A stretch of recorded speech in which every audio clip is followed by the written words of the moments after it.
compare right now his form with the prime JPL, right? I'll say he's like at 60 to 70% of the prime JPL. Cause like his age, like as y'all can see, like every season, like if y'all I don't know can tell or not, but like personally from my point of view, right, I feel his mechanics is dropping every season, but his macro is still there. Yeah. That's the thing. So but like his mechanics are quite bad. But he used macro to cover it. So in Singapore, right, you don't need that much mechanic to like be the champion. So like I feel like in local still right, in local is okay, but in international, as you can see from the Games of Future against the Russian team, I forgot what's the name. That's where they struggled because JPL couldn't find a catch, no engage couldn't be start, so eventually they just lost. I see. That's the point that I saw. So, I see. Okay. Yeah, I think you're the best person to ask, in my opinion, because you're so close to JPL. Okay, great. Then we're gonna talk more about the top 3 players, Nick, in Singapore, MPL Singapore. Top 3 players, Yeah. including imports. Including imports. If you want to, I think you've been here for quite a long time. I'm gonna open it up for even past players as well. Top 3 of all time, so All basically. time on MPL Singapore. Who do you look up to? One will be Bray. Bray, okay. Two, I'll put JPL. JPL, yep, definitely. 3, Diablo. Diablo. Yeah. Why Bray top though? Bray, cause he's one of the best tank junglers I've ever seen. The way he positioned in turtle fight, he's like giving you the threat, but without like he don't even need teammates around him. Like he's a threat himself standing there in the turtle. Like people just backs off because his aura is so strong. Like I don't know how he does it, but like when I fought him, that's what I felt. Like his aura is way stronger than other junglers. Yeah. Okay, great. Now I'm gonna flip it the other way around. Bottom 3 players in MPL Singapore Bottom in this season or all time? this season. This season. But I cannot include subs. No, don't include subs. Yeah, Include okay. main rosters. Bottom 3. Yeah. Like serious one or like Serious one. bottom 3. Yeah, because I'll definitely ask you why. Okay. Yeah. Bottom 3, let's go. I'll say Jira. Gira, okay. Gira actually. Yeah. It's Gira, Oh, not okay, Jira. okay. Yeah. The set guy. Set, Yeah. okay. And Yunsky. Yunsky. Why Yunsky? I feel Yunsky he needs my path to be good. Like Your path. yeah, like he needs like someone like JPL to start him out, to understand role more. Cause when I faced him last season, he seems like he don't understand his hero enough. Like he's playing Valia, but he's opening the map, like stuff like that. Like I can tell like he lacks the experience, he lacks the understanding. That's why I put him there. Then you mentioned sub is because probably you mentioned earlier just now, it's a public player. Yeah. No community no community. Yeah, no community experience. I don't know who is he. You never know whether there may be another second evil, you know. You never know when he become a next powerful. I don't know. Yeah, but for now I'll rank him bottom because I really don't know anything about him and I feel that he's bottom. Yeah. But Gira is probably beef. Huh? Gira is probably beef. No, it's not beef. I just feel that he as a like player in like I don't see him doing good in MPL. That's all. Because it's too aggressive. Yeah, it's too aggressive. I see. Okay. Okay. Great. Now I want to talk more about for people who might have doubted you before or even today. Do you have anything to say to them? Vanguard may be relegated. Like people may say that Vanguard may get relegated this season. Do you have anything to say against them? I'll say y'all can just watch this season as y'all be surprised where we will stand at the end of the regular or even playoff, because I'm very confident with my teammates. And when I have this kind of confidence, it was like during playoff we beat that kind of confidence. Like I really trust this current lineup that we can like really do something in MPL SG and not just stay inside. I don't want to stay inside. I want to prove to everybody that we are not just a dark horse. We are one of the contenders. Then you mentioned, I guess you said that they're more supportive right now of 50-50, right? You also mentioned that only because once you got more like your results or something, right? That they're more confident in you. Now, in my opinion, I'm not sure whether you agree with me. Is it true that you see Singapore as a springboard for you to grow as a pro player? Yeah, because it's my first time playing an MPL, so it's a new experience to me. Then I don't think that it's easy. Okay. Yeah. Let's stay for one more season. We come back here again. Next season, I'm gonna ask you a question. What's the difference between MPL and NDL? You never know. Yeah, great. Well, do you have anything to say to your fans? I would say even if we don't have much fans, we will eventually get more fans because I believe that we can be a we can be a champion contender this season. Yeah. Okay. I'm good. MJ, do you have anything to say about your new environment in Singapore? Please support us in MPL. Okay. That's all right. I'm great. Thank you very much.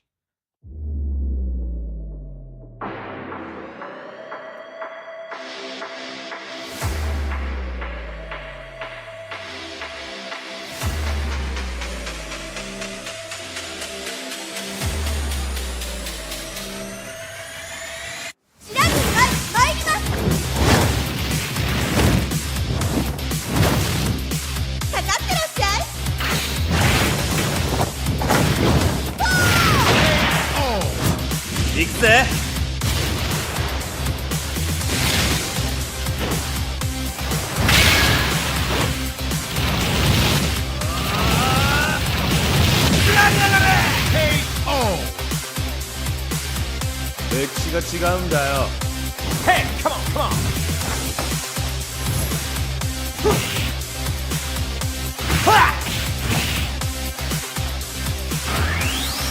Okay. Power Gazer.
MPL SG Season 7 is brought to you by Moontan Games and Zenway Productions.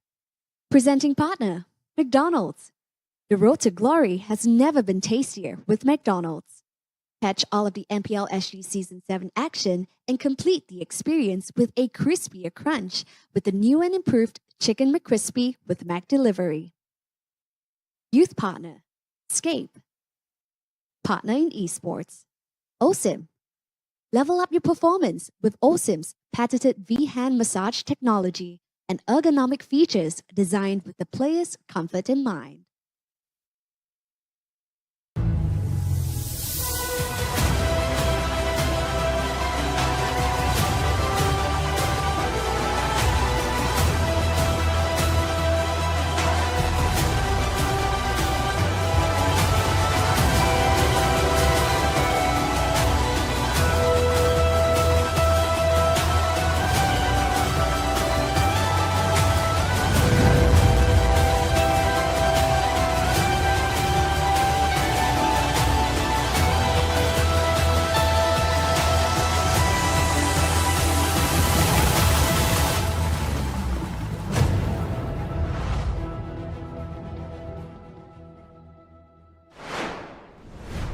And welcome back, everyone, right here to week 3 of MPL SG Season 7. Now, earlier on in week 2, that was a week of upsets where we have seen a huge ton of events. With that being said, we're so excited because the overall standings have been tighter than ever. With that being said, let's take a look at the overall standings.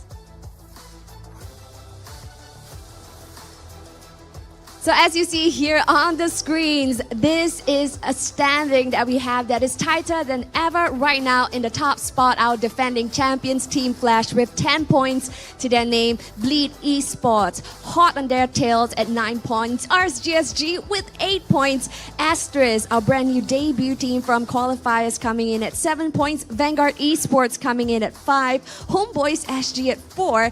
Evil at 3. And Exco Esports at 2. Wow, wasn't that crazy? Every team is almost just a point away. So you know, right here at week 3, there's gonna be major shifts in the overall standings. So with that being said, let's take a look at the overall schedule. So for today, week 3, day 1, we see today's match schedule. Opening up the show, Exco Esports going up head-to-head against Vanguard Esports at 10 a.m. Now then, match 2, we see Homeboys SG crossing swords with RSGSG at 12:30 p.m. Followed by match 3. This is the fight of the top of the table where we see our defending champions, Team Flash, going up against Bleed Esports at 3 p.m. And closing off the show, Asterisk is going to duke it out with Evil at 5:30. What an exciting day we have ahead of us. And of course, we know that every team is going to fight tooth and nail to head it for their playoff aspirations. So with that being said, let's kickstart our very first match for today. We're going to see the likes of Exco going up against Vanguard Esports. So with that being said, let's take a look at their wonderful faces, starting off with Exco.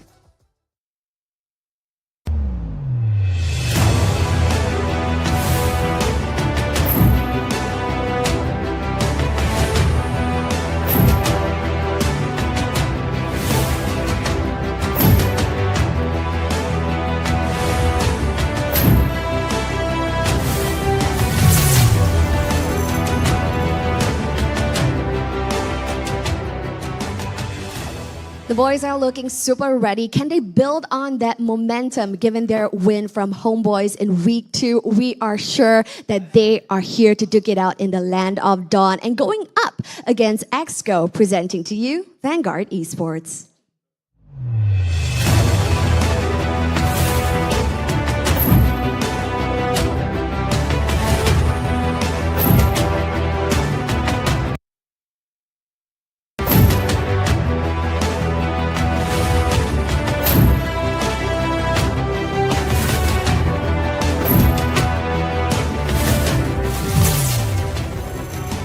Even though Vanguard Esports has a less than ideal week 2 that we have seen previously, the boys are looking super pumped up to enter match 1 for the day. Now, of course, in this transfer window, of course, we see additions on both teams. For Exco, we see the reappearance of LY4 and, of course, Coach Youngin over on the side of Vanguard Esports. Will we be seeing wonderful drafts coming in the land of Dawn? Let's hand our time over to the casters to find out. Take it away, boys.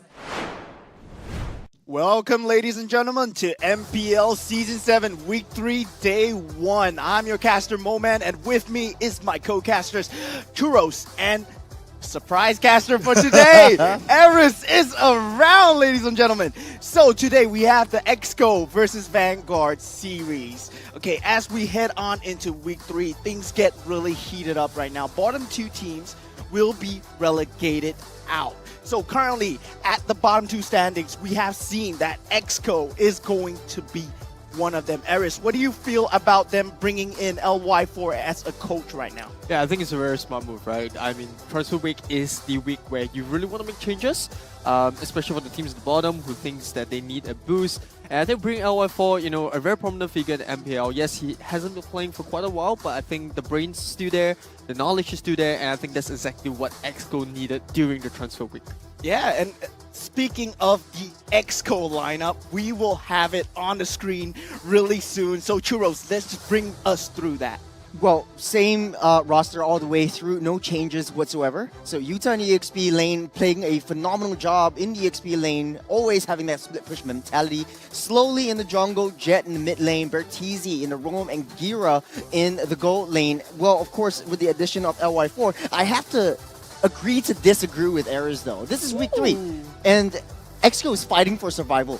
Whether or not they bring a coach in, they have to win the next 3 games in order to stay afloat in the competition. It's week 3. Next week, it's just 1 more game. So 3 more games in total. They really have to step up their game. All right, so now we have the members of Vanguard on the screen. As we said, things have not changed for the players. Most of them are still the same. I do believe they have brought in Declan as a sub-jungler as well. Ken, Salem, Super MJ, Nick Stain, Lucian Stain, the core of the lineup. But they have brought in a new coach, Eris. They did bring in Youngin. What do you think about it? I think this is going to be absolutely fantastic, right? We talked about Exco bringing LY4 in, you know, the experience that the team needs. And then on the other hand, you get Vanguard, who had very good performances last season, considering the expectations of them. Nobody expected them to come in, you know, beat Homeboys, beat Bleed. And I think, you know, being able to bring Young on board is a very huge boost. I'll definitely be excited to see whether or not this is a game that's going to be decided by both coaches, or is it going to be, you know, status quo, you know, Exco not being able to live up to expectations as Vanguard did last season. But expectations aside, you know, what do you guys think? Do you think this is going to be a one-sided match, given how Vanguard played? Okay, I mean, for me, just taking a look at the stats itself, I feel that both teams are really stacked at this point, because both teams, they have been adapting really well to this series, but still, it's bottom 2 teams that will be relegated out. They are fighting tooth and nail right now, and Exco, they have a lot to prove. They have a very star-studded lineup. Looking at stats across the board, Utah, slowly, they have been performing as expected, but just not finding the wins.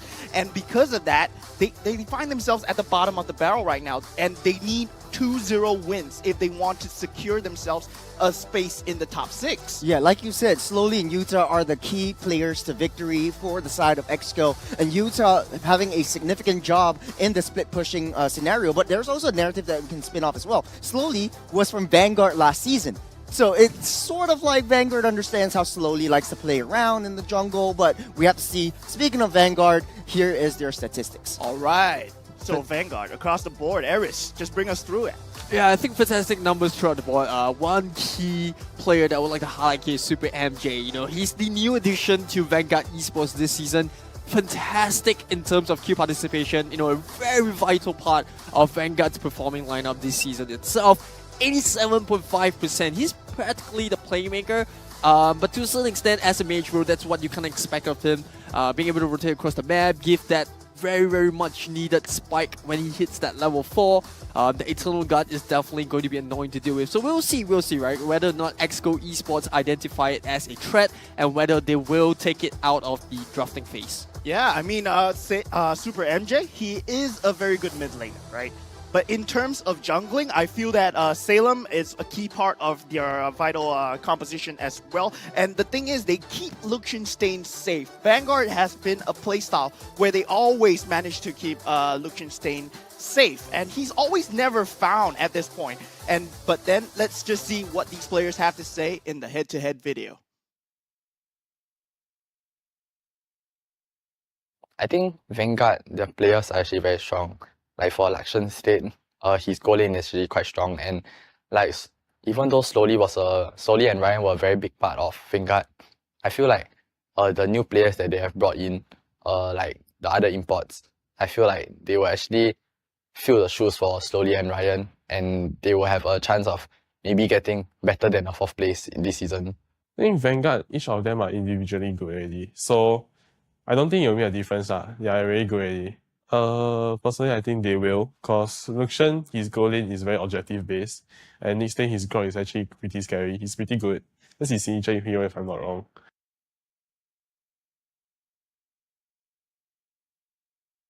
They are able to qualify again, and they are able to play against us face to face.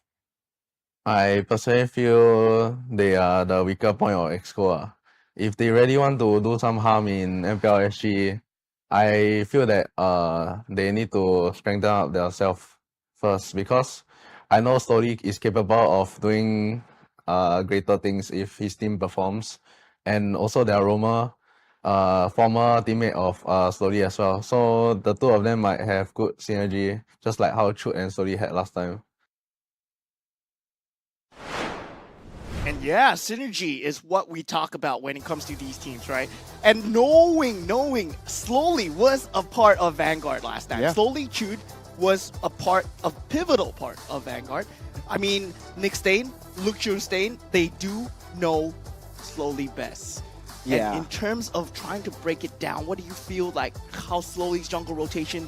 Nick Stain, he's the roamer after all. Well, all I think is for Nick Stain, he has to play his comfort heroes. In the head-to-head video, we talked about the grok as well, but we have to take a look at the predictions. Honestly, though, for the audience side, it's a little bit 50-50 as of now, and I think that, to be honest, though, with the addition of the coach, I don't doubt them. Yeah, I like the balance here, right? It's 55% to his XGO, Vanguard 45%, not much in between both of them. I honestly think neither side does have an advantage. End of the day, it's all predictions. I know, at the end of the day, it's all predictions. Just like Nick Stain says, you know, honest predictions, caster predictions doesn't matter. It's all down to gameplay. Yeah, I absolutely love it. I love how the teams are taking a little bit of advantage of it. You know, I saw Ara here, she has been giving you guys a lot of hit. But here are the customs predictions for now. Churros 2-0, I'm going with that as well. Yeah. Just because of the experience that they have, the results that they're putting on board. But Moment, interesting. 2-1 Vanguard. You gotta explain yourself here, since you are the exceptional standout. I mean, they brought in coaches, right? That's the big deal. Like what me and Jace has been talking about, the third person perspective. Yeah. Bringing in coaches changes the perspective of the game. But you say it's like a double negative. Yeah, XCO brought in a coach, Vanguard brought in coach. another coach. Yeah. Statistically, Youngin has performed so much better, has a lot more championships under his belt, international experience as well. Whoa. You gotta be careful there. End of the day, LY4 does have the experience too. Yes, you know, more so He's as a player. you're just backing him up because he's a legend just like you. Hey, all the way back in MPL SGMY. All I gotta say is respect where respect is due, and I think it's gonna be interesting to see how the brains of both teams kind of work it out. But here is the player hit to hit. I think this is a fantastic piece of information for those viewers out there who haven't been watching both their games.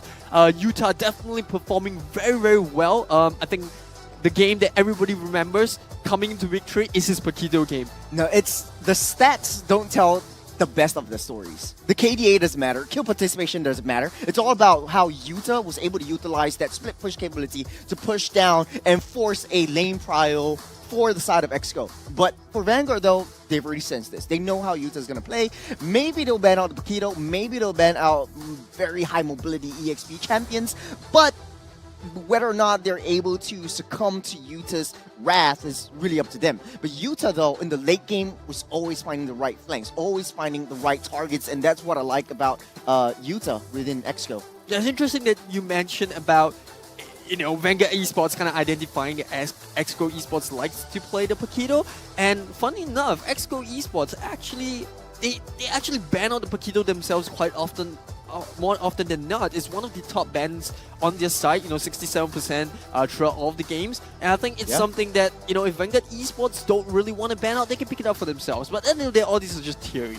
And draft is going to be starting Just really the game soon. theory. It's just all game theories, right? You can go in, you can be absolutely prepared. You know, it's kind of one of those ranked games that you have your team, you think everything's going to go well, and then the very last second you just go, oh, you know what, we're going to have a change of plans. But it makes sense, right? Because for Vanguard, they identified that the Stain Bros need to be in their Stain place. Bros. The Stain Bros. The Stain Bros really need to be in their place, especially Luxion Stain. So the Paquito is a huge threat to Luxion. You want to take that out of the equation. Luxion gets a free farm. You protect the president without fear or threat of assassination, and pretty much Vanguard plays well. And Youngin definitely knows this. So you're going to be playing rather protect, very, very much protect comp, if I could say so myself, especially within the first phase of their draft. But with the new coaches, Brian, I mean, they might change things up. They see the mechanics of the players, and they feel that maybe, you know, you're meant for something more. And that is what coaches do. You know, they play, and then they change the play style of the players as well. So we might see a new style of Vanguard today, new style of Exco today, and we do see the bans and picks already underway. So Harif, Xborg, Matilda being taken out. What do you feel about this, Aries? I mean, these are common picks, right? Yeah, it's no surprises here. I think we see the Harif ban more often than not in the first phase, especially on the second pick. He's absolutely good in goal lane right now, alongside with the Roger. With the new patches coming in, you start to see a lot more unorthodox goal lane picks. And following up with that, you know, I think the way that Exco bans, they really want to take out all these heroes that give a lot of support in the jungle. The Matilda, the Angela, and I think it's kind of just a follow-up for both teams, you know, just following through with what they picked and banned. But interestingly enough, first pick for Exco, the Farmies actually goes through. I think he's an absolutely beast of a support here, and knowing that Vanguard loves to pick the Farmies for Super MJ, I think this is a fantastic deny coming from Exco Esports and a good first pick. Yeah, both Jet and Super MJ, they do have a lean and mean Faramis, right? In terms of NetherRealm and whatsoever, their timings are on point. I was talking about Super MJ's Faramis NetherRealm's discipline. His discipline is there. He always uses it as a key time, but the Valentina is available. And they do pick it up for themselves with the Barats as well. Barats being one of the top few picks that we see out of MPL. I think he's at number 2 right now. Yeah, he is at number 2. Very high ban pick rate. I think the Valentina and the Barats is a sick combo, considering the fact that Valentina can steal away the Faramis ultimate, in this case the NetherRealm, and this is going to just provide more support into that team fight composition that Vanguard Esports so love themselves. I think for Exco Esports, there's a lot of consideration here, you know, how they're going to break down this Barat's front line, and Grog and Yutong. Yeah, you know, I'm not really liking the Grog, I'll be honest here. Yeah. I think the Grog is a little bit too early. There is an early game burst that he can provide, and, you know, there's that Val Charge as well, but there's so much to consider here, right? Barat's, you know, he's kind of CC immune when he uses the Daytona's Welcome. On top of that, you do need to think about the fact that Grog is someone that charges in front, hence Wild Charge, no pun intended. And then you have Yuchong as well with the Black Dragon form. So we'll have to see. Second phase coming in, whether slowly we'll be picking up a jungler that can have that front line as well. Fadrin still on the board, and Youngin drafting. They're kind of just doubling down. You got Vanguard Esports here going for a very, very tanky lineup. A lot of sustain coming in the form of the Minotaur, the heal, the Minion's Fury. I think this is so tough to break down. Yeah, in terms of control itself, I feel that Vanguard, they do have the heavier team fight control. Barats with the Daytona's welcome, and Owen Fury, Valentina, Terrify as well. In terms of Exco, Yuzhong is currently the only one with any form of control. Grok, he does need some form of wall, and we do see the Hanzo ban already coming out. In terms of, let's say, roamers, right? I feel that Grok is a much more invasive roamer when it comes to Minotaur. Minotaur is very defensive. He wants to prevent the Grok from coming into your jungle as much as possible. And I feel that Nick Stain, I don't feel that this is a comfort pick in terms of the Nick Stain special. You know, Nick Stain likes to be aggressive, be in your face as much as possible. Minotaur, I feel that if he goes too aggressive, he might lose the early game momentum, especially against a Faramis and a Grok. Those are very invasive heroes when it comes to the mid and the roam lanes. Yeah, I think the saving grace on Exco Esports side is that the Grok is a flex pick after all, right? We could see an EXP Grok. Yeah, it's kind of rare, but that's still viable. It is still possible. And you do start to see the target bands coming out right here. Hanzo, I think slowly played Hanzo really, really well in week 2. So that's kind of just to make sure that, okay, we don't really want to give slowly his comfort picks. You know, Hanzo at the end of the day is still a very irritating hero to deal with. He can die for the backline, and looking at the way that Vanguard Esports has set up their draft, they don't want that to happen. They don't want someone that can just jump into the backline, go past both the Minotaur and the Barats. I think they have a draft that's really good to fight face to face in the lineup. So that's where we're starting to see the draft really shape up for both sides. Yeah, interesting bans from Vanguard. I mean, taking out the high damage, high assassin types from Vanguard, instead of going for the tanky meta that we've seen. I mean, Fredrin is still on the board, and Paquito, you mentioned it before, Exco, they like to ban out Paquito themselves if they cannot get it, so they do choose to ban it out. I don't believe Ken has pulled out the Paquito throughout the seasons, but we do see him playing a mean Arlot. And now the Moskov being picked up by Vanguard. We saw this in the handles of Homeboys last week, and they pulled it off really well.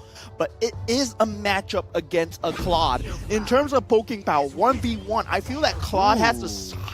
Oh my god!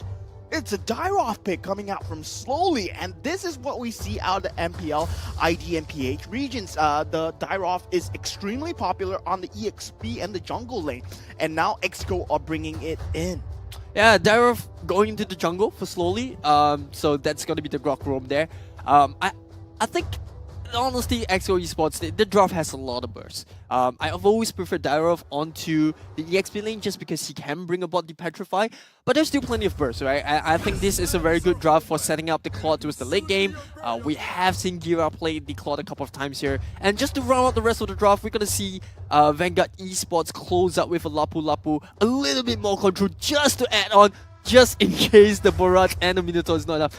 You think about it, Vanguard Esports, not only do they have a tanky frontline, they have the MM in the form of Moskov, which is so mobile. It's going to be tough to catch him out, and this is my concern for Exco Esports. I think, yes, their draft looks really bursty. They have the Faramis, the Shadow Stampede, and they also have the Netherrealm, but whether or not Vanguard Esports is going to let that play out just because they have that tanky frontline and the MM that's hard to catch out, it just looks like a bit of a mismatch to me, in my opinion. Extremely hard game for both of them. Both teams have a lot of synergy, but let's just head into MPL Season 7, Week 3, Day 1, Game 1, ladies and gentlemen. Exco versus Team Vanguard. Exco will have to fight for their place. That's right. Okay. We're having a little bit of a technical difficulties right now, but I just want to say there are a couple trends that I see from Exco. Exco drafts around a lot of the objective control. Yeah. So you have the Grok, very popular in a lot of MPL regions. You have that wall to reset that Lord, reset the turtle. You have the reason to zone everyone out. The Dyrov kind of doesn't fit in to their zone control kind of lineup because you have a lot of zone control. You're giving yourself wide open for a lot of crowd control towards yourself, and you're facing up against a Barat. Sure, you deal a lot of physical defense penetration onto that Barat so you can melt him down, but it's not enough, especially when you want those long extended team fights with the Faramis backing you up as well. But For the side of Vanguard, though, it's more of like that early game punish. You want that early game aggression, early game invades, crowd control, and then just snowball your way through into that late game. No way that Exco is able to fight towards the objective. So we'll have to see within the games after everything's done. Yeah, I think it's interesting enough that you mentioned about objectives. I think that's one of the things that both coaches should have highlighted to the teams, especially with them joining Audition, the experience that they bring on board. At the end of the day, kills, it's fun, it's exciting to see kills on the board. You always see a lot of skirmishes, but I think the objectives matter the most. And I think that's where you have to pay attention to how Exco Esports want to play. We brought up about the fact that Vanguard Esports have a very thick lineup, very thick frontliners. So I don't think that's the way to go. You don't really want to fight head on, especially when Valentina hits that level 4. If she does manage to steal the Nether Realm, that's going to be a problem. Additional problem for Exco Esports. So split push wise, I think Exco Esports does have a bit of a match for match. They can definitely do it. They have the clock, and I think that's one of the key mechanics in the draft that they can look to abuse. Both Moskov and Claude have similar timings in terms of farming, in terms of kind of hitting that spike.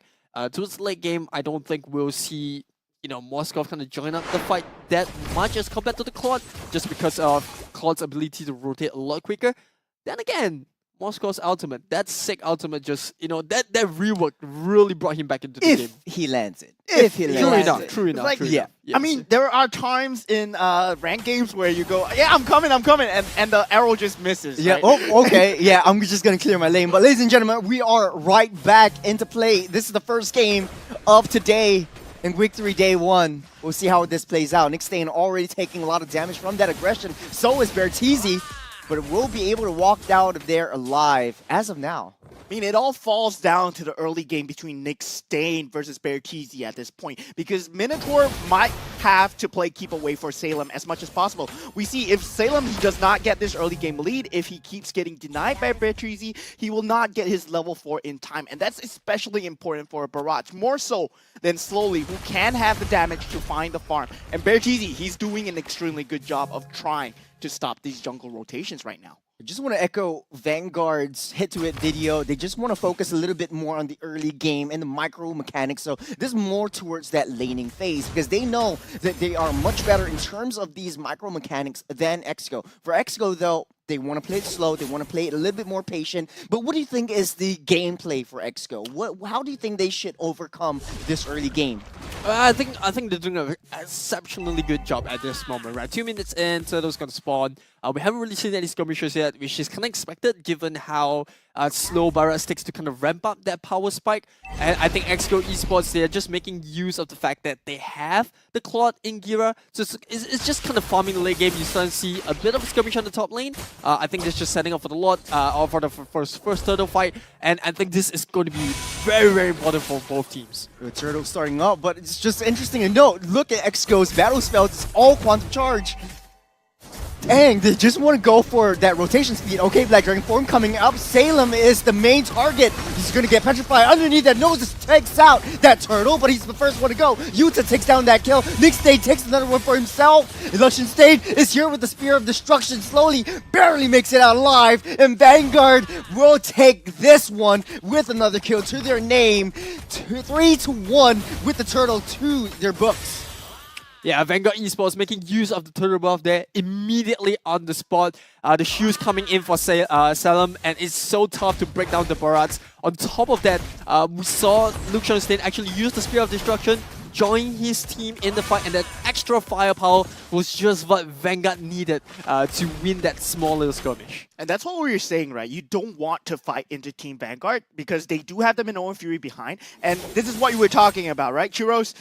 Everybody from Team Exco, they have the quantum charge, they have the mobility. They wanted to disengage as fast as possible. They don't want to go deeper into the trap that is Team Vanguard because Luxenstein is waiting behind with the Spear of Destruction, right? Yeah, and well, the saying goes, right? They're not in here for a long time, they're in here for a good time, right? And that's where the quantum charge comes in. It's all about the team. Once the fight's over, gotta go fast, gotta go back to my lane, gotta rotate all over the map. And I think, that's where Exco Esports want to abuse it. The fact that, yes, they're not they might not be as strong when it comes to team fight, but if you can out-rotate, right, out-skirmish, out-push. In the top side though, Utah forced to use that Petrify just to get out of the way, but Ken will be delaying his inevitable doom. He goes down and slowly picks up that kill. Yeah, very nice kill from the side of Slowly. I mean, they're trying to claw their way back right now. In terms of gold advantage, both teams are still, it's pretty much a wash. And Gira and Lucienstein on this gold lane not finding any form of advantage against each other. We talked about the poke potential from coming out from both Claude and the Moskov as well. We found that it's probably going to be key timings all across the board, just going to be the same, right? Both going for the Purify, identifying that both teams, they do have the control available, and Grok will be slightly more advantages when it comes down to these early game timings. But Minotaur, already with this early advantage, makes him a tanky monster, and that's what you don't want Nick Stain to be, right? At this point, with Nick Stain having just unabided control of this turtle area, just going around with the Minoan Fury, is going to be extremely hard for XCO to approach. Oh, Ken throws down the ultimate, comes back in. You got another round keeping everyone from XCO alive, but Vanguard as well. Salem again with the turtle underneath their noses. Utah running for his life, but Spirit of Destruction hits. Here comes Lucienstein with the cleanup crew, the janitor himself, and Vanguard takes down Turtle as well as one person from XCO to their books. Right, we talked about this, right? Lucienstein being able to join the fight earlier than Gira just because of the Spirit of Destruction. We talked about whether or not he can land it. 100% hit rate at this point, right? So both spears on point. Yes, it's only 2 spears, but we are already starting to see, you know, the impact of being able to join that fight slightly earlier. And early into the fight, Vanguard Esports, they took almost no damage, right? We saw the Shadow Stampede come in, he tried to pull, and you barely put the dent on the Barat's HP. I think this is going to be a recurring problem, and XCO Esports, in order to fix this, they need to start split pushing slightly earlier. And we're starting to see that top lane. Ken will not make it out alive. There goes Salem as well with the wall to block him out. Deadness Welcome will not be able to save him though. He's delaying the inevitable doom, but here comes Shira with the Blazing Duet. Will not be able to take another one to their name. And Vanguard still making it out alive. XCO still in this one. Vanguard though still a little bit on top. It's not a lot though. They managed to equalize with that Spirit of Destruction. Lucienstein coming in at correct time, getting the key kill on Minoan Fury knocks everyone up and forced that nether round. A little bit of panic from Jet. There's no nether round for the next 60 seconds though. Yeah, the nether realm should be able to come back up if the next turtle fight comes along, but I think that was a good point. So speaking of equalized, the net worth is equalized right now. Despite Vanguard Esports being able to secure both turtles and winning the fights in some way, that pick off the top lane was super important for XCO. We talked about them being able to split push, and I think that pick off on both members of Vanguard Esports was what XCO Esports needed to have a glimmer of hope into the mid game. And this is where we start to see XCO Esports abuse the fact that, yes, maybe we won't be able to be as tanky as you, but if we can find these pickoffs, if we can set up Gira for the late game, those split pushes will become very vital, and it puts pressure on the economy. Even now, they have a slight lead. You know, it's kind of negligible, but it's a statement. Turtle already Bertizzi, no more wild charge, but Ken with the greatest fire goes back in with the Black Dragon form as well, trying to zone Super MJ out of the way. Super MJ takes down a turtle yet again. Another turtle for Vanguard with the netherrealm, keeping everyone alive. But Jet still able to take down Super MJ, but slowly goes down. Oh, slam, boom! Nick Stain makes the call, and the curtains roll. And Utah able to get out there alive. It's a 2 for 2. Vanguard takes the third turtle of the game. XCO still having the damage to get the 2-2 trade, but an extended team fight will be going on as Ken does go in. Oh, Utah! There goes his name. A bit of a stretch there. I think he was trying to pressure Vanguard Esports away from the first tier in the mid lane, but there was just no way. You can see they were more than prepared to take it down. Yeah, a little bit of a loss there, but it isn't too much to deal with. I think that's where XCO Esports really put up a tough fight. They're not backing down. They're showing Vanguard Esports that we're not afraid of you, right? We're not afraid of taking up fights, and the scoreboard kind of shows. Yeah, and in terms of split push, right? Claude and Dairoff, I feel that they still have the mobility when it comes down to these split pushing and getting these objectives, but Lucienstein has been doing such a great job of taking these outer turrets. And top lane, it's already gone from the side of Team Exco, and that's all Lucian State. Oh, hold on a And we second. Bertizzi will be able to hit that wild charge into an alley-oop by Jet. But here comes Salem. The rest of Goon Squad are here. Looks like they want to back off, but stuck underneath that wall. Forcing to use the deadness welcome to get out of the way. No more ultimates for that next turtle, that next Lord, though, for Vanguard. I mean, that will be up and running by the time Lord is up. But I feel that Salem, using the deadness welcome for that wall, that placement from Bertizzi. Bertizzi, amazing on the Grok so far. And we do see Exco having just a 2k disadvantage in terms of Team Vanguard. With the next Lord coming up, if Team Exco, they do get this Lord, it would mean that they would turn the momentum on themselves. Team Exco, they need this momentum as much as they can. They don't want them to get any more tankier. First Lord, Vanguard trying to zone everyone out on their side of the river. Looks like a very successful zone from Vanguard though. But Exco having a full objective-focused lineup. They want to fight for more. The concealed play already up by Bertizzi. Wants to go for that Lord at 20,000. Yeah, both ultimates out for both teams. This is going to be a spicy one. We already see Luxurstain kind of pushing on the side lanes. He knows he can join the fight with Spear of Destruction, so he's not too worried about joining the fight. But then, there we go! Now the Spear of Destruction is out of play. I could have just jinxed it right then. No one knows. No one knows. Goes a little bit too wide. Again, with the Lord Salem getting it started almost at half health.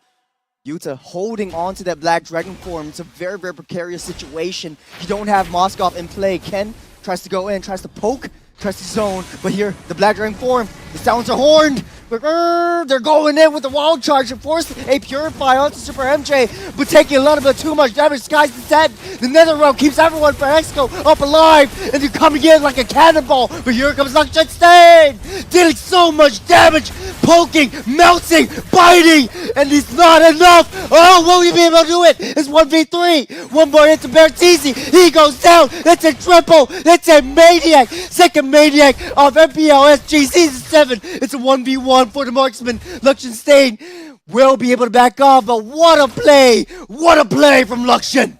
Yeah, Luxian coming in with the cleanup there. It was perfect timing. I was kind of worried for Vanguard Esports. They were like, I don't see the Moskov around. There's no Spear of Destruction. Will he be able to join up the fight in time? And he does manage to take it, get the Maniac there. And credit to the rest of his team. They stuck around. They took the fight. Yes, lots not taken, but that kind of shows that when that Moskov joins that fight, that's going to be the problem for Exco Esports. How are they going to be dealing with this Moskov? And it was all Team Exco, right? Yuta was zoning out Super MJ to the point where he had to use the Netherrealm early. The Netherrealm for the side of Team Vanguard was popped super early, and they took all members of Vanguard down except Luxurstain. He's been coming in so key into playing catch-up for Team Vanguard at this point. All the macro factors on Luxurstain, but that's it. All their eggs are in one basket at this point, and in Team Vanguard, they do lose Luxurstain to Team Exco. Oh, he got this Grif's Destruction hit onto Jet. Might be able to join in the team fight at any time, but not for long though. It's a third of the Lord's health. Again, Black Dragon form tries to zone out Salem from that Lord. 11k! Oh. There goes Salem. There goes that Lord as well. Netherrealm keeps everyone up alive. You get a boom boom slam from Nick Stain, but here comes Luxian again, trying to melt everyone down with chip damage. Bertizzi survived with the slipper, but here goes Jira with the Wind of Nature, keeping Luxian alive. That's a 3-for-1 in Exco. Everyone low, but the Lord still standing strong. Yeah, it's funny enough though, you saw the Wind of Nature popped by Gira the moment Moskov came in, but it was actually the Valentina that broke it through, right? You got physical immunity, no problem, we've got magic damage. And you saw this fight so well executed by Exco at the start, but the moment the Moskov came in, they knew it was time to back off. But it's a Moskov, he's going to be dealing a ton of bursts. And speaking of bursts, oh, Super MJ has a tombstone with his name written onto it. Luxian chipping so much damage onto Jet. There's one more hit. He goes down for 2 seconds. Oh! Passive will keep him up alive. The Spirit of Destruction will keep Luxurstain going. It's 7-0-5. Bravest Fighter will force the Black Dragon form. That's a wasted ultimate, but he might be able to go in yet again. Vanguard zoning everyone out from that Lord. Looks like a free Lord in Vanguard's name. Yeah, that was so vital for Vanguard Esports to kind of force Jet to pop the net around early into the fight, and the moment that is a down, that's not available for Exco, that's where Vanguard Esports looks to fight. They know they can outlast, they can outdamage if Luxian's there, and that is going to be the key to victory for them. Luxian Stain, buying time for Luxian Stain to join the fight on this Moscov that's, I'm pretty sure, fairly farmed up at this point. Yeah, I feel that all the farm is on Luxian Stain at this point, and that's where Team Vanguard wants to be, right? But Team Exco, I feel that they're not going for these objectives in terms of the team fight. They have to focus down Luxian Stain, and they've been going for Super MJ again and again and again. He's 7,000, I mean, they're 7,000, but Moskov is 13k. He has every single item that he needs. Immortality's up, Wind of Nature is up, so he's extremely hard to go for now. They did not find a sweet spot where Luxian Stain could be controlled, and now he's just snowballing out. Snowballing out of control as the Lord marching down that top side. Salem takes a lot of damage from Gira though. Lord charges in. That's a turret in half health. That's a T3. Nick Stain holding on to his ultimate. He's waiting. He's waiting. But no, Vanguard will not go in. That's the discipline, the evolution of Vanguard. 4k gold lead. And Luxian Stain knocks in a Spear of Misery onto that wall. Bertizzi forced to use his first skill to get out of the way. This finally the T3 out of the way. Salem forced to use the Detonus Welcome, get out into safety, but no! You got Utah, will not be able to hit a Petrify. You got a 3-man knockup from Nick Stain with the Nether Realm being popped up as well. Vanguard will not want to commit to this team fight. Again, like a Marvel movie, everyone's taking lots of damage, but no one's actually dying. You can see how cautious both teams are playing, right? Neither team willing to commit into a team fight, and understandably so, where Exco Esports, they have to deal with super minions pushing out the lane. And then on the side, you have Vanguard Esports kind of just ensuring that we just here for the turrets. We don't want to fight, right? Peace? Peace team? Friend?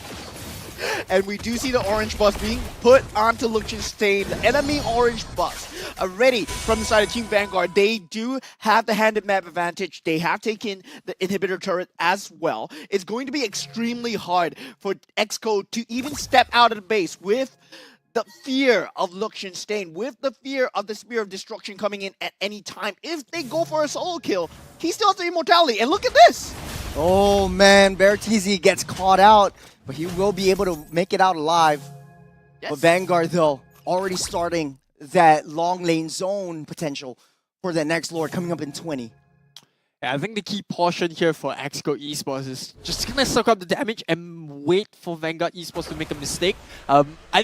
I think at this point, Vanguard Esports have been playing a very immaculate game, right? We're all here just to delay, allow Moskov to push the side lanes. And once those lanes are pushed out, we'll full commit into the fight. And then Moskov can kind of just join. But we're starting to see a little bit of a game coming up. The wall chart's been used, so Vanguard Esports are definitely going to pay attention to that. Will that be the signal to take a fight right now? Oh, Bertizzi does not have his ultimate. Nick Stain knows this. He's trying to be on his backs, trying to stop Bertizzi from doing any more harm. But the rest of Exco, they're getting ready. They're ramping up. Utah still has his Black Dragon form. Turtle, the Lord, already in 10k. They're going in with the Minoan Fury, trying to knock everyone up. Salem gets that Lord. The Nether Realm popped by both sides. Ken with the Bearded Spider coming in from the backside, dealing so much damage. Gira already with the Blazing Duet. The rest of Exco, they're falling like flies. Luxian Stain, they're taking it in with the Wind of Nature. Takes down slowly, takes down everyone. Bertizzi on the run, trying to initiate the Great Escape. Just like the Great Houdini, but for going their own base. The Lord marching on that top side. It looks like an easy win for Vanguard as Luxian Stain takes down the throne. Wow, what a game from the side of Team Vanguard versus Exco today. Exco, they played it very well, right?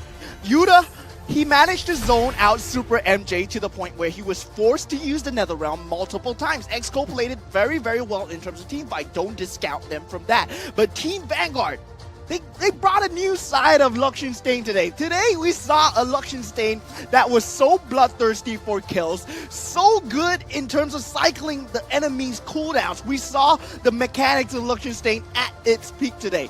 And I feel that the coach, he brought this side of Luxury State to him. You are a good player. You can go for these timings. You have to know. And now, with him just activated, Team Vanguard just looks like a new team, man. Maybe that's what he did it all along. Like, just someone to come and tell him, you're doing fine, brother. You're doing all good. You are the beast. You're the man. And then just like, yes, I'm the man. Spirit of Destruction goes in, clears up the fight. He takes the win. But we'll have to see who's going to be the MVP of the game. Honestly, I'm going to say it's Luxian. it's one of the Stain brothers for me. And yes, it is indeed going to be Perfect Luxian game. Stain. 10-0-6. It's him. It's him. He is him. Because Luxian Stain is him. was the key mitigating factor towards every single team fight. When Exco looked like they were winning, Luxian Stain would come in with the Spirit of Destruction. He got the first target slowly. Then afterwards, he got everyone, almost everyone except Gira with that Maniac. 4 members of Team Vanguard were already down, and Luxian Stain came in and said, not today, not today. Not on my watch. As long as I'm in the game, I will bring this game back. And that was the key for Team Vanguard. You know, we can have a counter for every time Luxian hits a Maniac. I think there's 3 times already this season. Oh my. It's only the 3rd week. I said it. He is him. Luxian is him. Stain is him.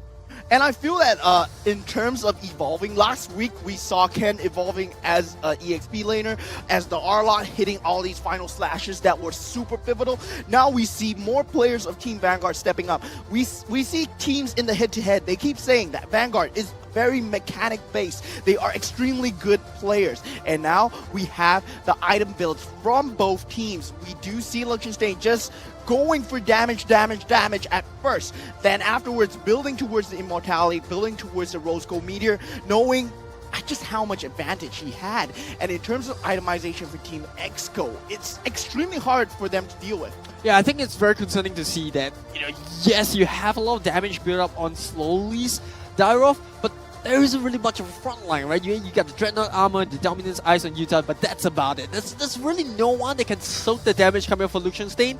There's no Blade armor. It's just too much damage coming out of Vanguard Esports to break down Exco's Esports front line. And on the flip side, in terms of damage-wise, Vanguard Esports is able to kind of just soak up everything that Exco Esports has to offer. I think, yes, it's 16-20 in terms of scoreboard, but we saw that every single time that Exco Esports wants to take a fight, they struggle to close it out just because Luxian Stain is just there lingering around. MVP of the match, what more can I say? We're here for a good time. We're here for a good time, right? It's like, that's how the Moscow drive-by comes about. I've got Quantum Charge, I've got the Spear of Destruction, I'm coming in, boom, boom, pam, pow, I'm out, I'm back to split pushing. And with a lot of the side of Exco building up the Quantum Charge, what do you think of this? Like, is the rotations working for Exco, and what do you think they should change up? In terms of the early game, they got it on point. They were winning the team fights. They just couldn't find the key objective to winning the game, which was Luxian Stain. With that Quantum Charge, they needed to get Luxian Stain chased down as much as possible. But they had another objective on top of that, which was the Valentina, which was the rat in question. They wanted to get out the Netherrealm as fast as possible. Yeah, I think a little bit of a side note to the previous scene, right? We saw Moskov actually pick up the Master Assassin on one of the emblems, and you might be wondering, he's gonna be in a team fight, what's the point then? But that actually helps him to deal against Jira's Claude in the early game of the stage. So whether or not he's in a team fight or in a 1v1 situation split pushing, he's always going to be able to dish out a ton of damage, right? When it comes to team fight, you don't really need the Master Assassin because of the items coming out in the late game. So I think that's perfect setup coming out from Luxian Stain. And if you look at the damage coming out, obviously it's going to be Luxian Stain as the rich guy. 912 gold per minute. Just for context purpose, I think on average in an MPL game, we generally see people 600, get from 700, yeah. 700, max 800. Anything above 800 is kind of out of the norm. I wouldn't say out of the norm, above average. That's how I'll put it.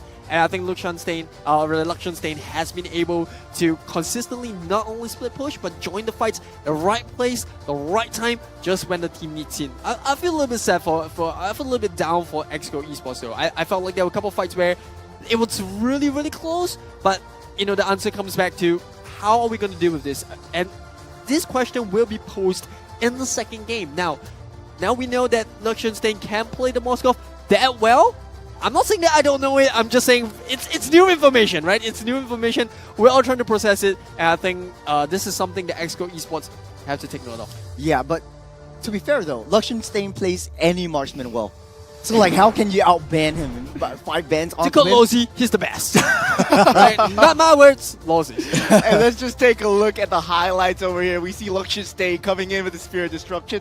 Always there to rely on when in terms of having, you know, you're in problems, you know? Team XCO winning, Vanguard losing. I mean, yeah, you just wait. Luxemstein is coming. I think the key point in that fight is we saw the nether realm from the Valentina coming out after Jets. And that's so important, right? The first person to pop the nether realm kind of loses the fight in some sense because it's kind of expected, right? The cooldown's going to go off first, the team is going to die first. And once again, we see Jet popping up the nether realm again in this fight. And once that nether realm is down, you know, you see Super MJ, alright, I'm just going to pop it right after yours, and we're going to win this fight because we're tankier.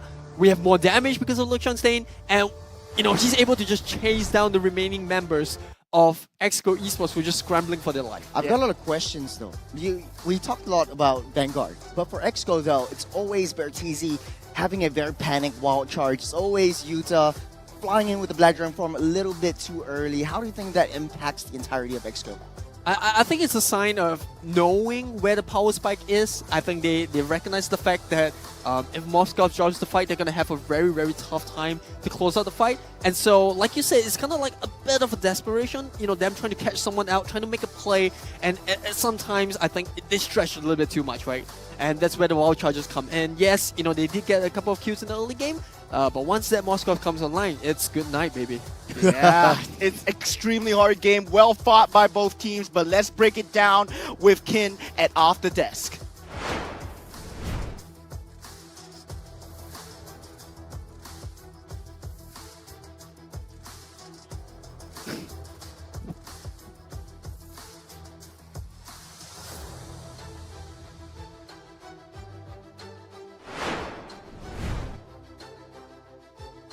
That was a very nice segment. First game of the day. You know, we'll give it some time, and I think speaking of first game of the day, so second game is coming in. I think Kin Teofu will have a lot to say about the first game. I think especially around the team fights, around the turtle, around the lords. We spoke about them being able to kind of even out the scales with the split push. Yeah. But funnily enough, it was actually Moscow that was out pushing the Claude. It was actually, but the Dairoff was one of the good plays as well. But that's just my opinion. Let's take a look at the analysts at Off the Desk. It is your favorite kind of tofu, Kin Tofu here. This is a game of excellence from Luxemstein. Maniac, Savage, whatever you want to call him, he is a monster today. So I'm just going to break it down how it went down for the match itself. XCO, they put up a brilliant fight, but end of the day, you can't deal with the Steam brothers here. So let me show you what's happening here. The line is drawn pretty clear, right? There is the usage of the Spear of Destruction here. Very nice stuns coming in to try and control the rest of the team on the side of Vanguard, right? They've already committed the Black Dragon form, but here's what's happening. Ken, as well as Mr. Nick Stain, doing a very good job of controlling, and later on you will see a line drawn very clearly on the back lines on the entirety of XCO, blocking them from number one, the Lord, and secondly, access into their backlines. Nick Stain, very nice control here. You can see all the way, Luxemstein is all alone at the backline. Nobody else is there to defend against the likes of the damage coming in from Luxemstein, and XCO struggling to even get past into the backlines of Vanguard itself. Later on, you'll see the two big synergies coming out from the side of Vanguard here. First and foremost, Nick Stain jumping in with that Stomp of Despair. Pure sadness for the side of XCO here. They couldn't do anything. And followed up by the combination by Super MJ as well. And here we go. This is the MVP of the game here. Luxemstein. Nobody else could actually catch him. And you will see saving that Spear of Destruction to just cause absolute mayhem for the entirety of XCO here, with the Spear of Destruction going to be TPing down all the way into the backlines. And when the Moskov is on tilt with Immortality, there is no way you can win the fight as well. Right, so that's it from me today for this portion. Let's see what's going to happen in the second game in this 3-game series between XCO and Vanguard. Back to you guys. I honestly want to cut him off right there. He's like, that's it for me today. No, you stay here. Yeah. We still have a game 2, possible game 3.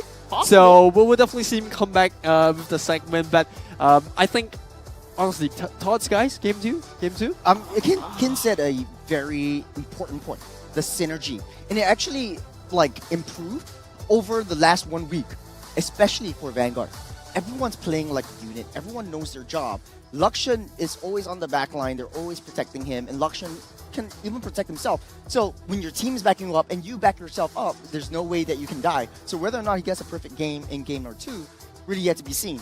But he is a sure threat for the side of Exco, though. Yeah, I feel that both teams, I mean, even Exco, they brought it up as well. We see Yuta present a lot in these team fights. We see him on the Yuzong very present, always forcing out the Nether Realm from the side of Super MJ as much as possible. But still, I feel that Team Vanguard, they brought it back. They brought it back, right? Yeah. Both teams leveled up. It's a very delicious game, and I can't wait for game number 2. Speaking of delicious, though. Yeah, the road to glory has never been tastier with McDonald's. Catch all the MPL Season 7 action and complete the experience with a crispier crunch of the new and improved Chicken McCrispy with Mac Delivery. That's not all. Thousands of in-game diamonds are up for grabs for you and your squad. Go on and smash your hunger. Terms and conditions applied, but Mac Crispy, man. Yeah, if you're on a diet like me, McCrispy's the way to go. No carbs. All protein. Hey, all carbs, no protein. And speaking of all protein, that's what we will have to bring in for the next game with the bans and picks given from both sides. A protein-filled lineup, very meaty from the side of Team Vanguard. You see so many frontliners, Minotaur, Barats, Lapu Lapu, and a lot of control as well. And this is what Team Vanguard is going for. On top of that, just stacking control, making sure that you cannot move while you're getting damage at the same time. Yeah, I want to say that Slowly it seems like one of those guys that when in a classroom when a teacher asks what is 2 times 2, everyone would say 4, but he will say 3. You know what I'm saying? So he doesn't want to stick to that meta. He's always trying new heroes out, and that's the Dyroth coming in. He refuses to conform. He refuses to conform. You said it right in my mouth, Eris, and I want your opinion on how he plays out, because he picks up the Hanzo one time. It's 100% win rate, although I'll beat 1 game only. You have the Dyroth as well. He picked it up for 2 games, 0% win rate. But how do you think it goes around with this? Honestly, I think it's a bit of a tough situation with me, right? The way I read the game, I've always felt like Slowly is better on the Assassins. And we thought that this meta, after the most recent big patch, we'll see Assassins come back into play, but we haven't really been able to see that. It's still mostly fighters, mostly tanks, the Barats, your Fedrins, and I think that is kind of holding Slowly back a bit. I think he's a fantastic assassin, and that's why we still see Exco Esports trying to experiment with it. How can we make Slowly perform on the assassins, but through a tank? And I think it just doesn't work. You gotta pick a choice here. Yeah. They went to Dyroth, didn't really work out.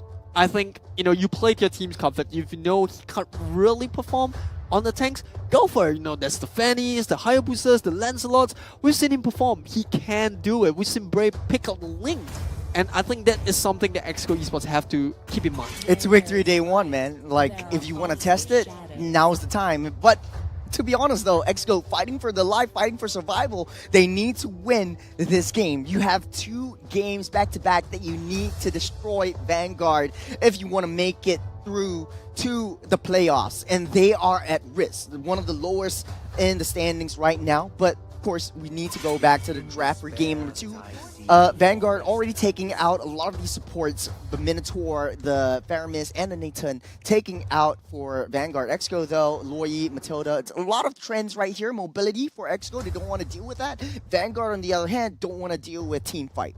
Yeah, it's going to be an extremely hard ask from the side of Team Exco, given the fact that Paramis has already been taken out, right? It has been the crux of the strategy. Jet has been playing a mean Paramis, but we've seen Super MJ on the Valentina. He plays it better.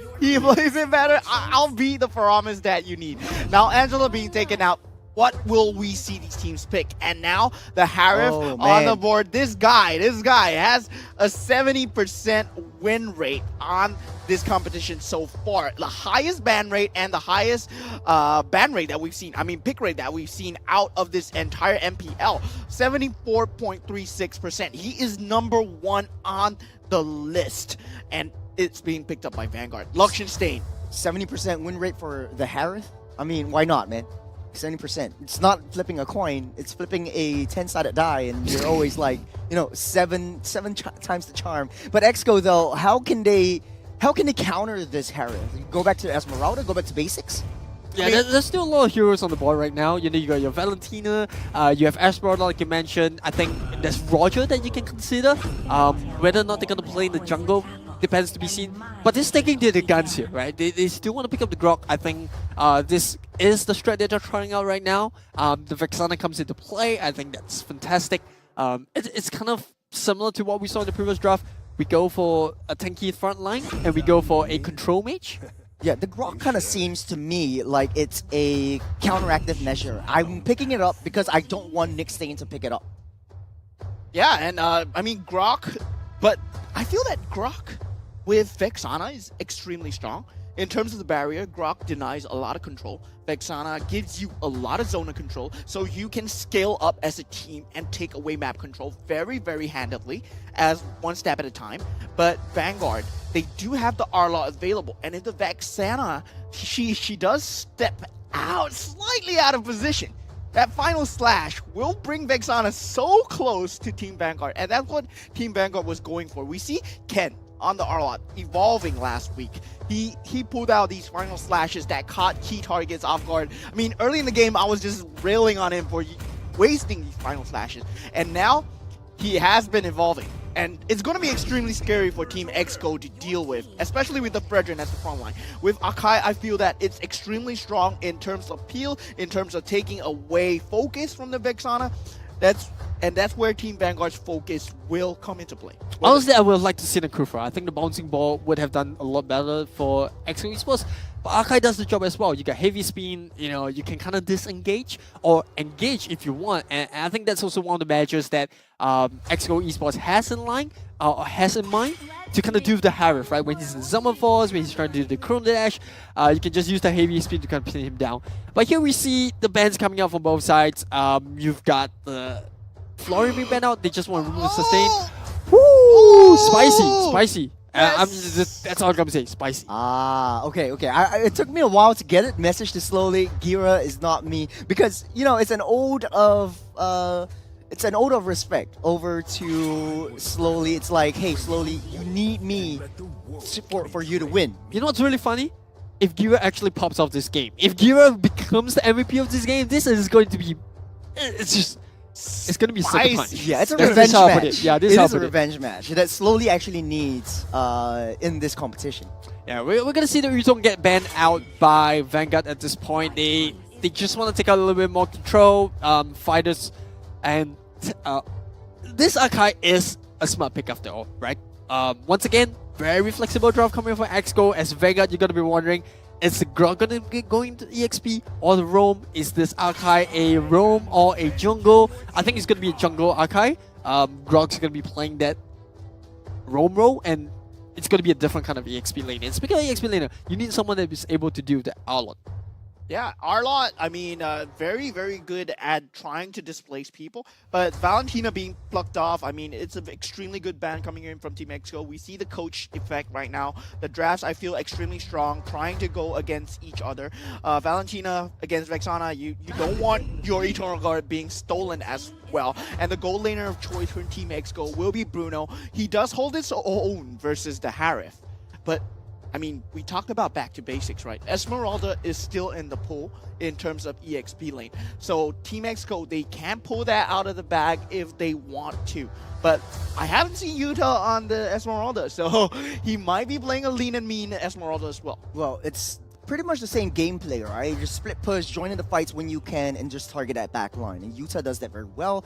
They didn't ban out the Paquito. Maybe Vanguard is trying to force the Paquito onto Yuta because it's something that Vanguard could very easily counter, especially with the Arlot using the final slash, keeping him out of position. You need to be very in your face. But the Hellcurt gets picked up right here. I think it'll be going into the hands of Salem, and then Fredrin into the EXP lane, and then Arlot in the roam.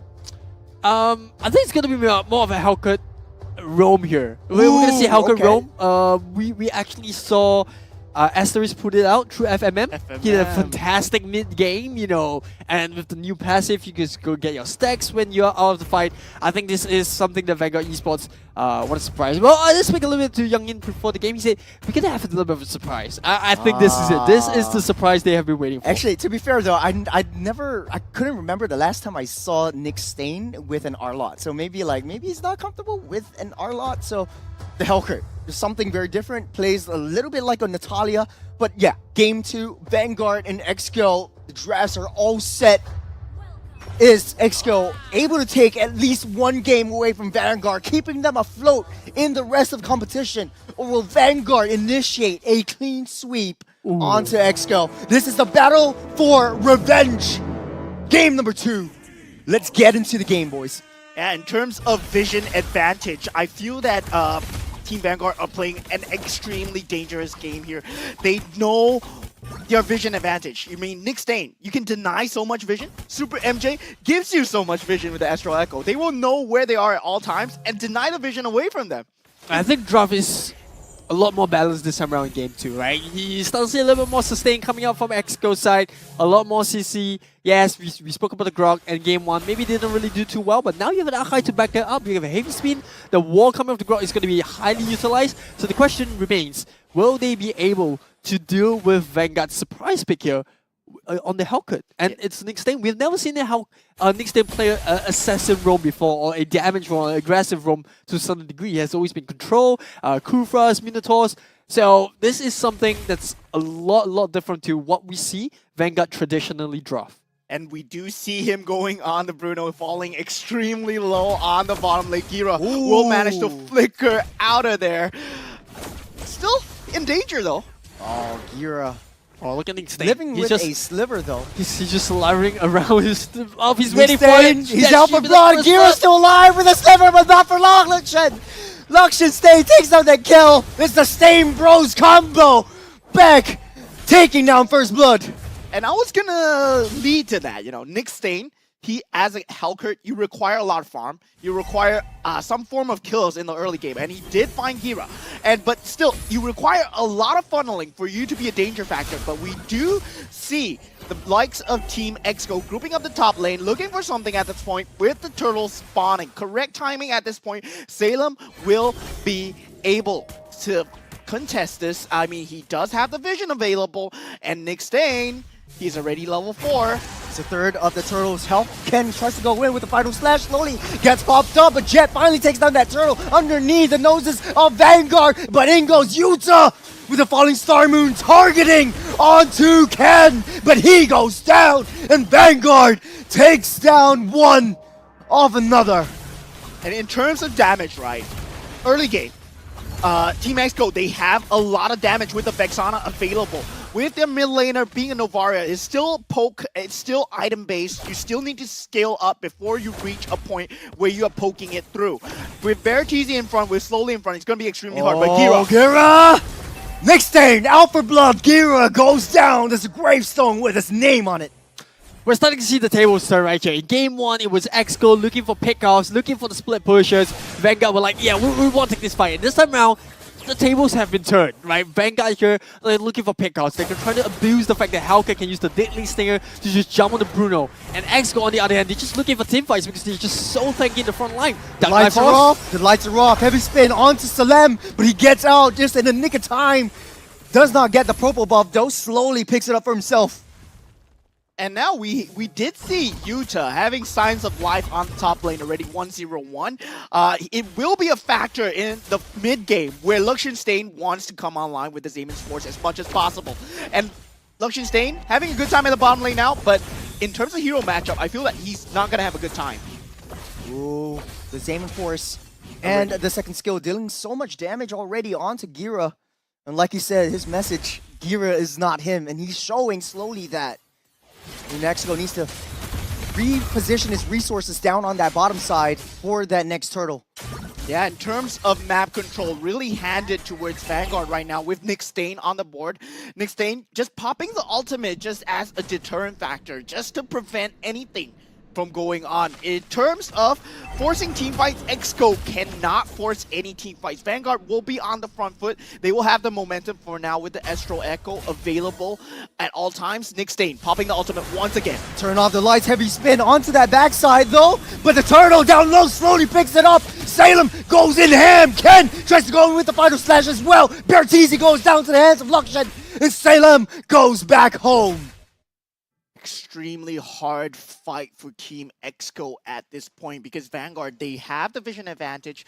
I mean, in terms of damage, Exco, they will have it. Vanguard, they just have vision advantage, and it's so hard What is if you Yuta can't doing see there? anything on the map. Oh, Yuta's on the opposite side of the map though. He wants to take down Luxon Stain. They identified that he's the win condition though, but is losing out so much farm, so much wave prior up top. This is going to be recurring.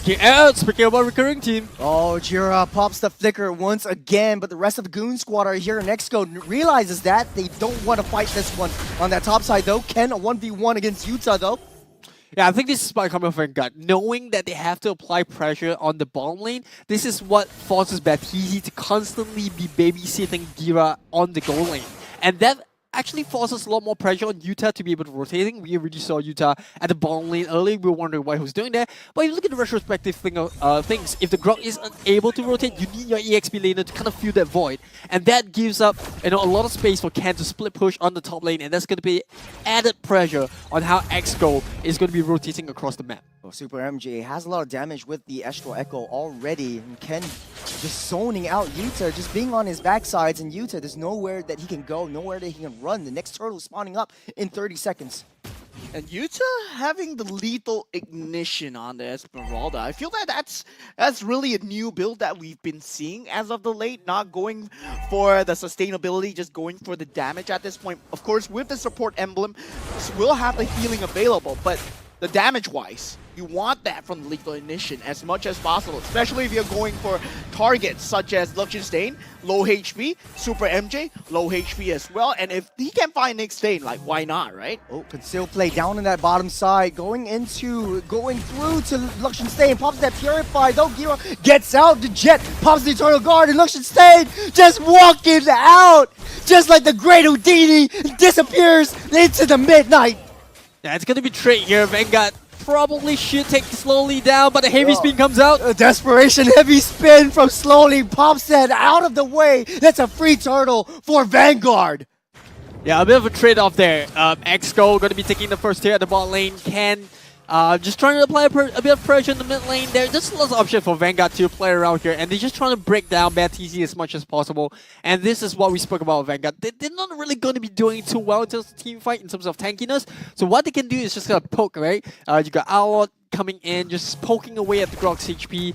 You got Nick Stain that's constantly hunting for the Bruna. There's just so many things that Exco have to look out for. But I think Exco has been doing pretty well. You know, they're matching in terms of farm. They're matching in terms of objectives. I've got a question though, Eris. I noticed that Luxon Stain picked up the Festival of Blood instead of the Mystery Shop. How do you think that changes the tide of battles? I think that's about sustain here going, right? You can increase your mana, you burn down the max HP as well, because that's where Harith, he's just going to be constantly putting a lot of DPS. So you want to break down the front line of Exco. You have the Grok, you have the Esmeralda, you have the Akai, and I think it's a really smart play. It keeps his mana pool up as well. So this is what Vanguard look with. Nick Stain from the flank, Hero gets caught out, but he survives, not for long with a sliver. Bertizzi gets caught out underneath the bush, but he gets chowed down by Nick Stain. Takes down a double kill just in time for the next Lord popping up in 40. And Yuta nowhere inside, all the way at the bottom lane. I mean, Gira keeps getting caught like this. Being Nick Stain, he's doing an extremely good job on the Hellcurt, but I feel that Gira's not going to have a good time at all. It's 0-3-3, man. If I was him, I'd be stressing out right now. This is an elimination round through to the regular season, and if I could win any team, it would be Vanguard, but they're not giving me an easy time. And Yuta, he does not have any form of sustainability to join the team fight at all. Going for first 2 damage items already. Starlium, Scythe, and Magic Power from the Blood Wings as well.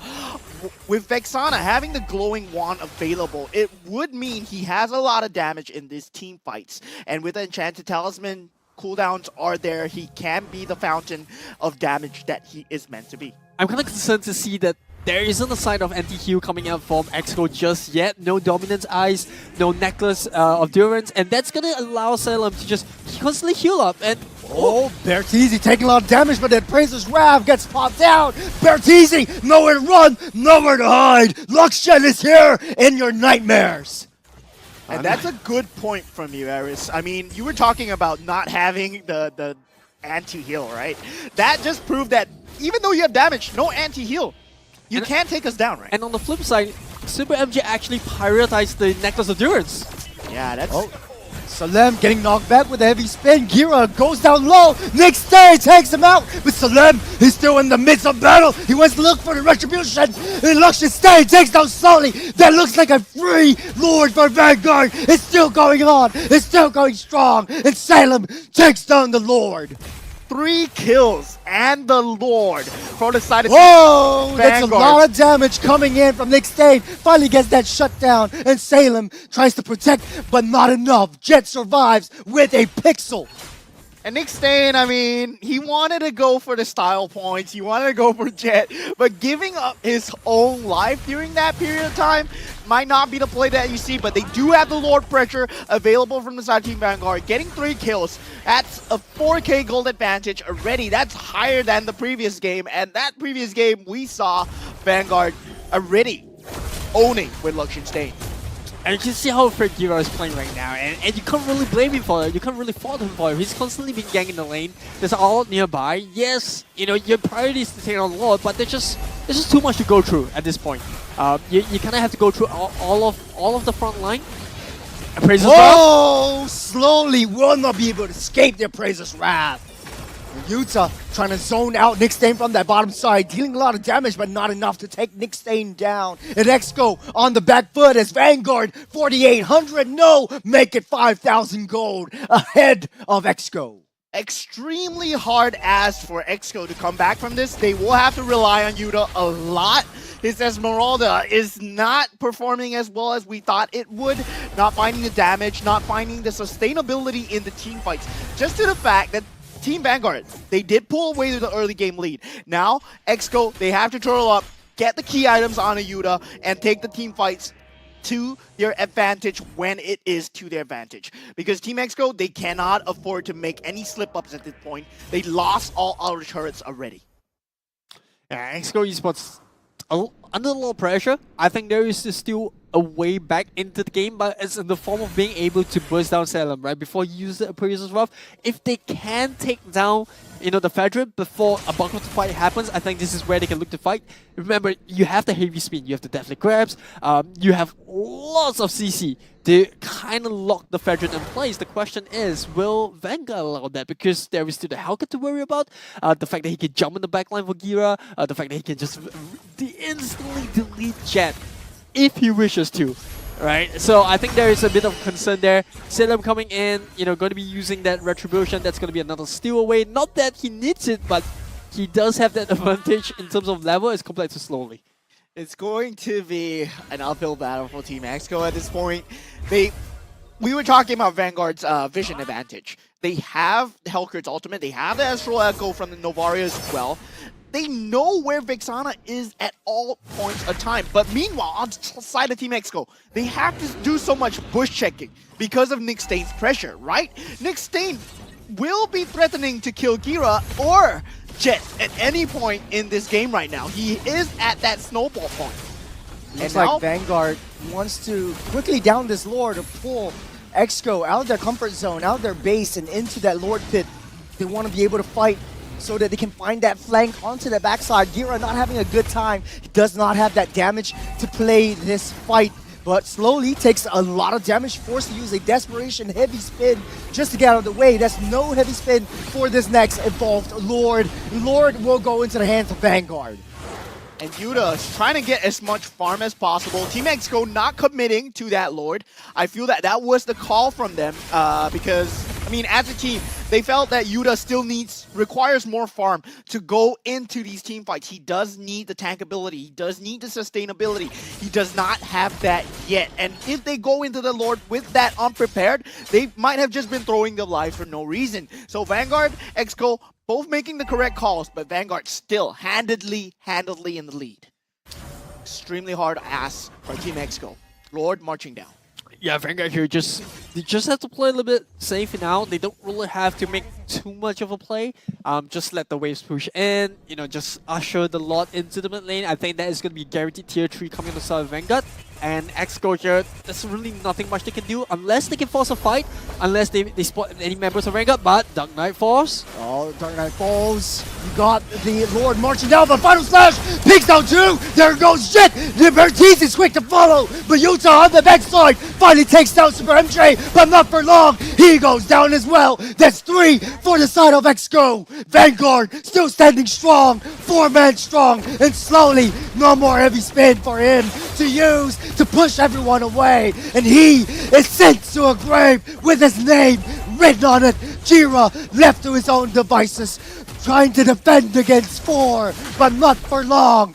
As the Hammer of Thor falls, Vanguard will take this game.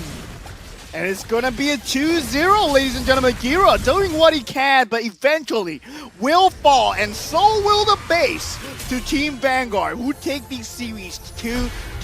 We were expecting, Exco trying to come back, trying their best to put the farm on Yuta, but Vanguard found the chokehold onto Exco. Extremely well done in terms of strategy by them. Yeah, they were missing the early game, advantage that they sort of have. You saw them go for the first blood on Lucian Stain, or rather Lucian Stain getting the first blood with the Synchro Fusion, even though Hellcat didn't get it, but all the more better for Vanguard at this point. You want the first blood to be going onto the goal laner, in this case the Harith, and I think this was exceptional gameplay. They knew what they had to do. There was a little bit of a tight fight similar to game 1, where we saw the team with the tankier front lines kind of be able to soak up the damage, going for objectives, being able to win those team fights. But once the mid-game sets in, I think that's where there's a little bit more concern for Vanguard, just because they weren't able to find those team fights anymore in their favor. Akai wasn't able to find a perfect heavy spin. The Grok wasn't able to use Wild Charge in the right place at the right time, just because of how separated the members of Vanguard was. And on top of that, you had Hellcat to deal with all of this. And it was just so much pressure on Jira as a goal laner. I don't fault him for that, right? It was just really, really good drafting coming out from Youngin on the side of Vanguard. Yeah, speaking of Youngin though, the coach makes so much difference, and I've seen the evolution. I know where this is going. Vanguard, are they a huge contender this time around for Vanguard? I think it's too early to say. I think it's really, week really 3, too early. It's just 2 more weeks. It's just week 3. At the end of the day, playoffs to me, it's always a coin toss. But you know what's not a coin toss? The MVP. The MVP. I'm saying Luxian again. He's got a perfect game. 2 perfect games in a row. His KDA's all up there. But Nick, I gotta give it to Nick this time, because Nick, he brought the pressure in terms of map control, in terms of the early game kills. He got the advantage needed for Luxian Stain to perform. And Nick Stain was the enabling factor as the roamer, because he managed to cancel out Gira to the point where Luxian Stain could be like, yeah, just leave me alone. I'll be fine. I got enough farm. 3 people ganked him. Sure. I'm getting out of this one alive. The fact that Luxian was able to just walk out of 3-4 ultimates thrown at him, it was just a sight to behold, right? It's just Luxian playing out of his mind. Nick Stain being the enabler. The Stain brothers really a huge threat in the entire competition, especially in Vanguard esports. Yeah, I think there's just a lot that Exco had to deal with. That Vanguard had to put out, right? You talked about members of Exco trying to catch out the Hellcat. He has a hidden terror, the extra movement speed, the fact that he has pretty much a free Garden Helm with his rework. And I think that was a very big point that, Vanguard were looking to exploit, and the fact that they took it out at the very end of the draft definitely caught Exco out of guard. No pun intended. We are seeing different sides of Vanguard today. We saw Luxian Stain performing just now in the game 1, and now game 2 we see Nick Stain performing as well. I mean, Ken, I feel that Ken, he has been a solid Arlot. for the most part of this whole tournament, because the fact that the heavy spin was not available was due to Ken forcing it out with the final flashes, always making sure that Slowly is out of position. He has the final spin out. Desperation, you called it, right, Ryan? I mean, he had to heavy spin out most of the time, and in the later stages, when he went for the kill, that final flash was used onto Jet most of the time, where it was just decisive right there. I just gotta say, Nick Stain playing a hero that he's not really known for. Remember, we talked about this in the draft as well. Nick Stain's always on the enchanters, always on the initiators, but in this case, it's more an assassin role. And I like the way that Youngin was able to bring him out of his comfort zone and elevate his playstyle and gameplay to the next level. Since we're on the build here, I just want to point out once again, Super MJ prioritizing the Necklace of Durance just because they know that there is a lot of sustain on the side of Exco. I think mainly because of the Esmeralda and the Akai, and the fact that Exco didn't pick up either Dominus Ice as a first item or a Necklace of Durance for Jet on this Vexana, sorry, brain fart there. But yeah, I think that was a big impact as to how Vanguard managed to win the team fight. There was no one that's able to take on Fajin. You look at the emblems here, pretty standard across the board. I don't think we see anything out of the ordinary. But Nick Stain here, definitely the man of the show. That Master Assassin, the number of times he hunted down Gira, boy, I wouldn't... Honestly, it was a tough game. It was a really, really tough game to Exco to play because you were constantly torn across the map. You had to protect your Bruno, but at the same time, you had to go for team fights, and there was it's just really, really tough for Exco to scale as the game went on. Yeah, and all the momentum fell onto Nick Stain, right? He was the playmaker, I feel, but it was all to enable his brother. Enable Luxenstein as the carry, as the rich guy. I mean, if you look at the stats, he is able to deal the damage, and it's more than 50% of the entire team. I mean, combine it, 114k. Luxenstein has been putting up numbers this entire series, and we see slowly he tried to beat the tank as much as possible, but it was forced into desperation by Ken. All across the board, Vanguard, they had extremely good synergy. They knew what they were doing. Itemization for Super MJ was extremely good as well. So scary to deal with in terms of team fight. They forced Gira into a corner, and then they forced Jet into a position that he doesn't want. Slowly cooldown not there. Yuta's farm not there as well, because he was forced to go in early as much as possible to take out Luxenstein after Gira was killed. Then afterwards, Yuta could not recover in terms of farm because he went for the Stolium Scythe, he went for the Blood Wings, he did not have any tank ability, he did not have any sustain, did not go for any forms of early game advantage in terms of like getting an enchanted talisman or whatsoever, did not have that. Yeah, I think it's very interesting that you point out Luxenstein as well. I think it's fair to say that he has received a lot of hit ever since Vanguard qualified for MPL in the previous season. A lot of people criticize his gameplay. They say he wasn't putting up numbers, he wasn't putting up stats. But if you look at how Vanguard has evolved as a team, I think that's kind of a strat that they're trying to pull off, right? Yes, 80% kind of expected on the Harif, on the Moskov, sorry. But the fact that he's able to pull all these numbers on the Harif as well goes to show that they want to involve Luxenstein in the fight, but at the right time. They don't want to rush him into fights when they're not ready, when he's not found up yet. And I think that's the way that Vanguard have found their identity. We'll put pressure on the enemy, buy time for our goal lane to farm up, and when he's ready, we'll go ham. Yeah. I just want to add, like, this game actually puts Exco down at the bottoms. It's very, very difficult to claw themselves back up, but we'll check this out after a mic check. I cleared it, I come up. Nice! Oh, clock coming. Hey, watch you. You're alive. No. I'm coming. Can we go? Go. We can No Petri. Ay, nice. Can go. Wait, my ulti 3 seconds. I'm okay. Yeah, I can go. Go. Don't I mean, go. Hey, look. I'm coming. I can save you. Hey, they all You want to fight? Low. Hey, tiro.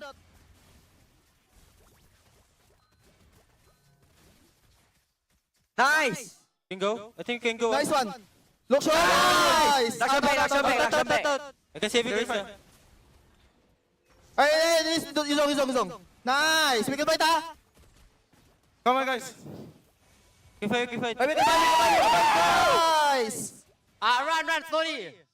Don't die, Hello, bye bye. Nice one. Hey, can you careful, can? Hey, dash. Hey, nice one. Nice one. Akai here, Akai here. Never mind. Nice. Ready to go this? Go for top, guys. Yeah, Akai and Vexana going to your. Top lane now, with tower. Nice. Watch me. Nice, good. Help MJ, guys. I'm okay. Hey, pass him. I think can. Nice one. Hey, relax. Yeah, slowly. Can I just say that was fantastic? I think it was very clean communication, very precise, right? Every single information given to the team is exactly what they needed. Lucian Stain informing his team, I'm going to clear this wave and I'm going to join you guys. There's no petrify, we can clean up, discipline, we take top tower. That's what a team comm should look like, right? Very positive, right. No one panicking any side of distress. The fact that they were confident throughout the fight, and I think that was just... I wish my team communicated like that during my rankings. You know, to be fair though, they were very, very serious in the early game, in like first game. And then after like they knew that they were gonna win and they had the upper hand, they were like, no, nice all the way. So like, I love that so much. But hey, here to break it down, it's Kin Tofu from Off the Desk. All right, welcome back. Now, this was a fantastic game by Vanguard, and I think they are the team of the day. Game one, we were talking about, hey, Lucian Stain is so painful. He's a well-played, well-oiled machine. But this time, the entirety of Vanguard playing absolute to their limits as well. Right, first off, we have Baptiste, who was down for the count for another 8 seconds. The Lord was already being taken by Vanguard. But what's beautiful here is the understanding of where XCO could only go from here. Slowly, as you can see, will have to commit the heavy spin and look at the positioning later of Vanguard. So clean. So the moment slowly gets pushed away into the middle of everyone. Look at the positioning of Vanguard players. Ken on the backside, MJ as well, Lucian Stain. Nobody is reachable or envisioned on the side of XCO as well. And from this, they will then transition into a death ball, just capturing the entirety of XCO. Right off the bat, you will see them start moving into position. Ken this time played a spectacular movement across the entirety of the map here in the Lord's Pit. You'll see how Nick Stain also does a combination with the team here to make sure he takes Gira out of the picture. And once Gira is out, there's not a lot of damage left on the side of XCO. Right off the bat, you see Gira being chased off already, and Nick Stain gets the mega kill for the team as well. And more importantly, they have to finish this combination. That's where Ken comes into play. Mr. Ken doing so much work in that part of the Lord Pit. He's going to be able to, number one, chase away the Vexana. Jet has nowhere left to go. He's going to put a barrier down here. And once Ken knows that, hey, there's no more danger to the team, he then transitions to help out the rest of the team here. Very beautiful movement from the side of Ken. Making sure he's able to get his eyes on Yuta, making sure that his goal laner is safe. Lucian Stain, once again, one of the win conditions, playing safe and killing off the game entirely for the XCO from this point on. So you're going to see Yuta chase him down. He's going to try and get him down, but Lucian is already so far ahead. He is so paying the damage, and Ken comes in to join the fray, make sure there's no more options for the side of XCO to take. And this was a beautiful fight, and they just continued this combination the entire day, and XCO didn't really stand a chance from the mid-game onwards. And that will be all from my section. Congratulations to Vanguard. XCO, it was a valiant effort, but it didn't last that long. So right now, we're going to throw it back to Cheryl. Let's hear that interview. Thank you so much, Teacher Kin, for that analysis. Now, Vanguard definitely knew the assignment and they delivered. And right here, I have Lucian Stain beside me. So you guys had a very, very busy week in the transfer week itself. We have seen the addition of Youngin as well as Deck as a roam, as a sub. So with that being said, does these new additions make you feel more comfortable moving on right here in the regular season? Yeah, it made me feel more confident. Because my room always, when telling something, he always talk back. But Riston say talk to wood better. But now he never talk back, so it's a wood now. But I mean, Riston is a really, really good coach before the addition of Daryl. And of course, once Youngin came in, do you think that it changes the dynamic or the play style that you guys have already adopted? Yeah, it changes everything because listen to him, especially Nick. Yeah. So Nick finally got someone to kind of just hold him down, put him in place lah. Yeah, it becomes a wood. So Yang Yin is the teacher with the rotan. Okay, interesting. Now, also, we realized that there's a shift in terms of the draft as well. Usually, Nick is always playing hard tanks, and then you guys, like the typical Stain brothers, are always together like Siamese twins. But right now, we see Hellcut and then you playing the Harif. So, which means that you guys are in kind of different positions in the map constantly. Does this pose as a difficult situation for you guys and you're adapting? Or this is something that you guys have planned out long time ago? No, we can play this but we're just not confident last time. Because we don't know how to draft. Right, so right now with the addition of Coach Yang In, it definitely boosted your confidence approaching the game. Now, another thing I would like to ask is, you have been, I would say, lack of better word, consistently late when it comes to team fights usually, but yet you always delivered when it comes to kills. So is that a strategy for Vanguard Esports? Don't know, maybe I just slow. I slow reaction like yeah, that's why. Or is it but the thing is, yet you deliver in terms of KDA. So like, is this something that, you know, that the team already knows that, you know, they just set up and then you come in and then just do the cleanup? No, today just lucky only, that's why. MJ always carry. Okay. So moving forward, you have faced off 5 different teams already in the regular season. Who do you think was the toughest goal laner that you have met so far? Gira. You bully him until like that, then you Gira. Like, okay, let's be real. Who is the toughest goal laner that you have met that poses a challenge to you? The CS, I guess, cause he confident. But they are not confident. But now got Yang In, so confirm more confident. So if you get a chance to meet him in playoffs, that is the one that you're looking forward to. Would that be? Not say looking for the fight Vanix but Vanix. Fight CS again, I think sure win. All right. So thank you so much, Laksha, and congratulations on being MVP of Game 1. So yes, guys, congratulations to Vanguard Esports. Now, once again, they definitely knew the assignment and they have delivered right here from match 1 itself. So it is a very exciting opening right here for week 3, day 1. So with that being said, we're moving on to match 2 in just a few moments time, where we will see the likes of Homeboys SG going up against RSGSG. Now, with the score so tight in the overall standings, what will unfurl in match 2? Stick around and we'll see you then.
Hey, come on, come on.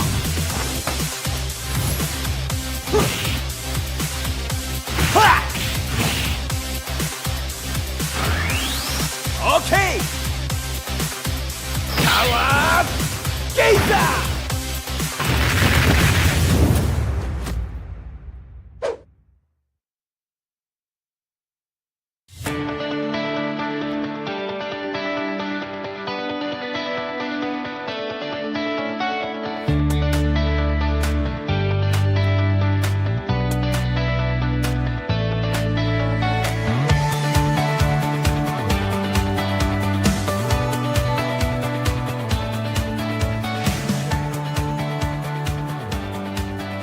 OSIM.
这肯定是你，这个不用讲的，这个不是cut TG就是 Hades， 随便写而已。 Who is this? Oh, wait, this one is the who lah. This is the import lah. Oh, that I know already. Oh, wait. Bro, it's this fella. I think this should. It's this fella. The one? Bro, correct ah? Oh, yeah. What's your appearance?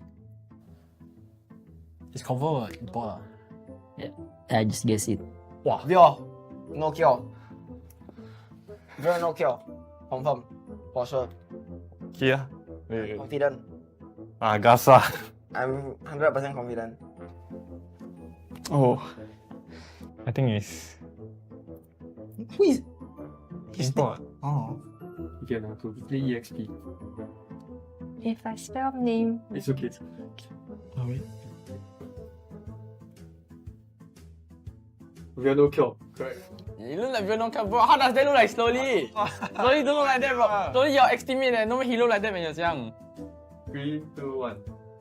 I told you, bro. Bro, forgot about him, huh? 3, 2, 1. Correct. 2, 1. 3, 2, 1. It's real no cure. My goodness.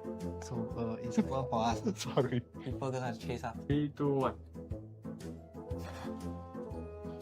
Oh, okay. Huh? Who is this? Oh, wait. This one. I think this one eh. Wait. You tell me if I'm right. Oh, it's Bray, bro. Don't know. You don't know who is it? You don't know who is it? And then? What are you thinking? Look at you. Wow. Who is that? I have no idea who is that. Oh, wait. Oh, okay. Oh, this one confirm no who already lah. Huh? Oh yeah, it's Ray. Okay, remember answers? 3, 2, 1. Bray actually look the same, bro. Bray looks the same now, eh. I guess all opposite. Right, it's Bray. Okay. 3, 2, 1. 3, 2, 1. Right, it's Bray. Yes. 2, 1. Oh, Bray. Bray. Alright, ladies and gents, my name is Jace. Right here, I'm joining with Super MJ and Nick Stain from Vanguard Esports. Super MJ, do you want to add on to any more of that introduction? Yeah, I'm Super MJ from Philippines. Then I'm playing mid lane for Vanguard SG. Yeah. Okay. Nick Sting. Hello, everybody. I'm Nick Stain, and I'm the roamer for Vanguard. And this season, I hope everybody can support us. Yeah. Last season in 4th place, which is very high for any community team. The last time that a community team did this was Team Evil when their first debut. What do you feel about that, Nick Sting? I'll say y'all see us wrongly lah. I don't feel we were a community team at all, like from the first place. Okay. Cause Lakshan has been in Xeon last time. Then I also has been Evol's Blitz late for damn long already. Like for quite a long period of time. And also Super Ryan is been revival, like around those kind of people lah, like MPL. Plus slowly and Chut, they were from MDL as well, right? So I don't think based on those kind of facts, y'all can call us a community team lah, to be honest. But this time around, you are getting someone from the PH instead of ID. Chut is from ID. Yes. Slowly is also from ID. Now this time around, you're replacing it Salem and also Super MJ. Both are PH imports. So I think I'm just gonna pass it over to MJ now. MJ, have you played with Salem before? Yeah, I play with him in rank. In rank? Yeah, not on the same team. Not in the same Yeah. team. Nick, when I would say that you're very actively involved in the organization of Vanguard, right? Yeah. Can I say that? Yeah. When you saw Super MJ for the first time during the trials, what was your impression of him? I was like, cause before Super MJ, right, we actually locked in another match. Oh, your second choice MJ. No. No, let me finish first. We locked in another match. It's called Ryujin lah. This match from Euphoria Esports. It's also from them. Yeah. But we found out that like after a while of playing, at first he was doing fine with that one hero Nova area. But after a while we realized like, oh, that guy like very shaky, he keep on dying, scream, like he's causing us the games lah. As an import, you cannot be causing us the games, right? Like you should be like somewhat doing your job well, right? So what we felt was like me, Lakshan and like the management, we felt that Ryujin wasn't doing well, so we decided to kick him. So we kick him, then we were finding another match. Then we had this one coach that time that is called Zemi. He went to look around and found MJ. And then MJ came to try out. And on the day of trial, right, like we played a few scrims together. I realized me and MJ, like the synergy like quite good together. Wow, so yeah. Super MJ is gonna start calling himself MJ Stain? No. Not yet. Not yet. One day. So we found our synergy like quite good, right? Then like it was way better than me and Ryujin, like I speak. And then I was like, bro, like no point, like just why not? Like MJ is so much better. So like what's the point of the Ryujin, the other match? Okay. So we just took MJ in lah. Oh, that's cool. Yeah. Okay, then what about Salem? I need to remember it's like Salem, not Salem. Okay, so for Salem, right?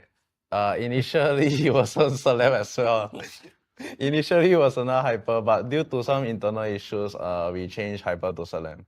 Yeah. Oh, so he wasn't supposed to be the hyper, or was supposed to be? He was another one, but due to some other issues, we decided to change the hyper. Are you able to share who that hyper you got, or is it an import? Yes, it's an import From PH as well. from PH. I see. Yeah.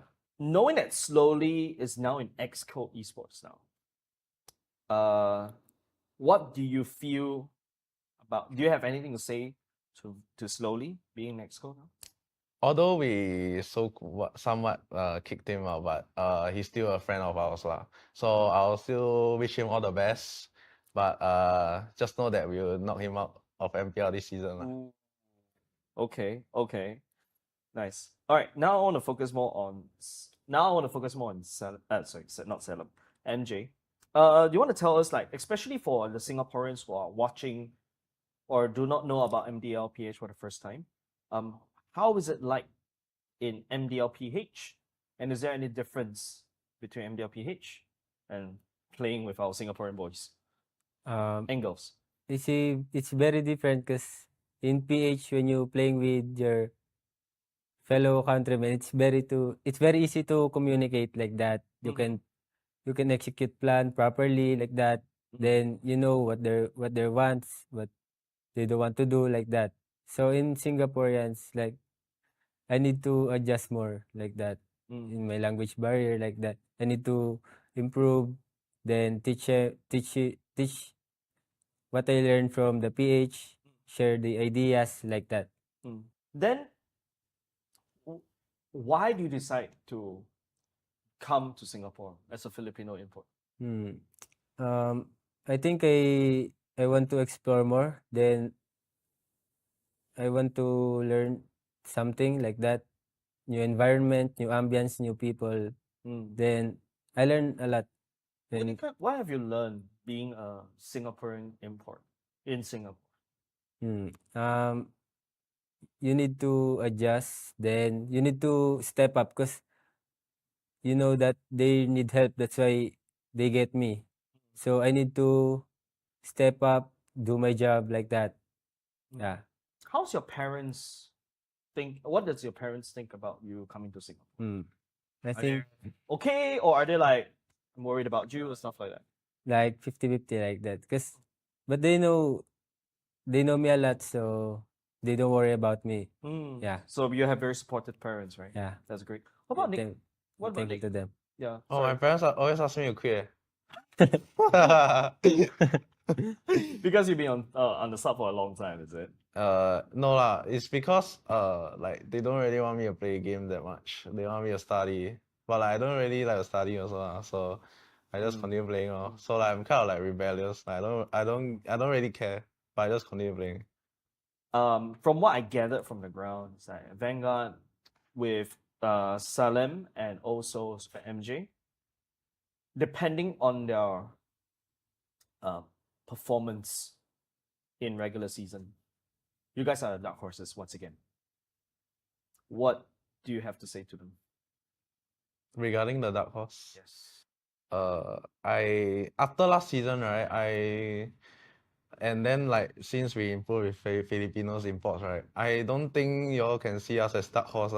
We are one of the teams that can really hurt in the like upset like Flash, Bleed, all these. Like I see it coming in my in my imagination. Like in my books, right? I already see it's written in my books. All right. Yeah. Which team are you looking forward to fight? Of course. I know you're definitely going to say Team Flash. What about the second team? Second team will be Bleed lah. Yeah. Bleed. Cause they are the two teams that I feel have the highest chance of winning this season. Yeah. Other teams, I think not really. Do you put them below you or above you? Personally, I put below me. Yeah. Since we're talking about that, bottom two teams to be relegated this season. Exco and Asteris. That was quick. Yeah. Okay, but why Asteris? No. I was changing my mind. Okay. I'll change it to Exco and Homeboys. Exco and Homeboys. Why Exco? First of all, Exco. Because I think is it because Slowly's in there? no, it's not because of Slowly. I think it's because of the Singaporean players. Because I think they are not strong enough to. Who do you think is the weakest thing in Exco? I think if you ask me honestly, I think it's their goal laner. The gold laner Gira. Yeah. I saw his gameplay, he seems a bit too aggressive, which I think would get punished in MPL SG. But in qualifier, since it's so-called the lower tier, that's why he get to shine there. Yeah.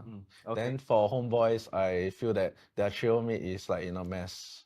Unless in the transfer window they do something about it. Yeah. The trio mid is Buji, Sub, and Wolf. Based on this list that I'm looking at right now. Yeah, I feel Buji is fine because he has the RAG experience, but it's the Rome and the Hyper that is inexperienced, and they are like publics of SG, which I don't think will succeed in MPL SG. Like in in MPL, I feel that if you have a weak trio mid, you basically just lost the game already. Yeah. Do you have any like thoughts, or do you think you agree with Nick's bottom two? I think yeah, but the other team I don't have an idea. Okay. For some Singaporeans. Okay, great. What about this? Instead, for you, which team would you like to face most?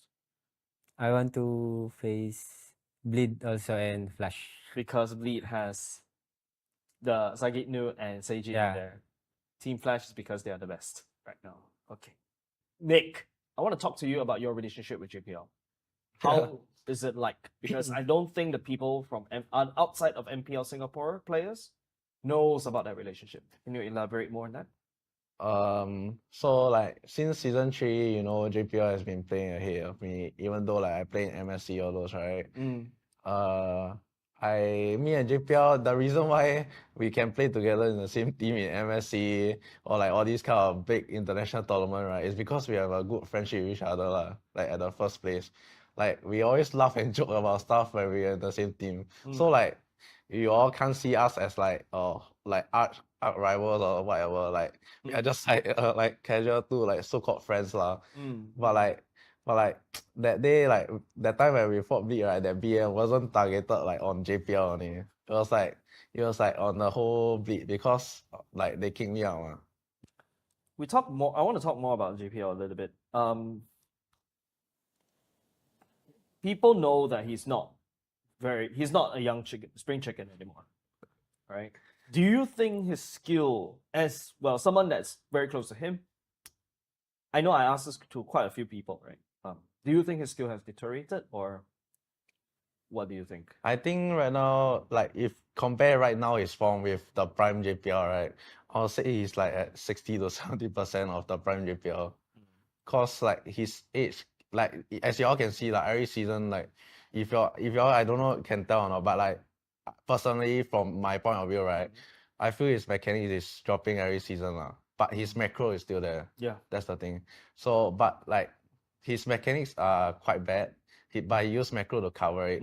So in Singapore, right, you don't need that much mechanic to like be the champion. So like I feel like in local still right, in local is okay. But in international, as you can see from the Games of Future against the Russian team, I forgot what's the name. That's where they struggled because JPL couldn't find a catch. No engage couldn't be start. So eventually they just lost. I see. That's the point that I saw. So I see. Okay. Yeah, I think you're the best person to ask in my opinion because you're so close to JPL. Okay, great. Then we're gonna talk more about the top 3 players, Nick, in Singapore, MPL Singapore. Top 3 players? Yeah. Including imports? Including imports. If you want to, I think you've been here for quite a long time. I'm gonna open it up for even past players as well. Top 3 of all time, so basically. Of all time, MPL Singapore. Who do you look up to? 1 will be Bray. Bray, okay. Yeah. 2, I'll put JPL. JPL, yep. Yeah. Definitely. 3, Diablo. Diablo. Yeah. Why Bray top though? Bray, cause he's one of the best tank junglers I've ever seen. The way he positioned in turtle fight, he's like giving you the threat, but without like he don't even need teammates around him. Like he's a threat himself standing there in the turtle. Like people just backs off because his aura is so strong. Like I don't know how he does it, but like when I fought him, that's what I felt. Like his aura is way stronger than other junglers. Yeah. Okay, great. Now I'm gonna flip it the other way around. Bottom 3 players in MPL Singapore. Bottom 3 in this season or all time? This season. This season. But I cannot include subs. No, don't include subs. Yeah, Look at okay. main rosters. Bottom 3. Yeah. Like serious one or like? Serious one. Bottom 3. Yeah, because I'll definitely ask you why. Okay. Yeah. Bottom 3, let's go. I'll say Jira. Gira, okay. Gira actually. Yeah. It's Gira. Oh, not okay, Jira. okay. Yeah. The set guy. Set, Yeah. okay. And Yunsky. Yunsky. Why Yunsky? I feel Yunsky he needs my path to be good. Like your path. Yeah, like he needs like someone like JPL to start him out, to understand role more. Cause when I faced him last season, he seems like he don't understand his hero enough. Like he's playing Valia but he's opening the map. Like stuff like that. Like I can tell like he lacks the experience, he lacks the understanding. That's why I put him there. Then you mentioned sub is because probably you mentioned earlier just now, it's a public player. Yeah. No community no community. Yeah, no community experience. I don't know who is he. I never know where there may be another second evil. You know, you never know when he become a next powerful. I don't know. Yeah, but for now I'll rank him bottom because I really don't know anything about him, and I feel that he's bottom lah. Yeah. But Gira is probably beef. Huh? Gira is probably beef. No, it's not It's beef. not beef. I just feel that he as a like player in like I don't see him doing good in MPL. That's all. Because it's too aggressive. Yeah, it's too aggressive. I see. Okay. Okay. Great. Now I want to talk more about for people who might have doubted you before or even today. Do you have anything to say to them? Vanguard may be relegated. Like people may say that Vanguard may get relegated this season. Do you have anything to say against them? I'll say y'all can just watch this season as y'all be surprised where we will stand at the end of the regular or even playoff, because I'm very confident with my teammates. And when I have this kind of confidence, it was like during playoff we beat that kind of confidence. Like I really trust this current lineup that we can like really do something in MPL SG and not just stay inside. I don't want to stay inside. I want to prove to everybody that we are not just a dark horse. We are one of the contenders. Then you mentioned, you said that they're more supportive right now, or 50-50, right? You also mentioned that only because once you got more like your results or something, right? That they're more confident in you. Now, in my opinion, I'm not sure whether you agree with me. Is it true that you see Singapore as a springboard for you to grow as a pro player? Yeah, because it's my first time playing an MPL, so it's a new experience to me. Then I don't think that it's easy. Okay. Yeah. Let's stay for one more season. We come back here again. Next season, I'm gonna ask you a question. What's the difference between MPL and NPL? You never know. Yeah, great. Well, do you have anything to say to your fans? I'll say even if we don't have much fans, we will eventually get more fans, because I believe that we can be a we can be a champion contender this season. Yeah. Okay. Okay, I'm good. MJ, do you have anything to say about your new environment in Singapore? Please support us in MPL. Okay. That's all right. I'm great. Thank you very much.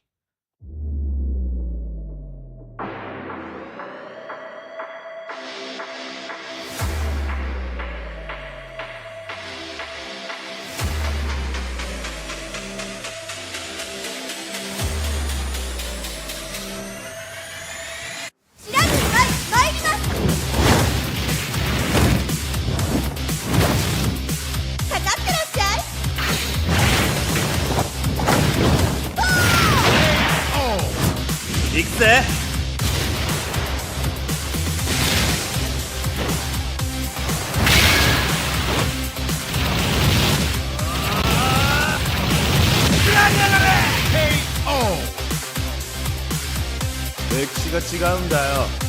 Hey, come on, come on.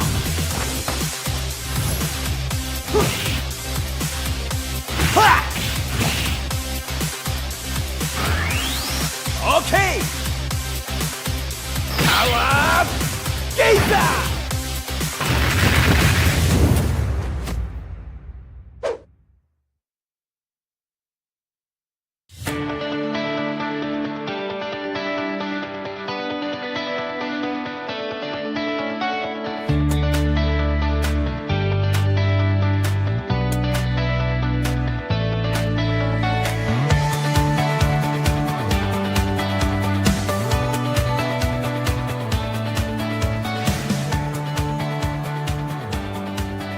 OSIM.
这肯定是你，这个不用讲了，这个不是 cut TC 就是 Hades。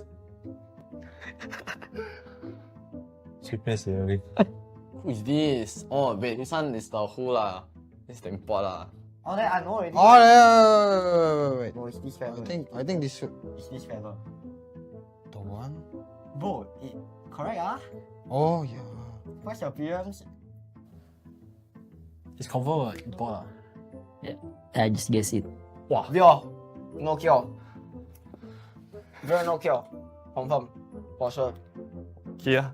Wait. Confident. Gasa. I'm 100% confident. Oh, I think it's Who is? import. Oh. You can to play EXP. If I spell name, It's okay. Oh, wait. We are no cure. Correct. You look like Venom Cup, bro. How does that look like slowly? Slowly don't look like that, bro. Slowly your ex-teammate, no he look like that when he was young. 3, 2, 1. I told you, bro. Bro. Forgot about him, huh? 3, 2, 1. Correct. 2, 1. 3, 2, 1. It's real no cure. My goodness. So, it's for us. Sorry. People gonna chase us. 3, 2, 1. Oh, okay. Huh? Who is this? Oh, wait. This one. I think this one eh. Wait. You tell me if I'm right. Oh, it's Bray, bro. Don't know. You don't know who is it? You don't know who is it? And then, what are you thinking? Look at you. Wow. Who is that? I have no idea who is that. Oh, wait. Oh, okay. This one confirm no who already lah.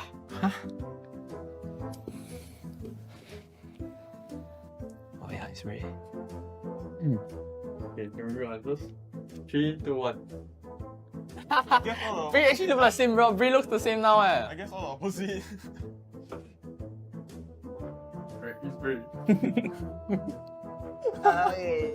3, 2, 1. 3, 2, 1. Right, it's brave. Yes. 2, 1. Oh, Brian. Brave. Alright, ladies and gents, my name is Jace. Right here, I'm joined with Super MJ and Nick Stain from Vanguard Esports.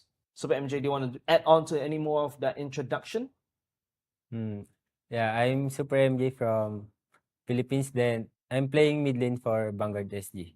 Okay. Nick Stain? Hello everybody, I'm Nick Stain and I'm the roamer for Vanguard, and this season I hope everybody can support us. Yeah. Last season in 4th place, which is very high for any community team. The last time that a community team did this was Team Evil when their first debut. What do you feel about that, Nick Stain? I'll say y'all see us wrongly lah. I don't feel we were a community team at all, like from the first place. Okay. Cause Lakshan has been in Xeon last time. Then I also has been Evol's Blitz late for damn long already. Like for quite a long period of time. And also Super Ryan is being revival, like around there, those kind of people like MPL. Plus Slowly and Chut, they were from MDL as well, right? So I don't think based on those kind of facts, y'all can call us a community team to be honest. But this time around, you are getting someone from the PH instead of ID. Chut is from ID. Yes. Slowly is also from ID. Now this time around, you're replacing it Salem and also Super MJ. Both are PH imports. So I think I'm just gonna pass it over to MJ now. MJ, have you played with Salem before? Yeah, I play with him in rank. In rank? Yeah, not on the same team. Not in the same team. Nick, when I would say that you're very actively involved in the organization of Vanguard, right? Yeah. Can I say that? Yeah. When you saw Super MJ for the first time during the trials, what was your impression of him? I was like, cause before Super MJ, right, we actually locked in another mage. Oh, your second choice MJ. Yeah. No. No, let me finish first. We locked in another mage. It's called Ryojin. This mage from Euphoria Esports. It's also from them. Yeah. But we found out that like after a while of playing, at first he was doing fine with that one hero Novaria. But after a while, we realized like, oh, that guy like very shaky. He keep on dying, scream like he's causing us the games as an import, you cannot be causing us the games, right? Like you should be like somewhat doing your job well, right? So what we felt was like me, Lakshay, and like the management, we felt that Ryojin wasn't doing well, so we decided to kick him. So we kick him, then we were finding another mage. Then we had this one coach that time that is called Zemi. He went to look around and found MJ. And then MJ came to try out. And on the day of trial, right, like we played a few scrims together. I realized me and MJ like the synergy like quite good together. Wow, so yeah. Super MJ is gonna start calling himself MJ Stain? No. Not yet. Not yet. One day. So we found our synergy like quite good, right? Then like it was way better than me and Ryojin like I speak. And then I was like, bro, like no point, like just why not? Like MJ is so much better. So like what's the point of the Ryojin, the other mage? Okay. So we just took MJ in lah. Oh, that's cool. Yeah. Okay, then what about Salem? I need to remember it's like Salem, not Salem. Okay, so for Salem, right? Initially he wasn't Salem as well. Initially he was another hyper, but due to some internal issues, we changed hyper to Salem. Yeah. Oh, so he wasn't supposed to be the hyper, or it was Yeah, supposed to be he MPL? was another one. Yeah. But due to some other issues, we decided to change the hyper. Are you able to share who that hyper you got, or is it an import Yes, it's an import from PH as well? from PH. I see. Yeah. Knowing that Slowly is now in Xcode Esports now, what do you feel about? Do you have anything to say to Slowly being in Xcode now? Although we somewhat kicked him out, but he's still a friend of ours lah. So I'll still wish him all the best. But just know that we will knock him out of MPL this season lah. Okay, nice. All right, now I want to focus more on not Salem, MJ. Do you want to tell us, like, especially for the Singaporeans who are watching or do not know about MDLPH for the first time, how is it like in MDLPH, and is there any difference between MDLPH and playing with our Singaporean boys and girls? It's very different because in PH when you playing with your fellow countrymen, it's very easy to communicate like that. You can execute plan properly like that. Then you know what their wants, what they don't want to do like that. So in Singaporeans, like I need to adjust more like that in my language barrier like that. I need to improve, then teach what I learned from the PH, share the ideas like that. Then, why do you decide to come to Singapore as a Filipino import? I think I want to explore more. Then I want to learn something like that. New environment, new ambience, new people. Then I learned a lot. Then What have you learned being a Singaporean import in Singapore? You need to adjust. Then you need to step up because you know that they need help. That's why they get me. So I need to step up, do my job like that. Yeah. How's your parents think? What does your parents think about you coming to Singapore? I Are think they okay, or are they like, I'm worried about you or stuff like that? like 50-50 like that. But they know me a lot, so they don't worry about me. Yeah. So you have very supportive parents, right? Yeah. That's great. What about Nick? Thank- What about thank you Nick? to them. Yeah. Oh, my parents always ask me to quit.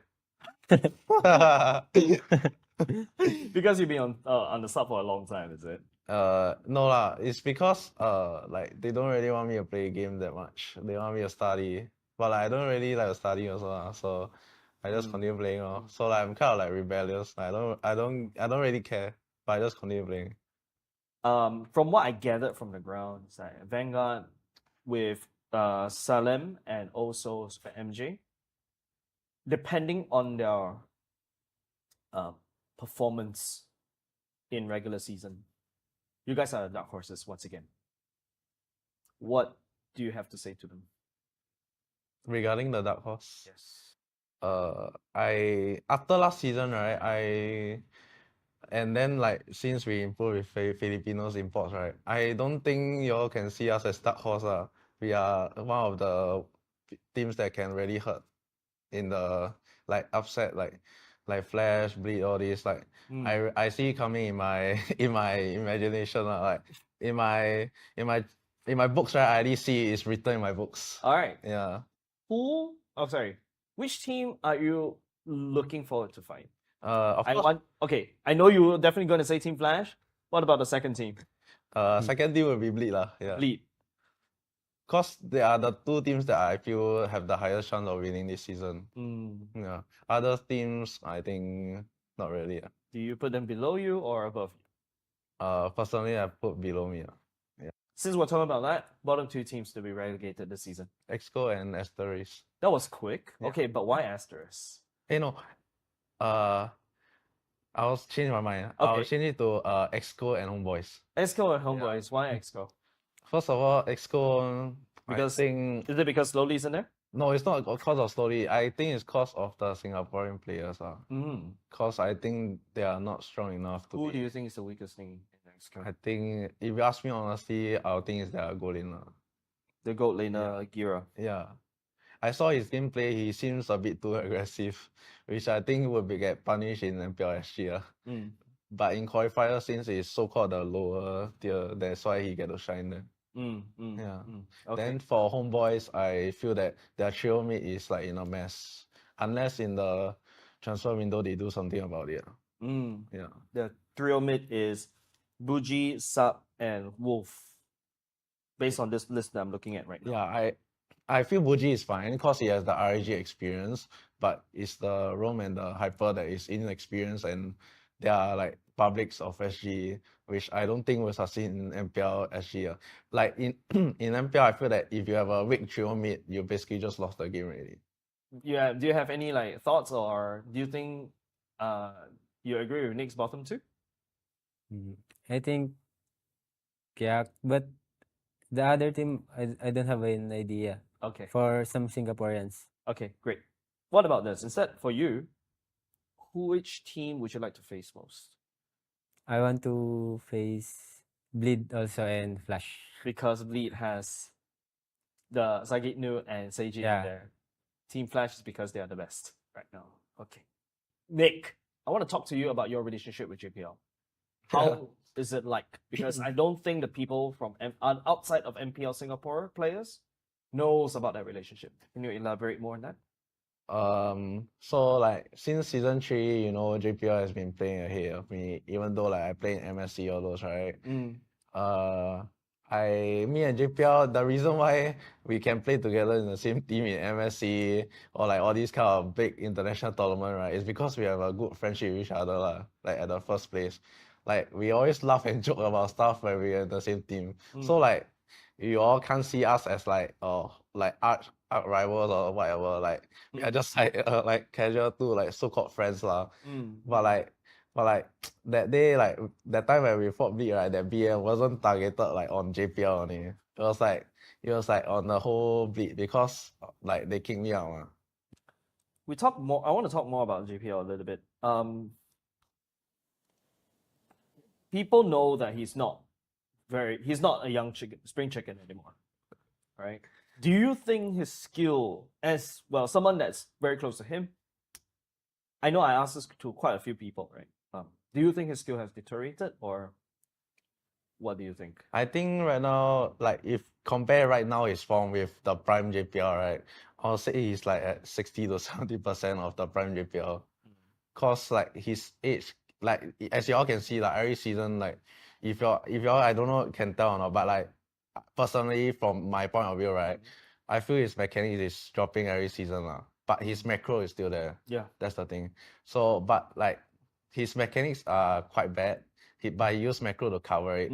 So in Singapore, right, you don't need that much mechanic to like be the champion. So like I feel like in local still right, in local is okay, but in international, as you can see from the Games of Future against the Russian team, I forgot what's the name. That's where they struggled because JPL couldn't find a catch, no engage couldn't be start, so eventually they just lost. I see. That's the point that I saw. So, I see. Okay.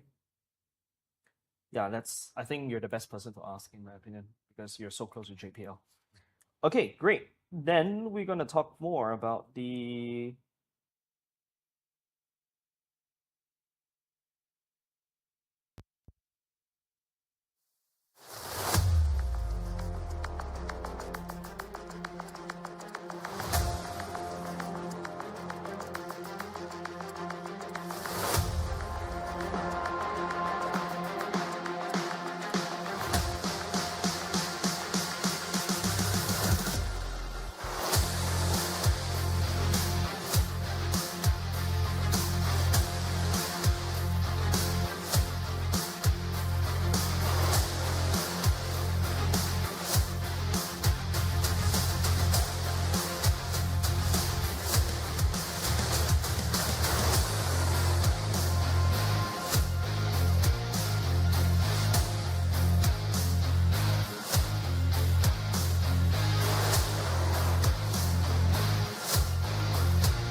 And welcome back, everyone, right here to week 3, day 1. Now, earlier on in our first match itself, we see the likes of Vanguard Esports going up against Exco, where Vanguard Esports did a clear 2-0 clean sweep. Now, for the next match coming up, we'll see the likes of Homeboys SG going up against RSG SG. Now, even though Homeboys have seen a rather tumultuous game a week 2 earlier, they seem to have worked out their problems and are performing very well. Whereas on the other hand, we see RSGSG, a brand new roster, very exciting and unpredictable at the same time. With that being said, where are your casters? Where are your votes going to? Which team will win? Leave them in the comment section below. With that being said, let's take a look at their wonderful faces, starting off with Homeboys SG.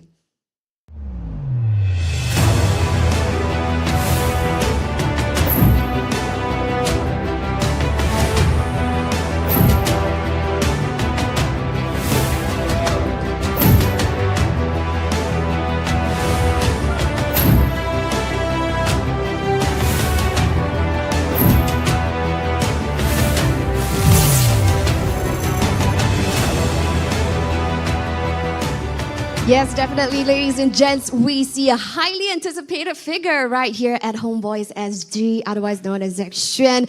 Definitely a lot of eyes on him right now. As you guys know, this seems to be like a transfer week high where we might see changes happening at the Land of Dawn. Going up against Homeboys SG, presenting to you, RSGSG.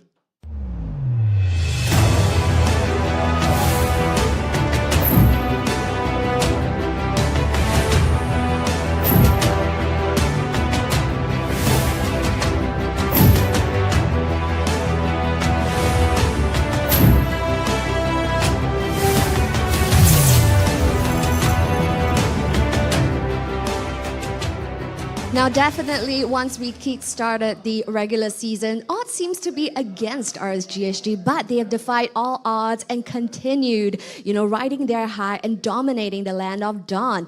Now, it seems that this week, it is a transfer week shakeup. On one hand, we see Homeboys SG with a brand new addition of Zach Xuan, whereas on the other hand, for RSGSG, we see the addition of Pacifist right there as coach. What will unfurl in the Land of Dawn today? We'll hand it over to the casters to find out. Take it away, boys. Well, welcome, ladies and gentlemen, to RSG versus Homeboys. Before we talk about the teams, we have to talk about ourselves. And with me are my homeboys, Churros and Eris, and I'm your caster, Moman. So, we talked about Zixuan just coming into Homeboys, replacing Sop on the roster for today. And we will see, do you ban Fanny? What do you do, man? Global number 1 Fanny's in town. Well, Zixuan has been known as a global Fanny at one point in the entirety of the Mobile Legends Bang Bang career, right? I'm pretty sure we'll be able to see an assassin matchup in this kind of competition. One can hope. One can hope. But Homeboys, though, they're not out of the woods. They beat Evil, and then Evil beat RSG. And with Zixuan coming in, previously he was from KBG or Keep Best Gaming in China, coming into Homeboys from the Games of the Future. Well, the synergy is in question. Yeah, the synergy is indeed in question, but we did see the synergy coming out last week, and now we do have the members of Homeboys SG. Eris, could you run me through the members? Yeah, no big changes except for one star that's a huge change. That's a huge change. Right, Zixuan coming in onto the jungler role, replacing Sam, as you guys mentioned earlier. The rest of the members, no changes across the board, and you gotta mention Anip here, right? Anip performed exceptionally well against Evil in last week's game. His Moskov, boy oh boy, that was a near perfect Moskov before Luxionstain's performance today. It was pretty chef's kiss, huh? Yeah, was Luxionstein trying to pull an Anip cosplay, or Anip pulling a Luxionstein inspiration? Well, Luxionstein did get a Maniac though, so until Anip gets a Maniac himself, then we'll talk. We'll have to see in this game. Probably RSG will just ban it out, but as we're talking about RSG, we do have the members on the screen right now. No major changes, but the Phoenix has risen from the ashes. Closer Bray, Godzilla, Derry, and CS, they have showed a very, very strong performance last week with a shaky start in week 1. So I'm very excited to see them going through in this game of Homeboys. To be honest though, I think it's going to be a very, very close game, especially since Homeboys identified that CS is basically going to be a problem.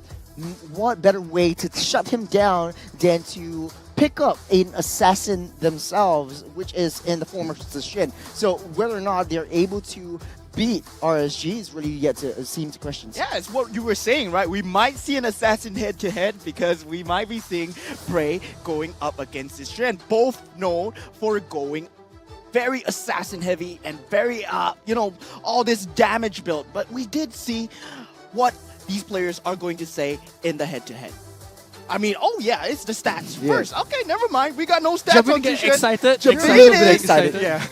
I know you're excited, you're starstruck. I am too, but here we have stats on across the board. I think it's very similar to what we saw coming up from Exco and Vanguard as well. Once again, gonna feature the major Buji on his forearms. 78% Q participation, plenty of KDs across the board. But I think the story that we're trying to tell here is that this is a team that has defied expectations, positively or negatively from week 1, and then coming in week 2 being able to turn it up, showing that, hey, we're still in the race, we're still here to make it off the playoffs, and the fact that we are bringing in a big name like Zishan, given his past performances, whether positive or not, I think that is a bold move, even after a good performance in week 2. So whether it's an improvement, we'll have to see. This is a very, very precarious situation. Yes, you have brought a big name into Shen coming into the entire roster, but they are still third last in the standings. And whether or not this is a best time to try a new composition, new draft is yet to be seen. But we have to look at the other side of the table. RSG, SG, CS, Derry, Godzilla, Bray, and Closer. What really stands out to me is that Bray, known for being an assassin-heavy kind of player, he likes to play the X-board. He likes to go for the fighter jungles. It's sort of like a Mobile Zane cosplay, sometimes bring out the Alpha as well, plays very well with the Fredrin as well. So he's all adaptable. Jack of all trades, master of none. Yeah, I think one of the key things that we've seen coming into this season, the biggest change I've seen for RSG is that Davey is starting to play a lot more support as he did compared to previous seasons. That's a huge, huge difference to what we see from a traditional Davey pick. Yeah, Derry is pretty much known for one of those like very aggressive, in your face, annoying mosquito that was always within your jungle and always poking at you. But we will see what the players think about themselves in the head-to-head.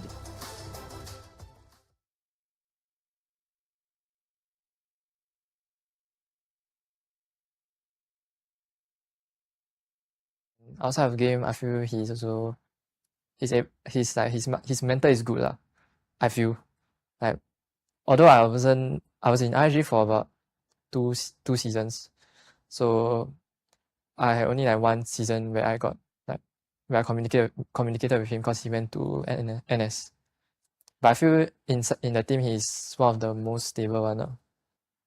Depends on his team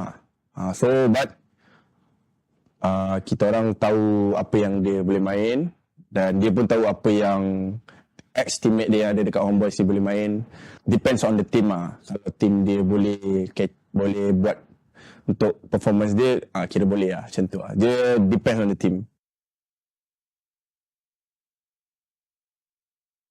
I would expect him to put some fight to me in the mid lane since I've taught him how to play aggressive and all. So when I fight Homeboys, usually is see who more aggressive. It will be not really a one-sided, but I think we're able to defeat Homeboys because it's not like Roy is back, and as I mentioned, he's like I think he's like one of the best majors in Singapore. So I think like he's able to like rotate and like his mechanics are probably like better than Buji, and that's why I think it'll be a easy game for us. You know, this is a very, very interesting matchup. One of the, dare I say, match of the day, because it's also a revenge match. Derry from Homeboys in Season 6 coming into RSG, facing up against his old team. Bougie was from RSG, now facing up against his old team in Homeboys. So this is a very, very, dare I say again, precarious situation for both sides. They know each other's ins and outs. So are they able to surgically break down each of their team's win conditions, you know? And with the new additions to the side of Homeboys as well, there will be a lot of planning to do from the side of RSG. But RSG, to mention that they have a new addition as well in terms of a coach. And looking at the audience predictions, it is close, 47% to 53%. But I was talking about the coach, RSG. They have brought in Pacifist as a coach. We were talking about RSG not having a coach in the previous games, and now they do have it. Will he be able to counter Seifel and Zishuan coming into the roster as well? Well, we'll have to see whether or not, at the end of the day, I think what I mentioned in week 1, or rather not week 1, but game 1, I stand true to the statement. I think transfer week is very vital to teams who are looking to have that improvement, and well, speaking about improvements, I guess the cat's out of the bag. We're kind of doubting whether or not bringing Zushen in will be enough. I think to kind of even that out, bringing Pacifist on board after week 3, or rather after week 2, does add a little bit of stability to the team. You have an additional voice in the team. You have an additional mind that's drafting for them as well. So I think that's a very good balance to both sides in terms of addition. Whether or not, like I said, I'm just playing devil's advocate here, right? Whether or not it work out, we'll have to see. Actually, this was something that I want to talk about a lot. It's the gold lane matchup. Aneep and CS has been the core players for both sides. Aneep, yes, his statistics are much higher, but CS, you're taking down a lot of the objectives. So Aneep wants to go for the kills, and this is what it's telling me. In CS, it's always on that back front. They play pretty similar heroes. CS is very comfortable on the Claude. They like to go for that split push approach. And the only thing is, from last week, it was the players actually drafting for themselves. And what I noticed is that RSG doesn't like to go for a lot of the heavy engages. They play like 3 split push heroes. You got the Ling, you got the Claude, you got a random Angela as well. So whether or not Pacifist will be able to put Derry on a very suitable engaged tank will be in question, but RSG has been performing better when it comes to objective takedowns. Yeah, you can see that through the stats as well, right? We saw CS having the 7th in terms of league, in terms of kill participation for his team. And that's not to say that, he's not one of the better marksmen, but I think it's more of how the team wants to play, right? We saw a very different stat when we're looking at Luxionstein, when his kill participation was a lot higher at 80%. And I think for RSG, it's a lot different, right? You have the likes of Diablo in the past coming in to free up the EXP lane. This time around, it's closer. You have Bray playing heroes like Ling, who goes for the backline. So there's a little bit of a weight lifted off CS's back. And I think that's a very good balance as to how the team wants to play. I think in teams that play really, really well, and those teams that are in the top of the league, they generally spread the responsibility across the board, just in case it gets targeted in the laning phase, they don't really have a good game. There's still another figure in the team to kind of share that responsibility. Yeah, we talk about the hybrid versatility that Team RSG has. They have a lot of fallback options, but let's just take a look at the drafting and batting patterns from these two teams. Currently, already Harif and Angela being taken out of the pool. I mean, Roger as well, and the Faramis with the X-Borg from the side of RSG. It's very interesting that RSG actually banned out the X-Borg for themselves. It's sort of like Bray's signature hero, and they're banning it out because of the fact that, like, okay, RSG wants to play safe this time around, and that's what they're telling me. They want to go for either the Fredrin or the Barat, and the X-Borg is something that really takes them down. But Homeboys SG, they will finish up their first phase of that draft with the Matilda ban. RSG gets first pick advantage. Yeah, Barat is still on the board with Fredrin getting banned out. And here we go, Barat's getting picked up immediately as we spoke about it. I think we've seen a lot of success on Barat. For RSG's wise, is 50% at this current rate. They haven't really played much Barats because he's been constantly banned out. But I think the Barats is a very good pick. Granted, the Angelo is banned out, but there are other supports that can bring these Barats into play. You know, you still have the Rafaela, you have the Florin, which RSG can look to pick up. But for the side of Homeboys, I think the interesting thing here is that we're going to see the Frederick combo, the classic Barats Frederick matchup. Now the question is, in terms of difference, who's going to be supporting this main show in per se? And one of them being Moskov. They actually leaked the Moskov through. Not leaked per se, but there's only so many bans you can go off, and this is Homeboys prioritizing their win con. You know how good the Moskov can be when it comes to teamfight. The ability to just throw a Spear of Destruction, land on someone, and join that teamfight from the other end of the map. Yeah, it's extremely hard for Team RSG to just ban out what Homeboys SG can potentially play, but we do see the pickup being the Nathan as the goal laner for the side of RSG. But do know that Nathan was once a jungler, so potentially Bray can pull it out. I mean, they have the versatility that we talked about from the side of RSG as well. With Closer, Bray, and CS being the three cores, they can potentially swap things around. And finally, we do have the Grok picked up for Derry. We know what he can do on the Grok as well. Very comfort pick. If Derry has a good game, I mean, most of the time, RSG, 80%, 90% take the game. It's all about that mid trio, right? And the reason why Grok is so meta at this moment is because RSG likes to play around the objectives. Grok using that rock wall to displace the Lord, displace the turtle, gives a lot of time for RSG to be in position. And you want to be able to be in position at any point of time, especially when there's a huge objective fight. But dare I say again, Barats versus Fredrin, a very, very typical tank-to-tank matchup in the jungle. It seems to me like our dreams are going to be memes yet again. No assassins this time around. Oh my god, it seems to me that is the case indeed. Fredrin and Barats might be, I mean, they are ready to pick. I mean, Valentina out at this point, but they do choose to take out the Loi and the Novaria. But you have to think about it. The Kadita is still in the pool for Godzilla. If he wants to go for it, that Kadita is a very, very possible and probable option for him. We're going to see the Lolita combo as well. Just to counter Nathan, I think that is a really good counter.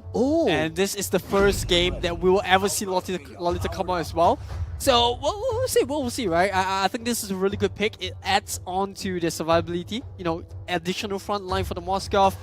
You got Valentina that's able to steal the Daytona's welcome or the wild charge if needed. So I think Homeboys SG here having a very balanced lineup.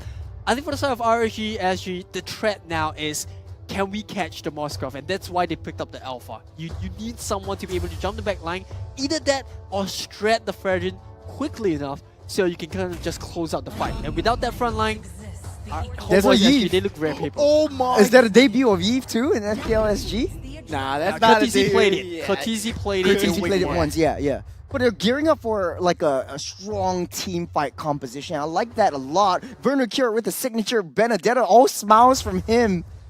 They know what their win condition is, and they think it's going to be an easy game. Cypher has a perfected draft in this time around. Pacifist coming in with this draft as well. So team fight versus a split push with the Lolita using their shields to reflect Nathan's damages, Nathan's basic attacks. It's going to be a very, very tough fight for RSG. Yeah, it's important to note though, we're going to be seeing closer play on this Barats. This is something that I think so far only RSG actually has been consistently pulling out.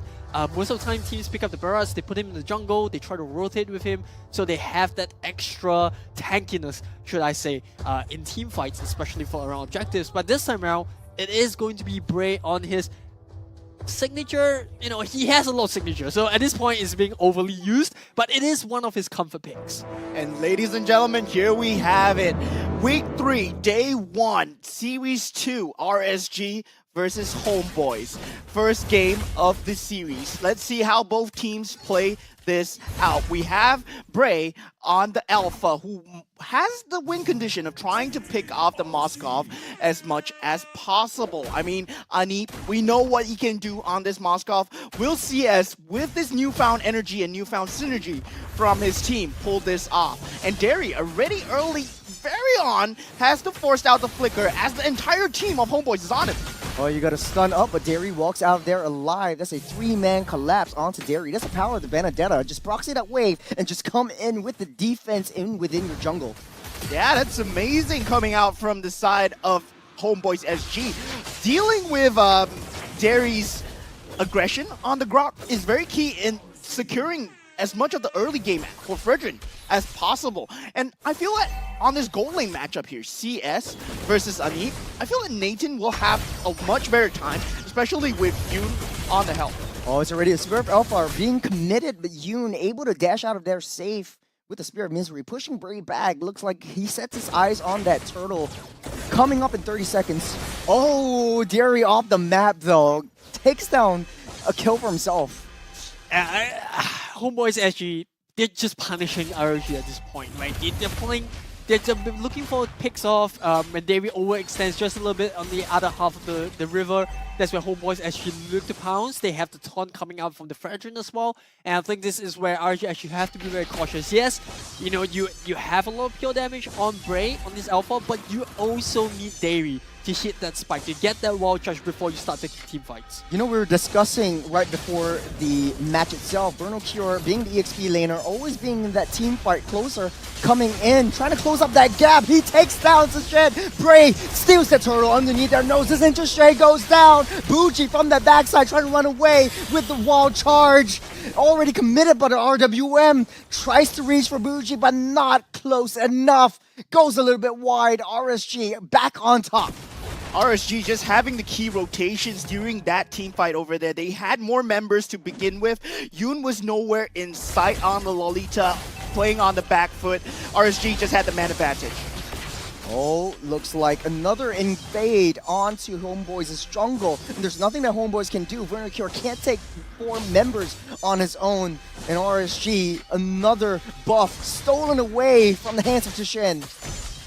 Yeah, still the 1v1 situation here. Vernocure in a bit of trouble. Closer does deal massive damage at this point, and Vernocure might be playing with fire here. Oh, like the final blow just to clear up that wave. And Vernocure heads back to safety. Yeah, a bit of wave cleaning, you know, waves to clear up for both sides before the turtle fight. We're already starting to see the EXP laners come in. And look at the position of Closer here. He's already prepared to take up the responsibility of rotating even before the Benedetta, which is, you know, a very different case when we see Benedettas play against other kind of EXPs. And I think this is where RSG actually does so well with negating Vernocure, right? We see Vernocure constantly putting forth the map. But speaking of pressure, they identified the wing condition. They want to go for a nip, but the Numenon Blast hits down, but not enough. No stuns whatsoever. Bray finds the way, but Tushen with the Praise's Wrath tries to take down Derry, but not enough. Tushen will be able to walk out safe. Bray still has his Spear of Alpha. Doesn't want to go in. Wants to zone out for the turret down below. And RSG are very aligned as a team at this point. They were protecting Godzilla, making sure his Eve also... Oh, Spirit of Alpha, not enough. Vernocure! I spoke too soon, and Vernocure goes down yet again. RSG with another kill to their name. Homeboys SG being in a position where they don't want to be in. Bray, he has the reach with his damage so far, and they don't want to be there. Yeah, you gotta give credit to Homeboys though. They are trying to defend the blue buff. Eaten up by the Detonus Welcome. Spirit of Alpha targets onto Yoon. Yoon nowhere to run, nowhere to hide. Underneath that turret. Electrifying blow with the petrified combo onto 3. But Vernocure will be able to use that just to push everyone away. But you have that split, you have that lane swap already in play right now. RSG on top by 2,500 gold. RSG taking the key team fights when needed without the Spear of Destruction available for Arneep, right? That means he couldn't come in time. Yeah, I just want to say before the team fight, right? You gotta give credit to Homeboys actually, despite them being on the back foot. Look at how quickly they made the call to rotate. The moment they knew that they couldn't contest for turtle, they dropped it, and Arneep immediately headed to the top lane because he knew, I'm not a matchup for Nathan. Let me just, you know, quickly go to the top lane where I can get some farm where I need it before I can join the team fight. And RG actually just kind of responds accordingly. It's kind of like that mirroring, just to make sure that we're gonna apply the pressure on him. We're gonna make sure he's not able to split push, and Nathan's able to do that.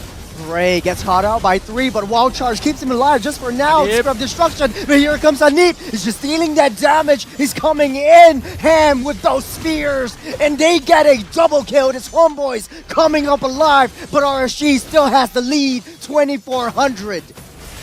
Slowly but surely, Homeboys SG, they have to find these pickoffs with a neat Spear of Destruction. And now we have the mid. RWM Yoon tries to get CS stunned in with the shield, the Electro Final Blow onto the back line, but Vernicure taking a little bit too much damage. He gets punished for being a little bit too close to Closer. With 20 seconds until the Lord spawns up, Homeboys SG, they're not in a position contest for this one. So close there. He was trying to go for Godzilla on that Eve, but the Petrify wasn't enough, and that freed up CS to kind of just burst the Benedetta down. I think the trade-off is still definitely in RSG's favor, because before that fight, Homeboys SG managed to get 2 kills. But in return, RSG chunked down a huge amount of HP on the mid turret, and they managed to get the tier 1 on top. And on top of that, this is going to be a close fight, which I kind of slightly favor RSG on this turtle. RSG under a 3v4, but Numenon Blast with the flicker onto Bray. They want to go for more, but Yoon taking a little bit too much damage from Closer. That's a dinosaur, but off the map though, they take down Anip.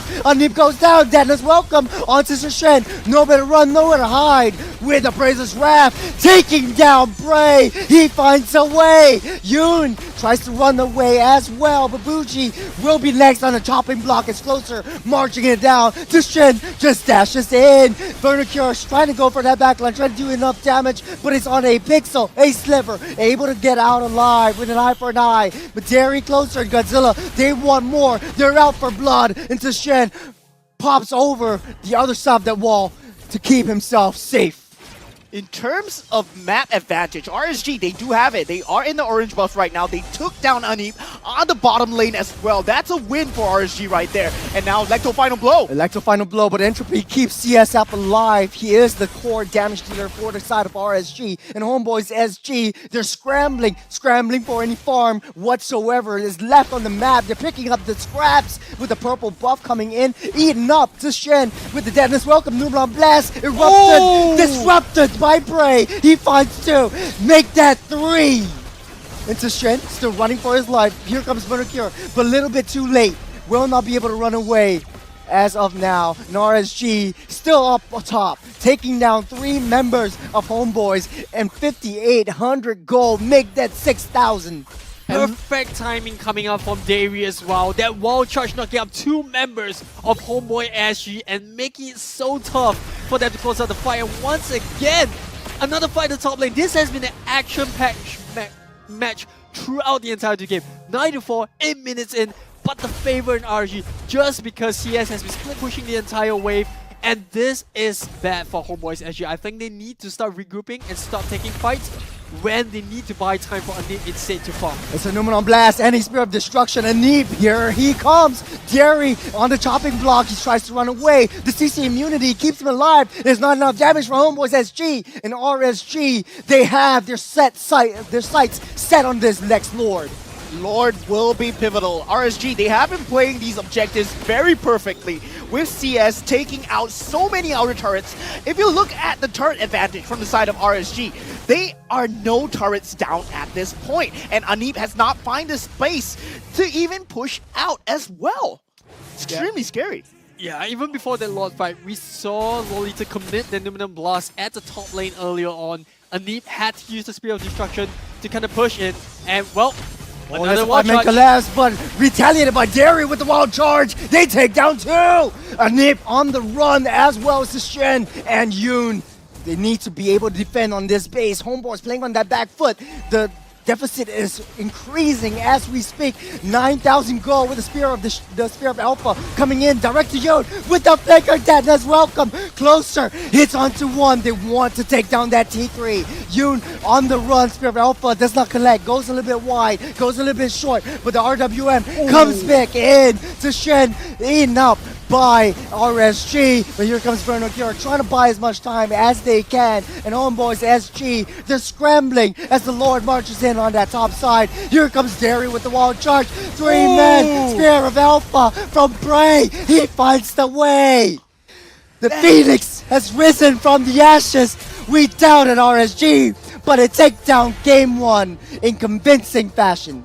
The way that RSG was playing, there was no key member that you needed to look out for. They were just a team unified, aligned against Homeboys SG. Early game, Derry was shut down, but they managed to find key ways to come back every single time. Key objectives taken by RSG. Very strong gameplay by them. I think the important fact to note is that CS is completely left untouched the entire game, right?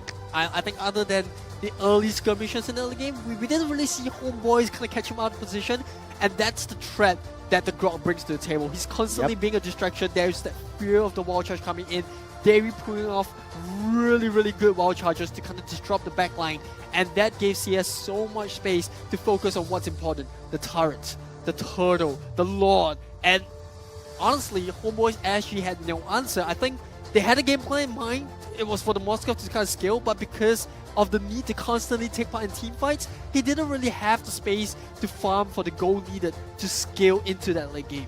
Yeah, I mean, Vernacure being on his signature pick, the Benedetta, the idea was there. Just proxying the wave, going back, giving support to your jungle so that Zishan can farm up. But I don't see a lot of impact from this Fredrin. He's always at the Lord Pit or the Turtle Pit, but we have to see the MVP of this game. I think it's going to be, okay, it's going to be Derry. I was going to say CS though. He played a heck of a game, but Derry was the enabler.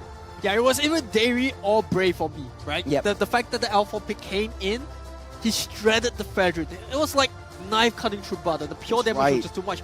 But more importantly, Derry was the one that set it up. He was constantly being distracting to Homeboys SG, and every single time it felt like, okay, we're about to get the Eve, we're about to tear the Alpha down. Derry comes in with the wall charge, knocks the backline up, and Barry just that just gives Bray so much space to just lifesteal back. And I think, honest to God, Derry deserves the MVP this game. Yeah, I mean, he bought so much space in the early stages of the game. Despite the fact that he gave up his life most of the time, Homeboys SG, they did have the correct response. But in the backline, you were saying, right, CS was getting out so many key objectives. In that 1v1, he was just making sure Anip could not come online at all. He could not find the Holy Trinity. He could not get the Demon Hunter Sword out. And that, with that said, Anip could not join his team fight, could not deal damage at all.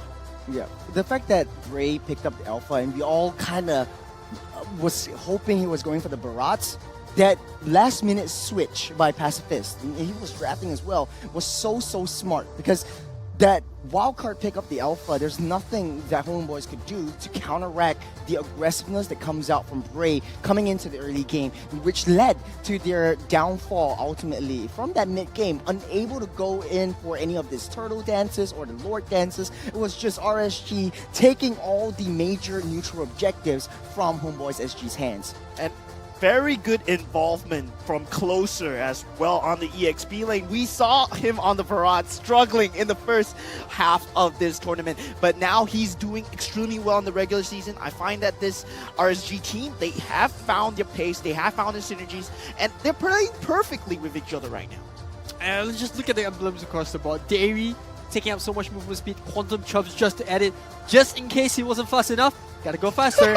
And he takes that Quantum Charge. And then on the other side, you look at Bray and Closer both pick up the Tenacity just to add that extra tankiness, right? Just that cream on the top. Just to help frontline a little bit more, buy a bit more time. And I think that's very smart coming out from Bray, because you'll think about it, Alpha doesn't really need too much of a damage. He doesn't need to scale with physical attack because he has that pure damage. So that Trill gives him the early game spike, clears creeps a little bit quicker, does a little bit more damage with the Alpha strike as well, rather than the Spear of Alpha, and I think that was superb across the board. Well, Homeboys unable to touch that turret at all, so, oh man, this is criminal.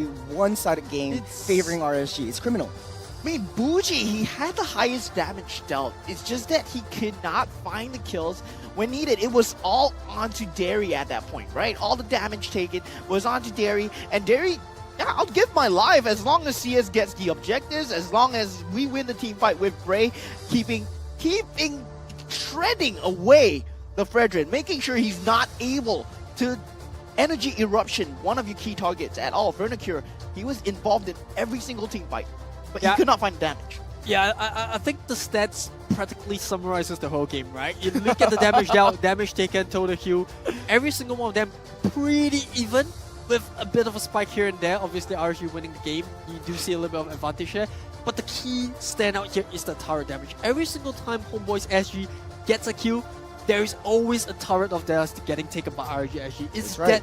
It's the opportunity cost. Every single time RSG loses a member, we're going to punish you by taking away a turret. We're going to punish you by securing the Lord. We're going to punish you by securing the total. And that is just, it's such a beauty to see, because you would think that, yes, you know, it's very even in terms of kills early game. It's kind of even in net worth, but turrets win you games. Kills don't. You know, for CS though, 917 GPM, and it's only a 10-minute game. It was a very, very strong Natan, but we'll have to see the highlights right here. Moman, break it down. Let's take it in review. Closer finds a very nice Daytona's welcome to Zishuan at that point.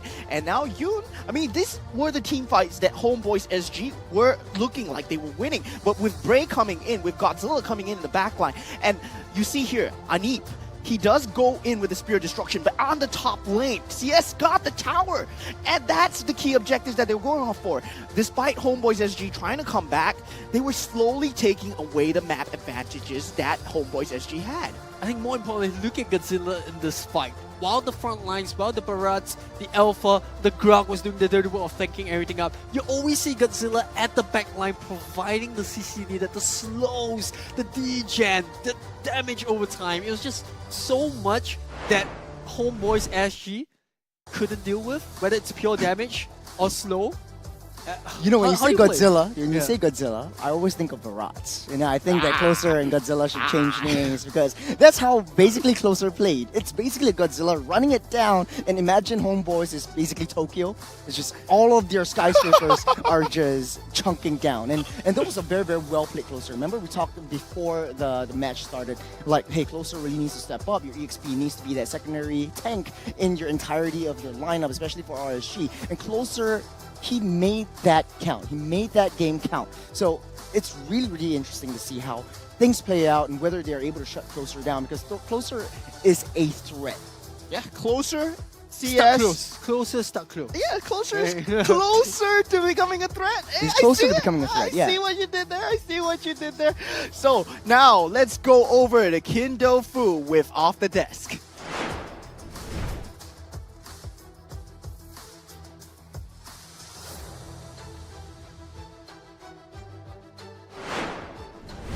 And on the desk is us, guys, as I feel that during the team breakdown itself, whether CS was getting away map objectives, it was all about control for the side of RSG. And that's what I believe Kindo Fu was trying to talk about. But let's just find out from the man himself.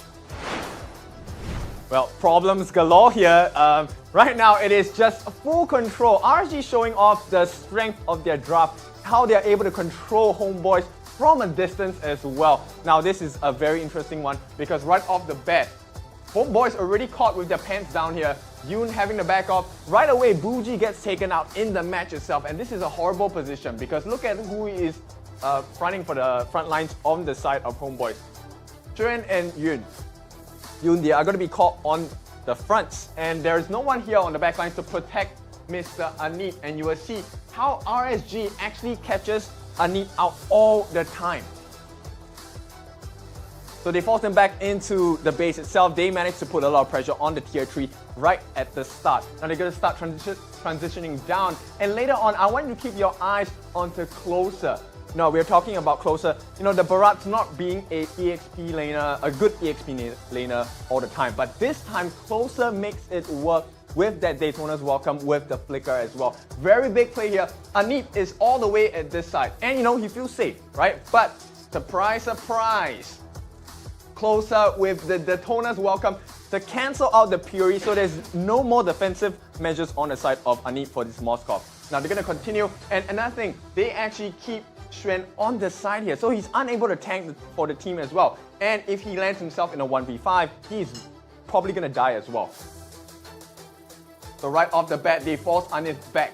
And here is where teamwork makes the dream work. Godzilla with a perfect RWM. Look at where he catches Anif here on the cusp of his RWM.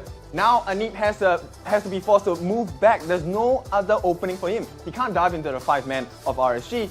And that's exactly how RSG is going to keep them. Another person here. Full combination, Mr. Dairy with the wow charge later on. He's going to change the whole game here. Guardians Barrier to keep Anip on the back foot once again. And straight away, here comes that flicker wow charge. Keep your eyes on Dairy here. He's going to start transitioning towards it. And here we go. That's the first combination. Flickers in, gets a wow charge. And what more? Icing off the top of the cake, we have Mr. Bray coming in with the Spear of Alpha. And there is no way for Homeboys to control the game, and that was game 1. So RG, very strong performance. Right now, let's see if it's going to be a clean 2-0 again. Right, boys, back to you. Let's see what happens for game 2. Thank you so much for the detailed breakdown, Mr. Kindofu. And that was it for the game 1. Now, moving into game 2, we see that Moskov was picked up by Ani, but still not being a key factor for RSG. They're playing their own game, right? At this point, we know what we want to do on Closer. Closer has evolved. He is becoming the EXP laner that he's meant to be. So Bray, he's freed up to play the heroes that he wants. He can play the alpha right now. And with that, we might see different picks coming out from Bray. But before all of that, we were all noticing what skins these characters had, right? And speaking of skins, we do have, here come new challengers. The highly anticipated new characters of MLBB and the King of Fighters 97 collaboration are now unveiled. And the collab skins have already arrived on 24th April. So if you open the game, you can see them right now. So popular characters such as Valir, Kyo Kusanagi, Masha as Mai Shiranui, and Paquito as Terry Bogard will bring their unique fighting techniques to the land of Dawn. I can't believe you actually are able to say that Ultimate Showdown with a straight face. Come on, man. As a kid, Kusanagi. Do you play King of Fighters? Do you play Street Fighter game? yeah, I do. It's a very nice game. Back in the day.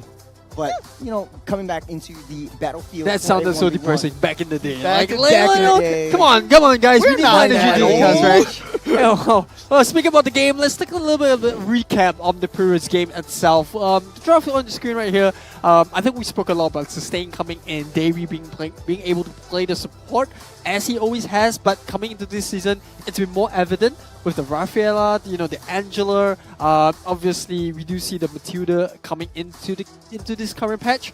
But all 4 heroes that I mentioned earlier being taken completely off the board, and that left both teams to pick the hard supports, or rather the hard tanks, and that's where we saw the debut of Lolita coming out for Homeboys SG. I think that was a very good pick against CS's Nathan.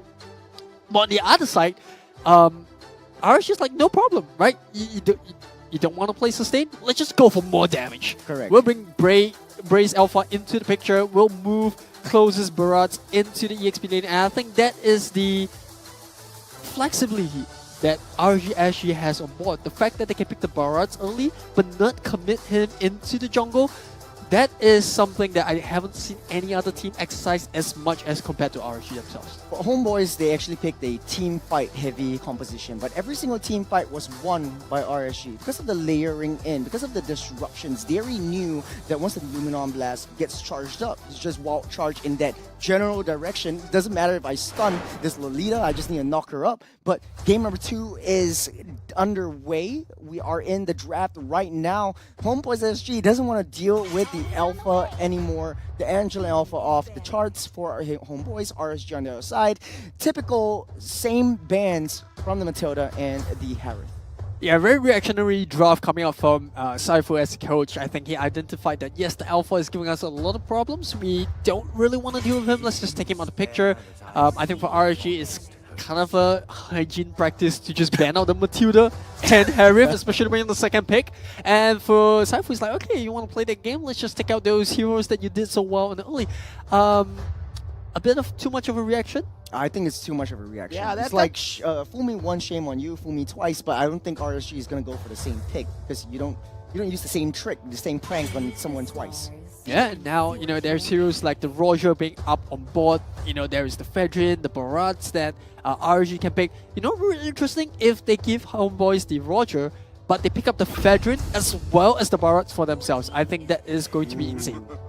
And with They that, actually leave the Roger open. yeah, the Faram is being picked up, right? I mean, Godzilla, he can play the Valentina as well. And it's not banned out at this point. But an X-Borg and Barats from the side of RSG. Oh man, Braze Xborg has almost 100% win rate. And it's so hard to take down. The fact that the true damage coming in from Xborg's passive as well shreds down a lot of the tanks. They want Homeboys to play a tank jungle. But this is a sort of like a borderline elimination game for Homeboys SG. I just want to note that Homeboys are actually at the bottom of the charts, the third from the bottom. If they lose this game, they have to win the next 2 games in order to be viable, safe for the playoffs. If they lose this one and lose tomorrow's game, is basically it. Homeboys will be at the bottom of the charts. Yeah, I think over here, someone like a Baxia looks really good, but they're just gonna go for the traditional Fedrin against Barra's lineup. I still like that Baxia, right? You got Degen coming in for his passive. It's good against the Xbox and the Bards as well. It helps with keeping the team in the fight. He's a very strong frontliner. But there is that Xbox, passive that you have to think about. The pure damage coming in once he gets the max stack. So I can understand why they decided to go for the Fedrin. It adds a little bit more of crowd control with the taunt. In return, RSG does pick up the Claude. It's something that we've seen coming out from RSG time and time again. Heroes that split push really well. Nathan in the previous game, now it's going to be the Claude, so not much of a difference here. Yeah, it's going to be very scary for the side of Team Homeboys SG because they do have the Paramis, Fredrin, and Moskov, still same thing. But RSG, I feel like they have figured out Homeboys SG. They have figured out the Moskov of how Adi plays. If he's going to go for the team fights, we have CS on the goal laner, and he's going to be able to pick things off. And now we do see the Minotaur and Florin being banned out. I think with the Valentina being banned out, that's the fear of, Godzilla's, the nether realm being taken away. And I think, honestly, with Minotaur getting banned out, there's not much roams left in the game that's good. I think Grok is one of them. Homeboys SG takes it out as well. There's still a couple of, viable solutions. Rafaela is still on the board. And there we go. Rafaela has been picked up. No, it's interesting because, RSG might only pick Rafaela because they're hoping that Homeboys will play a slow hero. Maybe it would be good if they have a Yuzhong just fly into that backline. You need a lockdown as well, so maybe even a Kaja might work here. I think they need to have a bit of a backup option. I think heroes like Paquito does offer a bit of mobility because at this point in time, yes, they have the frontline, the Fedrin, but they need to do something against the Claw. They need someone to be able to push out the side lanes. I think it's either a Benedetta or a Paquito. I think both options work really well. And not only that, you need someone that can kind of out-rotate the Barats because that's what RSG likes to do. They like to bring the Barats into the team fight early, and that's where mobility comes into play. Yeah, there we go. The Paquito gets picked up by Vernocure, and then the Edith will be in Yoon's hands.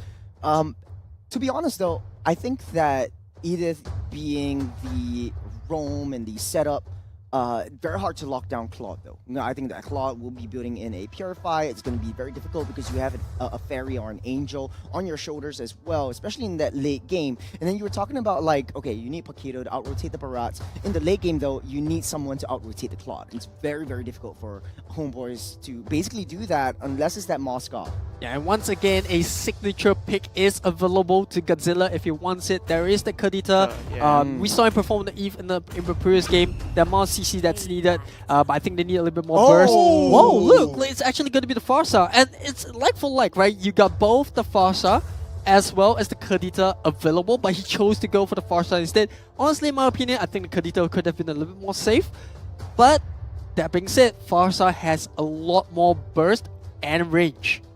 Yeah, and the name of the game for RSG is to take out that Netherrealm as fast as possible. Without the Netherrealm, you can chunk down the Fredrin, you can chunk down the Edith before they get things going in the team fight. So it's going to be very pivotal for RSG to make Godzilla have a good game as much as possible. And we've been seeing Derry evolve into these support roles more often than the tank roamers. So we did see him play Lean and Mean Angela in the previous series, and now on the Rafaela as well. I mean, he will be put to the test. And that being said, ladies and gentlemen, this might be potentially the last game for Homeboys in this series if RSG manages to bring out a clean sweep onto them. RSG, though, has a more balanced draft, but again, true to their identity, very reactive draft. It's sort of like they don't really have a lot of crowd control abilities. It's more single target, and they're playing a very, very late game draft. And whether they are able to pull that in, yet to be seen. Okay, quick wipe cap before most of the fights happen. The cleanest looking skin in this game. We're seeing a lot of skins here, right? You got the Idif Collector, you have that Moskov, look really sick. You have the Paquito coming out as well. Consensus, boys? Skin buff. I like the X-Borg Bumblebee. Yeah, I like the X-Borg Bumblebee and the Transformers. Oh, old school. Yeah, it's old school, but it's tried and true. But the Moskov, though. The Moskov. Come on, the Moskov. You know, like me and Eris were like just camping on that day itself just to get that gold. That gold You gotta get a number, right? You we gotta need to get get a number. And speaking of number, well, we mentioned that Terry Bogart on the Paquito is in this game as well. So if you want putting to, it out there. Yep. It's still available for 14 more days. Yeah. What are you waiting for? Yeah. But going back to the game, we're gonna see a lot of Passino coming from both sides. They were vying for the little Wanderer there. I think it went in the way of Homeboys SG, but you know, no biggie. It's just a small gold or EXP, if I'll put it that way. But it does help your jungler hit that level 4, and we see Homeboys SG putting a lot of priority on that. Thing is, Bray has a lot of early game advantage when it comes down to these early game rotations already. He's already level 4 to Zichuan's level 3 at this point. And with the turtle spawning in at 3 seconds, it's going to be a big problem. Especially Zichuan just going to be on the brink of hitting it, right? Yeah, and that's the importance of Little Wanderer there. I actually thought that Zichuan got it, but it was actually Bray. And that, you know, you can definitely see the level difference coming in. Bray up against the Frederick. On the top side. Ooh. Oh, that was what I was worried about. I was worried about the Foster getting caught out by the Paquito, and well, First Blood goes in the way of Homeboys SG. Yeah, Homeboys looks like they're in a better position contest for this turtle though. Yoon pops a knock-up. Zishen takes down the turtle from underneath their nose. Detna's welcome will not be enough to save Closer. The Nether Realm will keep everyone up alive, but here comes a Nip taking out Closer, just writing a name for his gravestone. There's 2 kills for Homeboys in the early stages of that game. And that was just the snowball effect of Godzilla going down there. They did not have the key damage, but they do now. Oh, Zishen in the early game aggression with a Praises Wrap. They take down Bray. They take down Bray and just get away from the jungle. RSG on the back foot in the early stages of the game, but it's not too much of a difference or deficit from this time onwards. Take a look at the emblems. Is there anything that stands out, boys? I think most of it is quite straightforward. I think what's interesting to note is that the Claude went for the Must Assassin, while on the other side, the Moskov went for the Tenacity. So I guess it kind of evens out to a certain extent. But end of the day, you know, it's all about the late game. It's about how these teams bring the marksman up to speed, you know, brings the goal laner up to their power spike, and how they involve you know, their respective goal laners. Yes, they're, you know, kind of slinging a bit of flashy. Styling a little bit, and just that key pickoff from Vernocure on the top lane onto Godzilla just formed the whole snowball effect. But now we see Bray already being kind of challenged. Derry with a lot of damage taken in by the Praises Wrap. The last Insanity will pop that Nether Realm, but not enough to take all of them down. But here comes CS from the backside with the Blazing Duet. A little bit of damage, but a nip with the Spirit of Destruction lands onto Bray. No commitment just as of yet. RSG and Homeboys, they back off. Yeah, both teams still posturing for position at this point. Momentum could fall to anyone. That 2k gold lead has become a 1k gold lead, and that's just CS on the bottom lane doing a great job, while Anip has been in the team fights, right? CS, he has taken most of the gold plating as much as possible, and that's going to fall back in the late game, in the mid game. Oh, talking about the mid side though, Bray taking a lot of damage. Looks like he won't be available for that next turtle. Yoon already in position to zone out the rest of RSG. It's a free turtle for Homeboys. Yeah, scary, scary stuff. Homeboys SG finally finding that momentum with Anip would be scary on the mid game. That all depends on the CS, whether he can find the key objectives right, whether he can take out these timings. And it's Paquito. Yeah, I think the importance here is the addition of in on this Idif, right? Compared to the previous game, now that they have an Idif, they have a little bit more power spike, right? The fact that she's not exactly a traditional tank where she just soaks up damage and covers for the team and peels for the team, but now you have a frontliner that can not only soak up, you know, you have additional CC in terms of the knockup, you can pull them back as well, but on top of that, when he pops the ultimate, she gets tankier, she has a bit of damage. It's a lot more well balanced in terms of the early game, but can they see it through? Because RSG is just playing very patient here. They're just waiting for CS on this clock to build up the items, to build up, you know, whatever goal he needs to join the team fight.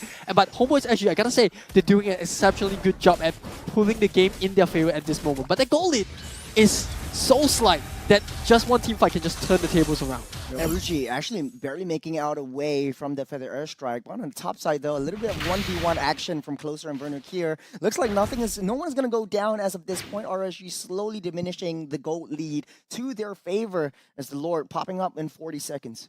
We did mention before that Homeboys SG are at the bottom, nearing, I think, 6th position at this point. Their position is very, very shaky, so they will have to fight for their lives here. Speaking about shaky position, Bray gets caught up. Iraga armor almost taken out of the way, but Barry forced to use his ultimate just to stun everyone out of the way as the Lord popping up in the next 15 seconds.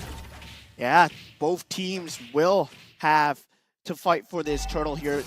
Both at a wash at this point, 17 to 16k. At this point, doesn't really matter. 6 minutes into the game, but still, I feel that all of farm has been funneled onto CS at this point, and CS will be a key factor for Homeboys SG to catch. And you mentioned before, Eris, they don't have the catch factor. Oh, Vernacure chasing after Bray. There's a target on Bray's back. Vernacure forced to use a flicker to get out of the way to conceal play by Yoon, but no commitment from Homeboys. Just want to zone everyone out, get a free turtle to their name, but on that bot side, it looks like RSG wants to go for a trade. There's 3 men down, trying to take down the tier 1 turret. You got a knock up onto Godzilla. No fair airstrike as of now. Buji with a Shadow Stampede, forced to use that flicker out of the way. Godzilla's trapped in the middle. CS a sliver of health, but off the map though. Oh, CS with a BMI just to dodge, shake and bake from the Spear of Destruction. Derry also down low. Bray is all alone, facing up against 4 members of Homeboys. They're right back on top. Yeah, good pressure coming out from RSG onto the bottom lane, but Homeboys with a perfect reply. Yes, they lose the tier 1, but they do manage to equalize. They even manage to find a pick-off in the form of Venuka at the top lane. A nice little onward onto Closer, but the fair airstrike keeps him up alive. Nice backup from Godzilla. For on the top side, though, it's a 3v1 situation with the T1 down low. Vernacure able to use that knockout strike just to get out of the way. The question begs, right, can RSU punish this Paquito? Because he's been causing so much problems. You know, he's kind of like the thorn in RSU's neck at this point. He's constantly going for the back line. You know, he's not afraid to kind of soak up the damage for the team and do the dirty work of split pushing. Well, bot lane. Detna's welcome underneath the turret, but here comes Godzilla with the backup. Netherrealm keeps everyone up alive. There goes Closer with the kill, secured by Nip. They take the turret down at the bottom side as well, but RSG constantly looking for trades. Just 30 seconds until the Lord spawns up. By all metrics though, Bray should be able to take down 1 turtle, but no objectives taken by the side of RSG. They're playing on the back foot. RSG, they did manage to get a top turret, but both bottom turrets have been taken out. And we do see them prioritizing this purple buff right now. It feels like a repeat of the game between Exco and Vanguard all over again. The question comes in. Who on RSG is going to deal with the Moskov? Anip has been untouched throughout this entire game. You only have the quad that can dive to the backline. Yes, you have the Feather Eye Strike, but look, you're constantly expanding it before the huge team fight comes about. It nearly drops. He's just a roamer. He doesn't care. Zushen comes in with the taunt, and just like that, you know, it's so tough. It's so tough for RSG to find the pickup of this Moskov, and you're always playing catch-up in terms of rotation because that Paquito is going to out-rotate the Barats as well. Ooh, speaking of Paquito, look at where he is now. Vernacure, find it go! Onto Godzilla! Here I am! Taking it out from that flank. Closer with the Detna's welcome. Will not be able to catch Vernacure! He dashes and flashes out of the way! You got Zishan trying to start on that Lord, half a health. Bray, no position contest for this one. Verticure doing so much, but here comes a Nip with the Spear of Destruction landing on his crew members down. RSG will lose out from this Lord, and Homeboys securing it up on top. All this time, CS pushing down that bottom side, tier 2. Will not be able to get that turret, but will be able to get the lane prio. Yeah, good lane management coming out from Anip there, just to push the bottom lane before joining the team fight. I think, you know, like I said, whenever you see RSG kind of take a team fight, it feels like 2 steps forward, 1 step back. But in this case, it's even worse. It's no steps forward, 1 step back. And look at Bray, he's just getting shredded by Anip at this point in time. He's online, he's rearing to go, and this is the way we want to see Homeboys play. That up in your face, we're not afraid because now we have Anip by our side. And Godzilla losing that early advantage. He will not be able to have the damage to be that deterrent factor as the mage, right? You want to zone them away as the Farsa, as a mage player as much as possible, but he does not have the damage at this point. It's getting extremely hard.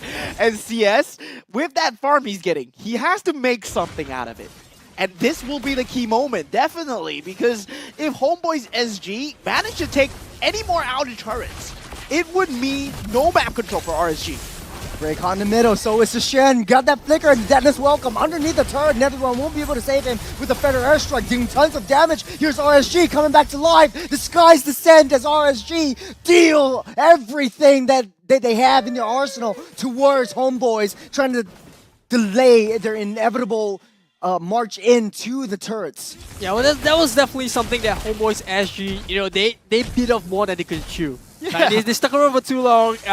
You had waves pushing on other lanes. There wasn't really need to overextend. And yes, you have the Nether Realm, you have a tanky frontline in the form of Fedrin, but you could see what RSG could still dish out even when they are on the back foot. The Feather Ash Strike being able to burst down not only the Fedrin, but just kind of immediately negate whatever HP, or, you know, false HP as I put it, that the Nether Realm could put out. And that's something that Homeboys SG have to be aware of. They, you know, they can afford to be aggressive, but not cocky. Here goes our Nip with the Spear of Destruction, but onward directly onto CS, able to walk out of the way. The Blazing Duet will be able to do a lot of damage. Bray pops the Ferraga armor, gets out of the way, but here comes closer with a tiny dinosaur. Won't be able enough to deal to take the damage that a Nip deals onto him. But there goes Bray as well. It's a killing spree for Vernacure, and RSG backs off. 1 for 2. The Blazing Duet coming out. Not enough damage though, and the top turret already being taken out with the outer turret not being anywhere in sight. And now Vernacure gets the jump onto Derry as well. That's gotta hurt for Vernacure. Oh man, there's a target on Derry's back. There's no way he can survive from a Paquito that's 4-0-3. On top of that, you hit Anip with his passive, just piercing through the turret to provide additional damage to the heroes that were standing directly behind it, and that was actually going to be Derry. And I just gotta say, I think Homeboys SG, they always have that threat in them. Say what you will, but even when they are on the underdogs, you cannot afford to underestimate them. The fact that they have such a holistic approach coming into this game, right? The thought and idea of picking up the Edith was something that we had a little bit of a question mark. We're like, is that really something you want to go with? You know, the win rate isn't really good on the hero, but they had an idea in mind, which is we're going to provide more tankiness in front line. We're going to negate the fact that we didn't have a really good early game in game 1, and that they've kind of, you know, balanced out in terms of damage, and then we have a late game insurance in terms of Anip on his signature Moskov. I think it's well balanced as compared to what we generally see on the losing game for Homeboys SG. Speaking of insurance, there we go. We got a concealed play with the Lord marching in. RSG has the high ground with Fair Airstrike already committed by RSG. Looks like Homeboys, they just want to take down the T3, but the knock-up onto CS will not be enough to take anyone down. Last descending by Bray to hit on their backside. He got the immortality, keep him up alive. But there we go. We got the Vernacure with a lot of damage. Zishan goes down, and Homeboys, they're starting to charge. They want to go for more, but everyone's falling like flies. Anip taking down 2 members. Vernacure again with a lot of damage. Anip from the backside with the Spear of Destruction. Another successful defense from RSG to their base, with Closer still left alive. Yeah, that was close. That was close. That was a Hail Mary coming out for RSG actually. And I gotta say, Homeboys, they were kind of ambitious there.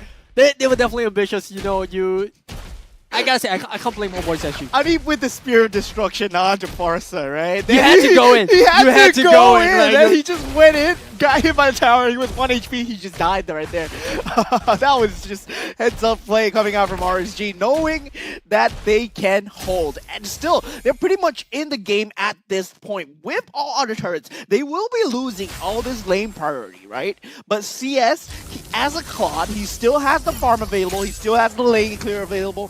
Farsa, she does have lane priority in terms of clearing these creep waves as well. So don't count RSG out as of yet. Yeah, I mean, this is just one defense, but Homeboys, they're still up by 2,300 gold from 7,000. So RSG made a very, very good move. Good defense, good layering in of a lot of those skills. But the threat, a huge threat from Homeboys SG is still the Vernal Cure. If you leave CS or Dairy alone, that's it. Basically, they get one-shotted. Yeah, this is a very scary moment for RSG SG, right? They don't know where the Paquito is, the Idif is outside, the Moskov is not there. I think this is exactly how Homeboys SG wants to play. They want to keep RSG SG guessing as to where their members are, and the fact that a lot of their heroes have a lot of bursts, including the Moskov and the Paquito, that's a scary thought, because RSG SG they're not used to this.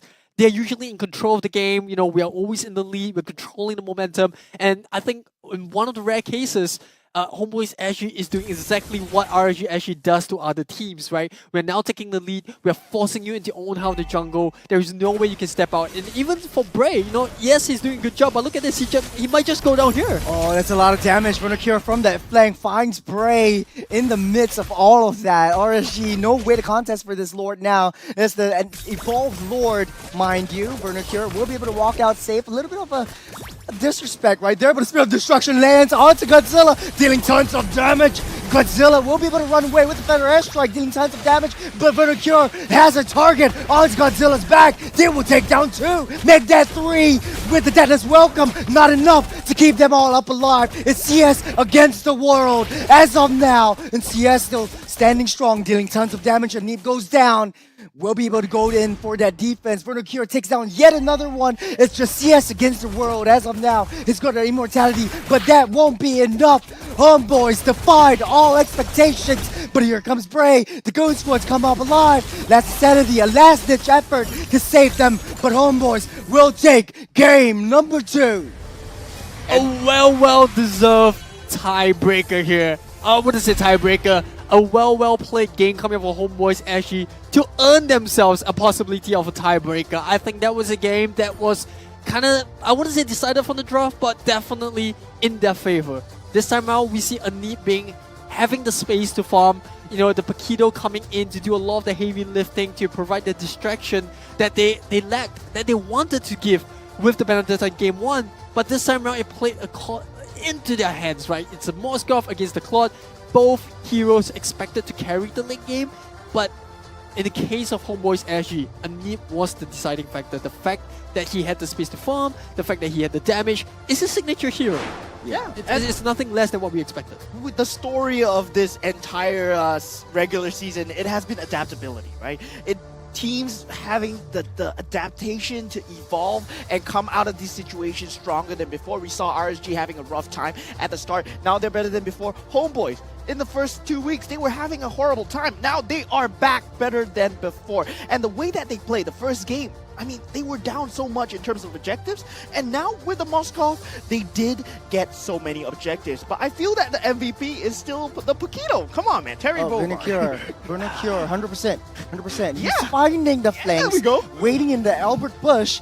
Godzilla, someone who places rotations, places position very well, is unable to escape from the raft. That is Vernal Cure. Bet. Like, I think at the end of the day, you know, it's really how the team wants to play. And Vernal Cure played it perfectly. Remember at one point in the game, RSG actually had a glimmer of hope coming back into the fight, and he was so patient at the red buff. The orange buff of RSG SG's jungle, and he picked up Godzilla. Right? The one member who had the burst to kind of take down the front line in terms of the Fedrin and the Idif, boom, gone. The Paquito wipes her out, and that just makes it so hard for RSG actually to even take a fight then. You know, there's another trend that I want to point out. Is that, again, the casters are all wrong. Yeah. We all said 2-0, but all wrong. We're We're all all said wrong. 2-0, but you know, I like to be proven wrong. Season of change. It's a season change. I mean, players are adapting. I mean, we can adapt too. You know, it's a 1-1. Pretty good, really good tiebreaker series. It was a great game to watch, though. In terms of itemization, Eris, you said before you like the Necklace Endurance, especially when you're up against a sustainable lineup. And you look at what Bougie built. First item, Necklace Endurance on the Faramis against the Rafaela, against the X-Warwick. Extremely heads-up play for Bougie right there. They're learning from you. They're learning from you. Once you listen to Eris, you win a game. Yeah. Well, to be fair, right? Homeboys actually they didn't really need that much of damage coming out from Bougie, just because they had the Idiot for the Primus Wrath, and so that allows him to just go for a little bit more of a utility build at the start. And once you have the Necklace Endurance and the Dominance Eyes coming out on both the Faramis as well as the Idiot respectively, that's where you can start to look into more damage items. That's where you see the Lightning Treasure come up. And just to add on top of that, you know, you have the Feather of Heaven coming up as well, or rather the Blood Wings, just to add a little bit more sustain to the Faramis. And when that shoe gets popped, you get the extra movement speed. So what's not to love about Boogie's build, right? I think on top of that, you also have the Purify just in case he gets caught up by either Dairy or Godzilla. And I think that is just fantastic. Like you said, I always love myself a degen in regen. A degen in regen indeed. I mean, if you look at what Derry was going for, he was trying to just be there and sustain his team as much as possible. Bray with the Brave Smite, he was there to sustain as much as possible. And Bougie just identifying that, just playing keep away as much in the early game as possible. But of course, not to discount the fact the MVP of the game, Vernacure. I mean, he was on Godzilla's tail the whole time. 1, 5, and 6 Godzilla. You don't expect this out of him from the Farsa, from any of his signature heroes, right? But Vernacure, in the early stages of the game, the first turtle, before the first turtle fight even occurred, Godzilla was dead. The mage was not available. And that was Vernacure, all him right there. And that's what I feel that really changed the status of the game. To be fair though, I think Derry was very uncomfortable when he was playing the Rafaela, because usually he will go in with the engages, but for RSG's side, it's only closer. You have to rely on one deadness welcome. What if you miss? If you miss, you have to play a reactive measure. And Derry's just there to heal everyone out, get out of the way, and it's not his identity. Derry put him on an aggressive engager, and I think that is the key to success for RSG. I think it's not so much of, you know, Dairy being on the support. Yes, that could be a contributing factor, but it's more of how Homeboys actually reacted to the draft. The Paquito pick here to kind of punish both the Rafaela and the Farsa pick was just smart, was just intelligent coming up from Homeboys actually. The fact that they identified that, okay, they have a lot of sustain, but they don't have too much of a front line, right? And the fact that we have a Fredry to tank up the fight as well, I think we're really well balanced. What we need is to pick off this soft supports and the mage in terms of Godzilla, and they identified it, and Vinocorp played the part. I think it was really holistic in terms of game 2. Yeah, despite the fact that CS, he did get the funnel farm on top of everything. He did not get the key damage because if you think about it, you can go into Homeboys SG's lineup as much as you want as CS. You're not a solo pick off, you know, damage type of character on the Claude. Is going to be extremely hard to just try and get key damage off. And they're going to be playing together as an Edith, as a Faramis. It's going to be extremely hard, bundled together. And CS, he did what he can. Well, I mean, they didn't get to the late game rough enough. But we'll have a look at the highlights to break everything down from the early game to the end of the game. And here we go, the highlights. Eris, bring us through. Yeah, I think straight off the bat, you see Anim coming put into the action early game with that Spirit of Destruction. And then over here, look at Yun, right? He's kind of like the secondary marksman. And then Anim's like, alright, it's my turn. Let me take over the shift. Let me add on to the misery that you've already piled on members of RGSG. And over here, I think that was perfect. The Nether Realm to kind of negate the Xbox Ultimate, just to make sure that, you know, Homeboys actually survive long enough. And that also frees up Vinocorp and Anim to go for the backline. And this is something that is a very recurring theme throughout this entire game. Look at Anim, just constantly protected by this wall of tanks right in front of him. They're throwing everything to make sure that Anim sustains, and he's constantly out of reach of RGSG. And over here, yes, they do manage to punish Anit as well as the rest of the teams were always saying, we talked about Spear of Destruction, like come on, you land it, you have to go in. It's one of those things. But on the flip side, right, even if Anit didn't die there and they all backed off, that would have been still a tough game for RSG actually to come back into the game. It was still really tough because even though the goal lead wasn't too far ahead, the map presence and the threat of the Paquito was ever lingering. Yeah. Hey, that's just your opinion. That's just your opinion, I'm man. wrong. I'm wrong. I said 2-0. That's just your opinion. That's just your opinion. But another person's opinion I'm really want to know is Kin Do-Fu with Off the Desk. Let's find out what he has to say. Our first tiebreaker of the day. It's 1-1 now. Homeboys, excellent draft as you can tell. Let me explain a couple of things that are happening here. One small mistake by Bray here, being set so far apart from the team itself. Take a look at where he's at here, getting called out by the entirety of Homeboys, and take a look at where the rest of the members are at. There is no savior coming in from the side of RSGSG to help him out, so he's going to be taken out in quick succession. Now that's going to be the first of many problems they're going to face on the side of RSGSG. The other issue is that they have committed the kill for Bray without using a single ultimate, so all resources are still available for Homeboys SG in the next fight itself. Now this is going to be a precarious situation for the side of RSGSG because right now they have to deal with a concealed play coming out from Yoon here, getting right into the middle of the main damage dealers here, trying to catch out Godzilla and Dairy. And here's where the draft is expected to work out for the side of RSG, right? RSGSG, they are banking on two ultimates to kind of waste the NetherRealm. The first one being Faster's Feather Airstrike, the second one being CS's Blazing Duets. So here they actually committed the NetherRealm to kind of negate the Blazing Duets, and this is where Godzilla feels, hey, it's safe, it is time to use my Feathered Airstrike. But take a look at one more hero, the MVP of the day. His role is very simple, he is just here to chunk down on Godzilla here. Right here, this is where Vonacure makes it all work and happen for Homeboys SG. Forcing out the cancellation of the ultimate, also forcing out the Winter Truncheon, a defensive item. And with all defensive measures gone for the side of RSGSG, it is just status quo for the side of Homeboys. Now Homeboys, of course, they managed to make a small little mistake. They let Anip die, right? But at this point, take a look at where Xuan is at. He comes in, he protects that defensive deterrence against RSGSG. They have to back off already.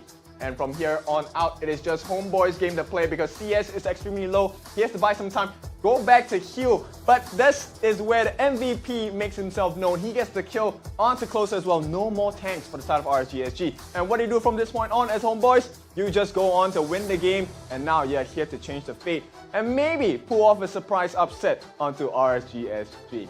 So Homeboys, what a game from you guys. Let's see if you are gonna tip the scales and win this series for yourself. Boys, it's time to take it back to you. Yeah, and now we have the tiebreaker, Game 3 going in. Homeboys SG, we mentioned that they were at the 6th position, right? They are nearing the bottom of the barrel. Hey, come on.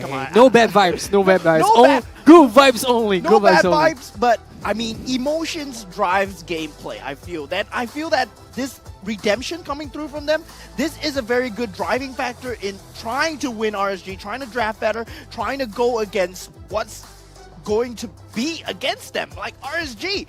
I mean, CS, we were saying that he's been playing amazing. Closer has been playing amazing as well. And now, Homeboys SG, it looks like they figured out the formula. They know that Anna Moskov, the first game was kind of, we were still trying to hash things out.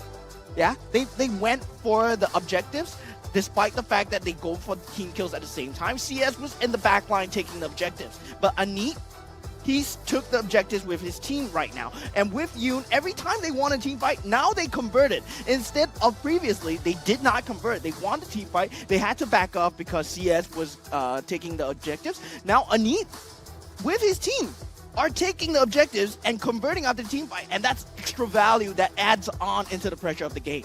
I think a little bit of downfall of RG as this draft is also the pick on the far-star. Whenever you use the Feather Airstrike, you kind of leave yourself in an open position, and against hero picks like Paquito, as well as Farmis, as well as the Idif and Moskov, there's just so much instruments and tools available to Homeboy SG's disposal to kind of disrupt that. We saw the Feather Airstrike game disrupted by the Idif a couple of times already. The fact that you can get easily picked off by the Paquito, the burst coming in. I think there is also a threat that Homeboys SG were well prepared to put on board. And so coming into the third game, I think it really comes down to the draft, because if he actually went for the Kadita pick, that could have been a very different story. Yeah, because you're always constantly seeking out where Bruno Cure is. You have an escape mechanism, the rough waves. I want to talk a little bit about Closer. Remember in the first game as well, this is a question for you. Like, Barats in the EXP lane, you really need to utilize your passive and try to get that 10 stacks as much as you can. But if you're a Barats in EXP lane, it's a little bit tougher because you don't have a lot of free reign in terms of the minions that come through. And if you're a tiny Barats, there's a practically useless Barats. Yeah, I think the idea that RG is just going to put on board is that he doesn't really need to rotate as much. There is still a lot of camps available to him, and the fact that when you hit the level 4, when you're trying to fight for the turtle, Barats is going to be nearby because the turtle spawns in the EXP lane. So I think that's the idea that RGS is trying to put on board. It's that the Barats will always be able to be at max stacks when the fight comes about. And honestly, given the new passive of how Barats has been reworked since the first time, it's a lot easier to keep his stacks up. So I think that isn't too big of a worry. It's a little bit more of the macro play about how they're going to be able to deal with this Paquito. And coming to game 3, will we see RG ban out the Moskov? Because that is also something that Homeboys SG have been abusing all game. Even in game 1, when they were losing, there were a couple of times when Anit came into the fight and we were like, ooh, that was a little bit close. And it was only because SG was able to convert sacrificing either Dairy or Bray, but in return they got an objective. But in this game, it was a lot more apparent that they couldn't do that. They had to commit to fights. They were a lot squishier because this time around you have a Rafaela as well as a Farsar, and that was a lot harder for RG to equalize the losses that they received during the team fights. There's actually a narrative over Homeboys versus RSG. It's that the battle of the side lanes. It's very, very strong side lanes for both sides, and RSG side lanes for CS and Closer, they have very phenomenal games, but they're not very consistent in the way that they perform. But for Homeboys though, they just need that one warm-up game. Then moving on for game 2, game 3, they're always like coming in like, yeah, I'll show you how it's done. Nip only has like basically 2 unique hero picks, basically just the Roger or the Moskov. You ban out those 2. What will Nip play? And we haven't seen a Nip on other heroes except these 2, and it's still week 3, right? Well, he doesn't have to, right? Yeah. I think that's one thing that we have to consider as well, is the fact that he's been so successful in the Moskov, and every team is allowing to have it. It's like, sure. I mean, if you're gonna open the Moskov, I'm gonna pick it. It's like you want to test the temperature of the water. Yeah, he's so meta in this current form, or rather in this current patch, that there's really no downside to picking up Moskov early game, other than the fact that yes, you need a bit of time for your Moskov to build up the items, but it's quite similar on most marksmen, right? You see CS playing the Claude, he also needs time to be able to build up those gold that he needs to pick up his crew, right? You need the Corrosive Scythe, you need the Demon Hunter Sword, you need the golden stuff. So it's gonna even in terms of the spike for both the Claude as well as the Moskov. The only difference is Moskov has a global ultimate. Granted, if he hits it, but the way that Homeboys actually set up their fight is that Anip doesn't really have the pressure to initiate with the fight. It's always mid through the fight or towards the end when he needs to close that gap. So I think that's something that RG actually have to take note of. If you're gonna let the Moskov through, you have to be able to deal with it. Either one, close down, Anip's ability to farm in the early game. Either that, or be prepared to kind of stretch the front line fast enough with enough burst, so that by the time Anip comes in, it's too little, too late. Well, yeah, and what we saw that what worked for Homeboys SG just now was taking out the Nathan, was taking out the respect bans, the Alpha was taken out as well. I mean, RSG, they feel like they're not going to do the same. We're not going to respect your Moskov. You can pick it as much as you want. I mean, last game was probably a fluke for you. That's what RSG has been doing so far, right? So they do take out the Faramis. They do take out the Matilda that has been the staple. And we see Homeboys once again. They'll be opting to take out the Angela, which is extremely strong with Brave Link. But now the Harif coming through. Yeah, with the Harif coming in, I'm expecting a Fedrin and a Moskov, or either one of them. They do pick up the Grok, which we saw to a certain degree had a lot of success coming in from Dairy's knockup. So that is not only a deny against RGSG, it is also the additional knockup from the Wild Charge. It's also going to interrupt Harif when he uses that Zaman Force. And this time around, we're going to see a very different kind of draft. We spoke about the Baxia coming in, and the Baxia is kind of like a countermeasure against both the Barats and the Fedrin. So I think this is Homeboys actually just testing the waters. It's like, okay, if you're going to pick up one of those traditional tank junglers, we already have a countermeasure. Now the question to RG actually is, do they pick up either the Fedrin or the Barats, or do they go for something different? Because the Alpha is already banned out. Could we see an assassin coming off RG? A little bit tough to tell. I think it's still a little bit early because Homeboys SG could very well play like all 5 tanky heroes. Roger's still on the boards as well. Now that RSG doesn't want to pick up the Moskov, and Moskov is open as well. So Anip has options. I think that is very key to Homeboys' victory. They just want to understand what RSG picks up right now. And now that we don't have the Fire Mist playing around, our Homeboys will be playing that Moskov in this case. And with the Baxia, I mean, Eris, you talked about it. Degen to the regen, right? The Barad's not going to have a good time, especially with him just laying down the law on the front line. And with Grok available as well from the side of Yoon. I mean, Derry, he has been a very good Grok. Yeah. So might be a potential deny pick here, right? Yeah, and on top of that, there's still the Minotaur on board. I think our Homeboys actually will note of that. It's one of their most banned heroes coming into this series, or rather before the series. It was actually 78% of their bans of all games that they've played. So I wouldn't be surprised if we do see a Minotaur ban coming out here. They do ban out the Martyrs. I think this is a target ban towards Bray, because there really isn't much fighter junglers left, right? And if you do pick up the Fedrin, it's going to be a repeat of game 2 where with the Baxia with the Degen, you've got Moskov coming in as well. There's not much that the Fedrin can really do here because there is also a knockout coming from Grok. It's going to stop the momentum of the Fedrin in that team fight.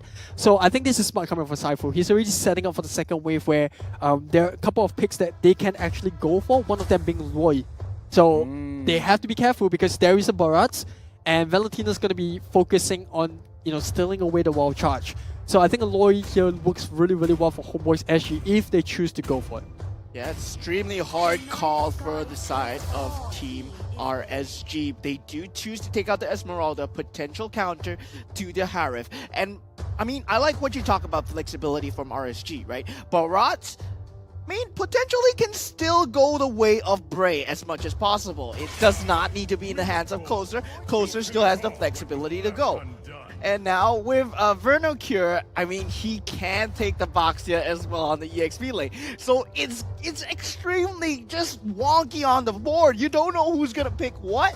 And both teams, they're just playing mind games over mind games. Stifle versus Pacifist, I feel that it's 4D chess right now. It's a very smart move by RSG just to ban out the Esmeralda, because I can sense that Vernocure was going to pick that up because it's basically a counter to Harith, and RSG cannot pick the Esmeralda up as well. And Homeboys, they ban out the Minotaur, and this is something that Derry likes to play as well. Yeah, I think one of the heroes that Homeboys SG hasn't played yet but is available for the pick is actually the Phobius.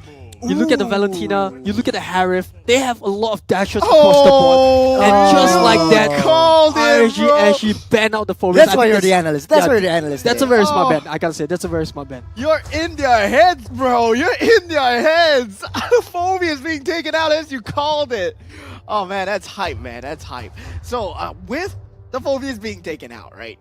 You have to think about situations to control as much of what the Harith can do. Esmeralda no longer available. Novaria being the answer from Homeboys SG. What do you think? Oh man, if Homeboys picks up they still can play the Grok in the EXP lane, right? So if Homeboys picks up the Florian, they like that long extended team fights. You got a Moskov with a split push potential, but RSG not giving up that Paquito, because there's always that off chance that Vernocura will snap pick that up yet again. So RSG picks it up himself. They're still lacking either a jungle or a roam position. And I think one thing that Derry likes to play is the Kadra. If they go for the Kadra, it might work out well for them. It's very, very pick-off heavy. It works well for the Paquito. The Pajito combo. Kajito combo. I like how you there's a little bit of a play on the name there. Kajito combo. Oh! It's the Camilla Jungle. We saw this coming up in other regions before. Well, and now it's taking notes from Mobazane. I gotta say. I think it's definitely the Carmilla jungle. There's no other way that you are gonna play.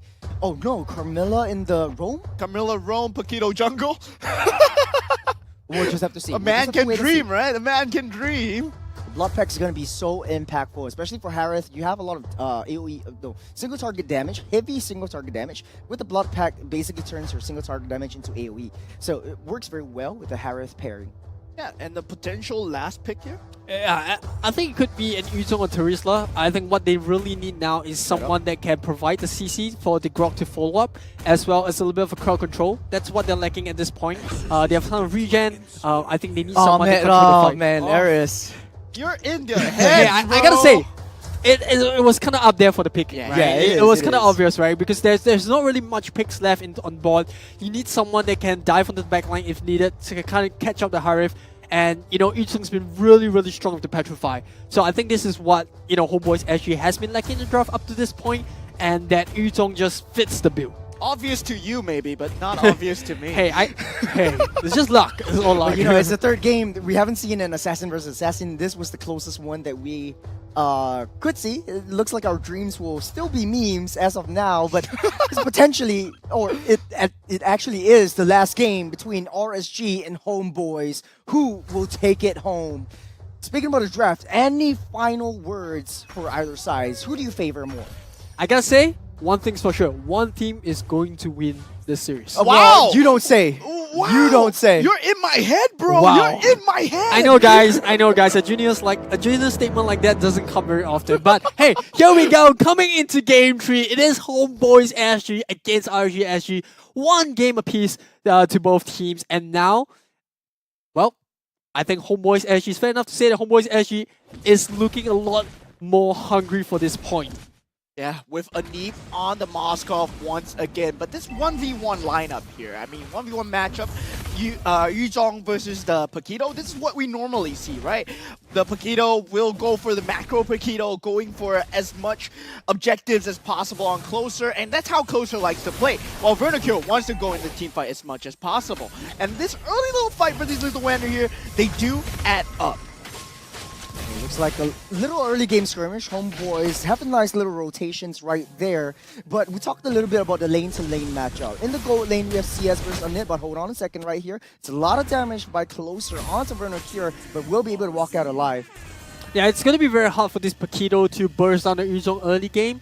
You're going to get the short residue stacks just for a little bit more sustain. And, you know, it's going to be even in terms of rotation. You got the Black Dragon form versus the Paquito rotating to the fight. So it's a question of who's going to clear the lane first. So, in my eyes, it's kind of an uninteresting lane to watch.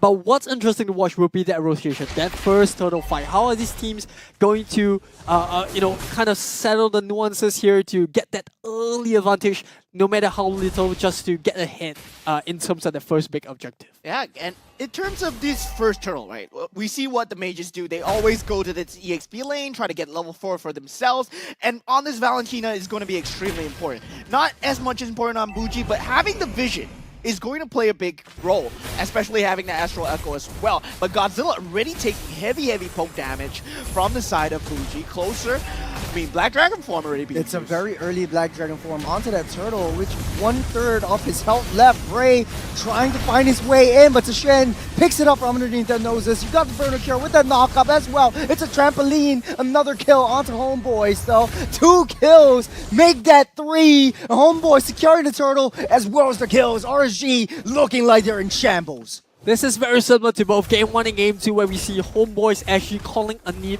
very early into the fight. And why not, right? I think in terms of clearing the wave, both Harif as well as the Moskov are very similar. Yes, that's going to give CS a bit of a space to farm, but because of the turtle and the fact that the Moskov was able to get an assist in that fight, you're starting to see the Moskov really start to peel away. And once again, the Grok, similar to how Derry played it in game 1, it's being a taunt in RGSG's neck. He's just constantly in the front line, he's just dealing all this damage, peeling away for the team, and now Derry called into action. Zushen. Oh, the target is CS. But Homeboys, they don't want to commit any further. The Zaman Force coming in, but not enough damage onto Zushen. There's the degen capabilities from that Boxia coming in with Bray, with the aggression onto the jungle. You got that pushback. Deadness welcome onto Zushen. There's nowhere he can go, nowhere he can run. He's trapped, but so is Bray. The Blood Pack comes in with so much damage. Spear of Destruction comes in, and here goes a nib onto that backline. Zushen still barely standing. Godzilla just needs one more hit, and he takes it. But the Black Dragon, that is Werner Cure,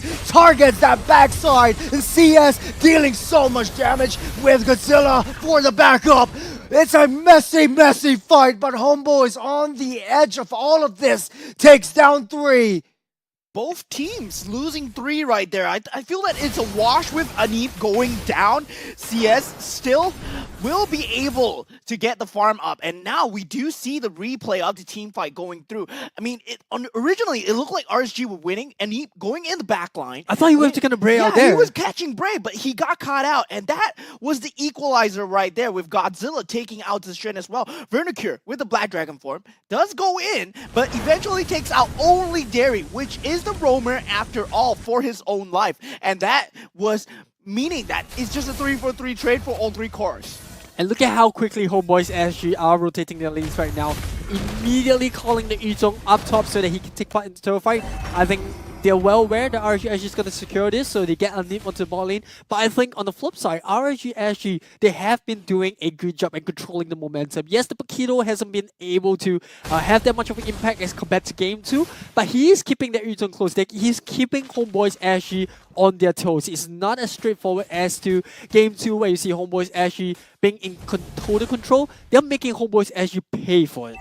And the thing is, Closer wants to become the macro factor, right? But Zaman Force, double petrify underneath that turret. It's a 3v1 situation. Buki, a little bit far behind, but the Black Dragon form will not be able to save Bruno Cure.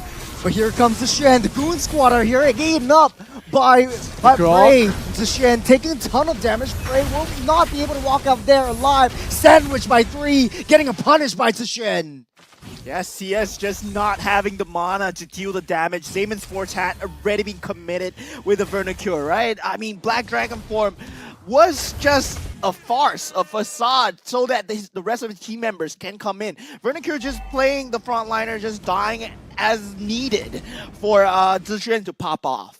I think this is good for Homeboys actually, honestly. Like, you look at the net worth, it's quite even in goal. But Anip is getting the space to farm, right? And the fact that Yuzhong, once he gets the dominance ice, he's going to be able to tank up the Harif a lot more.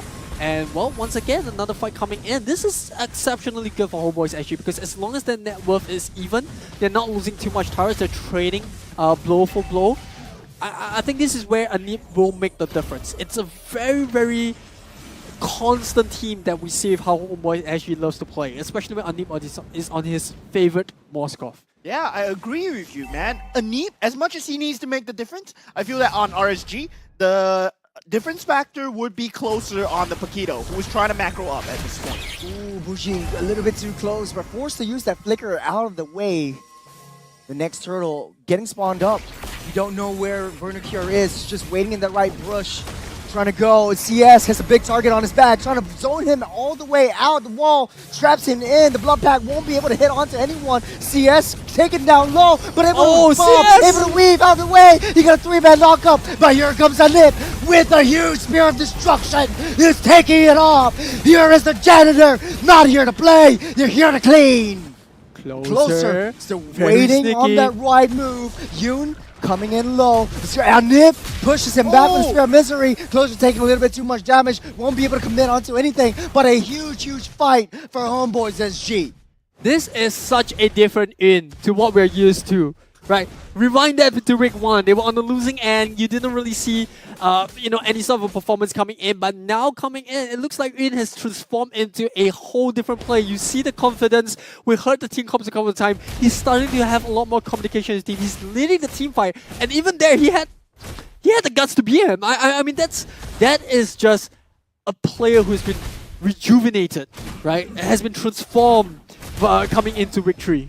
I really like how they've been playing around the Yun Zone as much as possible, and the way that they commit, Homeboys are doing extremely well for themselves. Oh, you got a defense down on the tier 1 down mid, but a wild charge into the dragon jump will take down Closer. Very action-packed game at this point. Homeboys SG, they want as much momentum going forward, especially given the fact that they have the higher mobility in terms of the tanky heroes. Basia, he will be there always. Vernocure with the Black Dragon form, just a stone throws away. Anip playing on the opposite side of the map, has a Spear of Destruction. And now we see them grouping up on the bottom lane from the side of RSG. They want to force out something here. They forced out a jump in with the Detonus Welcome, knocking Yoon off, but able to escape just barely. You got 3-man blood pack, lots of damage underneath. Homeboys' SG's turret on Nip finally goes down in the hands of CS. He goes for more. The Zaman Force already popped up, but not enough damage. That's a very, very tanky Zishen right there. And that side, EXP one-on-one battle, Vernocure will be able to escape. No commitment as of now, but RSG showing signs of life. 20 seconds to the first lord of the game spawns up. Yeah, that's what we need to see out of RSG, forcing the issue onto Anip, but Bougie in slight bit of trouble. That's a lot of damage. I don't think you should commit for that, but Zishan, They're actually committing onto Derry. There he goes. I mean, just a slight little pick off from the side of Derry.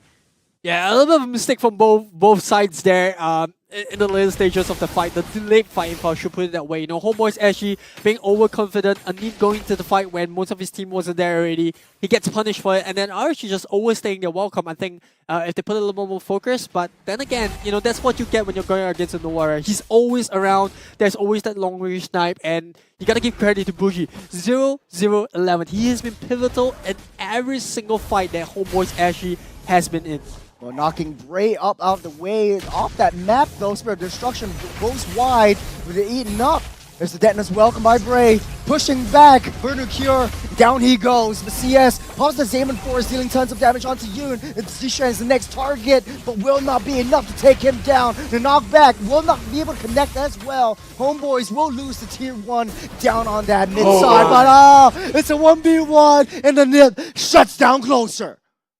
And Anip pulls out the emo, the RSG emo at that point. Style points onto him. Despite the fact that they won the mid lane, Anip got the top tower and the solo kill onto Closer as well. And that's huge, given the fact that they already took the Lord as well. That's going to be so much lane pressure coming through from the side of Homeboys SG right now. Oh, there's a lot of discipline as well as the Lord marching down that bottom side. Looks like the addition of Zishan. Oh, wild charge though on the mid-tier 1.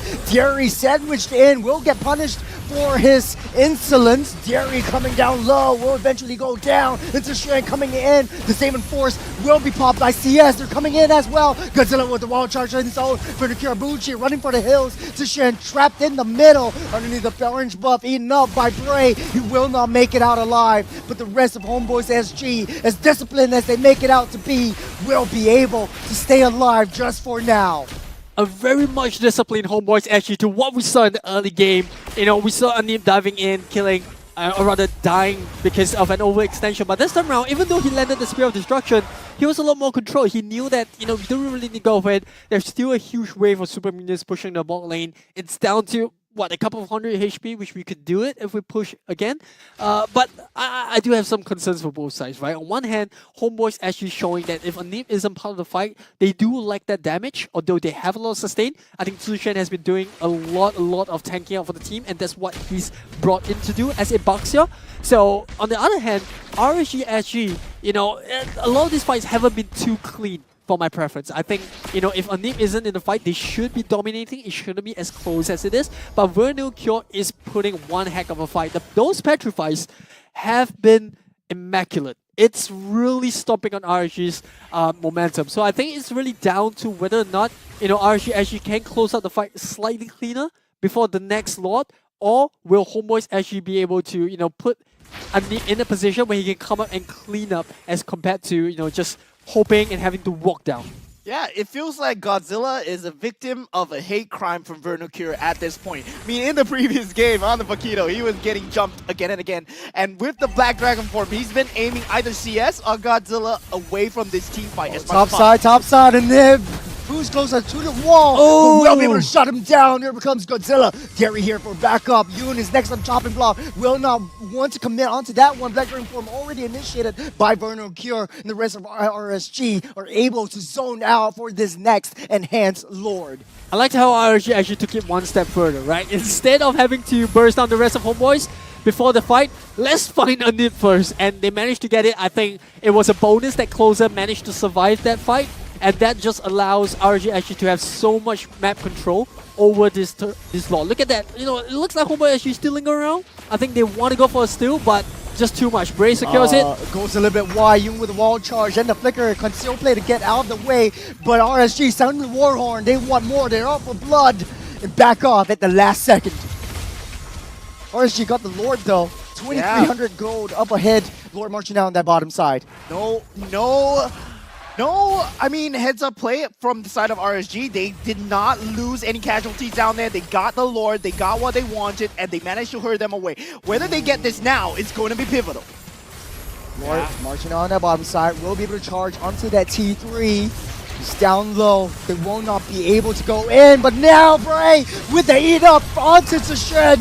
There he goes, the Saving Force dealing tons of damage along with the Blood Pact, creating a lot of space for CS to make his plays count. CS all the way on the backside will be taking a lot of damage from Anip, but finally takes Anip down. Vernocure running for his life away from Closer. Closer trying to close up that gap, but here comes Derry. That's 4 members down. Bougie against the rest of RSG, and RSG will want to end this right here, right now, in 3 games in.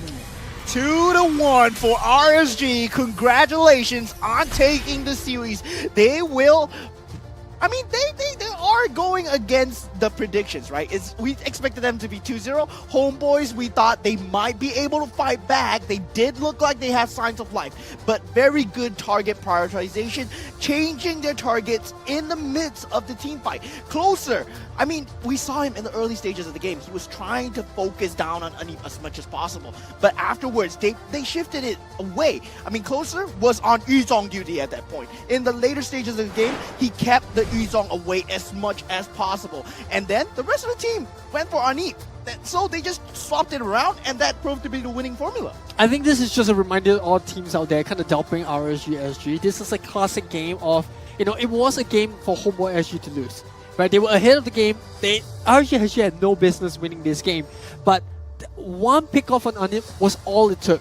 They found him in the top lane, and that was where all the troubles of RSG SG started to show. They started to show cracks in the way that they play. Anip was not as composed as I would say, or rather Homeboys SG as a team was not as composed. Usually in that case, once Moskov gets picked off, you want to reset, right? Because you know you're in the lead, you still have the damage coming from the Moskov. There wasn't really a need to take certain fights, but RSG SG was constantly pressing that button, making sure that, okay, now we have the lead, we have the lot, let's just push it. Let's just force them into fights. And I think Homeboys SG took the bait, and RSG SG just punished them. This was just experience coming in from, you're talking about the back-to-back-to-back winners from Season 3 all the way to 5.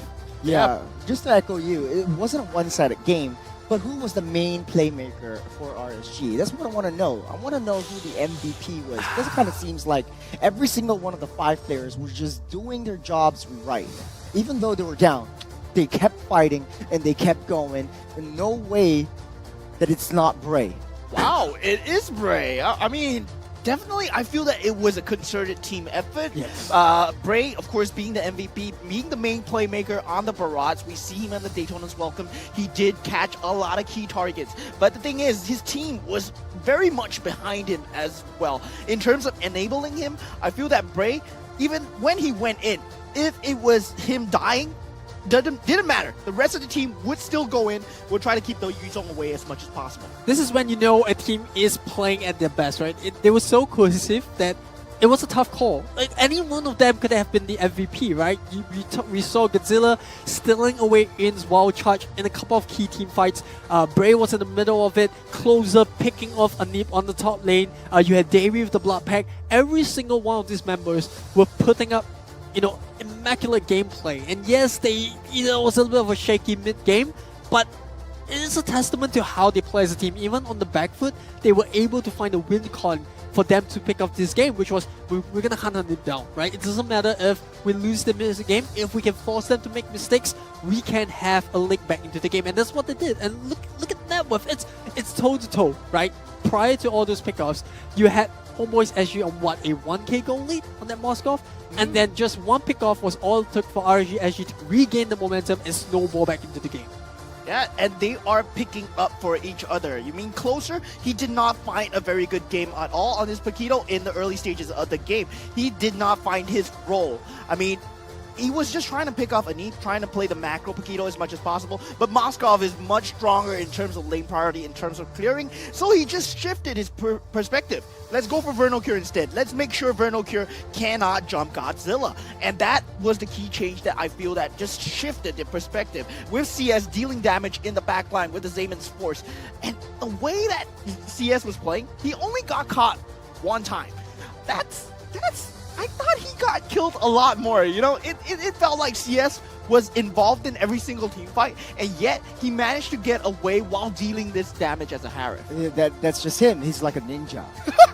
You don't see him, but when you do, that's it. It's too late. It's too late. It's too late. It's too late. But I want to point out that Closer actually bought the Great Dragon Spear. It's usually a build that is not too oftentimes built on gotta go fast, Paquito, but you gotta go fast. You gotta chase up with Vernal Cure, especially when he pops his Black Dragon form. A lot of the times that RSG picks up a lot of these their battle emblems, it's more of like movement speed. I want to join in team fights fast. I want to clear the waves fast so that I maintain lane priority and go into the midst of objective fights more. Now, taking a look at the post-game battle statistics, again, it's CS, and I won't see it any other way, especially with a gold laner being the rich guy and the carry. Yeah, he did deal a lot of damage, but not to discount the fact that, Braid, he did take most of the damage away from the side of Homeboys SG, right? But Godzilla, I was looking at his build and his emblem as well. He went for a Quantum Charge as the Valentina, and then he did build the Necklace of Duins first. So he was not prioritizing damage on the Valentina at all. Mostly utility, right? He just wanted to steal the Wild Charge, play Disrupt as much as possible. Yeah, you're speaking my language here. I just love myself a Necklace of Endurance. Either that or, honestly, right? You look at the board of our Homeboys SG. You have an Yuzong, you have a Baxia, you gotta go for the DGen. The DGen for the regen. That's how I'll put it, right? And I think on top of that, a lot of the work that's been done by both Bray and Derry, right? And the numbers show, Bray putting a lot more damage taken and soaking up a lot of the dirty work, 93% Q participation, but you can't discount Derry here on the Camilla. Both the Camilla and the Barats did a lot of the tanking up, peeling for the Harith, and that's why we didn't see Harith die too much, just once, right? That pick off. But other than that, I think, RG, SG, like it comes back to the point. I think Homeboys SG at one point in time had control of the game. They had the lead, they had the turrets, they had the upper hand. They were nearly broke the tier 3 at the bot lane, but one mistake was all it took for RG SG to kind of capitalize. So I think it's important to see how the teams communicate, especially when they were on the losing end. So let's just see how RG SG communicated throughout game 3. Yeah, I'm here, guys. Hey, go! Hey! Go away! Batai! Stop. Hey, Moscow pre. Hey, can we just... Pause. Tower. Hey, Relay. Top. Hey, Fedrin. Nice one. Benny ulti. Got ulti Petri.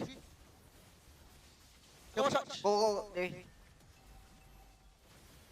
Nice play. Can end? Can. Nice one. Relay. Mina guys. Hey, Moscow. Mina, nice guys, go! Hey, more pre, Moscow, Moscow. Nice guys. Hey, hi. Moscow, nice, Roy. Nice. Try. Nice. Hey, got no ulti, got You talk missing. Hey, I know ulti, yeah. Hey, Moscow. You talk dragon. Hey, I can help you. You know, Pesci. Nice one.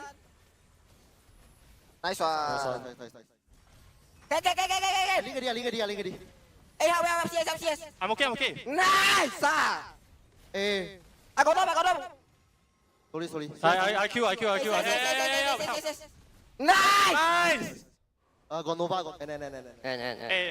Hey, Minion. Yeah, very nice comms discipline coming out from RSG. In terms of gameplay, we saw the discipline that they have. They have the positive mentality as well. That's why we see them coming back from this 1-0. We lose a game, it's all right. And even when they were losing, we showed the mic check from their second game. They were saying, yeah, still, nice try, guys. Nice try. I mean, everything's fine. Everything's good. We can still come back. And we're still in the game, right, guys? It's the champion's mentality. It is. There's only two words you need to know. Santai and Bantai. So I love that. I love the way that like Derry is a little bit more vocal in all of this. But here to break it down even more, the game that's just passed is Kin and Off the Disc. Welcome back. I mean, it's unfortunate for Homeboys, but almost never counts. It is a day for RSG SG here, and what a game for them. Homeboys SG, they had the game pretty much in the first half of the match itself, and then this is where the MVP of the game, Bray, made some godlike plays, changing the entire face of the match itself. We're going to start off here.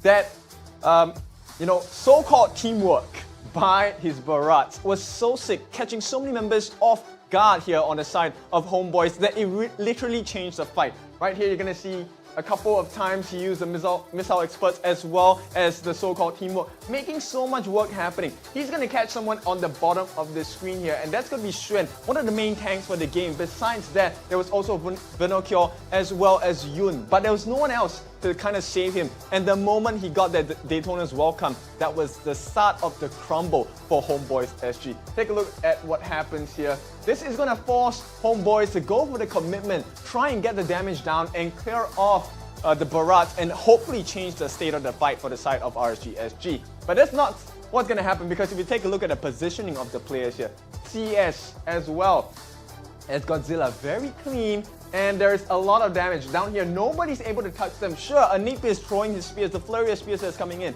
but they can't reach even with the passive of the spears itself. So CS, Godzilla, one, they're very safe. Number two, they're able to deal as much damage as possible. Take a look at what happens next right here. CS actually gets the Zaman Force down right after the wild charge, and he goes on ham. He is going to split the fight. Number one, he gets rid of Yun. The second part of the fight, Closer, Godzilla, as well as Bray are now focused on the Yuzong. So there is no one else that's able to offer them protection for the side of Anip. So Anip, sure, he's alive, but what can he do as a one-man army? Nothing much at this point. And right after this point, you will see Yun, after he gets taken out, Bougie is going to suffer the same fate as well. He's going to be chunked down quite heavily by that Chrono Dash done by CS here. Take a look at the damage. Bougie now, no more option to help the team as well. And Anip is all the way on the back lines trying to defend the base as well. Now this is going to leave Vernokyo on his own on the back. Great Spear of Destruction, but what can he do when CS still has that Wind of Nature popped at the perfect time, allowing for the rest of RSG SG to clean up base here, try and get the kill on Anip as well. And that's gonna be the end of Anip's life. And what happens when, your main damage dealers are down? Nothing much, because right after this, Vernokyo is gonna be taken down. And Bougie as a lone Novaria can't do much to save the day for Homeboys, and RSG SG snatches the game back. This is one series that we did not expect Homeboys to put up so much resistance, but still, nonetheless, RSG SG thankful for the fact that you have kept our predictions alive for today. That's all from me. Right now, let's take a look at what is going on with Cheryl. Thank you so much, Teacher Kin. Right now, I have Godzilla beside me. I'll still call you Roy. I'm not used to it, but why the name change? I wanted to show everyone, because when they see the starting lineup, they wouldn't know who is Godzilla. Oh, so just change the name and then got the surprise element and come out, oh, still Roy lah. Okay, so today's matchup you met Vuji, which was also from RSG. So how do you think he did? I think for his part, he did quite well. I was quite surprised that he was able to hold his lane against me. Didn't expect him to, pull out some cheeky moves. So overall, yeah, not bad. So yes, even though from the same team, do you feel like you roughly knew how he's gonna play, or do you have some information because you guys were so close previously from the same team? I kind of knew how he played lah, cause all the RSG mid like to hold the bush, so yeah, it's quite predictable from both of us. But he also knows how you play, so I guess they both have each other's secrets. Now, homeboys have been slowly picking off games right here in the regular season. So were they someone that you are looking forward to meet, or how were you prepared to approach the game, given that today Zexuan also made his appearance? I might not be that interested to meet homeboys again, but I know Davey will. Davey is very, very interested to meet homeboys again. Why particular reason just Dairy? Maybe because he was from homeboys previously and he wanted to win them very badly. Just beef with the organization. All right. And then this is like a relatively new roster right here from RSG. And then you had a lot of synergy, especially with Oki previously, that really sick Novara that you played internationally as well. So how does it feel, playing with this brand new lineup? I think this brand new lineup might not be as good as the new one because we were full-time. So there's some sort of like miscommunication or like trust between each other. But I think when it comes to the playoff, we'll make it work. And I think it's really evident because along the way, at the start, people were having doubts, but you guys proved it with your score record right here in the regular season. And we can't wait to see what this new RSG can deliver.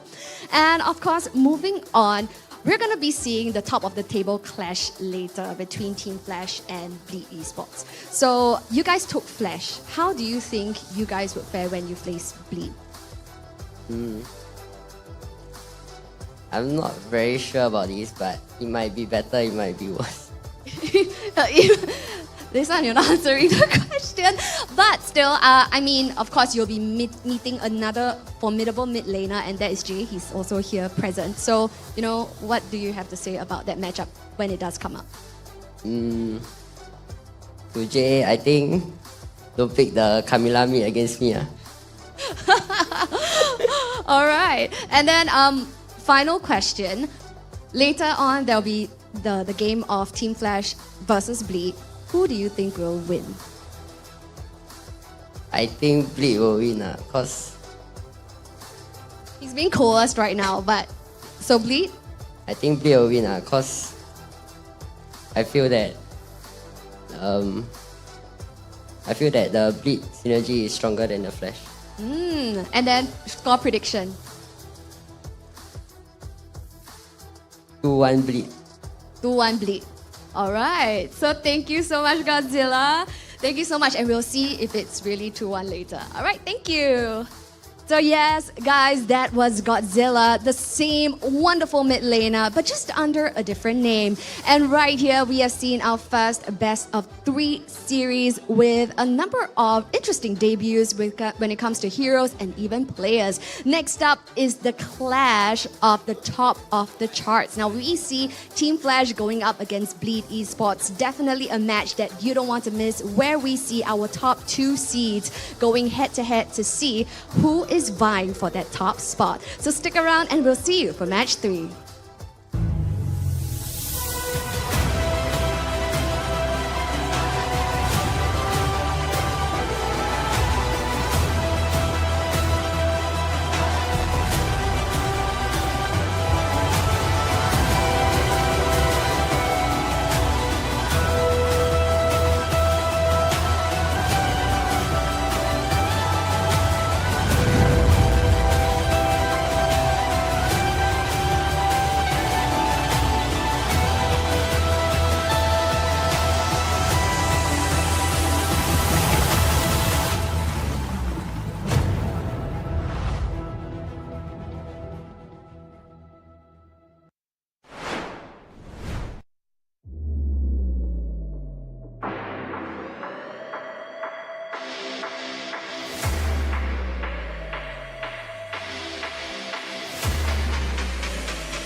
行くぜ。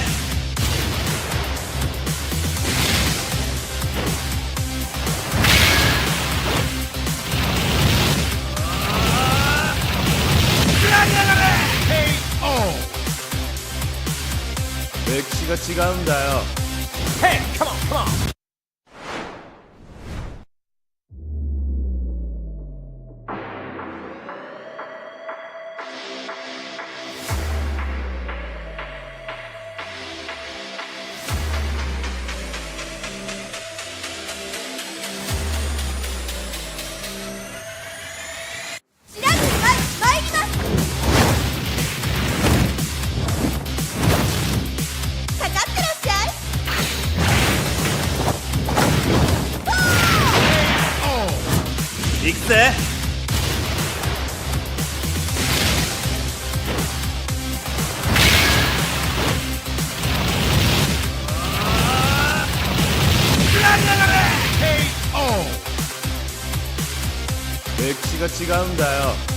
Hey, come on, come on.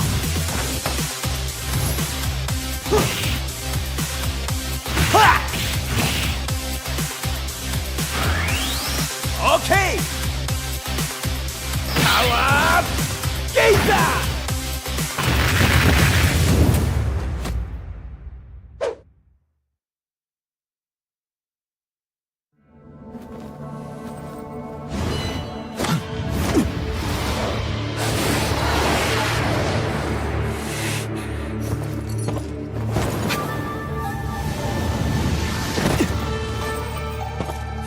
Yo, what's the rush? Wait up, will ya?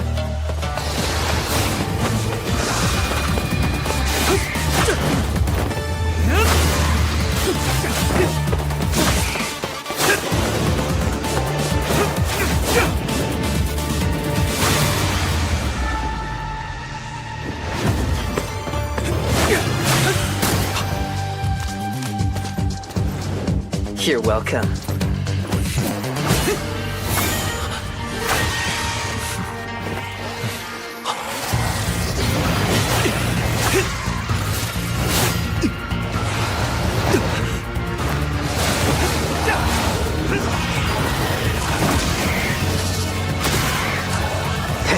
Keep it together. Do you really want to die here? If I lose control, kill me without hesitation. It is your duty. Of course.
Time to end this!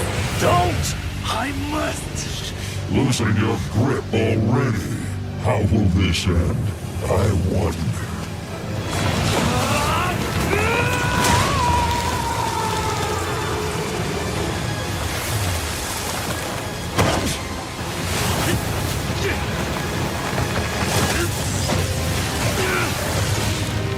Do it! Now!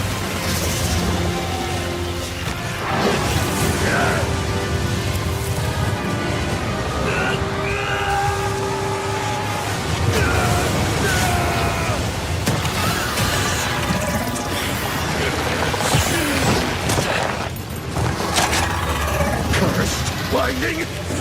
Shield!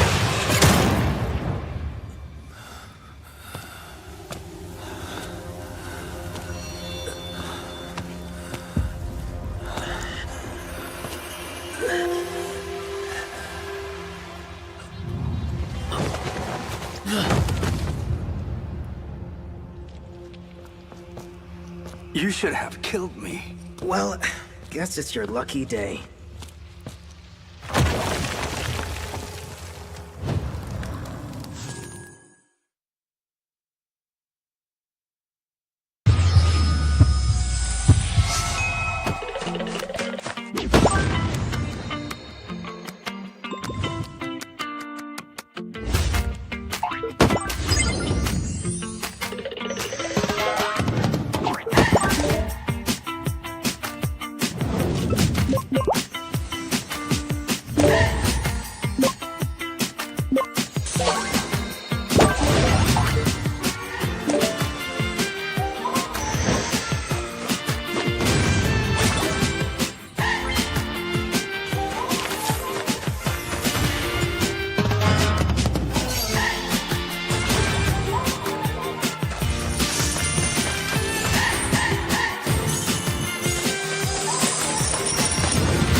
Or get arrested.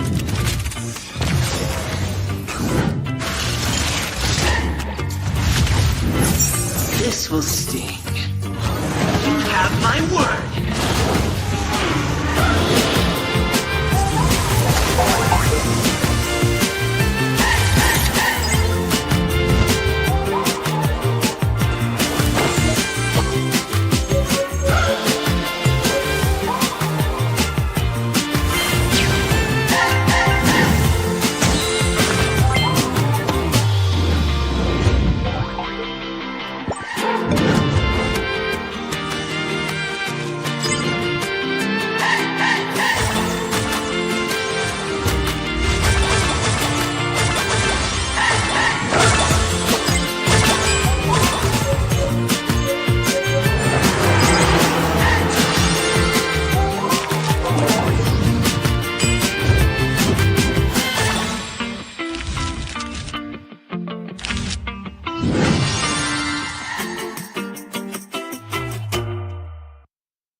OSIM.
这肯定是你，这个不用讲的，这个不是cut DG就是黑历史，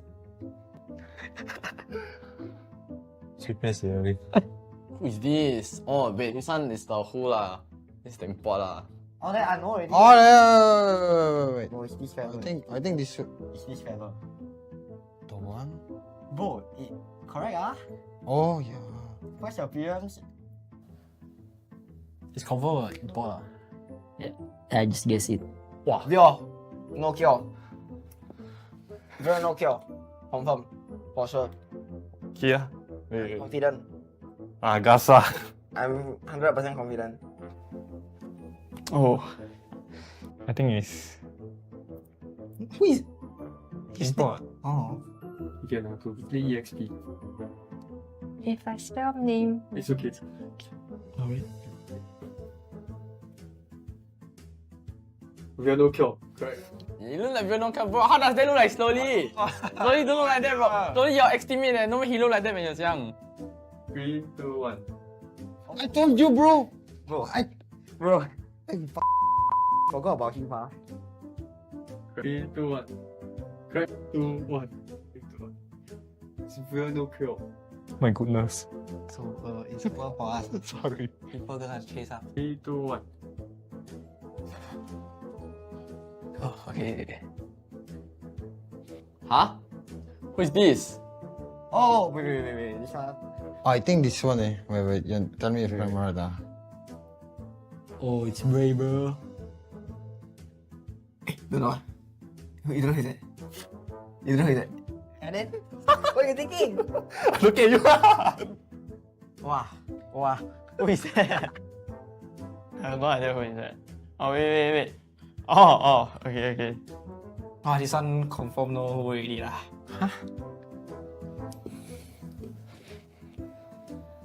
Oh yeah, it's Ray. Okay, remember answers? 3, 2, 1. Bray actually look the same, bro. Bray looks the same now, I guess all opposite. Right, it's brave. Okay. 3, 2, 1. 3, 2, 1. Right, it's brave. Yes. 2, 1. Oh, Brian. Brave. Alright, ladies and gents, my name is Jace. Right here, I'm joining with Super MJ and Nick Stain from Vanguard Esports. Super MJ, do you want to add on to any more of that introduction? Yeah, I'm Super MJ from Philippines. Then I'm playing mid lane for Vanguard SD. Okay. Nick Stain? Hello everybody, I'm Nick Stain and I'm the roamer for Vanguard, and this season I hope everybody can support us. Yeah. Last season in 4th place, which is very high for any community team. The last time that a community team did this was Team Evil when their first debut. What do you feel about that, Nick Stain?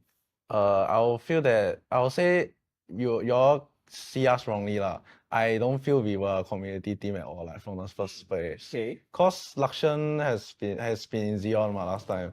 Then I also has been Evol's Blitz late for damn long already. Like for quite a long period of time. And also Super Ryan is been revival like around those kind of people lah, like MPL. Plus Slowly and Chut, they were from MDL as well, right? So I don't think based on those kind of facts, y'all can call us a community team lah, to be honest. But this time around, you are getting someone from the PH instead of ID. Chut is from ID. Yes. Slowly is also from ID. Now this time around, you're replacing it Salem and also Super MJ. Both are PH imports. So I think I'm just gonna pass it over to MJ now. MJ, have you played with Salem before? Yeah, I play with him in rank. In rank? Yeah, not on the same team. Not in the same team. Nick, when I would say that you're very actively involved in the organization of Vanguard, right? Yeah. Can I say that? Yeah. When you saw Super MJ for the first time during the trials, what was your impression of him? I was like, cause before Super MJ, right, we actually locked in another mage. Oh, your second choice MJ. Yeah. No. No, let me finish first. We locked in another mage. It's called Ryojin. This mage from Euphoria Esports. It's also from them. Yeah. But we found out that like after a while of playing, at first he was doing fine with that one hero Novaria. But after a while we realized like, oh, that guy like very shaky, he keep on dying, scream, like he's causing us the games as as an import, you cannot be causing us the games, right? Like you should be like somewhat doing your job well, right? So what we felt was like me, Lakshay, and like the management, we felt that Ryojin wasn't doing well, so we decided to kick him. So we kick him, then we were finding another mage. Then we had this one coach that time that is called Zemi. He went to look around and found MJ. And then MJ came to try out. And on the day of trial, right, like we played a few scrims together. I realized me and MJ, like the synergy like quite good together. Wow, so yeah. Super MJ is gonna start calling himself MJ Stain? no. Not yet. Not yet. One day. So we found our synergy like quite good, right? Then like it was way better than me and Ryojin like who I speak. And then I was like, bro, like no point, like just why not? Like MJ is so much better. So like what's the point of the Ryojin, the other mage? Okay. So we just took MJ in lah. Oh, that's cool. Yeah. Okay, then what about Salem? I need to remember it's like Salem, not Salem. Okay, so for Salem, right? Initially he was on Salem as well. Initially he was another hyper, but due to some internal issues, we changed hyper to Salem. Yeah. Oh, so he wasn't supposed to be the hyper, or it was Yeah, supposed to be he MPL? was another one. Yeah. But due to some other issues, we decided to change the hyper. Are you able to share who that hyper you got, or is it an import Yes, it's an import from PH as well? from PH. I see. Yeah. Knowing that Slowly is now in Xcode Esports now,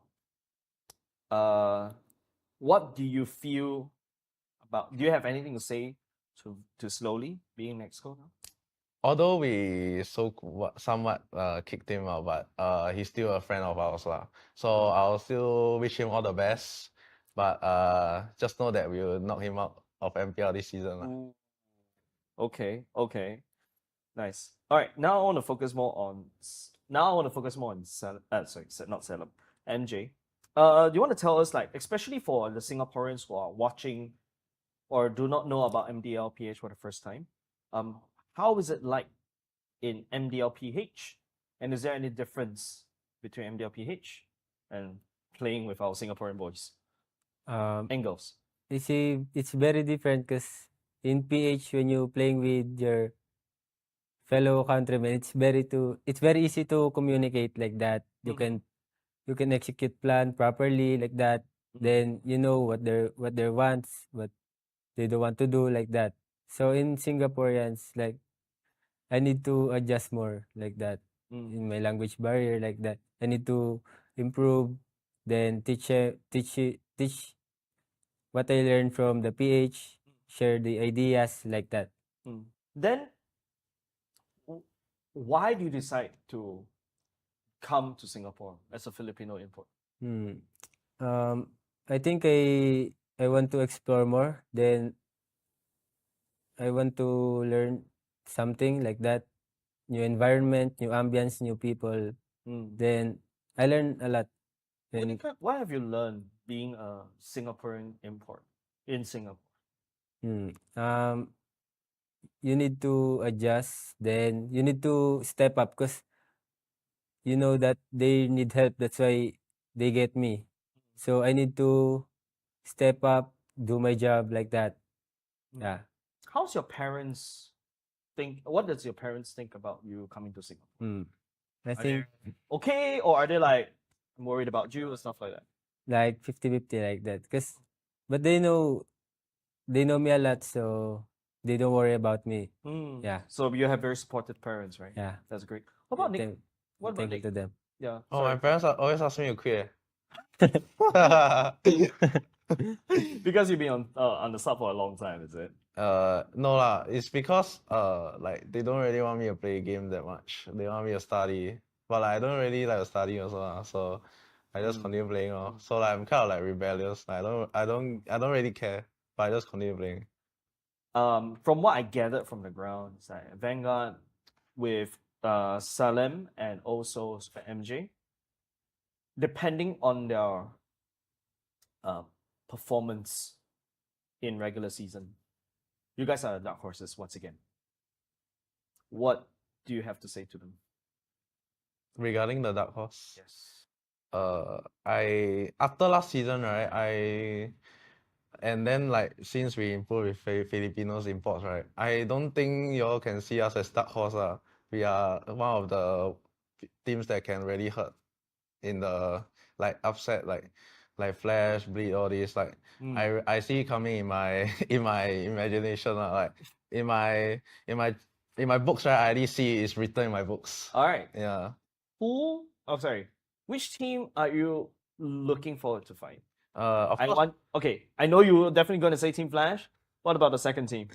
Second team will be Bleed lah. Yeah. Bleed. Cause they are the two teams that I feel have the highest chance of winning this season. Mm. Yeah. Other teams, I think not really.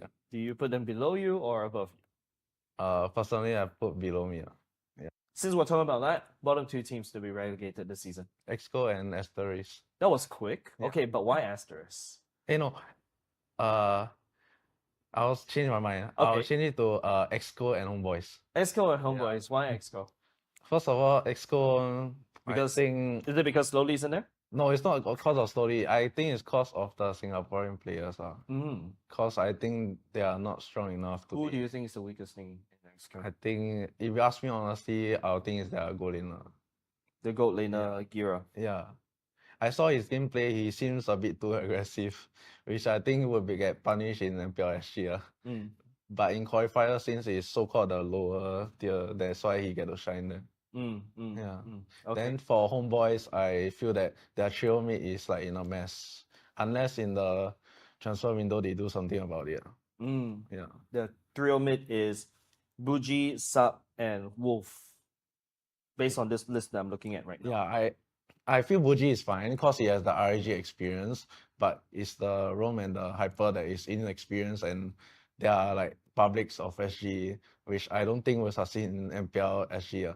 Like in in MPL, I feel that if you have a weak trio mid, you basically just lost the game already. Yeah. Do you have any like thoughts, or do you think you agree with Nick's bottom two?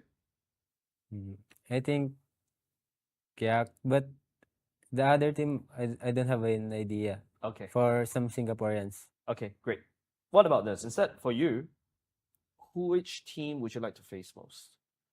I want to face Bleed also and Flash. Because Bleed has the Sagit Nu and Seiji in there. Team Flash is because they are the best right now. Okay.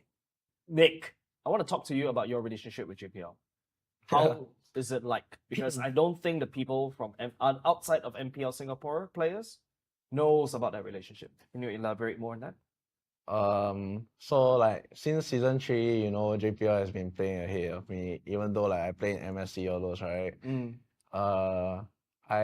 and JPL, the reason why we can play together in the same team in MSC or like all these kind of big international tournament, right, is because we have a good friendship with each other, like at the first place. Like we always laugh and joke about stuff when we're in the same team. So like you all can't see us as like arch rivals or whatever. Like we are just like casual to like so-called friends lah. But like that day, like that time when we fought Bleed, right, that BM wasn't targeted like on JPL only. It was like on the whole Bleed because like they kicked me out. We talk more. I want to talk more about JPL a little bit. People know that he's not a young spring chicken anymore, right? Do you think his skill, as well, someone that's very close to him? I know I asked this to quite a few people, right? Do you think his skill has deteriorated, or what do you think? I think right now, like if compare right now his form with the prime JPL, right, I'll say he's like at 60 to 70% of the prime JPL. Cause like his age, like as y'all can see, like every season, like if y'all I don't know can tell or not, but like personally from my point of view, right, I feel his mechanics is dropping every season but his macro is still there. Yeah, that's the thing. So but like his mechanics are quite bad, but he used macro to cover it. So in Singapore, right, you don't need that much mechanic to like be the champion. So like I feel like in local still right, in local is okay, but in international, as you can see from the Games of Future against the Russian team, I forgot what's the name, that's where they struggled because JPL couldn't find a catch no engage couldn't be start. So eventually they just lost. I see. That's the point that I saw. So, I see. Okay. Yeah, I think you're the best person to ask, in my opinion, because you're so close to JPL. Okay, great. Then we're going to talk more about the top 3 players, Nick, in Singapore, MPL Singapore. Top 3 players, Yep. including imports. Including imports. If you want to, I think you've been here for quite a long time. I'm going to open it up for even past players as well. Top 3 of all time, so All basically. time on MPL Singapore. Who do you look up to? One will be Bray. Bray, okay. 2, I'll put JPL. JPL, yep. Yeah. Definitely. 3, Diablo. Diablo. Yeah. Why Bray top though? Bray, cause he's one of the best tank junglers I've ever seen. The way he positioned in turtle fight, he's like giving you the threat, but without like he don't even need teammates around him. Like he's a threat himself standing there in the turtle. Like people just backs off because his aura is so strong. Like I don't know how he does it, but like when I fought him, that's what I felt. Like his aura is way stronger than other junglers. Yeah. Okay, great. Now I'm gonna flip it the other way around. Bottom 3 players in MPL Singapore. Bottom in this season or all time? This season. This season. But I cannot include subs. No, don't include subs. Yeah, Include okay. main rosters. Bottom 3. Yeah. Like serious one or like Serious one. bottom 3. Yeah, because I'll definitely ask you why. Okay. Yeah. Bottom 3, let's go. I'll say Jira. Gira, okay. Gira actually. Yeah. It's Gira. Oh, not okay, Jira. okay. Yeah. The set guy. Set, Yeah. okay. And Yunsky. Yunsky. Why Yunsky? I feel Yunsky he needs my path to be good. Like Your path. yeah, like he needs like someone like JPL to start him out, to understand role more. Cause when I faced him last season, he seems like he don't understand his hero enough. Like he's playing Valia but he's opening the map. Like stuff like that. Like I can tell like he lacks the experience, he lacks the understanding. That's why I put him there. Then you mentioned sub is because probably you mentioned earlier just now, it's a public player. Yeah. No community back, no community. Yeah, no community experience. I don't know who is he. I never know whether there may be another second evil, you know? You never know when he become a next powerful. I don't know.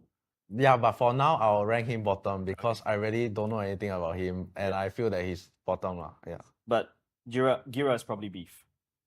Huh? Gira is probably beef. No, it's not beef. I just feel that he as a like player in like I don't see him doing good in MPL. That's all. Because it's too aggressive. Yeah, it's too aggressive. I see. Okay. Okay. Great. Now I want to talk more about for people who might have doubted you before or even today. Do you have anything to say to them? Vanguard may be relegated. Like people may say that Vanguard may get relegated this season. Do you have anything to say against them? I'll say y'all can just watch this season as y'all be surprised where we will stand at the end of the regular or even playoff. Because I'm very confident with my teammates. And when I have this kind of confidence, it was like during playoff vs Bleed, that kind of confidence. Like I really trust this current lineup that we can like really do something in MPL SG and not just stay inside. I don't want to stay inside. I want to prove to everybody that we are not just a dark horse. We are one of the contenders. Then you mentioned, you said that they're more supportive right now, or 50-50, right? You also mentioned that only because once you got more like your results or something, right? That they're more confident in you. Now, in my opinion, I'm not sure whether you agree with me. Is it true that you see Singapore as a springboard for you to grow as a pro player? Yeah, because it's my first time playing an MPL, so it's a new experience to me. Then I don't think that it's easy. Okay. Yeah. stay for one more season. We come back here again. Next season, I'm gonna ask you a question. What's the difference between MPL and NPL? You never know. Yeah, great. Well, do you have anything to say to your fans? I would say even if we don't have much fans, we will eventually get more fans because I believe that we can be a we can be a champion contender this season. Yeah. Okay, I'm good. MJ, do you have anything to say about your new environment in Singapore? Please support us in MPL. Okay, that's all right. I'm great. Thank you very much.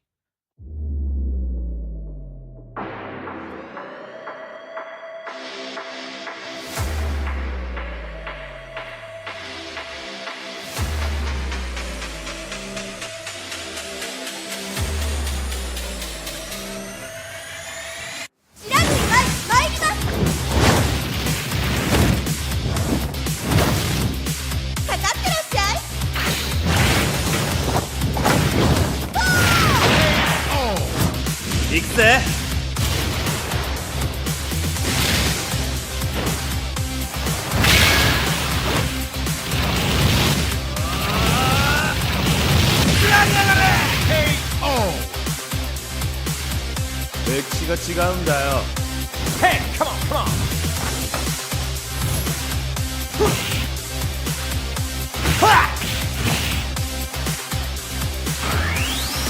Okay. Power Gazer.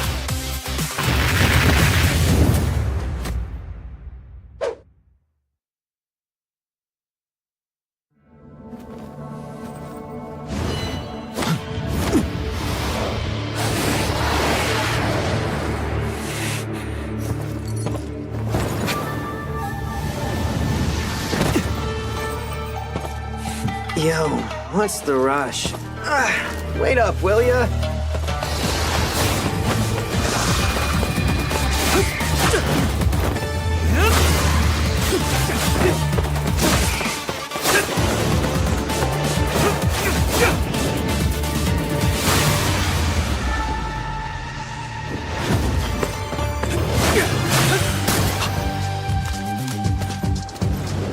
You're welcome.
Welcome back, friends, right here to week 3, day 1, and right now for match 3. Now, this is the highlight match of the day. Now, with that being said, what we're talking about is the top of the table clash. Now, these two teams are very interesting because they are just 1 point apart in the overall standings. But with that being said, there's only one top spot in the overall standing. Will that change? Let's find out right here at match 3. Now, first up, we're going to be seeing the wonderful faces of our defending champions presenting to you Team Flash.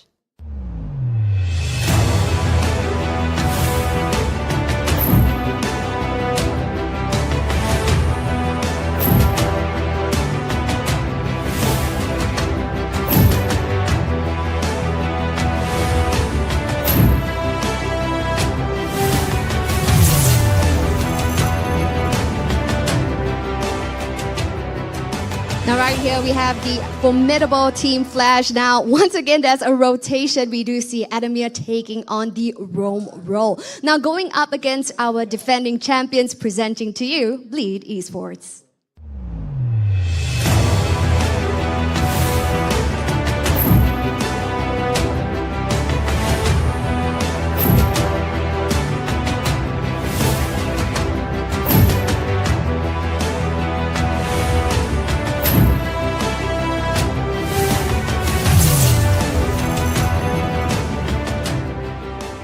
Now the boys have soared right here in the overall standings, proving their mettle at the Land of Dawn. Now will they supersede Team Flash and take that top spot? Let's find out right here at match 3. Now this is going to be a game that is truly a test to skill as well as strategy. So with that being said, we're going to hand our time over to the casters. Take it away. Hello, welcomes and ladies and gentlemen to MPL Season 7. And we do have the highlight series of the day. Top of the table, Team Flash versus Team Bleed. But before that, I'm your caster, Moman. And with me, Kindofu on the desk and Eris as well. So today with Team Flash and Team Bleed being the top 2, you know, you got a lot of space to play around with strats, a lot of space to play around with team strategies, team synergies as well. We do see Adamir coming in as the roam. Yep, exactly. And then, of course, Jox coming in as jungler as well. What do you think of these changes? Will it affect them in any way? I think Flash at this point is just having a lot of fun, right? They are top of the table, and I don't fault them for trying to, you know, take a look at what's happening on their draft itself. Jox, on the other hand, is a replacement because the main jungler, Yon, is sick. So, you know, hope that he recovers well. Yeah, he's sick in the game as well, you know. But before we talk about Team Bleed, we will have Team Flash on the screen. So, Eris, can you run me through the players? Yeah, like we spoke earlier, Adamir coming in as the roam of the day. And honestly, like Kin said, right? They're just having a lot of fun right now, and to a certain extent, this is kind of a flex in terms of the depth of talent that they have on this, you know, in this roster. You got Diablo on the EXP lane, undoubtedly one of the best EXP laners in MPL SG. You have Hades, who is MVP of the playoffs coming in Season 6. Kurtizi, a very well-known player coming in from MPL PH and now coming into MPL SG. Adamir, as always, stable, you know, sometimes troller, but you know, not in the bad way, not in the bad way, right? And this time around, you see him kind of taking up JPL's role, and then you got Vanix, who is playing in the goal lane. Yep. Dare I say best marksman, best goal laner? I mean, Vanix has been touted as the best gold laner of Singapore, right? Vanix being one of these key players for Team Flash, but now we do have the Bleed Esports lineup. Can you run me through this? That's right. So, you know, talking about Vanix now, his counterpart is actually Seiji. That's what we're gonna have our eyes on today. Very interested to see if he can match up against Vanix. And of course, we have Rome for gear, Jay in the mid, Jox in the jungle, and Sagitno back in the EXP lane. Now, this is a pretty stacked Bleed Esports team as well. So today, actually, I think this could be a foreshadowing of what is to come in the playoffs as well. Will we see, you know, these two teams maintain their positions in the league so far? That's the big question here. Yeah, and I mean, we were talking about whether getting a top spot will affect them in any way. As the top seed, you get to fight against the number 4 seed, right? And number 2 seed, you will go against the number 3 seed. So there is a higher disparity when you go into playoffs, and you can make use of that. So people, you do want to get into the top seed as much as possible. So whether Team Flash or Team Bleed takes it does not matter. We will look at the stats first. Adamir on the roam, I mean, totally unknown. Who is this? Who's this guy? I've never seen him before, right? He's a new player, I think. You know, don't really have any memory or recollection of him winning in Season 2, Season 5, I mean Season 6. None of that. But to be honest, like I said, this is a testament to the amount of talent and the amount of accolades that the players have. The fact that they can jump in and roll. Who knows, right? We could see Adamir going into the jungle. He's played there before. He's been there, done that. He's played EXP. He's played in the gold lane. The only role that I haven't seen him played so far after today's game is going to be the mid lane. So, you never know. Tomorrow's game? Maybe tomorrow. Yeah. Yeah, but I mean, talking about stats, we can go into Bleed stats as well. Sagitnu looks amazing on the Paquito so far, don't you think? 48,000 damage taken per death. I mean, he's doing a lot of work. His KDA is insane as well, 4.69. Actually dropped a little bit from last week itself. But the main guy I want to talk about is Seiji. 836 gold per minute. My goodness, this guy's a monster. This guy's a monster. I mean, when we talked about Seiji coming into this tournament, we were hearing rumors that he is as good as Vanix, right? If not better. Yeah, if not better than Vanix. And that's going to be to the test today. And we're going to find out what's going to happen in these series between the top 2 teams. But before that, we will have the head-to-head video coming up shortly between Team Flash and Team Bleed. I'm excited to see what these two teams have. But I'm just going to reserve my thoughts. Let's take a look at what the teams have to say.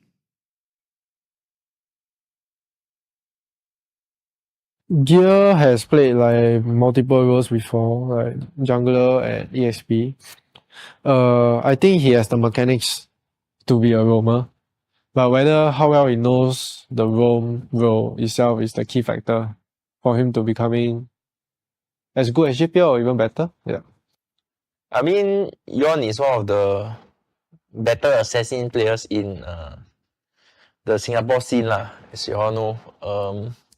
So I would say good job if they can gel with him, I guess. Yeah, I mean, depends on his own abilities lah. I mean, he took a break from one season from competitive gaming, so it's hard to say how much he has changed or improved. But recently I play him like a bit like standard a bit drop from season 5. But we shall see.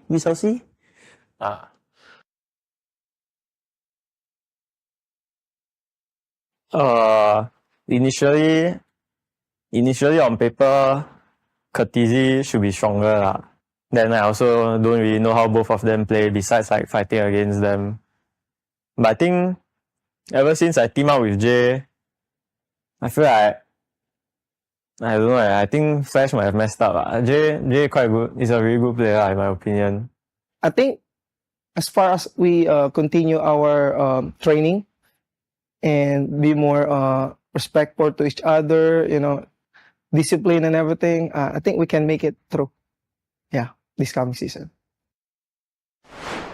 There we have it, ladies and gentlemen, the head-to-head video. Lolzy and Gear bringing in the heat. What do you think about these guys? To be fair, Gear says, you know, I think Team Flash might have messed up because they managed to acquire Jay from Team Flash, right? And then on the other side, you have Flash like, no, it's not a mistake. And then week after week, they put on the roster, you go like, does Flash know what they're doing? This is MPL Singapore. You're playing against the best of the best, and they are still not... It doesn't really look like they have to put on a serious front to get a win. I mean, we know what these teams think of each other, but let's just see what the audience thinks in the audience prediction. And wow. That's a huge resounding yes to Flash. Pretty much a big no to Bleed at this point. 86%. I mean, okay, granted, maybe there are more Flash fans in Singapore. than for the side of Bleed. But who knows? This is just your thoughts, right? There are opinions and then there are facts. Wow, that's a signature statement from you. There are Yes. opinions and there are facts, but let's just talk about our own opinions, right? I mean, our own opinions for the game. I mean, just look at the screen. You are the only one who feel that Bleed will take this 2-1. Yeah, well, yeah. I mean, to be honest, I think it's possible. The only reason why I put 2-0 is if you look throughout the day and you're gonna see the last game of the day as well. I always put 2-0 because that's my ideal kind of game. Clean, simple. Doesn't matter who wins 2-0. We get to pack up and we go. Well, I don't think that's gonna happen because for me it is, you know, I granted Team Flash is a very strong team, but I feel like they're playing around a little bit too much, right? To cycle enemy, there's so many different roles. It might cost them. So we'll see how that works out. I think the only thing that's unpredictable about Team Flash is what kind of roster they put on and whether or not that will be enough for them to win. But let's take a look at the player head-to-head. The two featured players coming up in this matchup is none other than the mid laners themselves, Curtizi and Jay.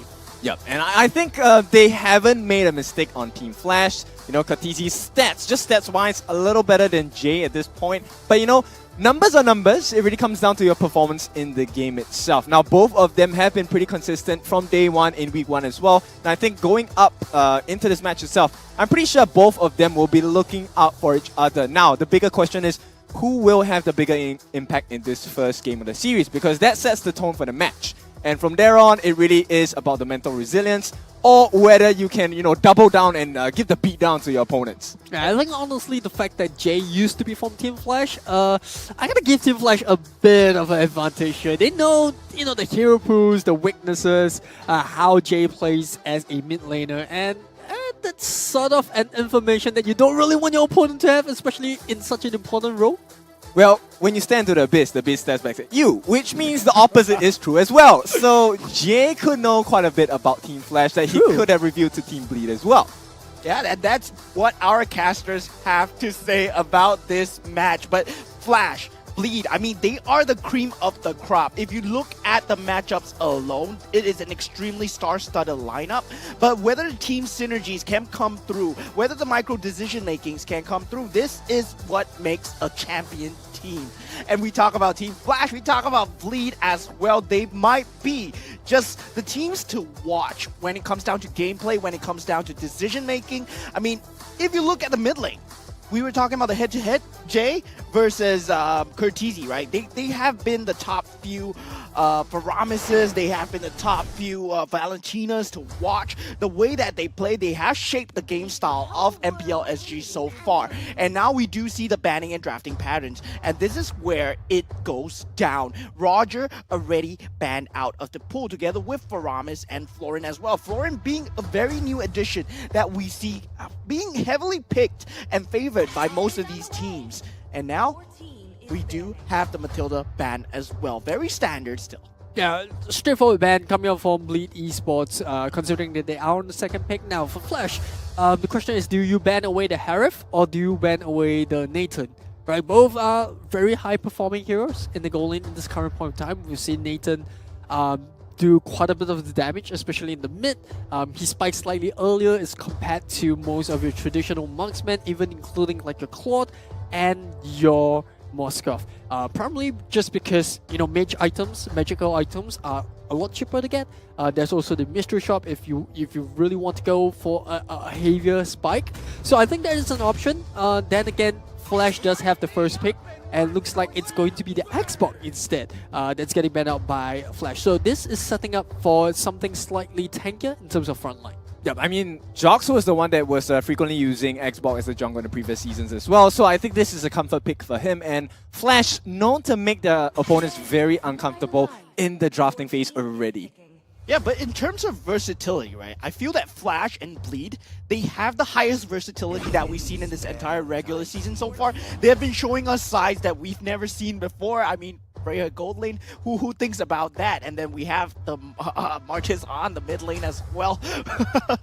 This is all theory crafting till it all goes down in the picks. And for Team Flash, they've gone to show that it does not matter what you guys ban. We can potentially pick anything. And Bleed, they are on the other foot as well. They can do the same.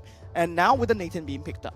Yep, actually I'm pretty excited because Nathan is the first pick for the start of Team Flash. So I think it all boils down to, hey, this is not Flash against Bleed. This is Vanix against Seiji for the entire first game of the series here. And looks like they will clean up the first portion. It will be a Loi along with an Arlet coming into the hands of Bleed. Yeah, very adept at the roam. I'm interested to see how he's going to use the final slash to the team's advantage. Now, interesting fact for those out there who haven't been watching Bleed play in the recent weeks. They're still undefeated on this Arlot pick. It's still 100% win rate for them, 4 out of 4 games. And I think that is, 3 out of 3 games, and that is a testament to how comfortable they are on this Arlot.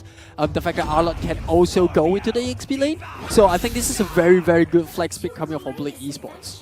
We were talking about flexibility here, and Adamir picking up the Hellcut, it could be a flex pick. We've already seen Nick Stain earlier today using the Hellcut as a roam. Now, of course, the opposite is true, which is Hellcut could go into the hands of Hades, and we know how well Hades does with the Hellcut. And that's what we haven't seen, right? I mean, the Angela and the Hellcut picked together. Yeah, what does that mean? I mean, Angela going mid? Well, to be real honest, that's how flexible Team Flash is, right? you not only are they so flexible in their hero picks, even their players are flexible. We'll get our EXP laner to play in the roam position. And I think that is, a testament, like I said, to how well adept they are at the game. Oh, that was your point. I heard flexible as in like, we're expecting Adamir to do a split. Yeah, do some yoga, do some Pilates. I mean, Team Flash looks like the team that does a lot of yoga, so that's why we say they're very flexible, right? But in terms of us, we're saying they're flexible. They can pick any heroes, and they can go into any lanes as well. I mean, when we talk about Hellcut, we think about him being the jungle, originally, in the meta. Now we see him move on to the roam. Maybe Team Flash is going to show us something new this time. Maybe we have a mid lane Hellcut? Who knows? Yep, I mean, taking advantage of the Prowler state is extremely important as well. And, with the Hidden Terror, with the Silence as well, it's a huge thing to deal with, especially when you have the likes of Team Bleed, who does rely quite a bit on their abilities as well. Like Loi, if she gets Silence, that 1 to 2 seconds of silence will cause them to fight itself. Yeah, I think the question here is, does Bleed ban out the Valentina? If you think about it, the Angela can still go onto the roam, Hellcat into the jungle, but it looks like it's going to be CC that they do ban out. And I think one of the reasons why is they might be picking up an EXP laner that doesn't really favor against early aggression. So that is something that we have to consider. I think on the other side, for the side of Team Flash, they're looking a lot bursty. What they're looking for is now some sort of a front line, some sort of a kind of a tank that can peel for the team and soak up that damage. Yep, that's right. And of course, with that being said, Flash now in charge of the last band itself. Let's see who else they're targeting on the board against Team Bleed. It will be Mr. Park, if I'm not wrong, and it is the Paquito. We've already seen so much damage being done across on the backlines from the side of Paquito from the 2 games earlier today. And let's see who else. Jox is going to pick up the Claude for his gold laner. So Seiji will be in the lane, hopefully making the Blazing Duets a symphony for the team. Yeah, and with the Loi available, that is going to be a very, very mobile team from the side of Team Bleed. Not discounting the side that Team Flash, they do have an Angela, they have a hard guard available, but they have yet to show their hand fully. We don't know where this Angela is going. We don't know where this Hellcat is going. Nathan, I mean, most likely gold lane, but could jungle as well. Yeah, over here, I think the main idea here is that they have to pick up an EXP laner, right? And I think for sure. Yuzhong is one of those heroes that look really good. Barats is still open, but I don't think they're one of those that goes Barats. Well, just as I say that, just as I say that, they pick up the Barats. So we'll most likely see an Angela mid, and then Hellcat going onto the roam. We could see a Khalid go into the EXP, and Barats in the jungle. If I'm not wrong, this is the first game for Natalia in MPL SG. Even if it's for today, I think, yes, it is for the entire season itself. Natalia, first time on the screen, ladies and gentlemen. And let's see how big of a difference the 2 assassin roams will make for this game. Flash against Bleed. We were just theory crafting, right? the thing is, Adamir is on the Barats, on the roam. So it's going to be a jungle Hellcurt on Hades. Oh, yeah, we'll have to see, right? Because there is so much uncertainty going around. We'll have to see what are the battle spells they pick up when we jump into the game in order to fully solidify, what exactly is Team Flash trying to do. And this is the thing about Team Flash. They are kind of like this, unorthodox pick, and it's always fun to watch them. On the other hand, you got Bleed Esports putting on performances after performances, and guess what? It is going to be Hades on this roam Hellcurt. Adamir instead going into the jungle. Alright, so it's a different flavor for today. Team Flash against Team Bleed. This is the first game of our series between Flash and Bleed. Let's take a look at what's going to go down. Oh, and right off the bat, Sagitnu, building on that KDA, gets the lead for Bleed. This is a good start for them. Yeah, Diablo going down is not what you want to see from the side of Team Flash. I mean, they do have the Hellcurt on the roam who wants to get as much advantage as possible. And giving away this kind of early game advantage would mean Hades finds it harder and harder to find these pickoffs, to find these kills. Yep, exactly. Hades, you don't expect him to be able to recover that the farm as fast as possible as well, right? Hades on the Hellcurt is quite a efficient character if he has the lead, but the reverse is true as well if he doesn't get it. And we were theory crafting, right? About the about the Hellcurt being in the jungle. Seiji in a slight bit of trouble, not too much to worry about, but still, Hades, Hellcurt on the roam. It's very similar to what Natalia can do. That's what we were theory crafting. So Natalia and Hellcurt will fulfill the same role. So this early game advantage for these pickoffs is going to be extremely important here, both going for the lethal nation. Yeah, I think, all the hype about the unorthodox picks aside, I think let's just focus a little bit on what both teams are trying to accomplish with this draft here. You get Team Flash looking to play a bit aggressively with the Hellcurt roam. This is kind of like the trend, the flavor of the month, if I shall put. This Hellcurt roam, very bursty, kind of like a Natalia roam 2.0 with a bit more burst along with the execute. But hey, Team Fight going on the bot lane. Yep, exactly. Nice catch there. It is going to catch one enemy. Gets the setup, but there's not enough damage here. It's going to be a kill for Sagitnu as well. And Cortese forced to use the flicker. Sagitnu still alive. Gets a final slash, and they will get a double kill on the board here. 2 kills for just 1. Bleed takes the lead. And Diablo going down there would mean that Jox, he has the turtle to himself. Adamir, the first to fall with a Daytona's welcome. Cortese has to burn the flicker there. Will not have it available, but Gear eventually goes down. Did not get the pickoff that he was needed, but buying the space for the turtle to be taken by Team Bleed.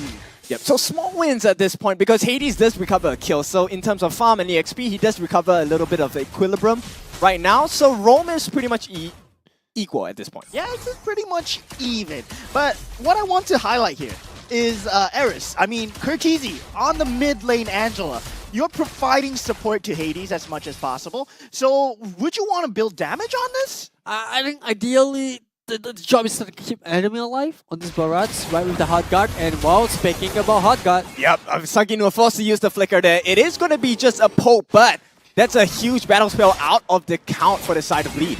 Yeah, not much expanded on both ends, but onto the point, right? I think this Angela pick is very flexible. We've seen this coming pre-nerf onto the supports when they kind of took down the damage just a slight notch because he was doing a little bit too much damage in the mid lane. But I think the idea here is for Hades on this Hellcurt to catch out either Jay or Seji, because they're going to be, how am I speaking about picking up? They spotted Seji. Yeah, it's going to be 3-on-1 and they will get the job done. Gear gets taken down once again. Flash gets a recovery kill. It's 3-3 at this point.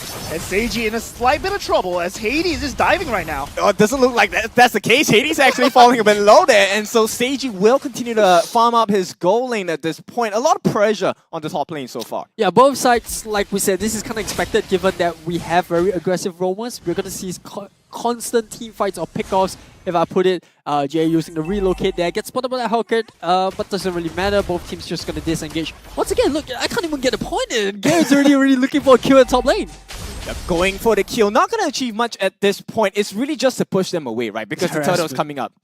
Yeah, turtle out in 3 seconds. I mean, that with the first turtle going away to Bleed's favor. I mean, they do have the handed advantage in terms of map control so far, but Adamir is coming online against Jox. Oh, Gear gets punished. Walking around with a little too little health there, and this is going to be a deficit for the side of Bleed. It's going to be a 4v5 here. And the constant need to know where the Hellcat is. Look at where you really see Hades heading on the top lane. I think Seiji doesn't survive this. On top of that, looks like it's going to be Team Flash that takes up the second turtle. So even Steven for both sides. Granted, Team Flash would have loved if they could pick out Seiji there, but that added pressure does give the space for Vanix to farm up. Oh, the chomp down. They will get the catch on Sagitno. Will get the dash there. Vengeance might not be enough at this point. Final Slash as a desperation measure does not make it out because Katizi will finish that kill. 5-3. Flash definitely in the driver's seat now. In terms of the micro and macro advantage, Team Flash are building it up. I mean, 2 flashes expended from the side of Team Bleed. On the top lane, what you did not see there was Seiji. He had to escape away from Hades. And now the Blazing Duet being used. Adamir just slightly looking out for Team Gear at the point. Yeah, but isn't this like the Flash speciality? Look at it, the pressure all on the opposite lane. Diablo gets one tier 1. And once again, Flash now comfortably with a 2,000 gold lead. Yeah, it's like the First Blood didn't happen. Yeah, exactly. What First Blood? What, Diablo 02? Nah, we don't see that. We don't see that. Curtis is 3-0, right? Well, Gear jumps in, tries a poke on Diablo, but at this point, Diablo is pretty much ahead of everyone. Level 8 against Gear, who is only level 7, if I'm not wrong. 6, in fact. Yeah, and this is the thing, right? I think picking up the Hellcat puts on a lot more pressure compared to Natalia, just because of his new passive. He doesn't really need to go back to base to heal up as much as compared to a Natalia, who doesn't have that passive healing. On the other side, you know, you're constantly guessing as to where it comes, and well, speaking of which, yeah, we don't even need to describe it because Jox gets caught once again in a 3v1 and Jox is no longer for this world. Gil gets caught out as well. Diablo, Flash is all over the place and there's nothing much they can do on the side of Bleed. I mean, Seiji is doing nothing. The Quicksand Guard saves his life, so Diablo will comfortably right on his sand carpet. And oh, okay, that's a nice final slash on Sagitnu, but there's not enough damage coming from the side of Bleed. And while all of that is happening, that's just Team Flash buying time and creating distraction on Bleed's half of the map while they are securing the turtle. Mind you, this is a roam Hellcat, but he does have enough damage to kind of chunk it down to half HP before Adamir just comes up to pick the buff. And the way that Hades has been playing on this Hellcat, right? He's burning away the cooldowns from Seiji and trying to find the catch onto top lane at all times. As we saw off the screen, Sagitnu getting caught. Dispersion coming out from Jay, but not in time as well. And Vanix just getting key targets again and again and again. He's at a 6k net worth right now compared to Claude, which is only 4.6k. Yeah, bait play there, but Diablo now with the Hog On as well. That 2-on-1. Sagitnu has to run for his life. At this point, using the Vengeance, trying to escape, but he gets caught once again. Sagitnu might be out of the game here for a couple of seconds. Will not finish the job. Curtizi on the back lines to finish that up. Adamir comes in. So-called teamwork, making life so difficult right now. Taunted Adamir, but he is a one-man army. Gets the E. Daytona's welcome into the backlines. Jox all alone. What can he do here? It is Bleed suffering at the hands of Team Flash, and he will be Flash all the way at this point. Jay, he's going to try and change up the tempo here, but he is just a low E on the backlines. Gear going to try and look for something here. But who does he catch at this point? He's going to try for Vanix. Will he get the kill? Will not. Entropy used. And Vanix, have they caught Gear on the backlines once again? Here comes the ultimate Raging Sandstorm. Diablo shows the wrath. And Sagitnu can only stand and watch. Flash taking a huge lead. 6,000 gold ahead. Well, we spoke about what Katizi's role is in the entirety of this game, and that's what he brings to the table. The fact that he can push and he can still join the fight with the hot gun at any given point in time. It's a chess game, right? You have the relocate coming in from the Loi, and then you have the Angela with the hard gun. So both of them able to kind of just assist the team from any part of the map. But I think more importantly, questions have to be asked about Bleed's decision making. We saw the bot lane there, Jay TPing, going back to base, and without the Loi, they still went in for Diablo, which sparked off a chain of events, seeing Bleed lose 3 of their members there. I I gotta say it was definitely questionable. Yeah, I mean, with the dispersion, it felt like Jox was trying to jump into the dispersion, and he missed the timing, so it looked like he Now was there going was the to- Daytona's welcome. That's what Baraz does to you, Yeah, right? He that's just what follows you Baraz up, does. and Loy's like, okay, guys, I'm sorry, I gotta get out of here. Yep, they will try for the catch on enemy. And not going to work out too much at this point. I mean, 6,000 gold is quite a lot of gold to catch up to.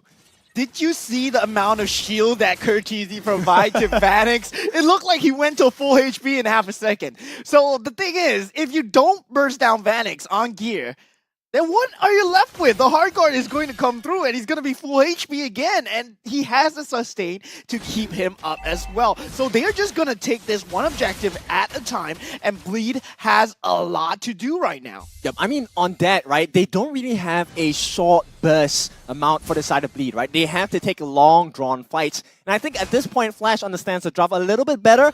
And like you said, there's too many shields, too many life bars to kind of burn through on the side of Flash. Degen is the name of the game for Bleed right now. They will have to burn through this shield as much as possible. Would Seiji build a Sea Halberd? I mean, that might be the item of choice, but I mean, you still need the farm to get it. A lot of pressure put onto the lanes of Bleed. We're gonna see the Vanix, but he doesn't seem like he's on threat, but Gear is lingering nearby. They spot him out. Assassination there, but gets punished. This will be the end of Gear at this point. And right now, Bleed looking to capitalize on something they actually show. Jox gets the Brave Assault, gets the Energy Eruption as well. At this point, that's all they can do. Bleed, there's no other option at this point. What looked like a slight opening from the side of Team Bleed Gear. I mean, he did get the favorable trade onto Vanix, but they did not convert onto any objectives. And that's the map control still in Flash's favor. Look at where Hellcurt's position is. Bleed, they have to group up. They are very threatened at this point. What Gear did to Vanix, I mean, Hades, he can do the same to Seiji as well. Yeah, but Gear gonna get caught again, and here we go. Deadly Stinger does not do the job here, not enough, even with the lethal ignition here. But Hades gonna be popping his ultimate as well. Oh, there are three. Can they actually get out of diversion? Saves their life, but Jay is left behind here, and that's gonna be the sacrificial lamb for the side of Bleed, but that's worth it at this point. Eris, you want to take this? That Daytona's welcome? Yeah, well, you know, we see a lot of TikTok videos of the Loi and the Barat's combo. Now, this is Team Flash showing a masterclass of how to counter just that. You want to get out of your team, one of you is going to get eaten by Daytona's welcome, and one of you is going down. In that case, it was Jay for 5 more seconds. That's going to give the map control back to Team Flash as the next lot comes up. But even Steven still at this point in terms of, I would say, setup, all the ultimates still up, but Flash, one big difference is that goal lead. We have 5.7k, now slowly climbing to 6 just before this lot 5. I mean, Team Flash at this point teaching us many lessons as well. You know, having to deal with good money investments is important, right? There's no capital guarantee. You have to give up some sort of capital. Economics 101, yeah, man. Exactly. One must go up. Someone's losing when you're winning. Oh, here we go. The jump starts in. Yesaginu once again gets caught, and it's Team Flash all over the place. Shields are coming in as well. Seiji, the next one to fall. And there's nothing that Bleed can do at this point. Diablo might be the lamb here. He gets sacrificed, but Jay gets caught out as well. Forced to use the flicker. And at this point, there's nothing else for Bleed to do. Hades does come in, gets the kill as well. Surprise, surprise. The Deadly Cockroach gets another kill on the board. Yes, you're alive at this point, but there is no contest. And the moment Seiji went down, Bleed had no answer to that fight, because you have to consider the amount of farm that Seiji has. He is the closest in terms of farm to deal any form of damage to Team Flash. And with Curtizi around, it's extremely hard. Diablo going down there, I mean, slight positioning error, but still, Team Flash, they do get the objectives. Well, there is a glimmer of hope for Bleed Esports, and it comes back to Jay on this Loi. The fact that you have relocated, I think, you know, if used in the correct way, you can catch Team Flash off guard. The only downside is that Team Flash looks to be playing an almost perfect game. Every single death that they've given over to Bleed Esports, it's a little bit of a showboating. We're always staying a little bit, but even with those mistakes, Bleed Esports haven't been able to really capitalize in terms of objectives. Remember, even before the enhanced lot spawned, Flash actually had one member down, and now they have the lot on their side. It looks like they could be closing out game 1.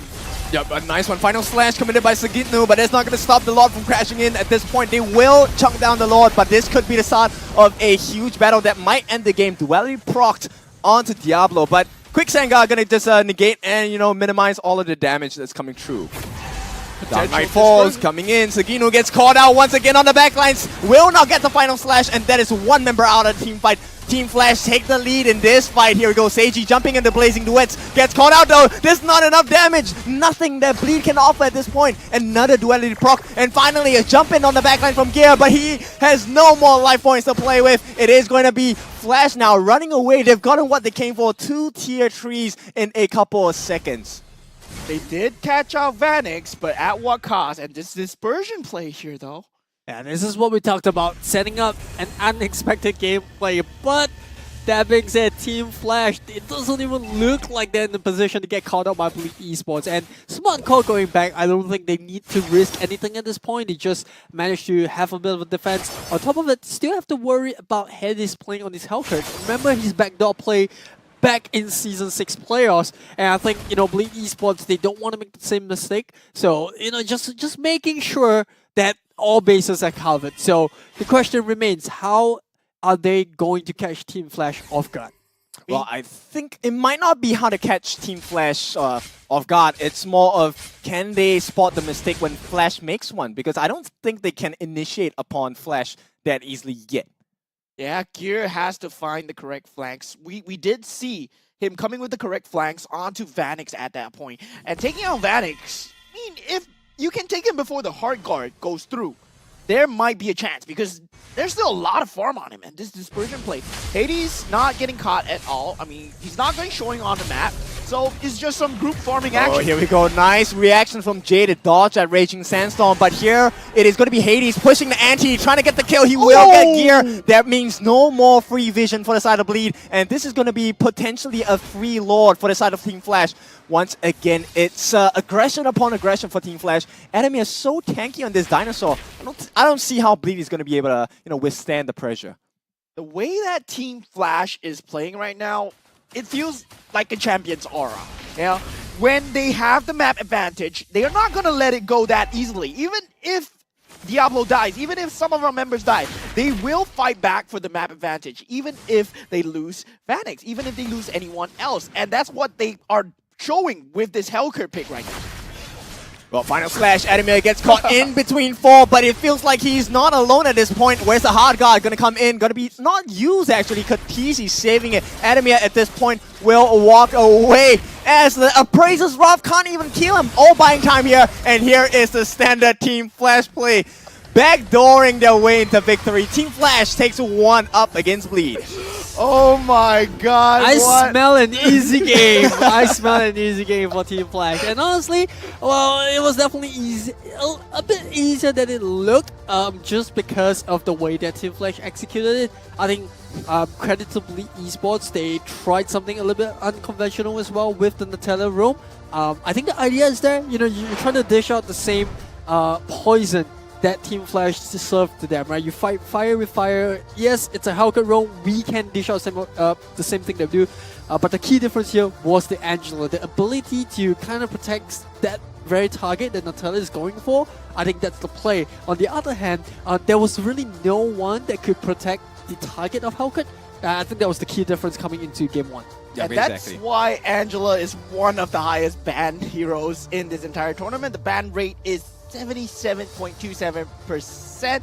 I mean, you don't let it go that easily, right? Team Flash, they can play a lot of heroes, but if you give them the best few, they are definitely gonna use it and abuse it. But I mean, if we talk about Team Flash as a whole, if there are any players that stand out to you, Kindle, I mean, who do you think it's the MVP of Team Flash? I mean, Hades made life really difficult, but Adamir was the boss because he made them tunnel vision onto him before that last play. So I think in terms of effectiveness, I will give it to Hades instead as the MVP. Oh wow, that's a tough call. I'm actually on. It's tough, right? Because I would slightly give it to Adamir just because he was able to catch members of Bleak Esports before they managed to get out with Loi. But hey, I'm fine with Cortese getting the MVP as well. 5-0-10, perfect game. His hard guard was on point. I think other than 1 or 2 pickoffs that Natalia had most of the important targets, especially on Vanix, he managed to keep them alive. So yeah, well deserved. I mean, it was heads-up play onto Gear as well. When he went onto Vanix, he knew that the hard guard was most likely on cooldown from Curtizi, available, not available. He knew, but there was this one time, but it looked extremely scary, where Vanix was about to die, right? And his HP went from 1 dot to full in a second. And that was the amount of shield that Curtizi was providing. Just look at his build right there. It's extremely scary. With the fleeting time available, every time he gets a kill and an assist, the cooldown just gets lower and lower. And Team Flash, they want to keep fighting. They want to keep fighting as much as possible, especially with Diablo being the aggressive person that he is. I mean, he's going in, he's dying, but at the back line, it's the moral victory that Team Flash, they get the objectives, they convert something out of his death. Team Bleed, they do get the kills on Gear, on Vanix, right? But I feel that they haven't converted. They don't have the map objectives to convert it into a form of gold lead for themselves. I think there could be a synergy issue here. I mean, Jogs, of course, coming in after a long break. And of course, with that being said, they actually had the lead for the side of Bleed, right? After that first blood onto Hades itself, I thought things were going well for Bleed. But after all, I think Gear, every time he uses Natalia, you kind of see a pattern here. He doesn't really flourish on this Natalia as we will hope he has, right? So I think maybe this number 1 synergy, number 2, maybe just the execution of the heroes itself. Yeah, in terms of emblem, you look at Gear and Hades, I mean, they are playing the same thing.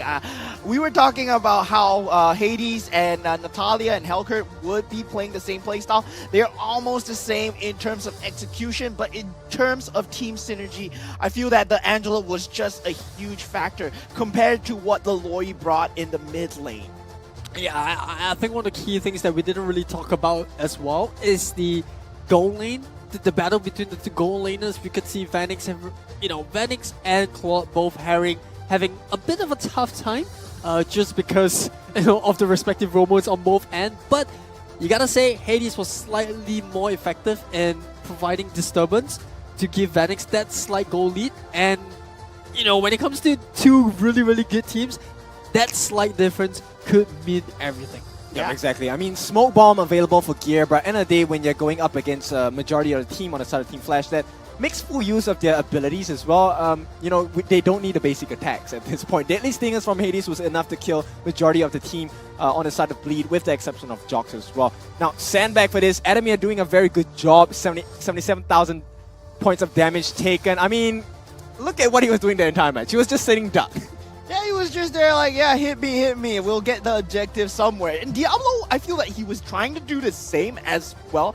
And that's what you get when you have a Nathan as well, right? You talk about the Entropy. Entropy, you give a reverse clone to you, you can deal so much damage to your objectives as well. So, pretty insane from Team Flash at this point. I feel that Claude, he does not have that single target burst onto the objectives over the AoE team fight that he has. So Claude, I mean, even though it's a good pick on Seiji, he did get the farm, but they did not have the team fight needed. They had a lot of shields. Curtizi, Diablo, Adamir. I mean, who thought that Hades would be playing on the roam, right? Yeah, exactly. Well, not me. And I don't think Bleed expected that as well. Oh, for sure. I mean, Adamir put into the jungle. Yes, we have seen him on that role before, but Adamir here just playing with his food at this point. Yeah, Adam is coming into the game. The question is, did you expect Hellkurt to be played as a roamer? On top of that, it's actually Hades that's playing the roamer role. Yeah, exactly. Like, if you see Hades, it's like, okay, Hades is going into the jungle. That is a Hellkurt jungle. And suddenly Hades is, what? He's roaming around? Okay, he still performs the same role as the jungler getting the kills. So, yeah. Like, psych! you thought that Hades was going to be on the jungle. But let's just take a review of the highlights. Let's take us through this, Aris. Yeah, first off, very early fights in the game, just 2 minutes in, we saw the first blood coming in, and this was at a point in time where we thought, wow, there just might be a chance that Bleed Esports takes the lead. And immediately after this, we see Team Flash kind of retaliate and Cortese just keeping his team alive. Here's the perfect Daytona's welcome execution to kind of keep Jox where he is while Jay had to relocate away. And once that's gone, that's tier 2 gone for you as well. Once again, another catch coming in and they get Jay this time around. And it's just a recurrence of this happening time and time again. Whoever gets eaten up by the Daytona's welcome is kind of dead meat, and there is very little that Bleed Esports could provide as a follow-up to that kind of playstyle. And on top, there's just pickups all over the map, constant skirmishes, but it was always in the favor of Team Flash. Yep, I mean, Team Flash, they were playing in a way where they were a literal ball, right? And what's the best shape to have as an Angela is a ball right in front of you. So love waves all the way, and everyone gets the heals with the Flask of Oasis. They essentially couldn't die. But of course, that is our analysis. It is time to see Professor Churros. Let's hear his thoughts right now. What's going on, guys? Prof Churros here with Off the Desk. And can I say first, the draft was just insane. Lots of lane swaps happening all over the side of Flash. Adamir being in the jungle right now, Hades going into the roam, and a roam Hellcurt to that matter. I want to talk about the draft just a little bit, using the Natalia to be a counter for the Hellcurt. It might look good on paper because they both have the same kind of roles, they both have the same kind of jobs. It's like Natalia does everything a Hellcurt can, but Hellcurt does it better. And to quote Jace, it's sort of like Hellcurt is basically a Natalia on steroids. The fact of the matter is, Hellcurt being picked up, using the Dark Knight Falls, is able to create a lot of global presence wherever he is in the map. And I just have to point out this. This was the second Lord fight that eventually won Flash the game, but you notice that Bleed was just scrambling. They threw macro all aside, and it's all like, hey, let's just take down the long lane, let's just protect where Seiji is at all times, and we'll see how this plays out. Notice how Hades was just creating that field of vision, creating a lot of space and information for Diablo to come in to use his Raging Sandstorm. And we'll let this play out, we'll know how this goes, popping so much ultimates already, and Hades, seeing the right opportunity, doesn't show himself. The Dark Knight falls, everyone goes back because, Hellcurt is one of those things that you see in your nightmares. They wanna ditch. But Gear is just way too far behind because I understand that he wants to be able to find the backside. So if we take a look at the map over here, Gear wants to go to that back front, try to circle all the way down and enter into the Lord Pit. But the fact of the matter is, Hades is not going to let that happen. Able to use the ultimate, able to shut him down and bring Gear out of the way. Gear, being on Natalia, doesn't really have a lot of presence. And there was information for Jay, for Seiji, to be able to do a backdoor play, to be able to get a Lord hit onto that. But they don't want to go for that. You don't want to risk it. The fact that Angela was also picked up creates a lot of space and time. He can always be there and always fighting a numbers game at the end of the day. So macro game is still on Team Flash's side, and whether or not Bleed will be able to succumb to it and be able to counteract what Flashes bring to them, yet to be seen in game number 2. Boys, back to you guys. Well said by Professor Churros, and there we have it, game 1 so far. Caster predictions. None of us are wrong so far, right? Well, we all expected this. I mean, they did get a 1 out from Team Flash, but an unexpected draft. Like I said, unexpected lineup, unexpected draft, but an expected result coming in, right? I gotta say, Team Flash heading in was a bit of a favorite headed towards this matchup, at least for game 1. Like we said, we compare the Hellkit to the Natalia role. Hellkit is kind of like an Agility 2.0, hence why I gave a little bit of a favor to how Team Flash played. And I'm just looking at my notes here. I mean, I wrote down in my notes that Adamir is on roam. And he just threw my notes out of the window, man. Adamir not on roam, Adamir on jungle? We wouldn't know what is going on. I mean, he's throwing us out of the chairs, right? Yep, he's throwing you out of chairs, but sometimes, we will throw our backs over the game as well. So right now, you can all actually fix your back, or at least protect your back a little bit better. We all know that gaming, of course, can get intense sometimes. So Osim has got your back, right? The U-Throne V Gaming Massage Chair is built to energize and reinvigorate your mind and body. Now, you can level up your performance with its patented V-hand massage technology and ergonomic features designed with the player's comforts in mind. Now, if you want to, you can game in comfort and style with the U-Tron V Transformers Edition designs. The ones we have here aren't the Transformers ones, but you can see them downstairs as well in the studio. Now, remember, OSIM is always here to provide support for your well-being, even if no one else supports you, character in-game. I mean, it cut a little bit too close. I gotta admit, it cut a little bit too close. But that's the truth, right? You know, OSIM's got your back, and well, I can say the same for Cortese. He definitely had everyone's back, hence why he was the MVP of Game 1. And well, speaking of Game 1, let's take a look at a little bit of a pick and ban recap as to how the teams actually drafted. We spoke plenty about the Halkert as well as Natalia. I think another one that we could talk a little bit more was the Angela versus the Loi. I think the Loi was a very good pick, right? You had the Loi as well as the Arlot pick. A very, very good combo here coming in, especially against the Barat. But I think what made the difference was also a bit on the EXP lane, right? We saw the gang coming in on Diablo, playing the Khalid early game, but they couldn't really translate that into an advantage whatsoever, because Khalid is one of those heroes where you don't need too much items to come online. He has plenty of burst built in his kit. All you really need is a Blade of Heptases, and you know, you're good to go. You already have lots of burst in your kit. So I think that's one of the things where Team Flash can look to abuse coming to Game 2, because they have to be aware that, or rather at least Bleed Esports have to be aware that Diablo is one of those players that likes to pick up what I call chip heroes. Yep, to add on to that as well, the bans with the Faramis as well as the Angela, which means they don't get to buy time for them to last longer in the fights, right? And that would have been probably what burned out the fuel for Team Flash. So this time, once again, a lot of heals not going to be available, no buying of time as well. Both the Faramis as well as the Angela banned out from both sides. Now, to complement that, that's going to be the Harif ban on the side of Team Flash, and Sage on the side of Bleed, they will ban out that Arlet as well. So Gear now has to take a look at other options for the role. Yeah, and with the Harif being banned out, I mean, we know that Seiji plays a lean and mean Harif, right? But so far, Vanix, we've seen him perform as well. So we do have the respect fans coming through. Helkert, Angela, Arlot. I mean, Angela, I do see it, but Helkert, do you feel that it is worth the ban here for Team Bleed, given what Team Flash can do? I mean, at this point, Team Bleed, they feel like they're very reactive, right?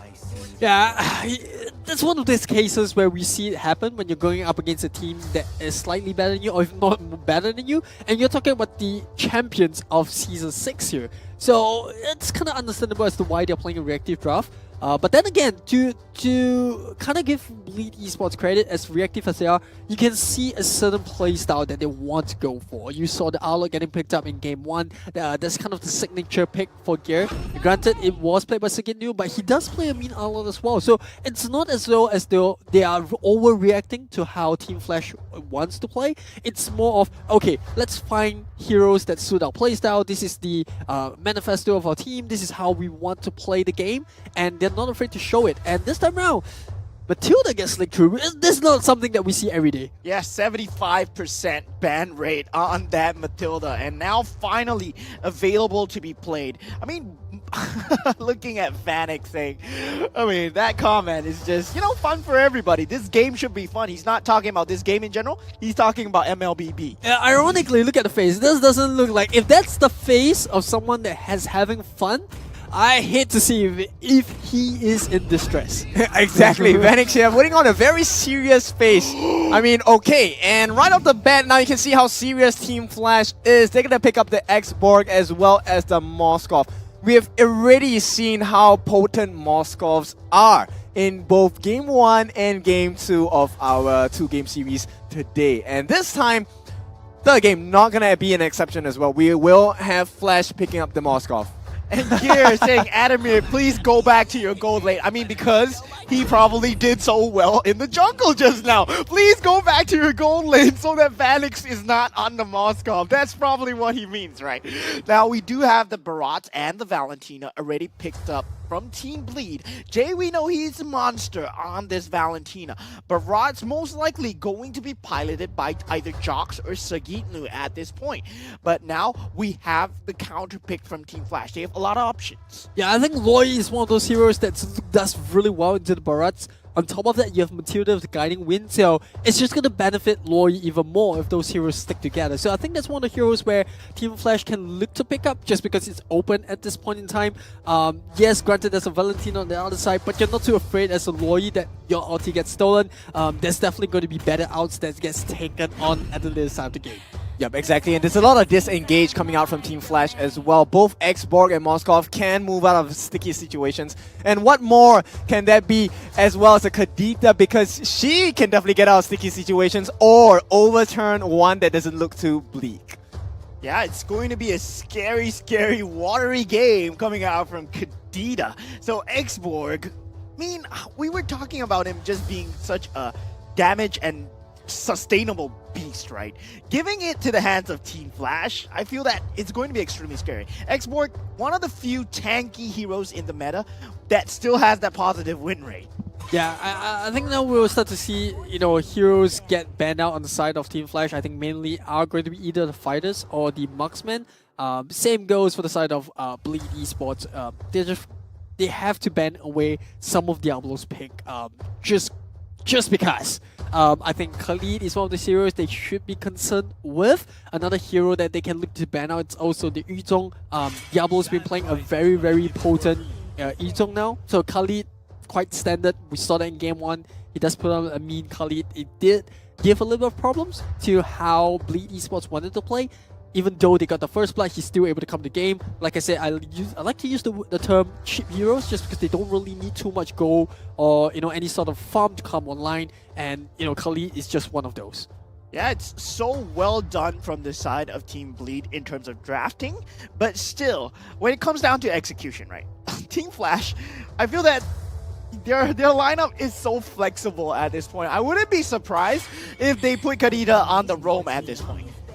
Just given the fact that they've been just playing around. And now they do take out the carry because they want a better matchup versus the Moskov. They haven't picked up the gold laner for the side of Team Bleed as of yet. But the Roger is still available on the board for Seiji if he does want to play it. And he is known for playing a good Roger as well. But this also means that, we will probably expect a very tanky lineup coming out from Team Flash, right? Because Carry is also known as the tank shredder. So we can expect someone very beefy coming out from the side of Diablo. I think one of those heroes that we're talking about is also the Esmeralda. Esmeralda does really well against Matilda. Every time someone takes the Guiding Wind, you get a shield. And Esmeralda is going to eat that just up. So I think this is something that Bleed Esports have to take note of. There is the Esmeralda on board. They do take away the Fedrin. Kind of understandable because they're, if you take away the carry, you're thinking about, hey, am I going to give it? But it is going to be the Kaja that gets picked up by Team Flash. This is good. This is going to allow an isolation from the Divine Judgment of the Kaja. So Bleed Esports, how are they going to respond?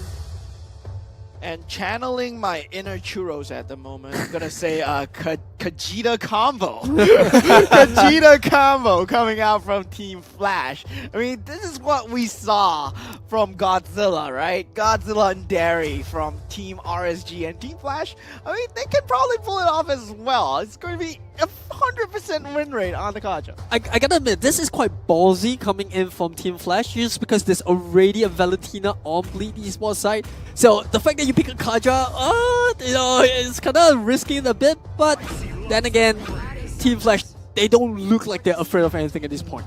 Yeah, I mean, I'm kind of shooting myself in the foot here, but Team Flash's draft looks really good at this point. Just simply because there's many options for you to explore, right? Kaja coming in with the Divine Judgment as well. It could also be a setup for Kadita to use the Rough Wave as well. Now, I was really concerned about the crowd control abilities coming out from the side of Team Flash, but at this point, it really is pick and choose, right? How do you want to be caught? Do you want to be caught by a flicker into the pool, or would you like to just be petrified and gone into the rough waves? And there we have it, ladies and gentlemen. The final pick of choice from Team Flash. It will be the Vadang. Oh my god. I gotta be honest, I'm slightly leaning towards Bleed Esports to draft at this point. I'm not sure how serious Team Flash is, but hey, that's the thing, right? When you are on top, it always seems like whatever you draft looks really good, no matter what you pick. So I guess theory aside, I think in all seriousness, Bleed Esports, they do have a slightly more stable draft. The very fact that you have a Matilda and the Roger, that's the classic combo coming in. You have a Barras, that's a very tanky front line. Benedetta can kind of dive in the back. If he does pick the Petrify, which I'm pretty sure Saginu is going to go for it, Moskov is going to be a target. If Valentina manages to do the Divine Judgment for the Kaja, that's also an option that they can go for. So I think overall, there is a slightly more balanced draft as compared to what Team Flash have on board. Well, I think at this point, mid lane is a pretty even wave clear speed, right? So I don't think this is going to decide much at this point of the game. It's all theory. Yeah. At the end of the day, it's all theory, right? But when you're playing against Team Flash, theory gets thrown out the window. It's going to be extremely hard. As ladies and gentlemen, we enter Game 2 of the Flash versus Bleed series of Week 3, Day 1. Well, I like the fact that we are looking at a 1v1s happening all across the map here. All three lanes brawling it out right off the bat in the first minute of the game. No PS, we fight every minute, every second. Yep, I mean, 60 seconds hasn't even gone by here. Lido Wanderer will be taken by Bleed at this point, but it's really just trying to poke down their opponents to see what the first rotation is. One-on-one, Benny against Badang. How does that go? I mean, Benedetta, in terms of mobility, does a lot better in terms of Vadang. But Vadang, he has a lot of damage, and it's Diablo on the EXP lane. You can't help but to root for Diablo on the Vadang, right? But I gotta agree with what Eris said. In terms of team synergy, in terms of lineup alone, I have to favor Team Bleed, but it's all on Hades, who is playing on the roam at this point, and Adamir is still on the jungle on the export. So Hades on the roam, whether he gets the Divine Judgment onto Benedetta, onto Roger, that's going to be a key target, right? So whether he gets it off, going to be very key. To be fair, you know, just kind of like an assassin. So it fits in Hades' Motors operators really well. And then on the other hand, Xbox is kind of like an EXP fighter. And that's what Ademir is known to be. So it looks just right. If you don't know anything about Team Flash, you will think, hey, this looks right. This is the usual lineup that they go for. Yep, but the first challenge of the day will be the first turtle of the game itself. Gear already looking to push the teammates away on the side of Team Flash here. They do get a catch onto one here. It's going to be Jay. Going to be forced to use the stolen IMU for the last Insanity. At this point, a nice jump on the back line for Saginu. Big difference here. Reset on to the first turtle of the game. But here we go. Jox will get caught. Petrify once again. Adamir gets that retry down. He's going to get the first blood as well. It's all looking good for Team Flash. And they don't lose any single member once again. I have no idea how Hades got out of that. It was so low. But a little bit unfortunate for Bleed Esports. I think they were doing really well at the start of the fight. But the pure damage coming in for the export was just too much for Jox to deal with. He had to use the Daytona's Welcome to retreat. And that gave Team Flash the advantage that they need to secure the turtle. I think they were looking for, the guiding wing coming out from Gear here, but didn't really work out in plan. Hades now joining the fray as they will use the Circling Eagle onto Vanix, but the Abyss Walker going to save his life at this point. Seiji forced to back off, and it looks like the shield might not be enough at this point for Team Bleed. Well, seriousness aside, well, it's kind of funny how Bleed and Team Flash, they mirrored each other in terms of roam. This time around, both roamers have wings. Ooh, conspiracy. Ooh, it's a Conjure and the Matilda. Key difference is, Hades is level 5, Gear is still hitting level 4, so both roamers have. Oh, nice catch there. Gear once again gets caught out. Gonna be shamed here with the deterrence from Jox itself. Gear, though, still walking into danger at this point. I mean, that's what a Matilda is known for, right? Just getting into danger. But Diablo getting a solo kill onto Saginu on the bottom lane. I favored the Benedetta. But now Diablo, with that early game advantage, is going to have a great time. And Saginu still had the Petrify available. Yep. Circling Eagle committed by Gear here. Nothing but a poke at this point because Team Flash, they might feel strong. They might get the jump as well. No flicker available for Hades. Does not have his ultimate as well. Just a face check. At this point to really shake the standards for Seiji itself. And Seiji, he does know that the Kadita is a threat in this pusher. He might be overstaying his welcome, but Sagino and Diablo going at it once again. Lecto Final Blow being used, not for much, just for the creep wave. But look at top. Oh, nice jump in here. Rough committed as well. There's going to be one member down on the side of Team Bleed, and this looks like Flash might have the advantage here, but the Spear of Destruction comes in. Vanix on the back lines going for Jay as well. Oh, petrified. He will get taken out. Vanix no longer in the game itself. This is the time for Bleed to move in, and as well, Anime gets taken down. It is all for the side of Team Bleed. Finally, they put themselves on the map. Yeah, 2 kills for 1 at that point. Vanix getting taken out with Adamir. Key kills right there. Diablo finding the pickup, finding the key momentum to take away from them, taking out Jay as well. But we did see Seiji getting picked off early. So it's still a 2-for-2 trade for Team Flash and Team Bleed. Yep, at this point, I think we have to see how fast Seiji can grow. At this point, he's level 7 already, but I believe Vanix should have the EXP advantage at this point. And the thing is, Seiji, he knew, right? He knew that Curtizi was there, and he still stayed, knowing that the Rough Warriors was available. Hey, Seiji. Well, that's the thing. Like, Team Flash have so much tools at their disposal. We spoke about how we kind of like Bleed esports draft because it's more conventional, but Team Flash, don't forget, they have a very aggressive draft right here. We spoke about the Kadita and the Kajas combo, and we really seen that happen once at the top. What's to say they would happen? Nice catch. Hades once again gets a killing spree onto the mid laner. Jay will be taken out here. Team Flash just, having all of the odds in their favor at this point. And we were talking about the combo right now, but then still, I mean, Circling Eagle being used right now. Will it even find any value? Yep, I mean, Faraka armor is still available on Anime here, so there's nothing much they can do on the side of Team Bleed here. They might want to try and push out the mid lane, shove in 20 seconds before the next turtle of the game. Yeah, it would have been a bonus if Bleed Esports could have broken that Farraga armor just because, Flash won't have the last Insanity on standby. But now with all tools available, and I'm pretty sure that the ultimates of both Katizi and Hades will be up before the next turtle fight, this is going to be one that I think Bleed Esports shouldn't contest. But I think they will. Yeah, I mean, it looks like it. At this point, Adamir already working on the last turtle of the game here with help from the Badang as well. Diablo making a lot of damage happen. Oh, no steal available at this point. So it is 2 turtles to 1 for the side of Team Flash. Committing the ultimate on Diablo right there. Just gave them the key timing on the top lane as well, giving Vanix a lot of space. And now we do see a skirmish underway, but I don't feel that anything will be going on at this point. But look at this! Curtizi finds another pick off, and it's Kadita. Yep, and Diablo might want to look for more. I mean, this is all just a ploy to make plays across the map here. Adamir burning that last Insanity just as a deterrence. Once again, Team Flash really knowing the limits here. And look at the rotations coming in from Team Bleed. I think they might not be expecting this. Jox might be caught in the middle of 4 here. Vision onto him. Hades gets her eyes on Jox here. The whole team jumps in. Can they get Jox? Jox going to be stunned up at this point. Gear trying to make things work for the team. There's a lot of damage coming in from Bleed, but it's not enough. Flash walk away with just a bunch of scratches. And with that, they got 2 outer turrets on the top lane as well. So that would mean that Vanix is back in the game. Kadita in a bit of trouble. Oh, Ocean. Oh, now with the ultimate as well. Teasing, juking left and right. Gear wants his kill really bad. Sagino in the meantime gets taken out. And Curtizi, he makes it out. Adamir saves the day as well. This is 2 kills for the price of none on the side of Team Flash. And chaos in the land of Dawn as now Jay, still in a lot of trouble, does not want to be in a 1v1 situation against Diablo.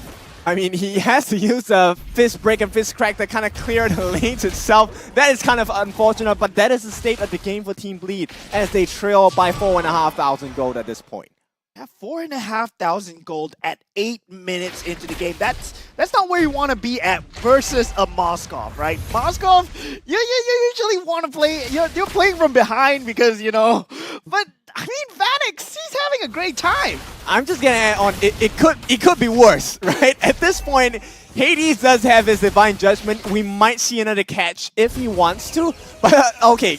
So consolation prize in the form of Vanix at this point, but Adamir as well as Diablo looking to make life tough for Jox in the meantime. Look at the burn, and once again, another catch. Flash just catching them all over the place. Gear turns it around though, so they will get Curtizi at this point. Is it enough? Because Diablo, he manages to get a lot of damage down onto the backlines as well. He will not be able to kill them at this point. Jox misses his ultimate. No more Daytona's welcome. Last Insanity. Oh, what a kill. Adamir making so much damage work. But here could be the turnaround on the side of Team Bleed. They get it. But here comes Spear of Destruction. Vanix with the cleanup. This is the Vanix we've been waiting for. And here we go. Gets the last kill as well. A triple kill as Flash extends the lead well into the 10 minutes of the game. I'm not gonna lie, right? When Bleed looked like they had the lead, I was just looking at the death counter of Vanix. I was just waiting for him to come back up, and the moment that he landed that Spear of Destruction, that was it. So it starts off with a very good, pick-off coming out from Gear. He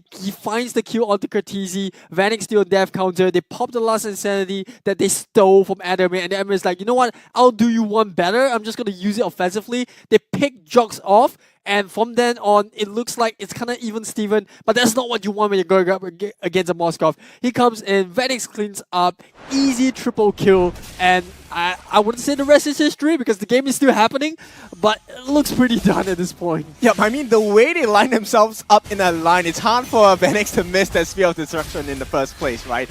So at this point, the first lot of the game going to be marching down at this point. Bleach should be able to defend this, but they might lose some lives if they get the catch. Curtizi still has to petrify with the rough waves as well. Very hard game for Team Bleed to come back from. I mean, what they have to do at this point, they just have to turtle. They can't be caught outside the base right now. Vanix has already proven that he will hit his Spear of Destruction. He will come at you and somehow get a triple kill. As they say, he is inevitable. And Vanix is proving that right just now. All jokes aside, I think there is still a way back into the game for Bleed Esports. We have seen flashes of brilliance where they can catch out Curtizi, and obviously Curtizi is a huge part of how Team Flash wants to play the game. Hence why they keep constantly going for this Kaja and Kadita pickoff. It's a very classic pickoff. And so if they can find someone, whether it's a Kadita or hopefully the grand prize in Vanix, they could still very well have a leg back into this game. And now it's difficult because if you take a look at the positioning on Hades and Curtizi, we might see a catch coming out from Hades really soon here.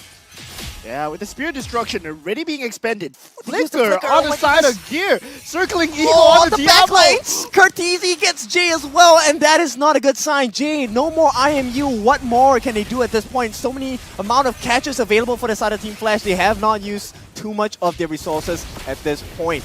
And right here, Fire Stakes laid down by Adamir. He's going to be able to pull Seiji away. I mean, what do you do from here as Bleed? Tunnel vision in the pressure. I mean, they have to calm down and rethink their win conditions. That flicker from Gear is not what you want to see. Yeah, I think there was a little bit of miscommunication there, right? On one hand, you see Gear trying to go for the Badang. Honestly, the wrong target, in my opinion, in the first place. Secondly, no one actually followed that up. And, well, unknowingly to them, both Hades and Curtizi was waiting patiently in the backline in that bush that wasn't cleared by any members of League Esports. That gave them a free kill towards Team Flash. So I think we're starting to see, signs of how Bleed can definitely improve their gameplay. It's not over just yet, but Team Flash makes it so hard to play against them. To even stage a comeback, there's so many things that Bleed Esports have to do. They have to hunt after the Kadita, they have to go and find the Kaja, and then they still have to protect the Roger. Oh, nice catch on to Sagitnu here. Another Fallen Warrior as Flash extends their lead. This time they go back up to 7,000 gold. And at the same time, they're working on the Lord as well. Hades and Curtizi, they're just buying time at this point. He will gladly take this damage as well as Adamir working down here. They do get the Circling Eagle down onto Curtizi, but there's not going to be a aggressive movement now. They're going to be running away, and at the same time on the bottom, Vanix working on that tier 3. Can they get the damage down here? The Roger spots it out. Seiji, and a nice catch once again. The Badang, this is what put Diablo on the map, and here he is, masterclass on the Badang. All this time, Adamir just chilling in the background, taking away the Lord. Slowly, playing objective game. Vanix on the bottom lane.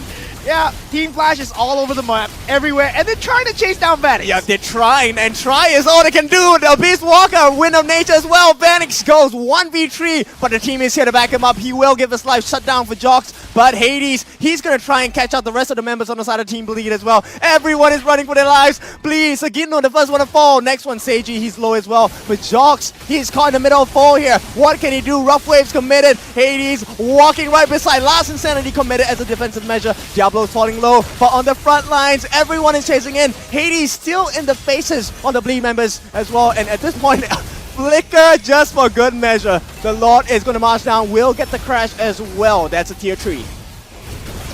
Once again, it's going to be a reset situation. Diablo coming in with another Fist Crack as it looks like a Flash looking at the end of the game. Jay going to be jumping in with his combination as well, but Gear gets caught out. Immortality on hand. He might have to give up the first life as well. Rough Waves and Ocean Ode going to be committed from this side of Curtizi. Oh, nice catch! Sagitno, there was a huge one, a shutdown for Jay, and this could be the start of the comeback for the side of Team Bleed. They do trade out 1 life, they get 3 in return, but Adamir, he still has immortality. They will be moving away.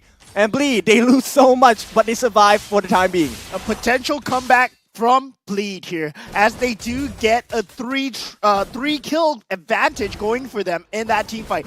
I mean, taking out Vanix was key, but at what cost, we thought, as they got chased down by Team Flash. 1,000 gold. They had so many kills and they lowered the gold difference by 1,000 gold. Yeah, I gotta say, at this point, well, in all honesty, I think the net worth doesn't really matter anymore. Most of the key members on both sides have already maxed out their items, well, mainly Vanix and Seiji. So I think now it's a lot more on execution in terms of macro play. I think there is definitely a lot on board that Bleed Esports still has to do to come back into this game, but they dug deep.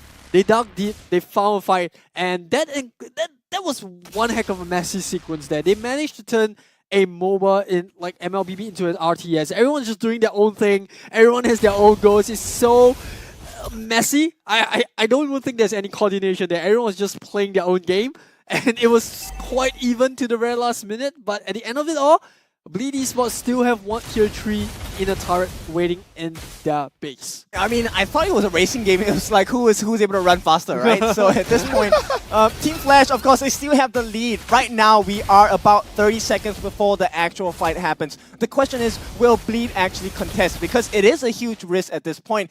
Team Flash being known as Team Flash, we have the split pushers, we have Vanix now as well as Diablo, who have access points to either parts from either lane. This is a huge gamble coming from Bleed Esports. They are hoping that it's going to be Vanix appearing in the bot lane, but it is going to be Diablo that they see. And look at how safe Diablo's pathing is. He has no idea where members of Bleed are either. So both sides taking a bit of a conservative approach. I think they kind of expected that Bleed will try to set something up.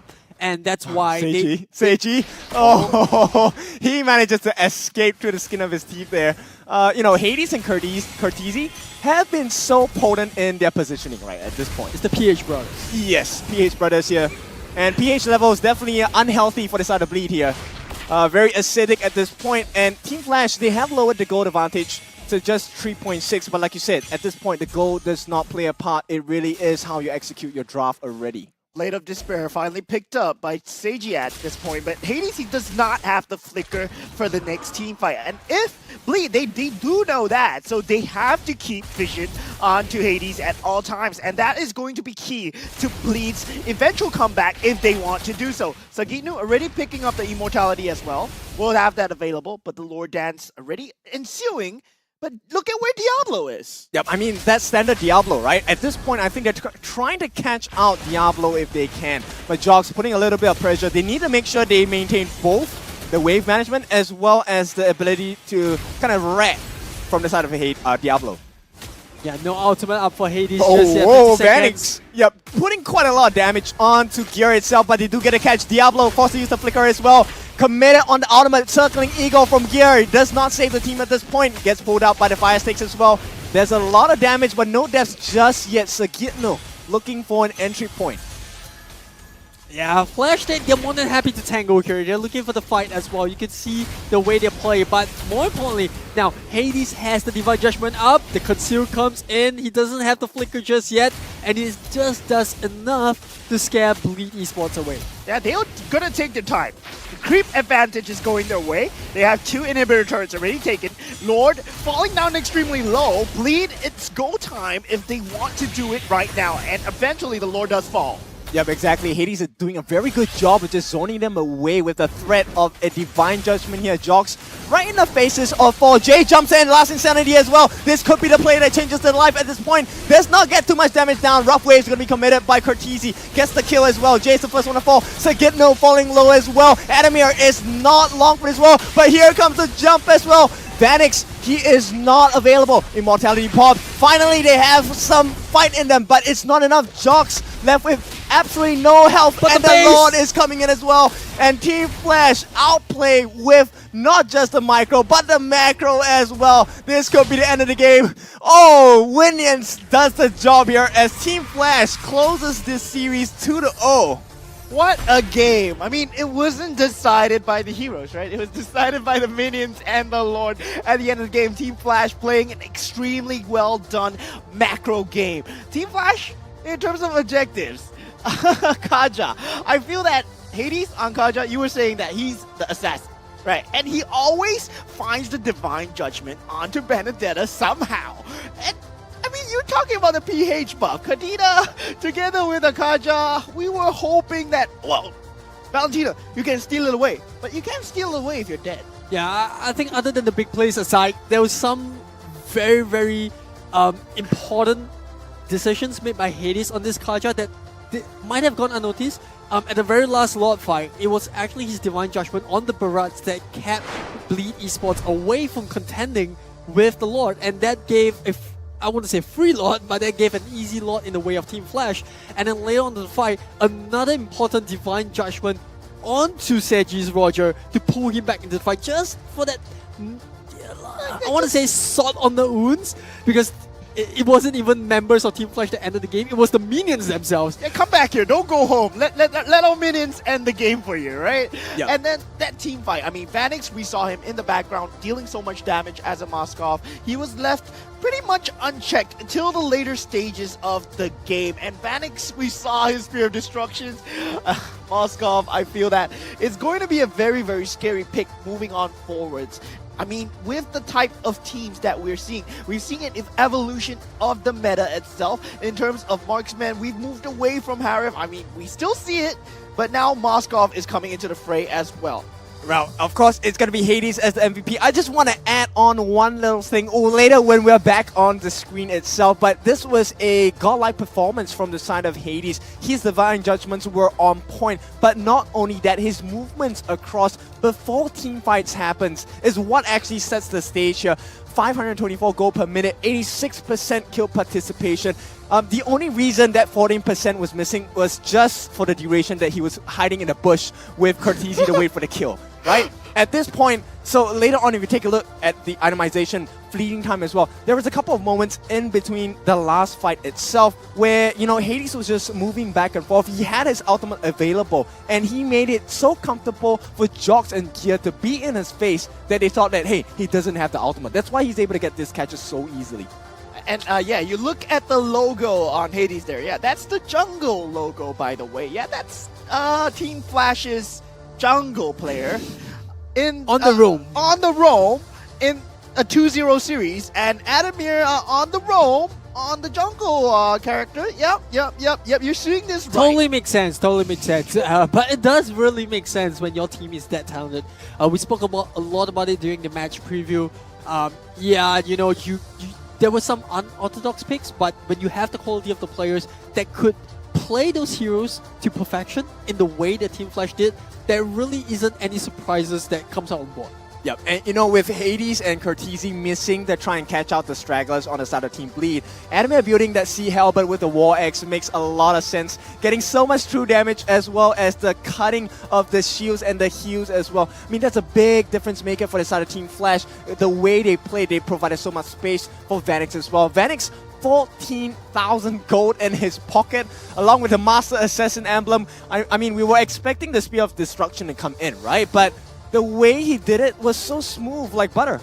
Yeah, I mean, Vanix, he was playing alone most of the time. He did not need his teammates, and he would be the one joining his teammates. Most of the time, only one time he got picked up in the bottom lane, but it didn't matter. he got so much damage, and Team Flash nearly chased them down to extinction, and Bleed nearly won after the team fight, right? Yeah, granted, you know, Vanix didn't have the perfect game, which we usually see coming up for him, and that's credit to how Bleed Esports, they knew they had to put pressure on onto Vanix on this Moskov, but it was just so tough given that you had Kha'Zix and Hades being in the taunt in your neck. Wherever you go, you know, you have the Divine Judgment and the Flicker combo coming in from the Kaja, setting up for the, you know, Ocean Oddity coming out from the Kadita as well. There's just so much that you had to deal with. Yeah, I just want to, you know, focus on one thing, the sandbag being Jox, right? The reason why the sandbag is Jox was only because the rest of the members could not sustain the damage that's coming out from Kha'Zix as well as for Hades, right? Jox was the only one that's able to soak the damage and not die immediately, which is why he has 69,000 points of damage taken. Actually, I think, you know, Seiji as well as Jay got a lot more. It's going to be extremely scary. I mean, up against Team Flash, we've seen so much versatility coming out from this team. They've been swapping their members. They've been swapping their roles. They've been swapping their draft picks. They swapped the items as well, right? Yeah, don't think I don't know that. I saw Diablo buy the Winter Truncheon to actually prevent himself getting picked off by Gears Matilda. So it's just so flexible across the board. But let's just find out what these players were saying in the mic check segment. You bottom ah. Nice. Hey, clone ulti guys. Yeah, no ulti, no ulti. You go. I help come here again. Nice. Hey, no push. TP top. No PT. No flick. Go. Hey, let's go. Natalo. Hey, I cut. Nice. Hey, we doing low. Hey, no retry. Hey guys, we can go. Oh, never mind, just low. Hey guys, I'm coming, guys. Roger me. I think. I pull. I'm coming, guys. Hey, Roger low. Can we go? Go Vanix. Nice. Yeah, go. Any? Hey, no P, Oh shit. Oh, nice try. Okay.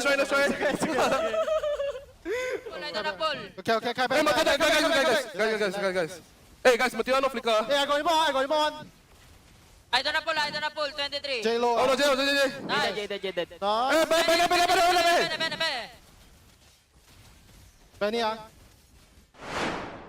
Right, I mean, that didn't look like a team that was having fun, right? They looked like a team that was all serious, all ready to win. They didn't look like a team that would just troll around and swap members around. I mean, in the communications, it was so disciplined as well. You know, the way that they talk about the emblem spells, they knew that Matilda's flicker was not available. The timing, 23 seconds to calculate that. I mean, they were kind of in control of time, right? When the Spear of Destruction was coming in, did you see the slow-mo coming in? Well, right now we're going to throw it over to Churros. Here's our Spear of Destruction. Churros, please share with us what's happening. Thank you, boys. Prof Churros here, right again with Off the Desk. And can I say, this isn't even Flash's final form. You have Hades playing in the roam position, Adamir in the jungle, JPL still not in the roster just as of yet. But this is a foreshadowing of what's to come in the playoffs. So I'm really excited to see how this goes. Quite a lot of things that I wanted to analyze, the shake and bakes from the Kajita combos, but I wanted to really just run through the final fight. The one that won everything and the one that maybe Bleed was forgoing the macro just a little bit. So let's take a look through on this play right here. A very, very long extended team fight. Notice where Kaja and Kadita is at all times. This is going to be a very, very long game. You have the win conditions on the side of Bleed, which is Sagitnu and Seiji. As long as they are able to create that wave priority, create that lane prio, then Flash would not have that opportunity to take a free Lord. But that being said, you're pushing one of your win conditions to the back at all times. Notice where Diablo is, always waiting on that long side of the map, and that is very, very uniquely Diablo and something that he always brings to the table. Look at where he is, taking control of his own lane and just creating a lot of space for the rest of the team. For Bleed though, they want to take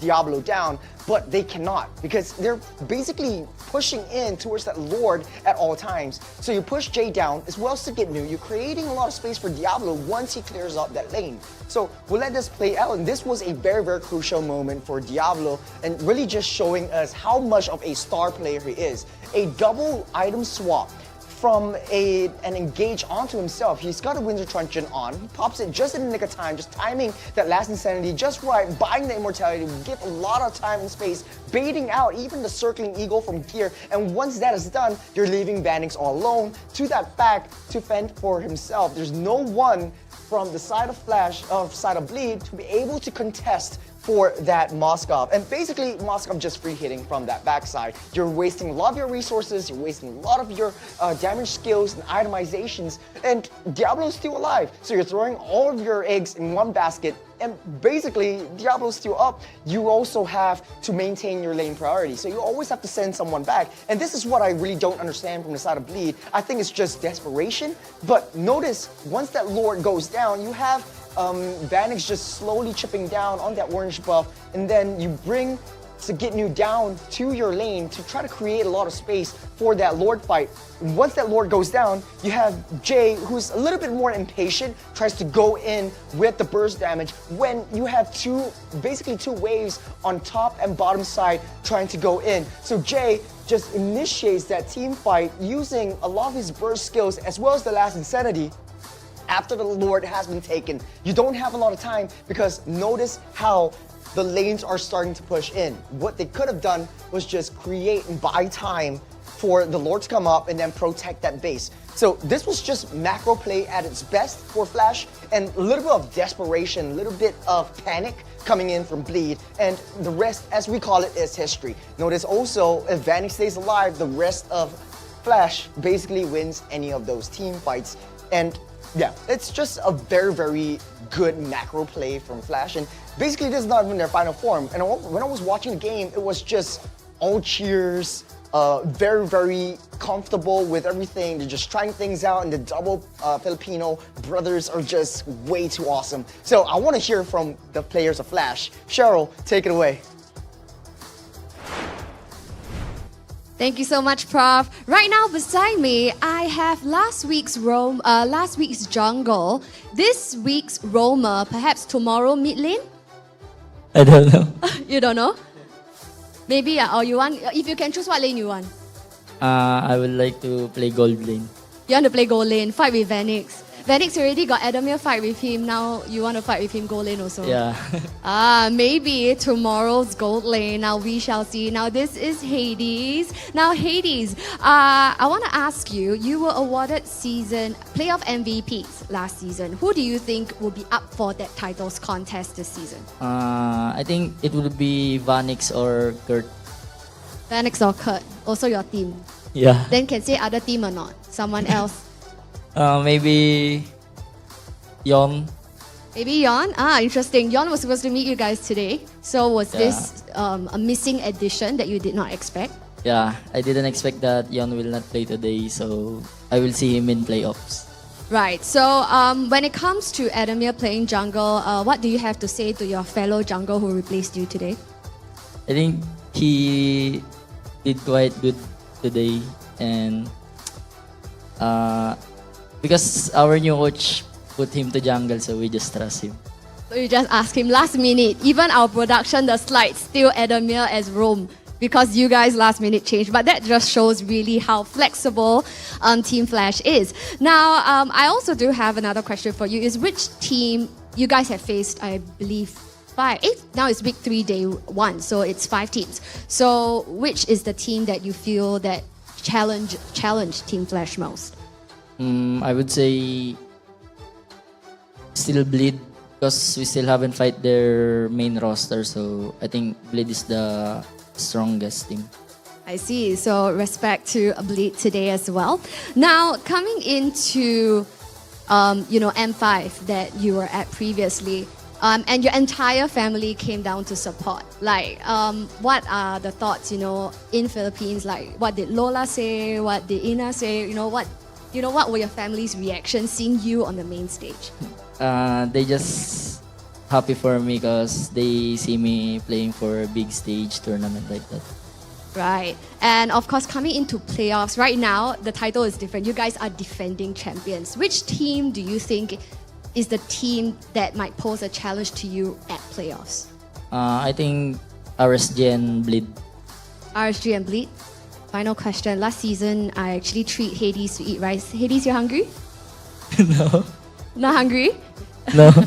Nah, just kidding. But yes, guys, that was Hades right here from the wonderful Team Flash. Now, thank you so much for Thank the you. stellar performance. Thank you.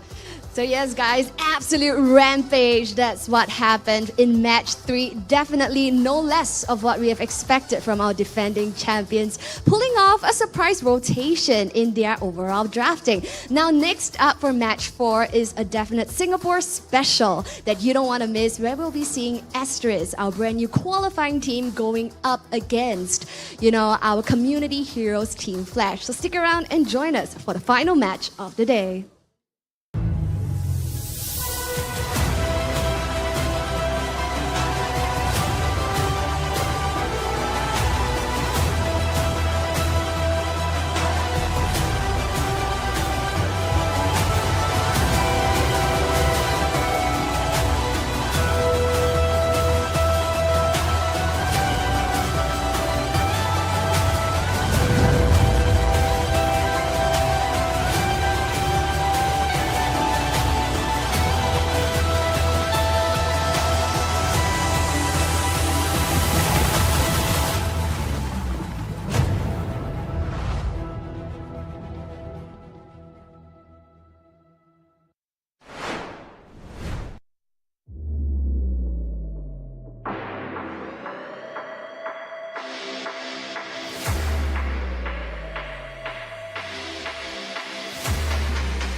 지가운다요. Hey, come on, come on.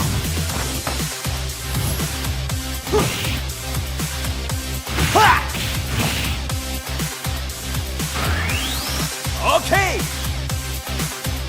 Power Gazer.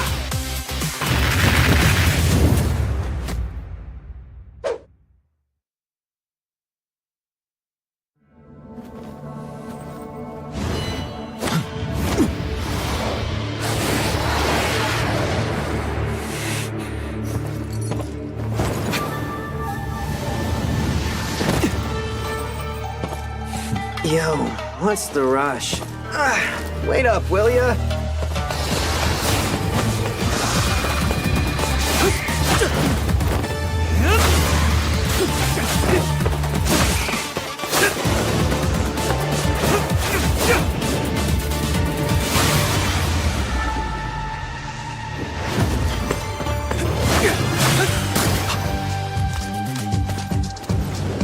You're welcome.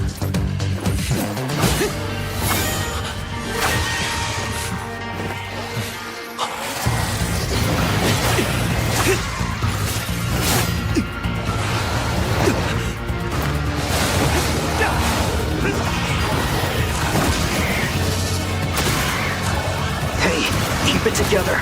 Do you really want to die here? If I lose control, kill me without hesitation. It is your duty. Of course.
Time to end this! Don't! I must! Losing your grip already. How will this end? I wonder.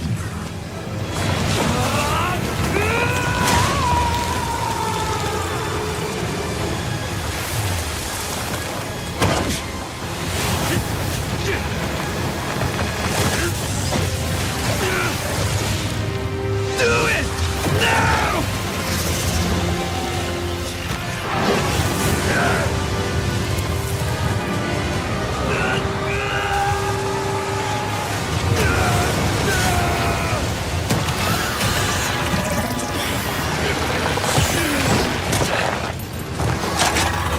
Cursed lightning! Seal!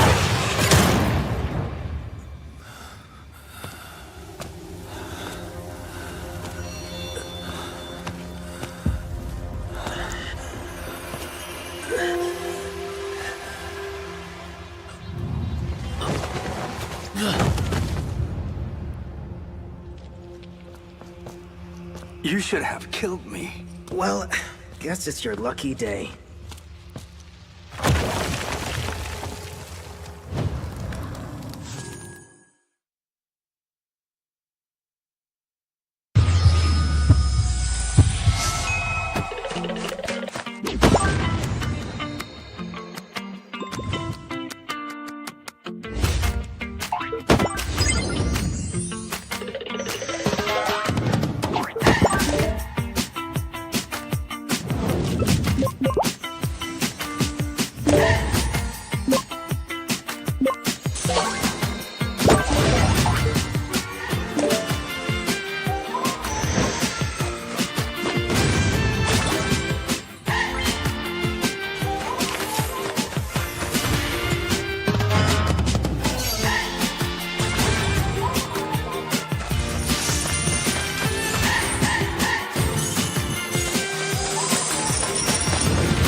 Or get arrested.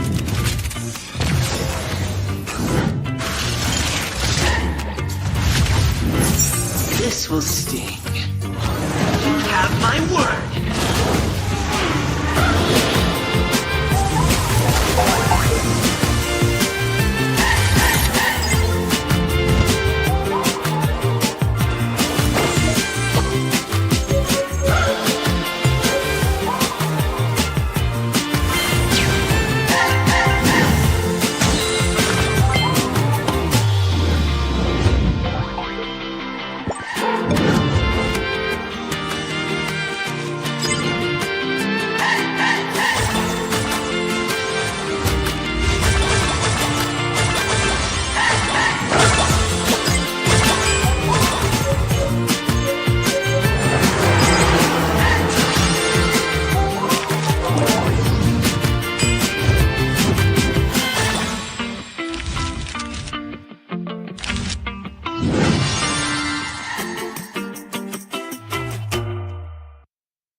这肯定是你，不用讲的，这个不是 cut easy 就是 Hades。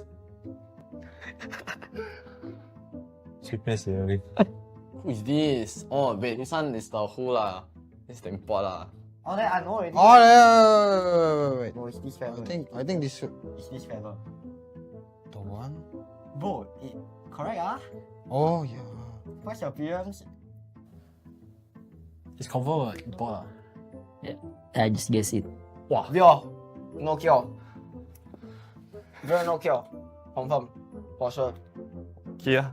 Wait. Confident. Gasa. I'm 100% confident. Oh. I think it's Who is? import. Oh. You can to play EXP. If I spell name, It's okay. Alright. We are no kill. Correct. You look like Venom Cup, bro. How does that look like slowly? Slowly don't look like that, bro. Slowly your ex-teammate, no way he look like that when he was young. 3, 2, 1. I told you, bro. Bro, I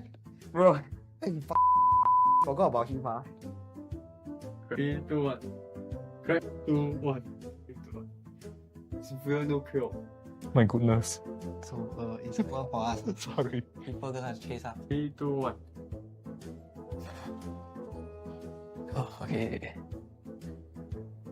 Huh? Who is this? Oh, wait. This one. I think this one eh. Wait. Tell me if I'm right. Oh, it's Bray, bro.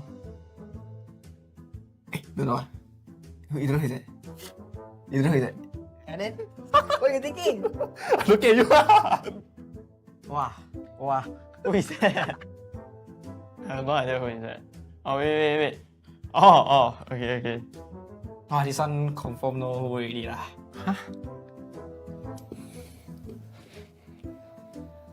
Oh yeah, it's Ray. Okay, can we answers? 3, 2, 1. Bray actually look the same, bro. Bray looks the same now, eh. I guess all the opposite. Right, it's Bray. 3, 2, 1.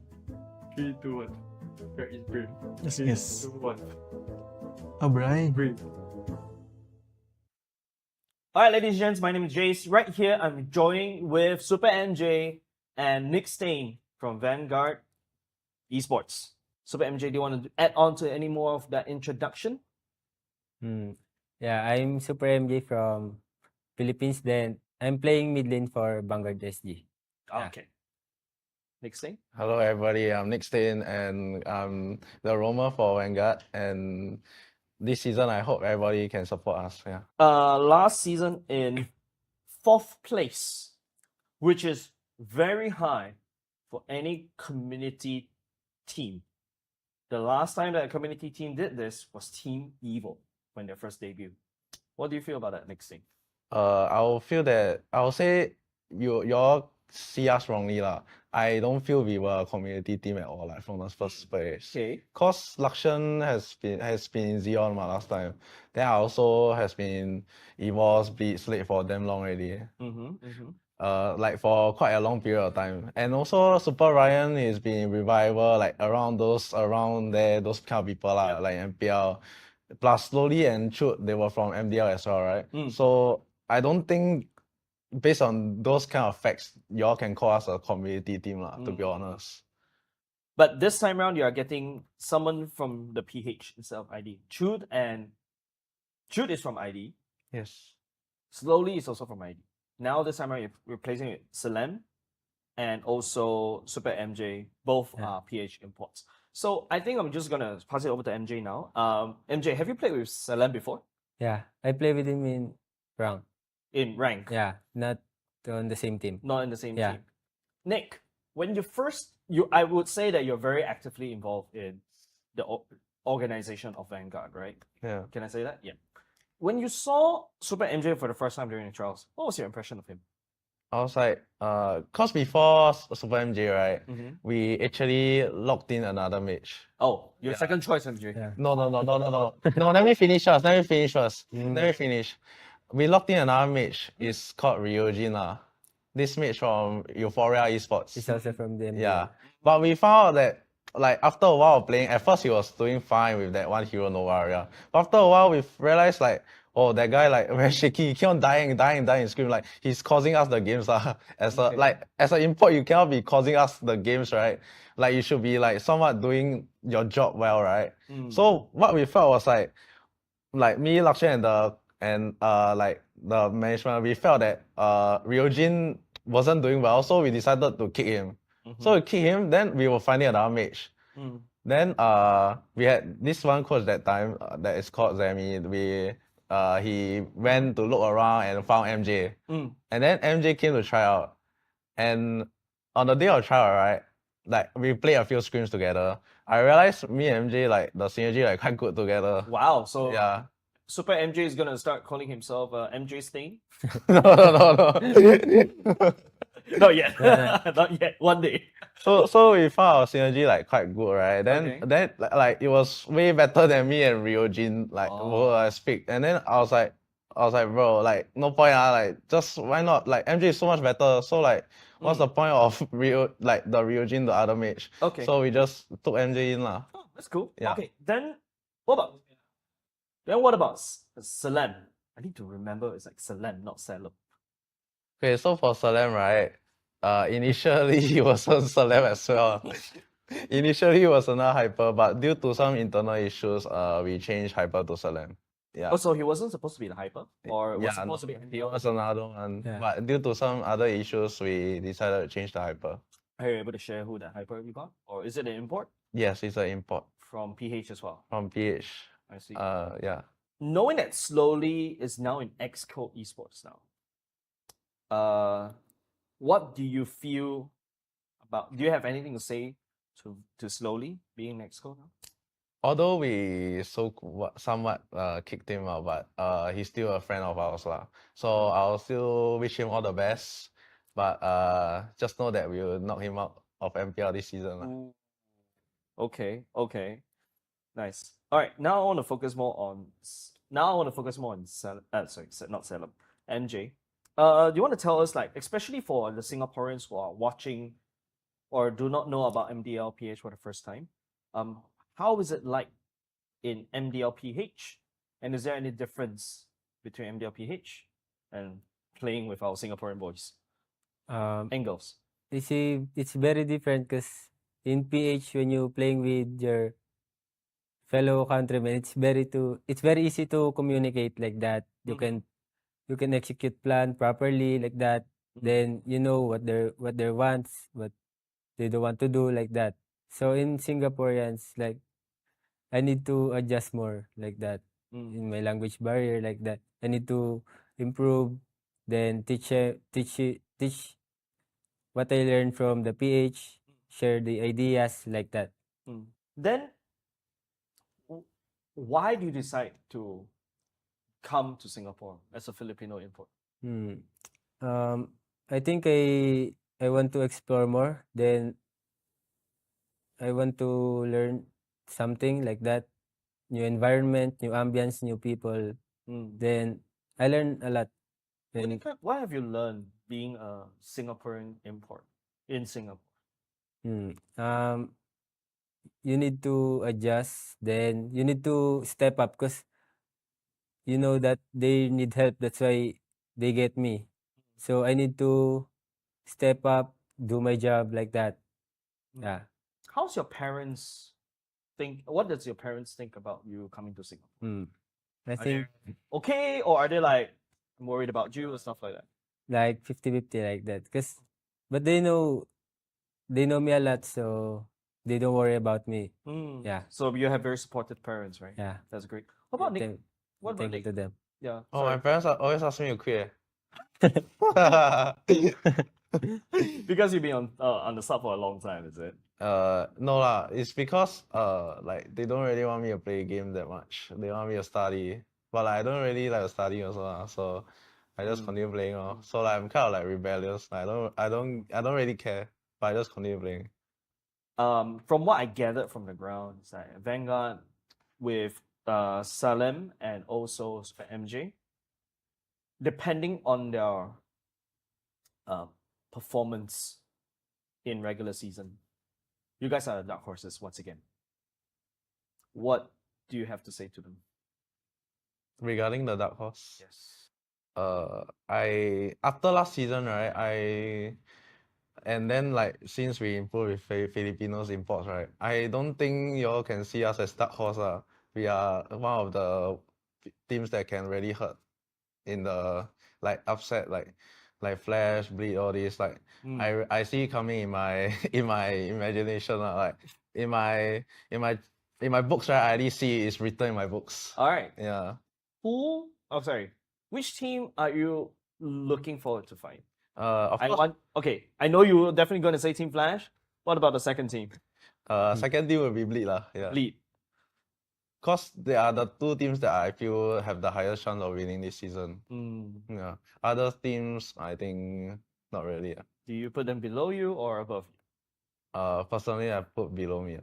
Yeah. Since we're talking about that, bottom two teams to be relegated this season. Exco and Asterisk. That was quick. Yeah. Okay, but why Asterisk? Hey, no. I was changing my mind. Okay. I'll change it to Exco and Homeboys. Exco and Homeboys. Why Exco? First of all, Exco, Because I think... Is it because Slowly's in there? No, it's not because of Slowly. I think it's because of the Singaporean players. Because I think they are not strong enough to Who do you think is the weakest thing in Exco? I think, if you ask me honestly, I think it's their goal laner. The gold laner, Gira. Yeah. I saw his gameplay, he seems a bit too aggressive, which I think will get punished in MPL SG. But in qualifier, since it's so-called the lower tier, that's why he get to shine there. Yeah. Okay. Then for Homeboys, I feel that their trio mid is like in a mess. Unless in the transfer window they do something about it. Yeah. The trio mid is Buji, Sub, and Wolf. Based on this list that I'm looking at right now. Yeah, I feel Buji is fine because he has the RG experience, but it's the Rome and the Hyper that is inexperienced, and they are like publics of SG, which I don't think will succeed in MPL SG. Like in in MPL, I feel that if you have a weak trio mid, you basically just lost the game already. Yeah. Do you have any like thoughts, or do you think you agree with Nick's bottom two? I think, yeah, but the other team, I don't have an idea. Okay. For some Singaporeans. Okay, great. What about this? Instead, for you, which team would you like to face most? I want to face Bleed also and Flash. Because Bleed has the Sagit Nu and Seiji in there. Team Flash is because they are the best right now. Okay. Nick, I want to talk to you about your relationship with JPL. How is it like? Because I don't think the people from outside of MPL Singapore players knows about that relationship. Can you elaborate more on that? So like since season 3, you know, JPL has been playing ahead of me, even though like I play in MSC all those, right? Me and JPL, the reason why we can play together in the same team in MSC or like all these kind of big international tournament, right, is because we have a good friendship with each other, like at the first place.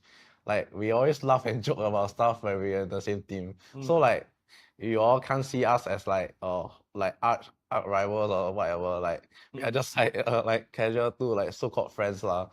But like that day, like that time when we fought Bleed, right, that BM wasn't targeted like on JPL only. It was like on the whole Bleed because like they kicked me out.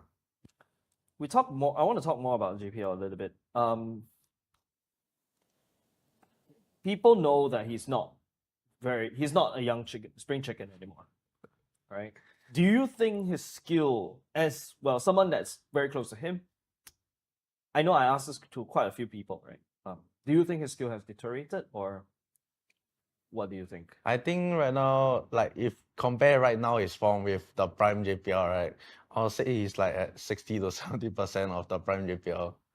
Cause like his age, like as y'all can see, like every season, like if y'all I don't know can tell or not, but like personally from my point of view, right, I feel his mechanics is dropping every season but his macro is still there. Yeah, that's the thing. So but like his mechanics are quite bad, but he used macro to cover it.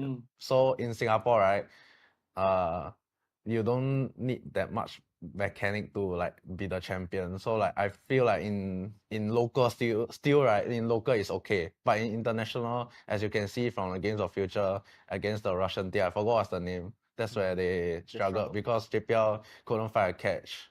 No engage couldn't be start. So eventually they just lost. I see. That's the point that I saw. So, I see. Okay.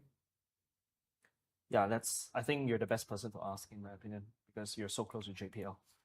Okay, great. Then we're going to talk more about the top 3 players, Nick, in Singapore, MPL Singapore.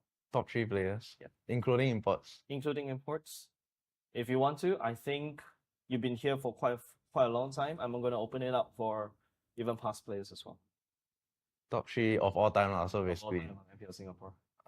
Who do you look up to? 1 will be Bray. Bray, okay. Yeah. 2, I'll put JPL. JPL, yep. Yeah. Definitely. 3, Diablo. Diablo. Yeah. Why Bray top though? Bray, cause he's one of the best tank junglers I've ever seen. The way he positioned in turtle fight, he's like giving you the threat, but without like he don't even need teammates around him. Like he's a threat himself standing there in the turtle. Like people just backs off because his aura is so strong. Like I don't know how he does it, but like when I fought him, that's what I felt. Like his aura is way stronger than other junglers. Yeah. Okay, great. Now I'm gonna flip it the other way around. Bottom 3 players in MPL Singapore. Bottom 3 in this season of all time. This season. This season. But I cannot include subs. No, don't include subs. Yeah, Look at okay. the rosters. Bottom 3. Yeah. Like serious one or like Serious one. bottom 3. Yeah, because I'll definitely ask you why. Okay. Yeah. Bottom 3, let's go. I'll say Jira. Gira, okay. Gira actually. Yeah. It's Gira. Oh, not okay, Jira. okay. Yeah. The set guy. Set, Yeah. okay. And Yunsky. Yunsky. Why Yunsky? I feel Yunsky he needs my path to be good. Like Your path. yeah, like he needs like someone like JPL to start him out, to understand role more. Cause when I faced him last season, he seems like he don't understand his hero enough. Like he's playing Valia, but he's opening the map, like stuff like that. Like I can tell like he lacks the experience, he lacks the understanding. That's why I put him there. Then you mentioned sub is because probably you mentioned earlier just now, it's a public player. Yeah. No community no community. Yeah, no community experience. I don't know who is he. I never know whether there may be another second evil, you know? You never know when he become a next powerful. I don't know. Yeah, but for now I'll rank him bottom because I really don't know anything about him and I feel that he's bottom lah. Yeah. But Gira is probably beef. Huh? Gira is probably beef. No, it's not beef. I just feel that he as a like player in like I don't see him doing good in MPL. That's all. Because it's too aggressive. Yeah, it's too aggressive. I see. Okay. Okay. Great. Now I want to talk more about for people who might have doubted you before or even today. Do you have anything to say to them? Vanguard may be relegated. Like people may say that Vanguard may get relegated this season. Do you have anything to say against them? I'll say y'all can just watch this season as y'all be surprised where we will stand at the end of the regular or even playoff. Because I'm very confident with my teammates. And when I have this kind of confidence, it was like during playoff vs beat that kind of confidence. Like I really trust this current lineup that we can like really do something in MPL SG and not just stay inside. I don't want to stay inside. I want to prove to everybody that we are not just a dark horse. We are one of the contenders. Then you mentioned, I guess you said that they're more supportive right now of 50-50, right? You also mentioned that only because once you got more like your results or something, right? That they're more confident in you. Now, in my opinion, I'm not sure whether you agree with me, Is it true that you see Singapore as a springboard?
And welcome back, ladies and gentlemen, to week 3, day 1. And right now, we are here at the final match of the day. Now, with that being said, just earlier on in match 3, what we saw was absolute carnage in the land of Dawn. Will we be seeing the same right here as we see teams fight tooth and nail for their playoff aspirations? Right now, we will see the Singapore special for match 4, where we see Team Asterisk going up against our community heroes of Evil. So what will unfurl right here from match 4? Closing off the day, let's find out firstly by seeing the beautiful faces of Asterisk.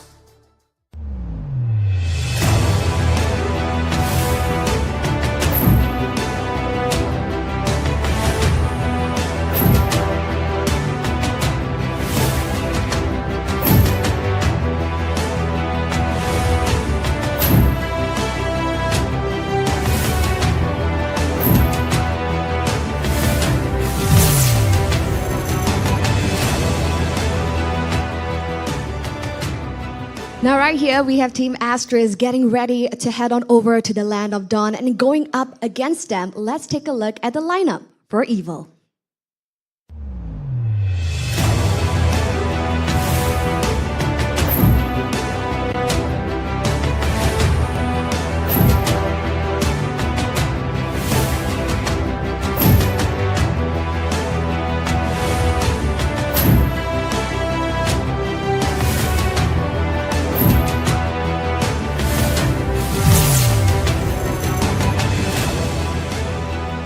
Right here, Evil is getting ready to head on over to their battle stations. And what's really interesting is this time round, they definitely have their game faces on because stakes are ever as high if they want to battle for their playoff aspirations, because we see Evil in a very precarious situation right now. What will unfurl right here in match 4? Let's hand it over to the casters to find out. Let's take it away, boys.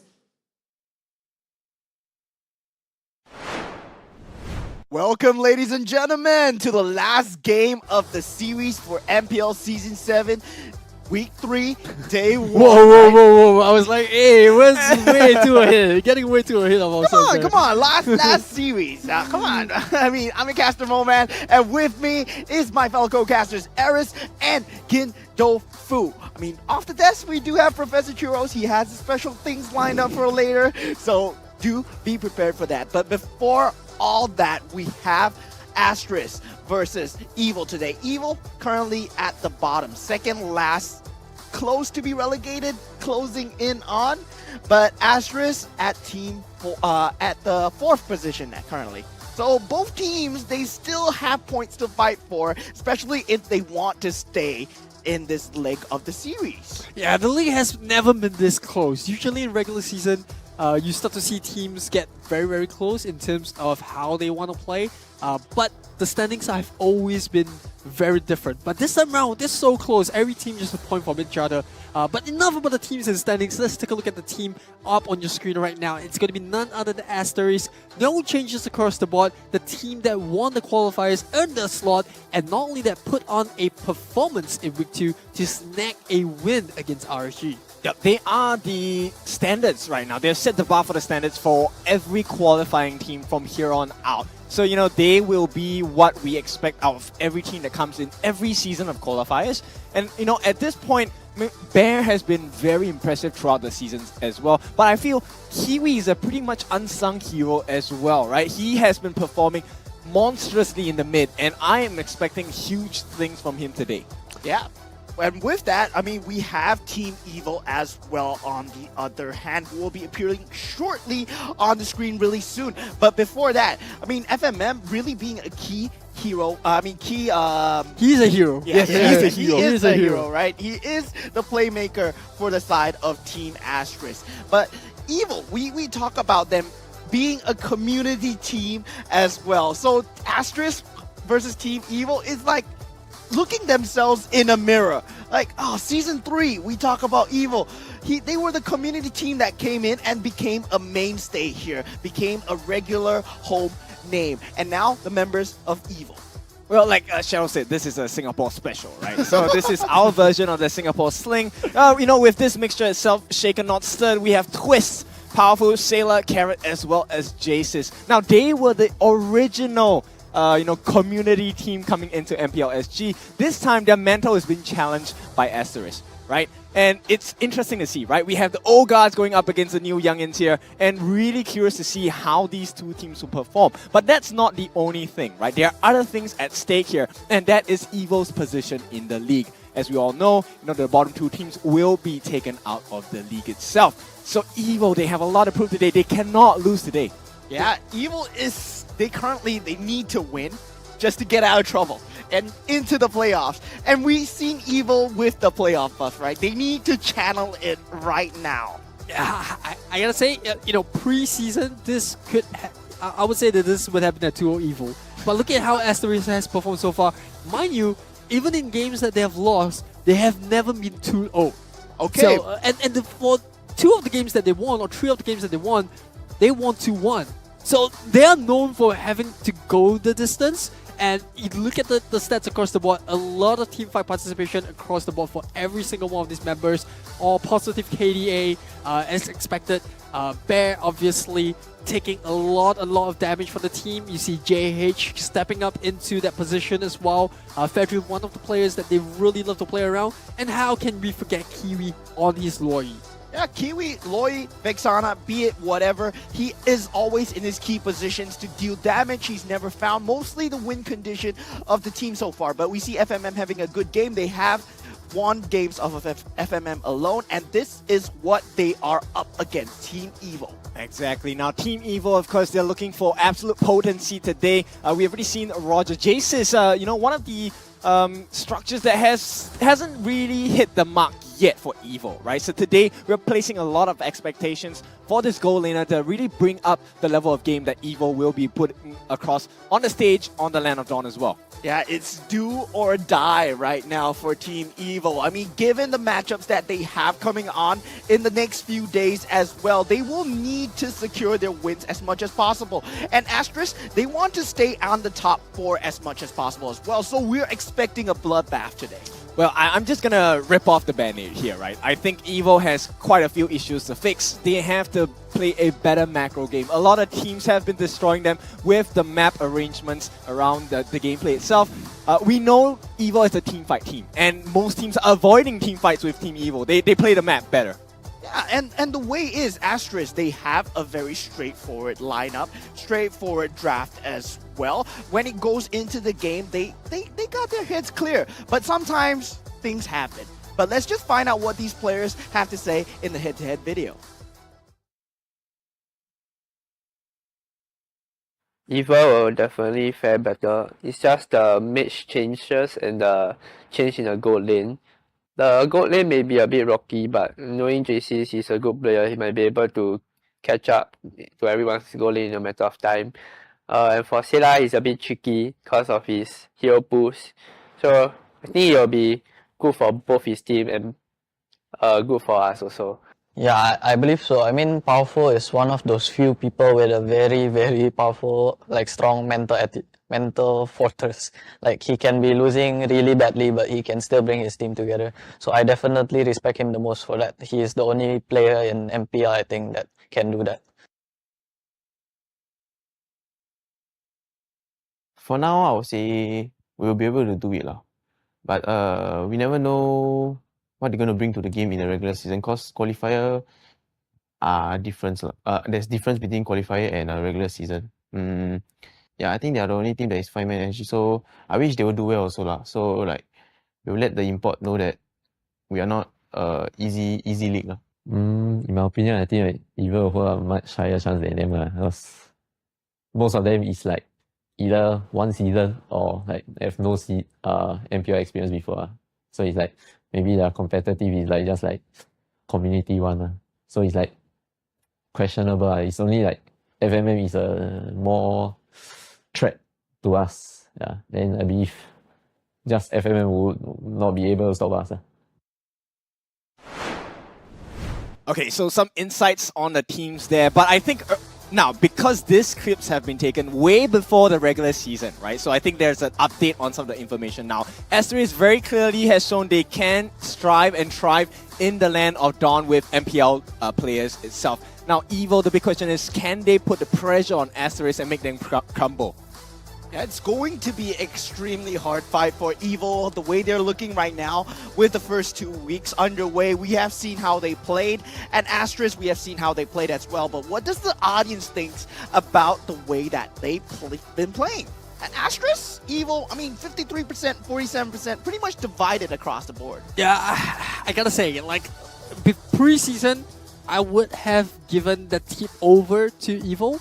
But looking at how Asterisk has come in and claimed a spot of their own, not only in MPL Singapore, but against the big teams. Like I said, I go back to the game that they play against RGSG, a 2-1 win, and they have never been too old, even in games that they lost, or rather series that they lost. So I think that's a very big testament to the caliber that the team has put out there. And obviously, here is the talent prediction. Not so clean between me and Kindle Fu, but we're both expecting it 2-1. Moment here, 2-0 Asterisk. I gotta say, I'm not liking the way you're not giving Evil some respect. Disrespect. Yes. I'm going with Kin's first statement when we went in. We gotta rip the band-aid off here. I mean, Team Evil, they are having a lot of teething pains coming into this tournament. I feel that they are still not adapting to the state of the tournament as well. And the transfer window has been completed. They are sticking to the guns, right? They're sticking to the guns as much as possible. And whether or not those guns are actually powerful, we wouldn't know. And look at this head-to-head. I mean, FMM, I feel that he is always one of these key roles when it comes to the state of the game for Asterisk. I mean, if he has a good game, most of the time, Asterisk are just cleaning up. Well, I think it's testament to what Carrot said last week, which is, do you know what your team wants? And I think right off the bat, FMM and Carrot both understand what their team needs. So I think pretty much the audience vote, as well as ours, should be pretty fair, right? It is not exactly a clear 50-50, but I think both teams stand a chance to win this game quite cleanly if they get their cards right. Yeah, and with these stats, I just want to present that, Carrot, even though he has the higher average CC time, higher kill percentage, higher damage taken per death, I mean, with all that, he's still higher than FMM, but in terms of win rate, in terms of general stats alone, they're not converting. They're not converting off of his stats, and it's extremely hard to watch because it's not seeming like they're synergizing very well. I feel like they have a lot you're more so potential. rude, Mo. You're so rude. I just feel that they have a lot more potential. Yeah, to be fair to Mo, he did mention that both teams stuck to their guns in week 3 after the transfer week. But the real question is, speaking of guns, you saw FMM go up against Carrot in that head-to-head. Whose guns do you think is bigger? Exactly. All right. I'm putting you on the spot. Whose guns do you think is bigger? All right, you look got at me. Carrot. Look at those massive arms of his, right? And then you got powerful backing him up. But enough jokes aside, let's get hit right into the draft. We already see a bands coming up from both sides. We've got the Roger as well as the Angela on the side of Asterisk, and for Evil, they are taking out the Harif.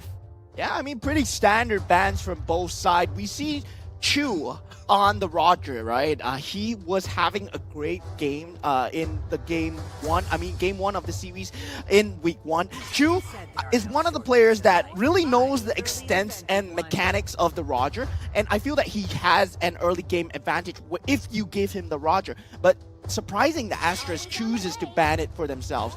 And Asterisk, one of the few teams that has pulled off the Loyi and Chip combo. So it's still, Evil are trying to ban it out, knowing that it might be a possibility. Yep, I really like this because every time any team meets Asterisk, Chip is an instant ban, right? And at this point, the main question everyone goes back to is, are they going to play Loyi? So will Loyi have a ban being used on her at this point? And I think Evil might have to consider that.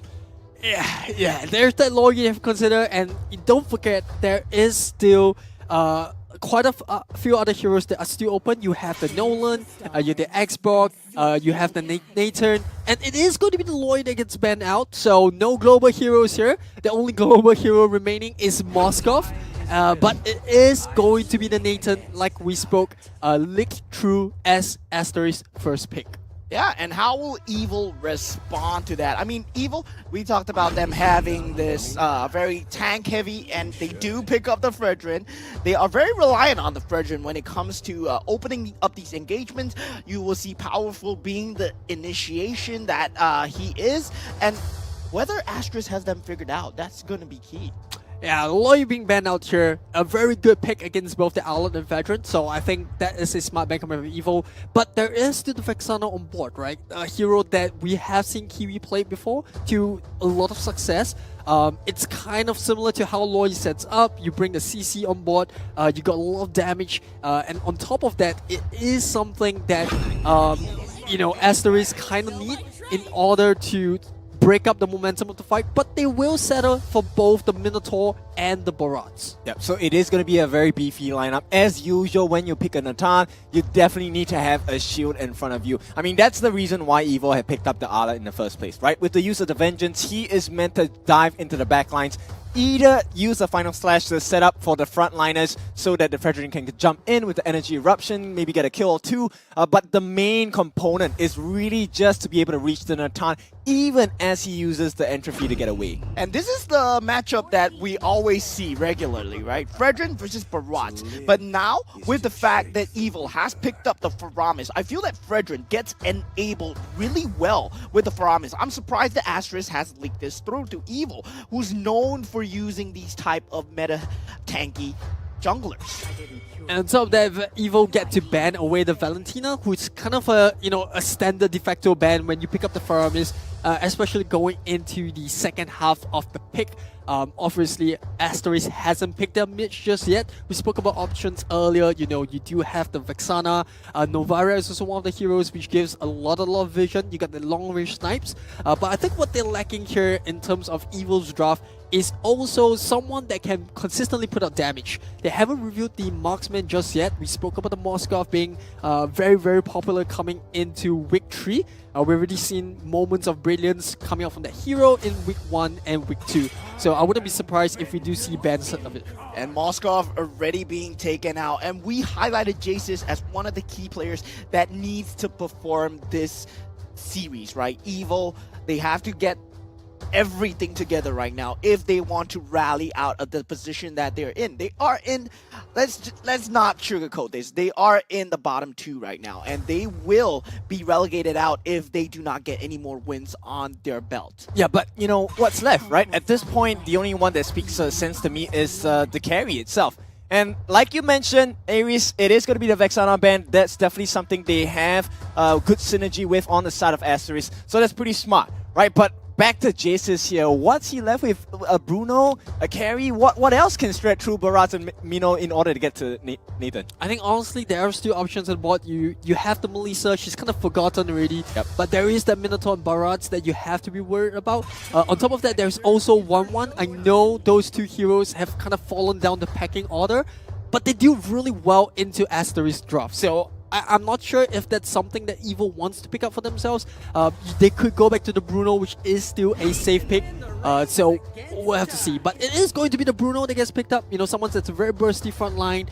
You have the dash, and on top of that, a ton of damage early game just to secure yourself the laning phase. Yeah. The timing for his Berserker's Fury is extremely important here because, Natan, once he gets his items, you have to burst him down before he bursts you down instead. So that's quite a tall order for the side of Jace's.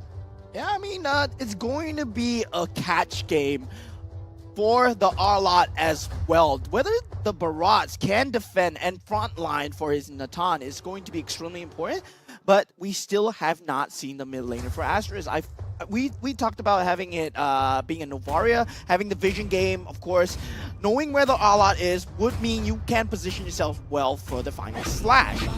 And we do see the Paquito being picked up from Bear and Eve from the side of Asterisk. Yeah, they have more than enough frontline in terms of the Barats and Minotaur. You get the pick-off coming off the Paquito to go in for the knockout blow against both the Bruno and Faramis if they are out of position. So I think that Eve makes a lot of sense here. You get a lot of protection in the front line. What you need is a bit more CC, crowd control in the form of the real-world manipulation. Exactly. With the RWM itself, because Bruno and Fredrin technically only have one escape mechanism, Slight Tackle for Bruno and the Brave Assault for Fredrin, which means that if they burn that out while trying to get out of the RWM, that's going to be, they're going to be sitting duck for Paquito, for Mino, for Natan, for Barats. It's just a free-fall at this point.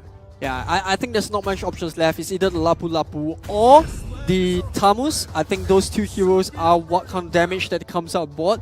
I was about to introduce Terisla into the fray as well. We've seen him play a very sick Yutong, but it is going to be the Lapu Lapu. And one of the reasons why I think Lapu Lapu looks good here is because he's immune to CC when he's using the Bravest Warrior. They need that in their front line. They need someone to be able to soak up those damage. And not only that, you need someone to be able to jump onto the back line on Nathan. Hence why Lapu Lapu is kind of picker. But both sides, what are your thoughts? Are you favoring either one?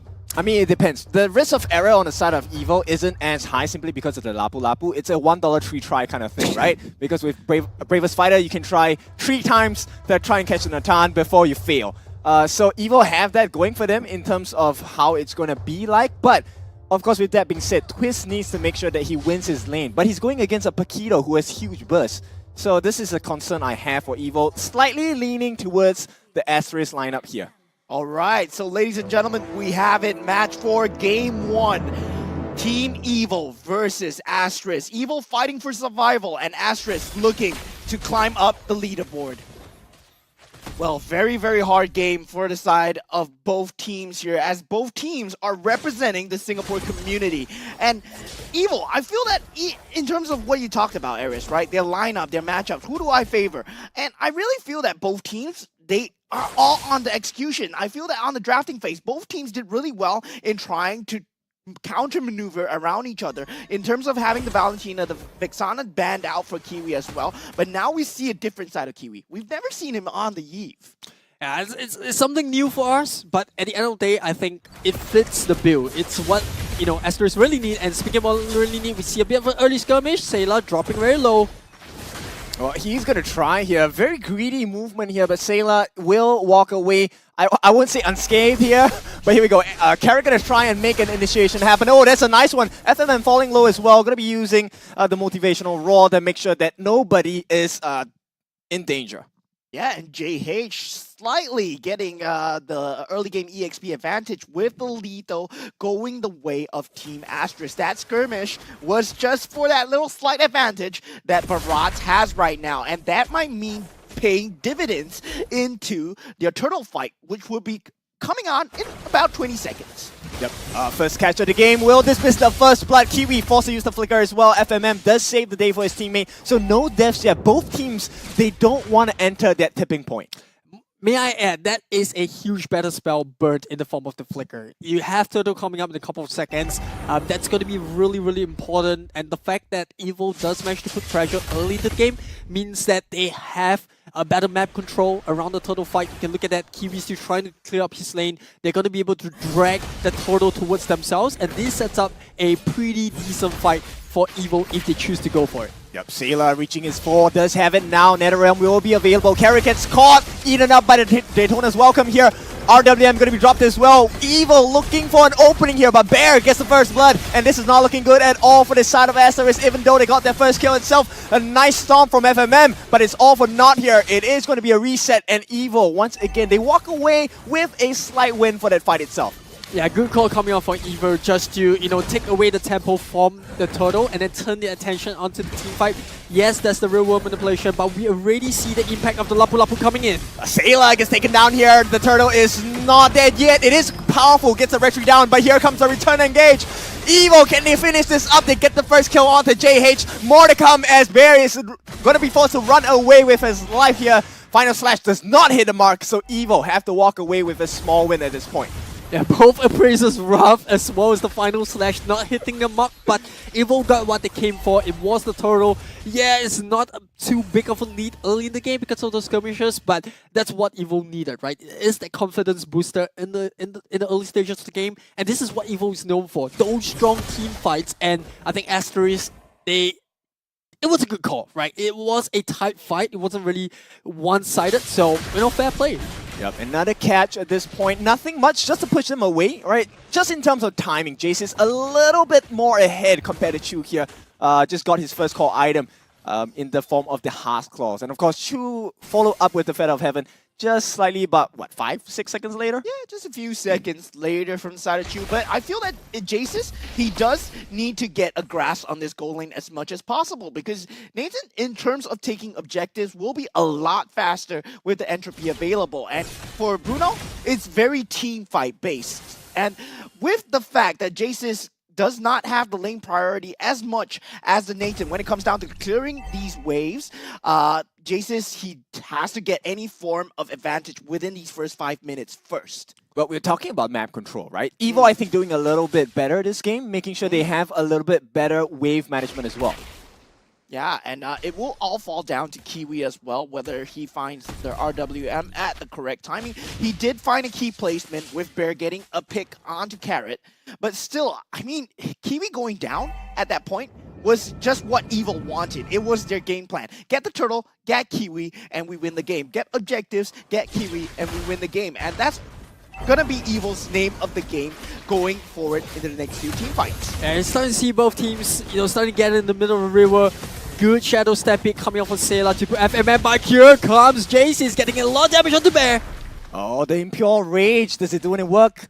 No, not enough at this point. Powerful is standing in the face of 3. He's going to try and contest is in the 50-50 for this turtle sub reset happening. Sailor gets a catch on the FMM. A 2-man stomp here. Can he get more? Appraiser's Wrath does not hit the mark. Sailor gets the first kill. Here we go. RWM dropped as well. But it's going to be Sailor taken in return. Carrot still weaving in and out. At this point, Powerful is dead. They have to buy time for the side of Evo here. Can they reset the turtle? And I think Evo does just enough to put Asterisk off the mark. I think that was a good Shadow Stampede coming off Sailor, but that was exactly what FML was looking for. But Final Slash with the pull back here, but look at how tanky this Paquito is. Even with the Final Slash combo and Twist trying to get that kill on it, all it took was one knockout blow, or rather knockout punch, to just regen all of that up. I mean, this is all due to Bear. He got that Hunter Strike about a minute ago. The amount of damage he's able to deal is quite insane at this point. We were saying the win conditions for Evils to take out Kiwi, right? So, but for Asterisk is to take out Sailor, and that's exactly what they did. Without Sailor, Powerful just standing duck in the center of everything. Without the Nether Realm up and available, Powerful just couldn't survive the burst damage at these early stages of the game, especially Paquito picking up the Hunter Strike, as you said. Yep. So 1 turtle apiece right now. Evo looking for an entry point here. A Shadow Stampede will be great, but it looks like the rotations will be focused onto Twist instead. So Twist, his life might be in danger here if you have the priority here. Twist going to use the Bravest Fighter to enter, catches a glimpse of Tree. Now he knows he needs to back off. Yeah, Chu. Very, very well done in terms of using the entropy at that point. And he did get the bottom lane turret while all this was happening. And now Evo finally respawn, and they do get the objective for themselves as well. Yeah, it's like a lapu-lapu that you're talking about. It's not that easy to get the gank off. I think Evo, they played that perfectly. Twist holding his own. But speaking of holding his own, Q. Oh, there's going to be a engage here. Twist falling a bit low. Bravest Fighter as well. Another realm going to help support him. They just want to push them away. Yeah, it does have to burn the flicker, but still, Chu not dying down there would mean dividends for the side of Team Asterisk. They are slowly racking up the lead, and Chu, I feel that, I mean, Berserker Fury coming out for the side of Jace's at this point might be a key Final time. Slash. Powerful here. Not going to overcommit at this point. Evo looking like they need to run away at this point. So Carol will make it out safely, but Sailor still in the midst of the mid lane. A bit risky position here. It's been back and forth coming up from both teams, and the trade slightly on the side of Asterisk just because the Paquito is able to rotate slightly faster compared to Lapu Lapu. We saw that, yes, they didn't really, no one really went down on the top lane, but while all of that was happening, the Paquito actually managed to take the tier 1 down in the bot lane. So that's in my books a win for Asterisk, and with the Lord coming up right now, both teams starting to go into that mode. They want the map control, and it's going to start with Sailor on the Shadow Stampede. Yeah, and I don't like the fact that they keep committing onto FMM, right? If you want to keep committing on FMM in the early stages of the game, that's fine, because you can burst him down. But in the later stages of the game, if you're initiating on him, that's a Minoan Fury that you're initiating into. Potentially a knockup that could ruin everything. Yeah, I think it's a very tough call for Evo here. The issue with facing up against a lineup like Asterisk is that there really isn't too many open targets that the Frederick can go for. It's only FMM on this Minotaur. So I think Evo is just trying to get what they can, you know, just try to do a little bit of damage on FMM, but he can always just heal up. And I think that's the threat that EVO have to look at, right? If we do damage FMM, how far are we going to push it? How much utility are we going to spend on this Minotaur and, you know, risk losing the fight later on when the rest of Asteroids do catch up? Yeah, and with the first objective, the key objective of the game, the Lord being spawned out, both teams, only 1k in gold difference. Really not much of a difference at this point. This will be very, very important, especially Jace is picking up the Berserker's Fury already. Whether he comes online in this team fight, whether he gets the key damage onto Kiwi. Evil, they want Kiwi, and Asterisk, they want Sayla. And now the Paquito kind of shows himself in the top lane. I think this is the signal for EVO to go, and you can see them immediately jumping in. The Lord knocks them up. Minotaur Fury going to be knocking up 4 here. Carrot tries to go from the back, but gets caught out. He's caught in the middle of 4 now, and this is a fight that Asterisk have been waiting for. JH comes in. Kiwi commits the flicker as well. Can he get more? Jaces as well as Carrot, they're falling low. Carrot will not be long for this well. A mega kill for Bear with the jump in and the flicker as well. Bear, the MVP so far in terms of performance, making sure they wrap around EVO, and Asterisk take the lead. In terms of positioning, right? We talk about the mage positioning. They want to get Sayla, and Sayla was just out of position. NetherRealm was not able to be popped at all. In fact, that man, Carrot and Jaces would just fall right behind just like flies, and they couldn't find Kiwi. It took so much for EVO to break down the Minotaur, and even still, they have that real world manipulation that they have to burn through. So even with 5 men on EVO's side, they barely managed to scratch the surface and take down any members on the side of Asterisk. And you can see the moment the Paquito comes in, that's when the tide starts to turn in Asterisk's favor. They're trying hard at this point, but I don't think EVO will be able to push the message here over to the side of Asterisk. Yeah, they will be able to deal with this Lord push and the enhanced creeps. No problem from the side of Asterisk at all. As they push the lead further, they do have a 2k gold lead, and the battle spells are coming off cooldown. JH forced to use the Daytona's Welcome, but still a short cooldown for his own life. At this point, I feel that Team Asterisk, they do have the map lead. They just need the lane priority. And not only that, now JH actually does pick up the blade armor, so he's going to be even tankier against that Bruno. So the big question backs, how do you deal with this double tank front line in the form of the Minotaur as well as the Barats? As you can see the items up here, a lot of item prioritization going towards being able to soak up the physical damage that's being output on the side of EVO, because yes, there is still a Faramis, but it's not exactly the most painful. He doesn't really have that DPS, it's just more of a burst. So as long as they don't get caught out of position, and there is the Minotaur as well as the Barats in the front line, I don't think EVO will be able to burst them fast enough. So it's really down to EVO to try to make an outplace to catch Asterisk off guard. Oh, there's going to be a Daytona's Welcome on to powerful RWM going to be dropped as well. He is going to have his life saved so far from the NetherRealm, but it's too much damage. Asterisk, they're looking so strong at this point. They get 1 kill, 2 kills. Powerful falling low as well. He's not going to be able to survive. Bear chasing him down. Can he get the knockout strike here? Not going to be able to do so, but Kiwi confident in his abilities. Twist on the backlines looking for more as well. Carrot, he is not able to offer too much help. It is going to be JH who uses the retreat to steal the orange buff away. And once again, Asterisk walk away feeling stronger than ever. Yeah, 2-for-2 trade, but map control going the way of Team Asterisk at that point. And the orange buff did fall into the hands of JH early on. Still 12 minutes. I mean, mid-game stages for this Lord fight that is going to appear. It's going to be a handed lead for them, right? Yeah, that was a better team fight from EVO than what I expected, right? This time around, they do put Chu on a bit of pressure, chase him away in the middle of the fight.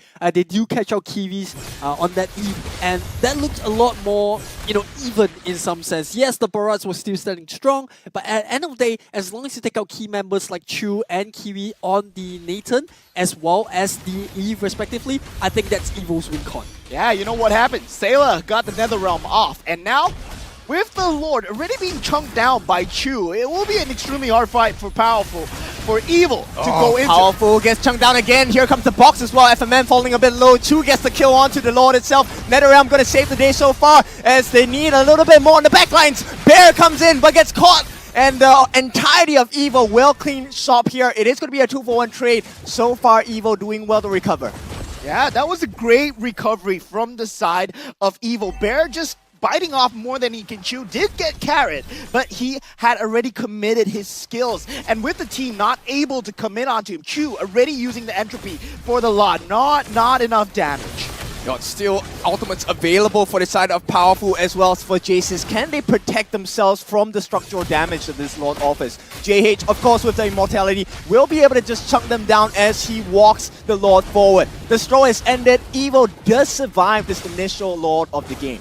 Yeah, I can see a lot of respect on the Evo side, giving over onto the Barats Daytona's welcome. Yes, granted, it was off cooldown, but you always want to respect the fact that it will be up online. So you can see the positioning of JC's, just making sure that he stays out of reach. And obviously, you also have Powerful standing in front of him, just providing that cover that the Bruno needs. Yeah, and as we fall into the mid and late stages of the game, Lapu Lapu becomes more of a threat to Kiwi, more of a threat to Chu, as he can dive the backlines unabated, not to care about these controls that coming out from the Eve, coming out from the Minotaur, and that's going to be extremely scary for the side of Team Asterisk. I want you to take a look at where Bear is at. Every single position he has taken is pretty threatening, because if Asterisk starts a fight, they can make the fight last long enough for Bear to rotate.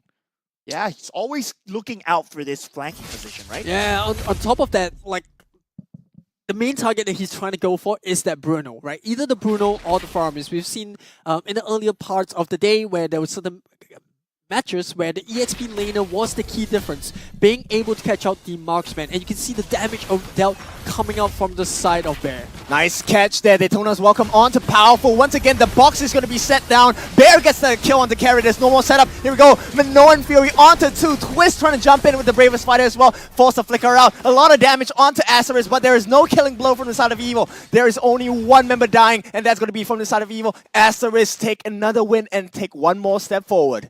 And you know, Bear, he did not move from that bush at all. Carrot stepped into that bush and Bear just plucked him off. And that was the team fight. The entire team fight was just Bear plucking Carrot off. Ah, that was just so many battle spells. Going to be dropped here. They will force the issue here. They want to get this mid lane tier turret, and they will get it, but Powerful looking for the re-engage. Not going to get it. Shadow Stampede put to waste as well. Aster is just all over the place.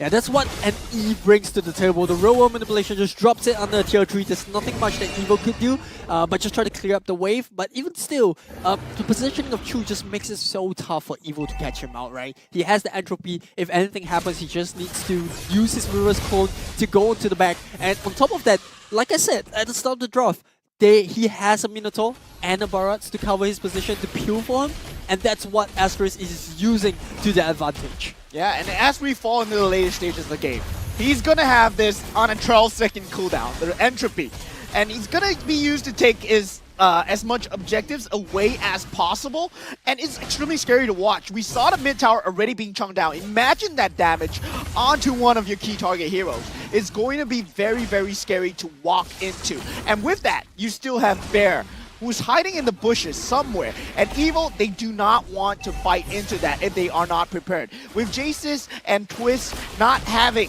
this amount of map control, they cannot just go in. Yep, exactly. And this is the most honest fight you will get from both sides. All ultimates are up. Battle spells are pretty much there for both ends as well. Powerful here, making sure he's able to position himself so that the rest of the team can capitalize on the catch that will inevitably come from Asterisk. Yeah, both sides just standing still right here. All eyes on Bear at this point in time. You know, Evil has to keep track about whether or not the Potato will go for the backdoor. That is an underlying threat that's consistently throughout the game. And on top of that, Asterisk, they have the benefit of being able to soak this damage coming from Powerful. Yeah, Conceal going to be layered in. JH is the target of choice here, but the Minoan Fury is still available. Can they actually catch someone out? Oh, there's a nice catch. A big kill on JH, but he does have the immortality as well. It's a 3-man stun. FMM making the save for his team. Sailor falling a bit low as well. He's going to be the first one that dies on the fight, but the base is falling as well as they are tunneling vision on the side of Evil. There is no one to save the day except for Sailor. He does get healed up, but here we go. A nice catch and attempt, but this is the base probably barren at this point, and Evil have lost the fight again. Yeah, Evo just trying to struggle through this. As now Twist, he will be going in, and he does find the catch onto FMM. The Lord being challenged at this point. The base is still being dealt with, but Bear on the flank, on the backside, will get figured out. Twist and Powerful, they're chasing him down right now. They know where he is, and the Lord still at it. But the base, Sayla has to stay there, the Netherrealm. Remember, all this is happening without Chu and without FMM, but look at how much damage the Barrage is taking up. The final slash comes in. And it is going to be the killing blow here. RWM going to be dropped, but JH is no longer in this game here. Evo probably have secured the law for themselves. Can they make the comeback? They didn't have the best start. This is the best chance of the game so far. Evil taking that extended team fight worked out in their favor, knowing that Bear's positioning has to be coming from behind. Very aware of the map positioning as well from the side of Team Evil. Extremely well done as they do take the Lord for themselves. Yep, credit to Jaces. This is the best performance so far in the 19.5 minutes of gameplay. And Asterisk now, for the first time in the game, yes, the base is broken on the side of Evil, but they are starting to be on the back foot. We did identify Chu and Kiwi as two key members on the side of Asterix in this game. And the key difference there was they did not have the Nathan. He was picked off in the previous fight, and that long death timer meant that Evo had the upper hand in terms of team fights. Granted, they didn't have Sayla on this farmers who was dealt with the responsibility of dealing with the backdoor, but Bear not being able to find a kill onto Powerful there just before the Lord fight also meant that Evo could secure the Lord that easily. Well, this is the best opening of the game so far for Evo. We are 12 kills apiece on both ends. This could be what makes or breaks the game for Evo. If they lose this fight, it could be costly. 20-minute game going in. Oh, Bear gonna be pushing away Twist at this point. He's gonna try and make something happen for the team. Powerful on the back lines, looking for an opening to allow Evo to have a comeback into this game. They will get the tier 2 as a reward so far, but that's about it. That is the end of the aggression. Yeah, Sayla, I mean, he's been doing a great job on this Faramis. I mean, we thought that he was getting picked off so early in the game, but that pickoff, you know, he caught Chu during that team fight. He was the main factor into bringing Chu back, just dragging him back on the Faramis. Then afterwards, he died, right? He died, but because he's the Faramis, he spawned back in the base to deal with the backdoor that was coming in from Bear as well. So very well done on the Faramis. Yep, exactly. So we have to keep our eyes onto Chu. Powerful gets the catch on JH. FMM trailing behind, gets caught and stopped by Carrot as well. Can they make this work for the side of Evo? Energy Eruption going to be used. It's going to be a 4-man Minoran Fury. Asterisk just wrecked the board here. It is going to be a shutdown for Chu. He is going crazy. Bear joins in the party as well. This looks like the end of the game for Evo here. Just left with Jaces. One man against the world. I don't think he's going to be able to do it. 1v4. Yeah, the key difference once again is the Netherrealm not being able to be popped by Sailor. Just ton of CC being put out there. And I gotta say, like Kin said, right, this looks like it's game over. I don't think JCs can defend the base for himself. And game 1 will go in the favor of Asterisk. Very well done from both sides. It was a nail-biting game. We did not know till the end who was going to win. But then again, we talked about it. Win condition, you have to find Chu, you have to find Kiwi. Don't initiate onto FMM. That Minoan Fury, you are initiating into your own doom, and that's exactly what happened. Yep, and this all started because of the map control that Asterisk has gotten for themselves. So once again, you know, all of the teams understand how to get the win over Team Evo. Let's break the map first. Paint the map blue, and then they will feel the blues. Yeah, it's a Team Asterisk indeed painting the map blue today. I mean, they did an extremely good job of coming back from a situation that they did put themselves into, right? With that extended team fight at the Lord, they did kind of throw away the lead, but they found the finish, and they are putting themselves at a 1-0 lead. So currently, Evo not looking too good. Yeah, a bit of a dubious decision there to go for the fight, especially when Lot was lingering on the corner. You already saw the Barats kind of expand the retribution, and I think there wasn't really a need to commit into the fight. Granted, you know, it was kind of unexpected. Credit where credit is due on the Minotaur to just jump in with the Mirror's Fury. But I gotta say, in terms of MVP-wise, it's a tough call to make. Chu or Bear for me. It's either Chu or Bear. I mean, the way that Bear was segregating the fights, he was doing extremely well, but it's just that he couldn't find the key fights in the last.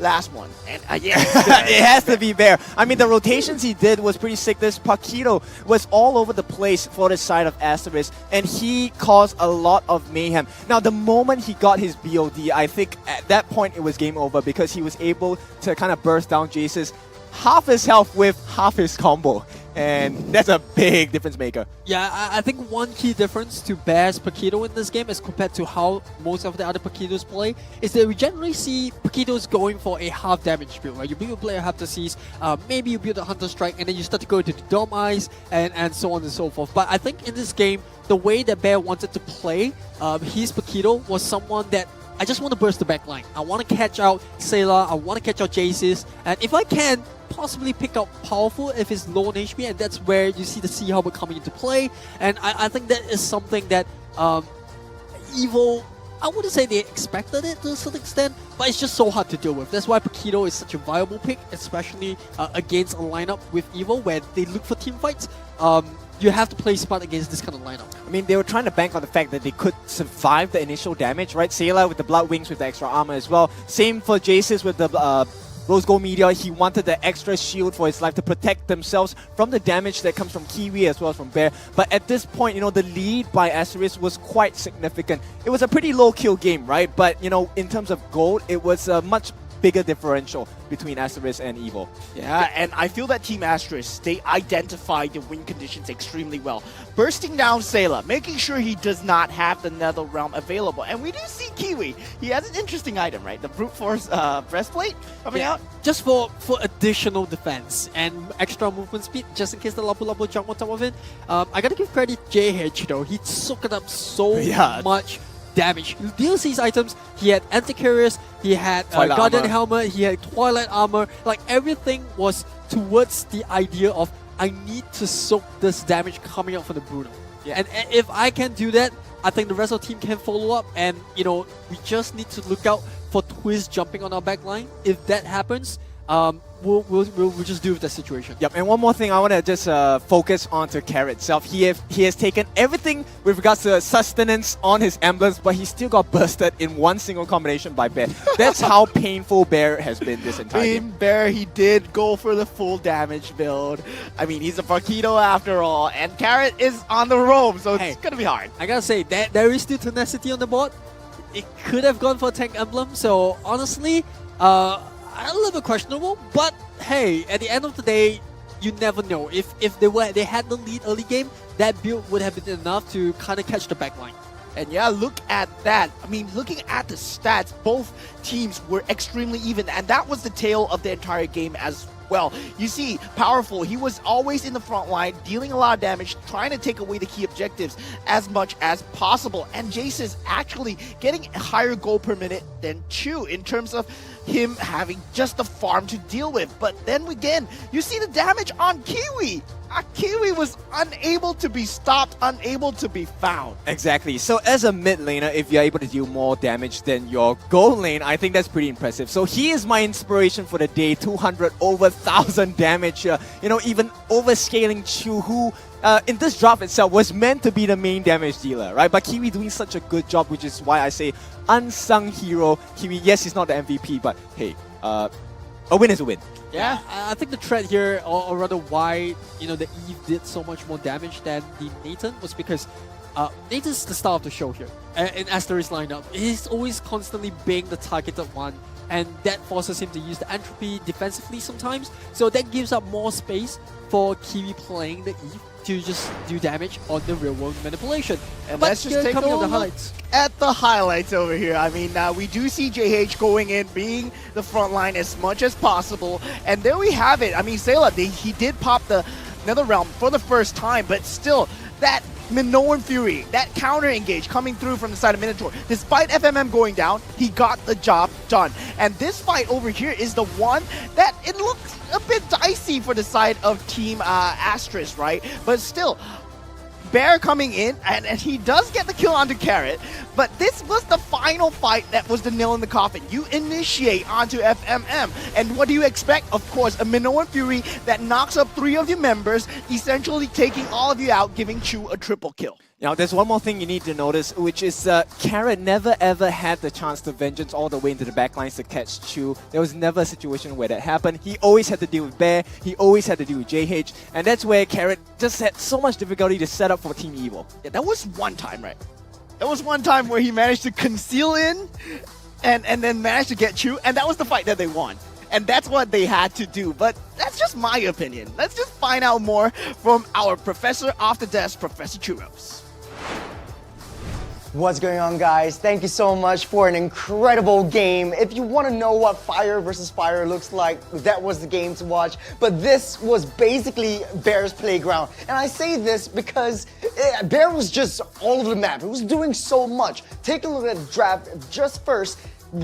For Asterisk though, Bear was the insurance for that split push. Knowing that you're going to be facing up against a team like Evil, whose entire composition revolves around team fights, you need to be able to put one person on the offside, always pushing in, always giving that pressure so that Evil has nothing to do but send one person back so that you have that numbers advantage because of the rotation speed that Bear has. Let's take a look at the third Lord and how this plays down and how actually Asterisk lost this fight. Notice where Chu was and notice where Carrot is. Carrot has set his sight up on Chu.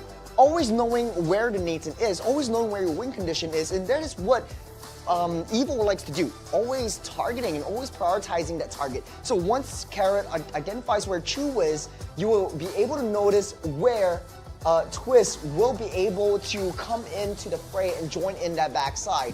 But there was a problem because Chu, once you get noticed, Twist comes in, he uses the entropy to get into battle when he could use the entropy to get back. This was where the breakdown happened because it kind of seems like Chu wanted that backup from the rest of the team, but that was the main breakdown. That was a misplay coming in from Chu. You have also, okay, I got that insurance, I got that split push down, let's put Bear on the long lane, just split push, you have someone go back. But this was something very interesting. You see, this is where Faramis is always picked, because knowing that you have Paquito right on top trying to split push, Sayla, knowing that he cannot recall in time and you lose the game, you die. And using his passive, proccing that passive to get back up into fray. So I thought this was a brilliant play. I don't know if this was scripted, but Sayla did a heck of a job getting into base and getting that defense very, very quickly. The second fight, this was the fight that took everything off. Notice where Chu is.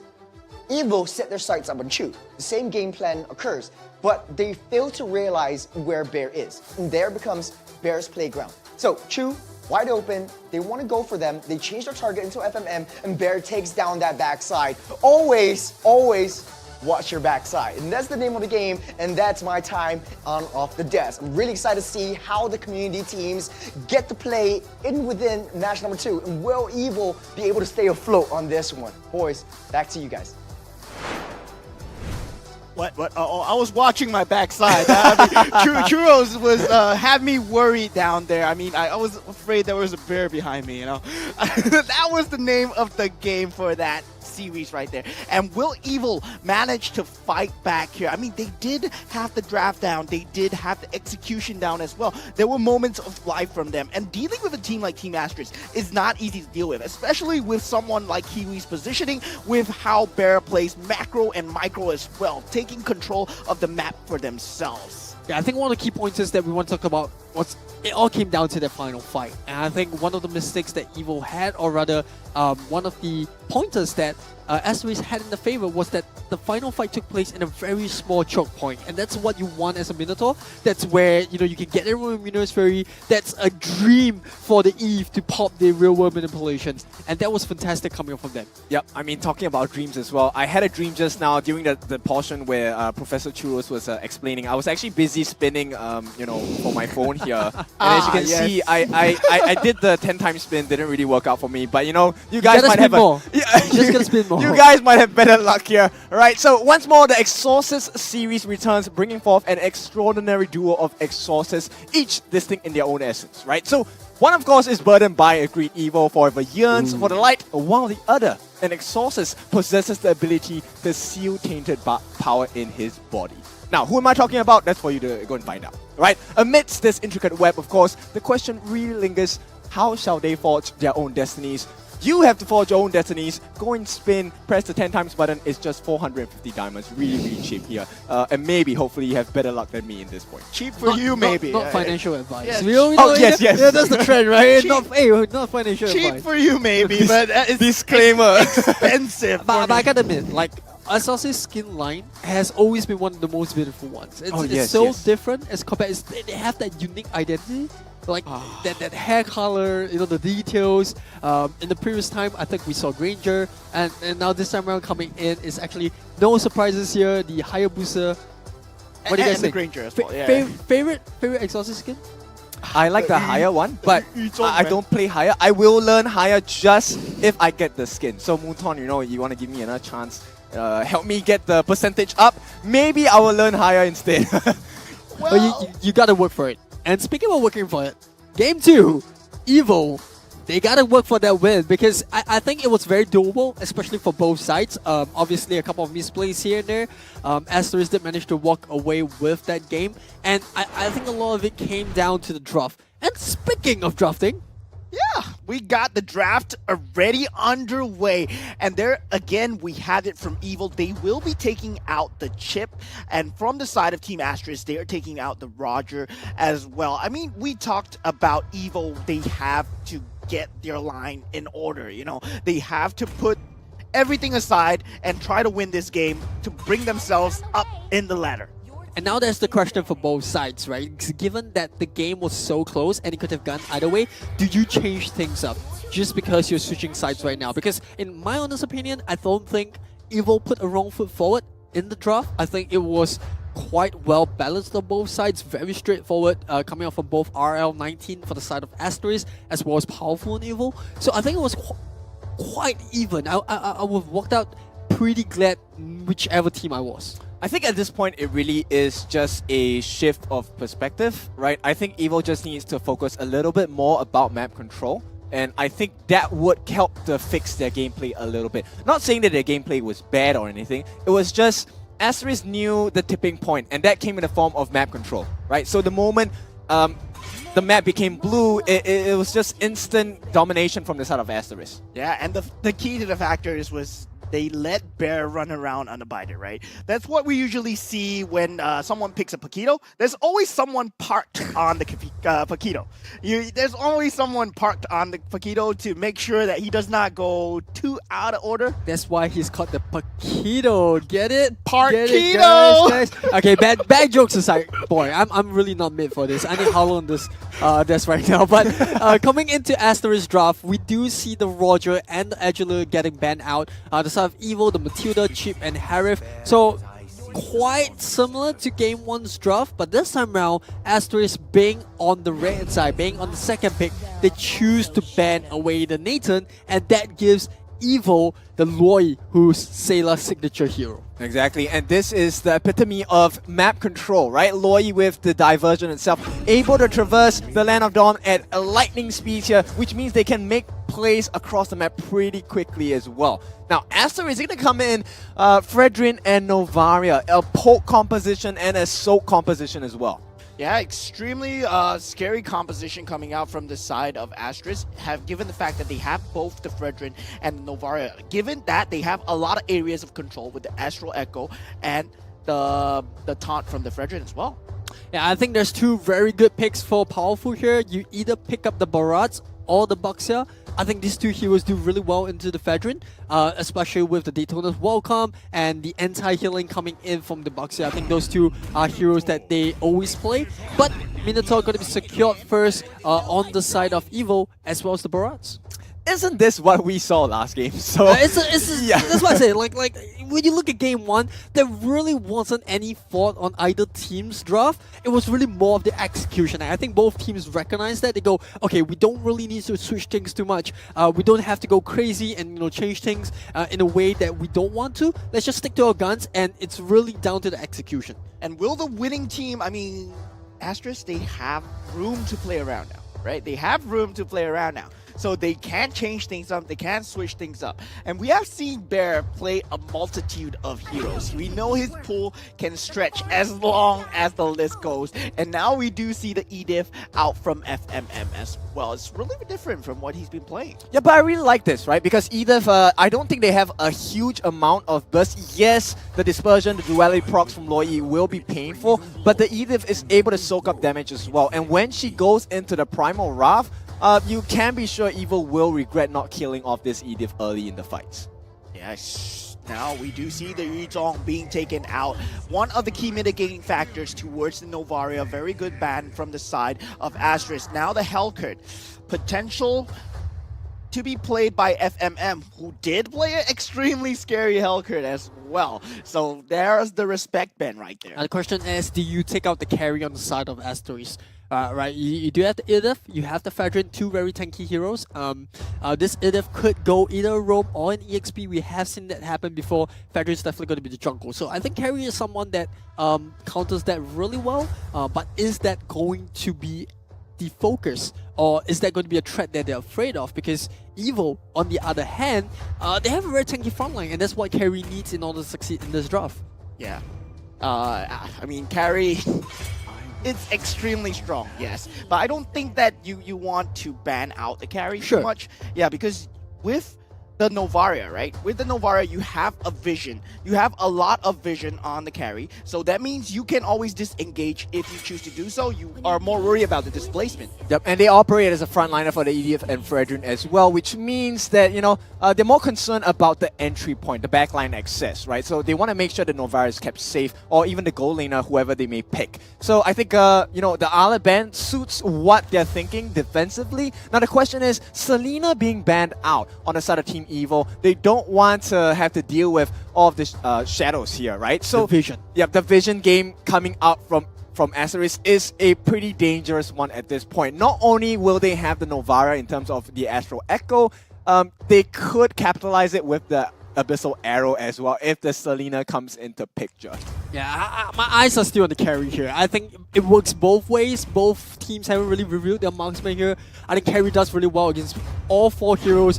The Minotaur, the Barats, the Edith, the Fedrin. And it is going to be carry now stolen away by the Asterisk. I would have thought that Evil would want it, but because Asterisk is on the first pick after the second phase of draft, I think carry fits the lineup perfectly. Yeah, it deals well with the Barats. It deals well with Minotaur as well, as you said.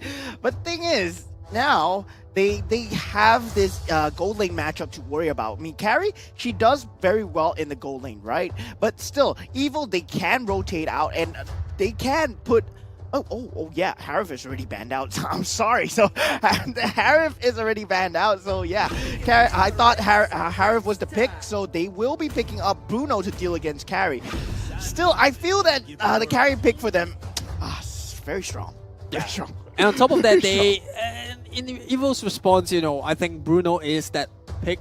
We saw the Bruno had a bit of a success. Yes, it was a very tanky Barras that he was up against that was played by JH in the previous game. And this time round, you know, I think it's really about how you're going to be putting that Khalid into the picture. We saw how Paquito had so much success in the previous game. Khalid is one of those heroes as well. You have the ability to split push, you have a decent amount of CC, amount of burst, and the most important thing is the ability to rotate across the map. Yeah, with that being said, I think for Bear itself, right, I think the Edith will do well on the roam, and I think they could consider Lapu Lapu, or else they could go into, let's say, a Carmilla. Okay, interesting. Because of the blood looking like the winning formula here, because based on what's going to happen, Loi with the Divergent, yes, they will come up and show up in a group. And that's like perfect for the Carmilla. I think it's about man fighting and the fact that Camilla can steal away the physical defense coming up from the side of Evil. That makes the Barats and the Minotaur slightly squishier in terms of team fights, but the question is, can they protect the carry enough? Because at the end of the day, carry is one of those marksmen that has a very low range, and you risk putting yourself slightly closer to the opponent's lineup. So if they can do that and they can prevent the Kali diving in onto the carry, I think, you know, Asterisk should be good for this game. But on the other hand, Loi does so well against the lineup of Asterisk as well, right? You got an yin-yang combo, they stick around, they're dead. So it's all down to execution again. Both teams looking very balanced in my opinion. And with that, we move on to match 4, game 2, Evil versus Team Asterisk. Evil fighting for survival, down 0-1 against Asterisk at this point. Can they tie things up? Yep, they have to exercise some demons at this point because as it stands now, Evil, if they lose this, they will be joining Exco at the bottom of the table. Extremely hard look on them. Evil being one of the mainstays that we see in this MPL SG, right? And now in Season 7, they might be relegated out. I mean, Team Evil, they have to fight for their place right now. With both these teams on the lineups, right? It's extremely scary to think about how Carry needs to go into this lobby, but we already have FMM. Gonna be forced to use the flicker here. One more hit will do it. Oh, Twist does use the flicker to join in. He gets the first blood. And Evo, finally a good first step. And there's more to come as well. JH getting caught out. Pens down in the middle of his jungle as well. He does get the retreat, but at the same time, Twist gonna force Bear away and they walk away scot-free. Yeah, there was a big steal coming out from Powerful there. The retreat battle going in the favor of Evil, and that means that Powerful's going to hit that level 4 spike as compared to JH. A little bit of retaliation there to steal away that small camp, but the main important thing here is that we are starting to see a very aggressive Evil come out just because Sailor has that Loi, they have the decent front line, and Twist on that Khalid, the flicker, securing that first blood. And this is taking advantage of the fact that FMM as a Carmilla doesn't have very huge survivability in the early games, right? Until the itemizations come, Carmilla can't stand face-to-face in a fight. Yeah, Carmilla will melt in this early game because he does not have enough items to begin with. As a Carmilla, you want to scale up at least the first item before you get some form of sustainability. And he was nowhere near the creep waves, right? Yeah, she's gonna need like a Dreadnought armor or a Silence Rope to at least stand up against a couple of the members on the side of Evil, and that's not gonna happen in the first 2 minutes of the game. Now, first turtle of the game will go into the hands of Powerful. At the same time, they're making another play on the top here. Camilla FMM being chased to the depths of the earth. Carrot this time gets the kill. It's 2-0 Evil. Very strong start this game. That's why you don't want to give Sayla the Loi, right? When the turtle fight was going on, when they were taking the objective, Sayla was already planning the next step. He went to Dispersion right on to FMM. I mean, the only thing you can say here is really just we have to say less because let's Sayla have the last word in and get the play. Once again, pressure by Powerful into the jungle of JH. Can he get the steal this time? Gets the chomp down. Daytona's welcome. Nice stun from this side of Carrot here, but he's going to be taken out. Powerful, not long for his well. Bear freaking out with the Primal Wrath here. It is going to be a recovery on the side of Asterisk. A big win as they cut down the lead. Yeah, Carrot and Powerful going down right there. 2-for-1 trade. JH, I mean, he did go down first.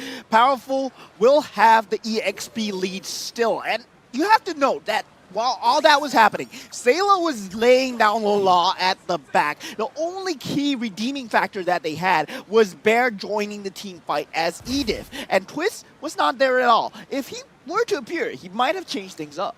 Yeah, but this is just a momentary victory for the side of Evil, right? As the level goes by, itemization comes in. Evil will not be able to fight as hard as they can against Asterisk because FMM will be able to tank through the damage as well. Yeah, good timing on the Hearth Claw to come on JC's at this moment. Evil trying to apply a bit of pressure on top lane before the turtle spawns. We saw them use the relocate on that Loi. They spotted FMM on this Camilla, and I'm pretty sure that, you know, that gives a rough idea of how Evil wants to play this game. You know, they're always trying to find a pick-off with this warrior. I think that's exactly how they should be playing. Yep, smart movement there. Burning out the flicker on Sailor here from the side of Asterisk. And this is going to be a key marker because the next turtle of the game is going to be spawning at this point. Let's take a look at the ultimates. Everyone is up on the ultimates, but Sailor now with no flicker might cost them this fight here.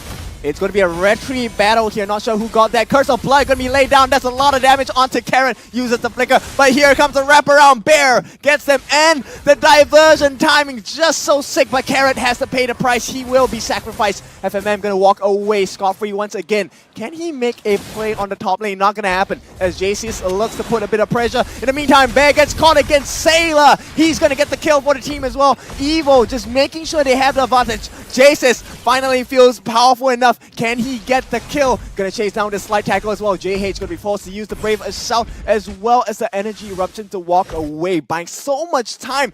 Evo once again playing the map so well. They get another win. Second turtle goes to Powerful. Meanwhile, all that is happening. Yeah, Powerful just taking the turtle and then using the dispersion on top of it to get the purple buff.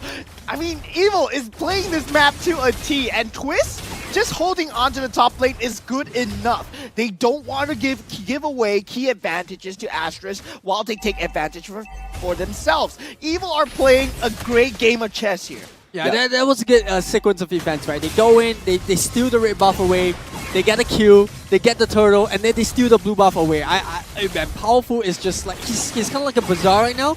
You buy one, get 3 free, only at the cost of Asterisk. And look at the dispersion. Oh, JH maybe getting caught here. Gonna be using the slide tackle to chase him down. He's chunked down half health. Now, one thing to note, it's a 2-level advantage between JH and Powerful here. Powerful is level 9. The invasions that we saw, we did see the emblems just now. We saw triple concussive blast on both Carrot, Carrot, Powerful, and Twist. And that's the name of the game that they want to. They want to invade as much as possible. They want this damage in the AoE, in this choked area of this purple buff, to deny it away from JH as much as possible. What have they done to my boy JH? 3 jungle camps stolen. On top of that, he's forced to use the retreat just to secure the Little Wanderer from Aloy. So, very aggressive playstyle coming from Evo here, as they should be doing so. Bot lane already taken down the tier 1. They've got both turtles, and on top of that, top lane not looking too good for either side, but I would say advantage still in Evo's favor. Yep, the timing is just too tight here. JH gonna jump in as well. Oh, look at that duality proc. There's no way they can do it. FMM caught in the middle, but Powerful forced to back away. On the backlines, Bear does catch eyes on Sailor, but it's not enough damage coming out from Asterisk. Evo looking to run away at this point. The flicker by FMM, a big one. He catches them with the Crimson Flower as well. The save comes in from Twist. Can they turn this around? I don't think so. At this point, it's a disengaged tool. Powerful left with half his health. They need to contest this turtle. This is going to be the final turtle, and I think Evo, they might have to give this up.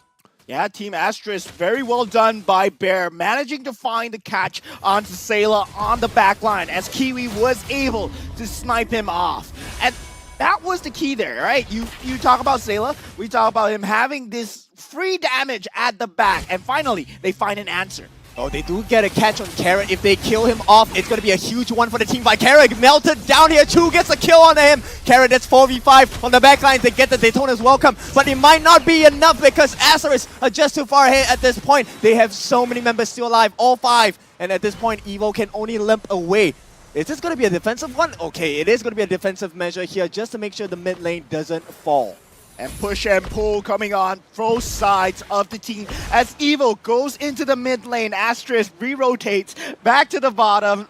I mean, it's a game of 40 chess at this point. Evo, that map advantage that they had, all the creeps that they took, Powerful is still ahead. But in terms of farm, Chu has come online and is starting to join these team fights. Yeah, I think Carrot didn't expect that, right? Members of Asterisk just gunning him down. And the fact that Carry was on top of it, there wasn't really anyone else to compete for Carrot. He is the tank after all. So with Carrot going down, that Minotaur going down, it's kind of like a de facto turtle going in the side of Asterisk. And yeah, that's I wouldn't say it's a misplay. It's just very good response from Asterisk as to responding to catching out members of Evo who have overextended. And for the first time, JH looking at his purple buff and realizing there's no enemies there. Like finally. Yeah, finally. I can take my my purple buff. I can farm, right?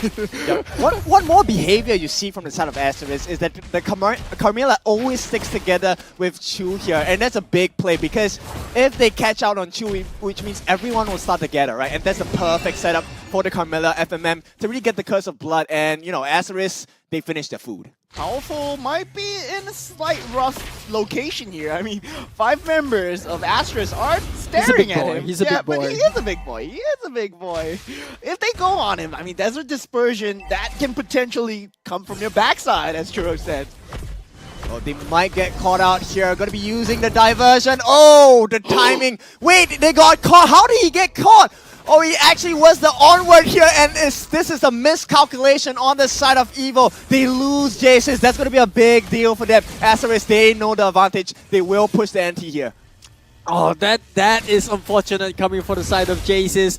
I felt like that was a perfect play, right? You go in, you steal the red buff, and then you try to relocate out, but oh my goodness, Bear coming in at the nick of time to just flip Bruno out of the relocate, and now suddenly things aren't looking so good for the side of Evo because Asterisk, I think they know that JC is not there. This is the time to fight. Yeah, it's going to take him at least 12 seconds to come in. They trying to stop JH from taking the turtle, the Lord, but it's not going to work out. Powerful falling low as well. Can they get it? It is going to be JH who secures the Lord for Asterisk at this point. Evo trying to recover. Can he get it? Raging Sandstorm, but their CC immunity from Chu gonna help him out for a little bit as the taunt comes in. Twist does get the job done. It's a 2-for-2 trade so far, but it's still a big win for Asterisk at this point. Isn't this deja vu at this point in the game? Like, this is what we saw in game 1, right? Asterisk kind of suffering a little bit in the early game. They recover very well. They win the team fight, and they win the lot, but they get picked off by the remaining members of Evo.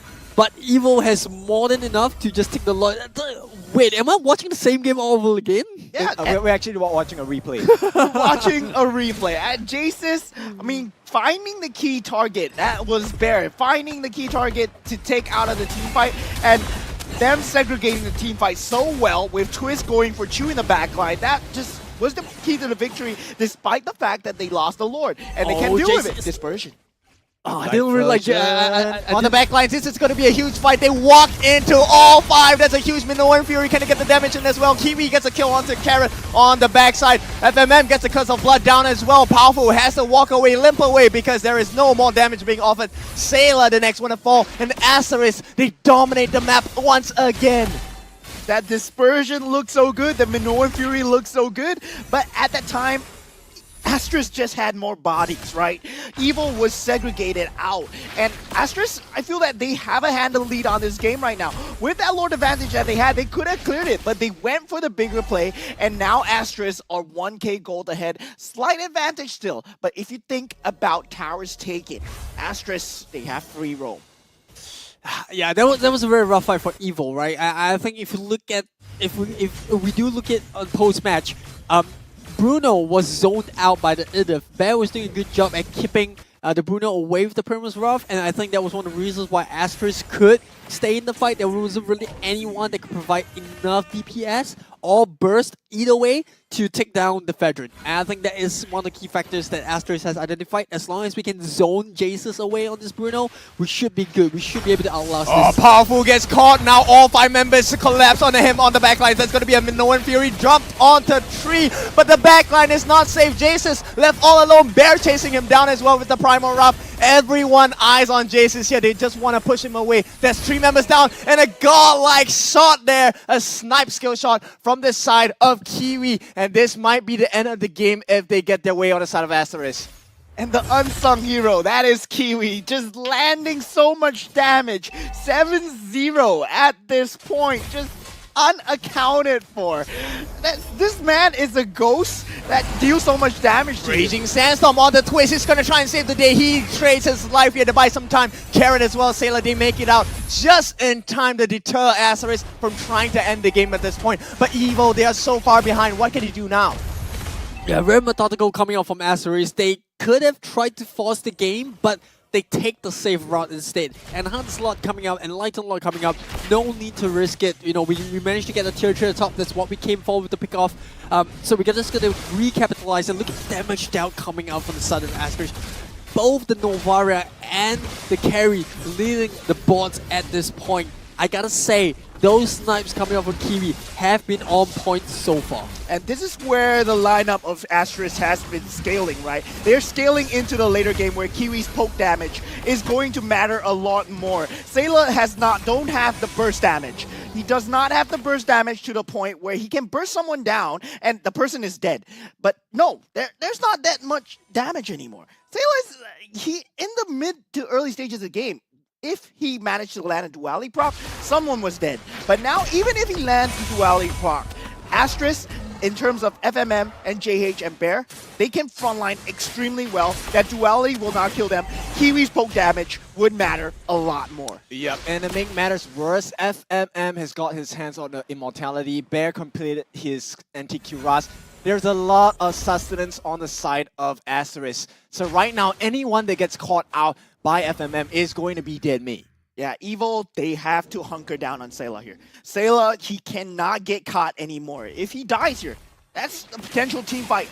Just gone. We've been paying so much attention to Asterisk and how they have to protect you, that Kiwi has been the silent hero in all of this. Look at this, he's been completely untouched throughout the game. He provides those long-range bursts that Asterisk need. And it's a very balanced drop, but now coming in, Lord crashing into the base. Yep, Echo going to be dropped down as well. JH goes in, tries to stop Powerful from making the play. Bear uses the Primal Wrath. Twist will not be able to stop him for the time being, but they do get a kill. But right now, it is just one member down on the side of Asterisk. The base is being threatened here. Asterisk get more than what they bargained for. They get a kill. They get all 3 turrets down. Yeah, and they do. They just get out after that. They got what they needed.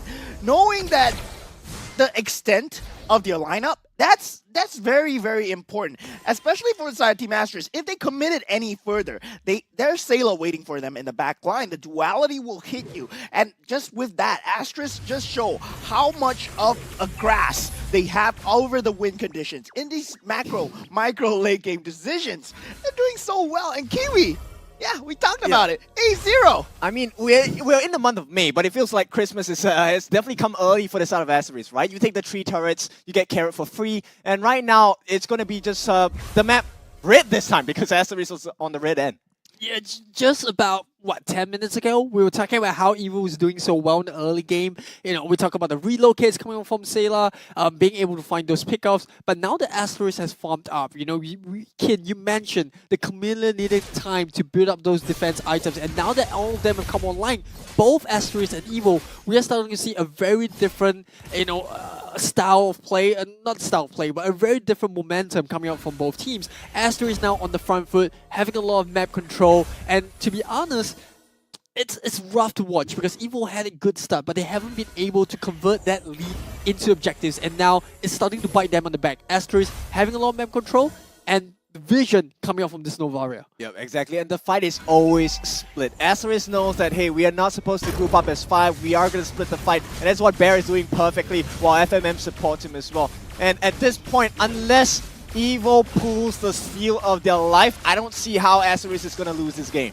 Yep, I mean, diversion still available for Sayla, but he's not able to use it. And look at JH. Look at every bush. It's all covered by members of Asterisk. There's no surprises available or waiting around the corner for them. Oh my god, JH!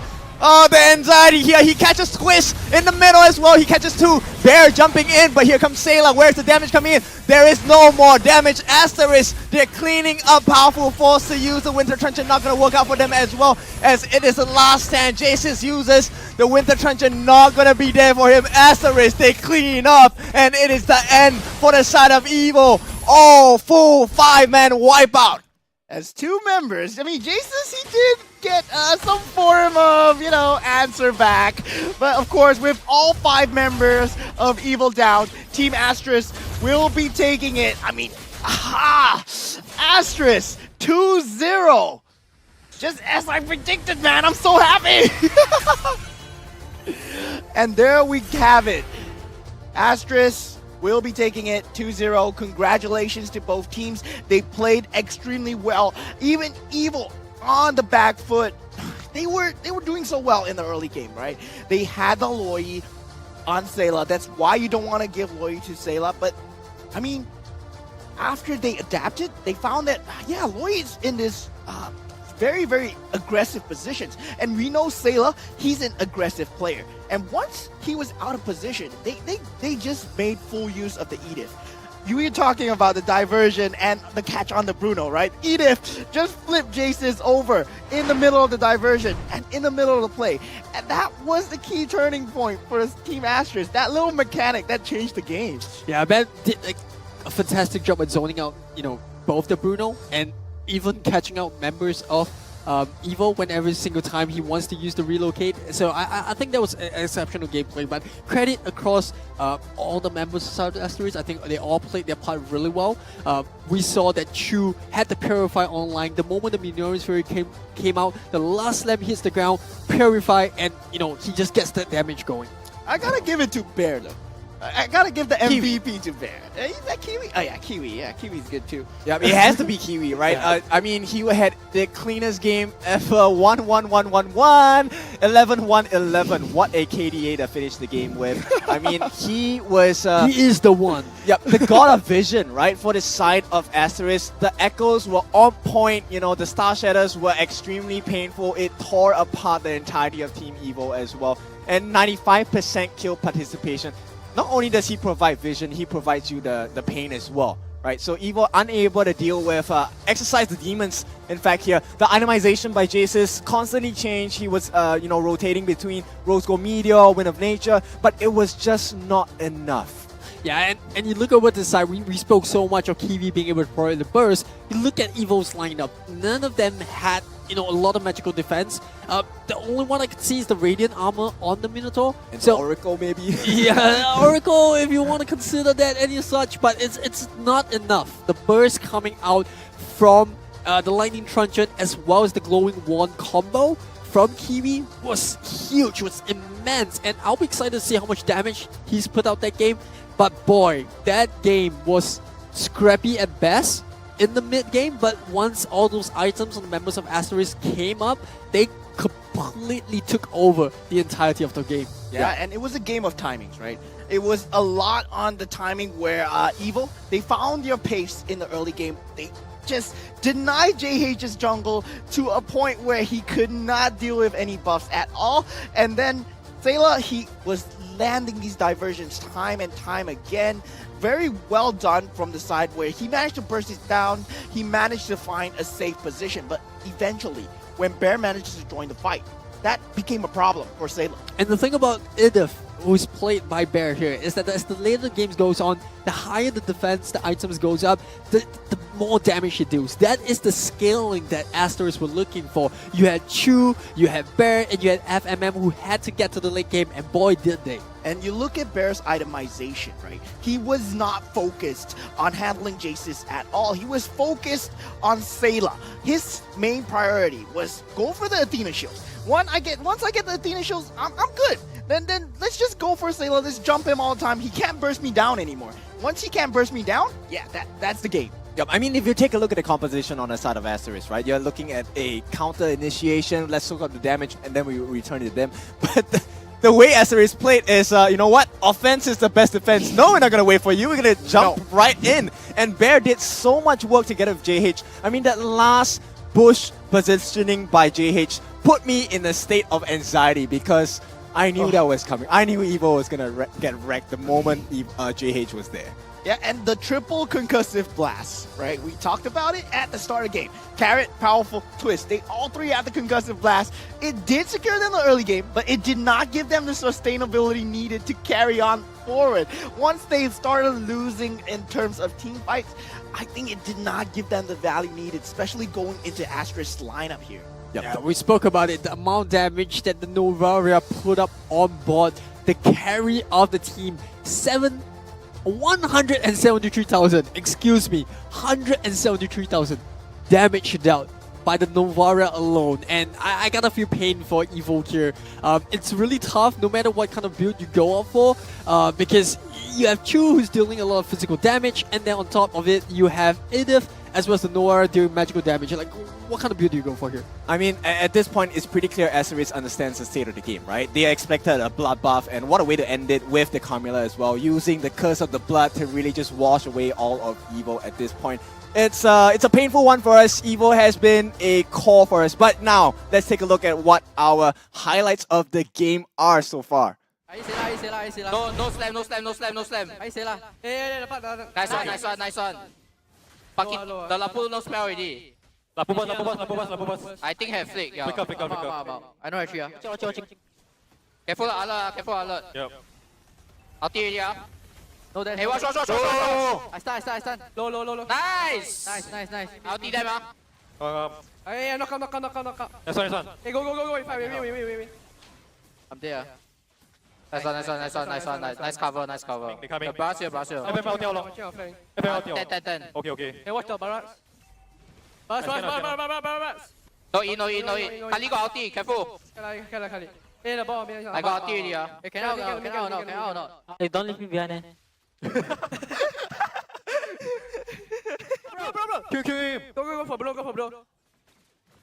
Nice one lah. Hey, go. Hit dollar. Wait, I know actually. Wait, Clear away first. You can clear me. Sorry. I thought. Ulti. I thought. On me. Hey, on the Bruno. Twister. Nice one. I recover first. Bruno. Sela. Yo. Nice one. Hey, Sela. Minum. Oh, good night. Nice one. Chill. Top. Careful, Kali ulti.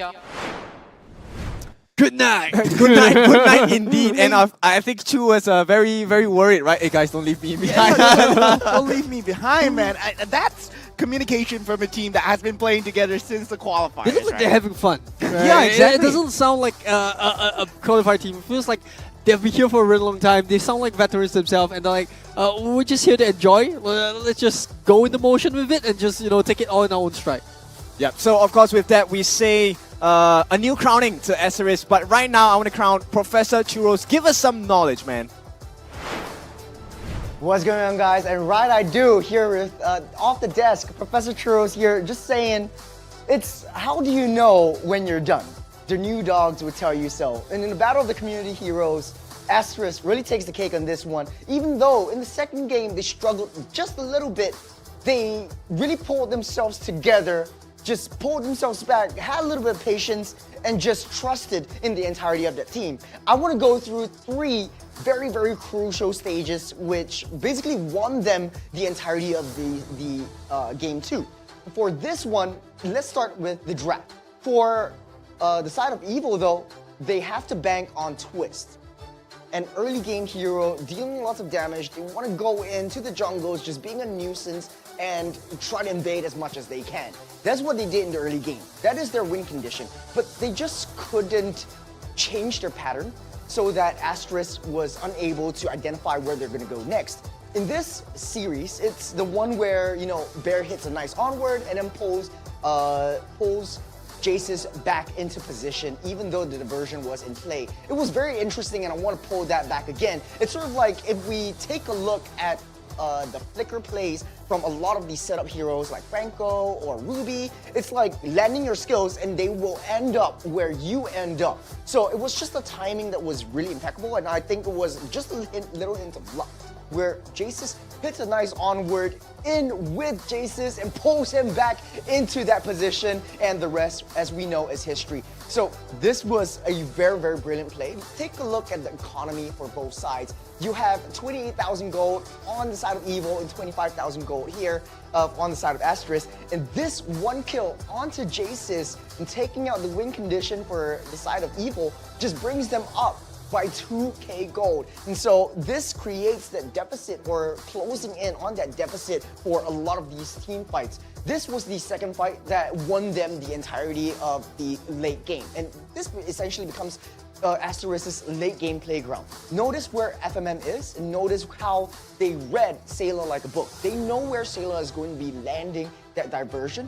JH enters first, FMM quick to follow up, protecting and leaving that line for Chu and Bear to deal as much damage as they can, throwing down the Curse of Blood, and then basically essentially turning that single target damage into an AoE damage. And that is true damage from a carry to question. So this was just a very, very incredible team fight that happens again and again and again, throwing out Curse of Blood, giving Chu and Kiwi that time and space, turning their single target damage into an AoE splash damage. So here you see Kiwi just very luckily pulls into that back, avoiding the Minoan's Fury, and then just shooting down those Astral Echoes, keeping Chu safe, protecting the President, and then eventually winning them that game. I really love this game because it shows how the teamwork and the camaraderie from community heroes come into play in the professional scene. And I want to hear from the players themselves. So Cheryl, who do we have for us today?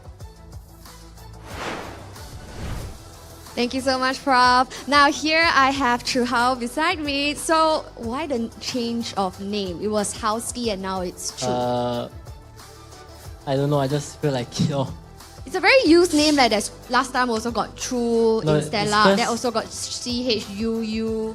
No, it's because my name is called Chu Hao. That's why. Uh-huh. Then I was like getting bored of Howski lah. So basically I just put Chu. So you abandoned Yunski, Yeah. the Ski brothers, Yeah. and ended up with Chu. Like he rather homeboys. That's why. So no more friend already. I don't know. See whether he like me or. Still friends in real life, but foes in game only, right? All right. So when it comes to Asterisk, it's a very unique and rare team because it's rare for a qualifying team to perform so well, so much so that you guys are almost at top of the table or even top of the table right now. So what do you think gave you guys this competitive edge? Is it other teams estimating you guys or they don't know much information about you guys? I think it's just the brains of FMM. Like, he's just smart Then he tell me what to do. Only FMM, what about RL19? RL19, like he predicted everything like the draft. He's the smart man. Yep. Right. So that is a major shift in terms of your performance and you really shine right here in Asterisk. Like, what changed? It's basically like I'm closer to them than other than Stella. Because Stella, we only like offline train every week. Then we scrim 3 times a week around there. Then for Asterisk, like we basically train almost every day. Right. So what do you have to say to all of our viewers out there to garner more support for this up and coming, wonderful qualifying team that we have? Who votes? Support us. Wun Jiahao would like to get interviewed next. Sorry, who? Wun Jiahao would like to get interviewed next. Oh, really? Can I that call for next interview? All right. So wishing you. He said that he's angry at me. Oh, okay. So wishing you all the best right here in this journey, and we'll see your wonderful performance in playoffs. So thank you so much. Thank you so much, Chu. So yes, ladies and gents, that was Chu right here from Asterisk. So with that being said, with the results from today, will we be seeing a shift in the overall standings? Let's take a look.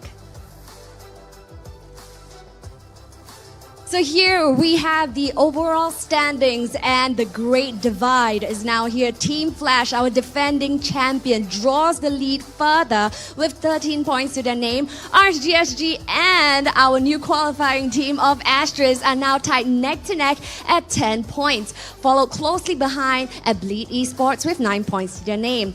In 5th position, we have Vanguard Esports with 8 points, Homeboys SG with 5, Evil remains at 3, whereas Exco Esports also remains at 2. Now, the divide shifts further, but of course, we still have 2 more days right here at MPL SG regular season. So with that being said, let's take a look at tomorrow's match schedule. So this is the matchup for tomorrow for week 3, day 2. Now, opening up the show, we see Bleed Esports going up against Homeboys SG, opening up at 10 a.m. For match 2, we see Evo crossing swords with Vanguard Esports at 12:30 p.m. And for match 3, we see RSGSG duking it out with Exco Esports at 3 p.m. And closing off the show, Asterisk will be going up against our defending champions, Team Flash, at 5:30. Now, as the day progresses, we're gonna get a more firm result of the overall standings and see who will head on over to achieve their playoff aspirations. Now, before we continue, remember to follow us on all of our social media pages, especially on Instagram at mpl.sg.official to make sure that you don't miss out on any of the action. So once more, my name is Cheryl, and I can't wait to see you tomorrow at 10 a.m. MPL SG Season 7 is brought to you by Moontan Games and Zenway Productions. Presenting partner, McDonald's. The road to glory has never been tastier with McDonald's. Catch all of the MPL SG Season 7 action and complete the experience with a crispier crunch with the new and improved Chicken McCrispy with Mac Delivery. Youth partner, Scape. Partner in esports, OSIM. Level up your performance with OSIM's patented V-hand massage technology and ergonomic features designed with the player's comfort in mind.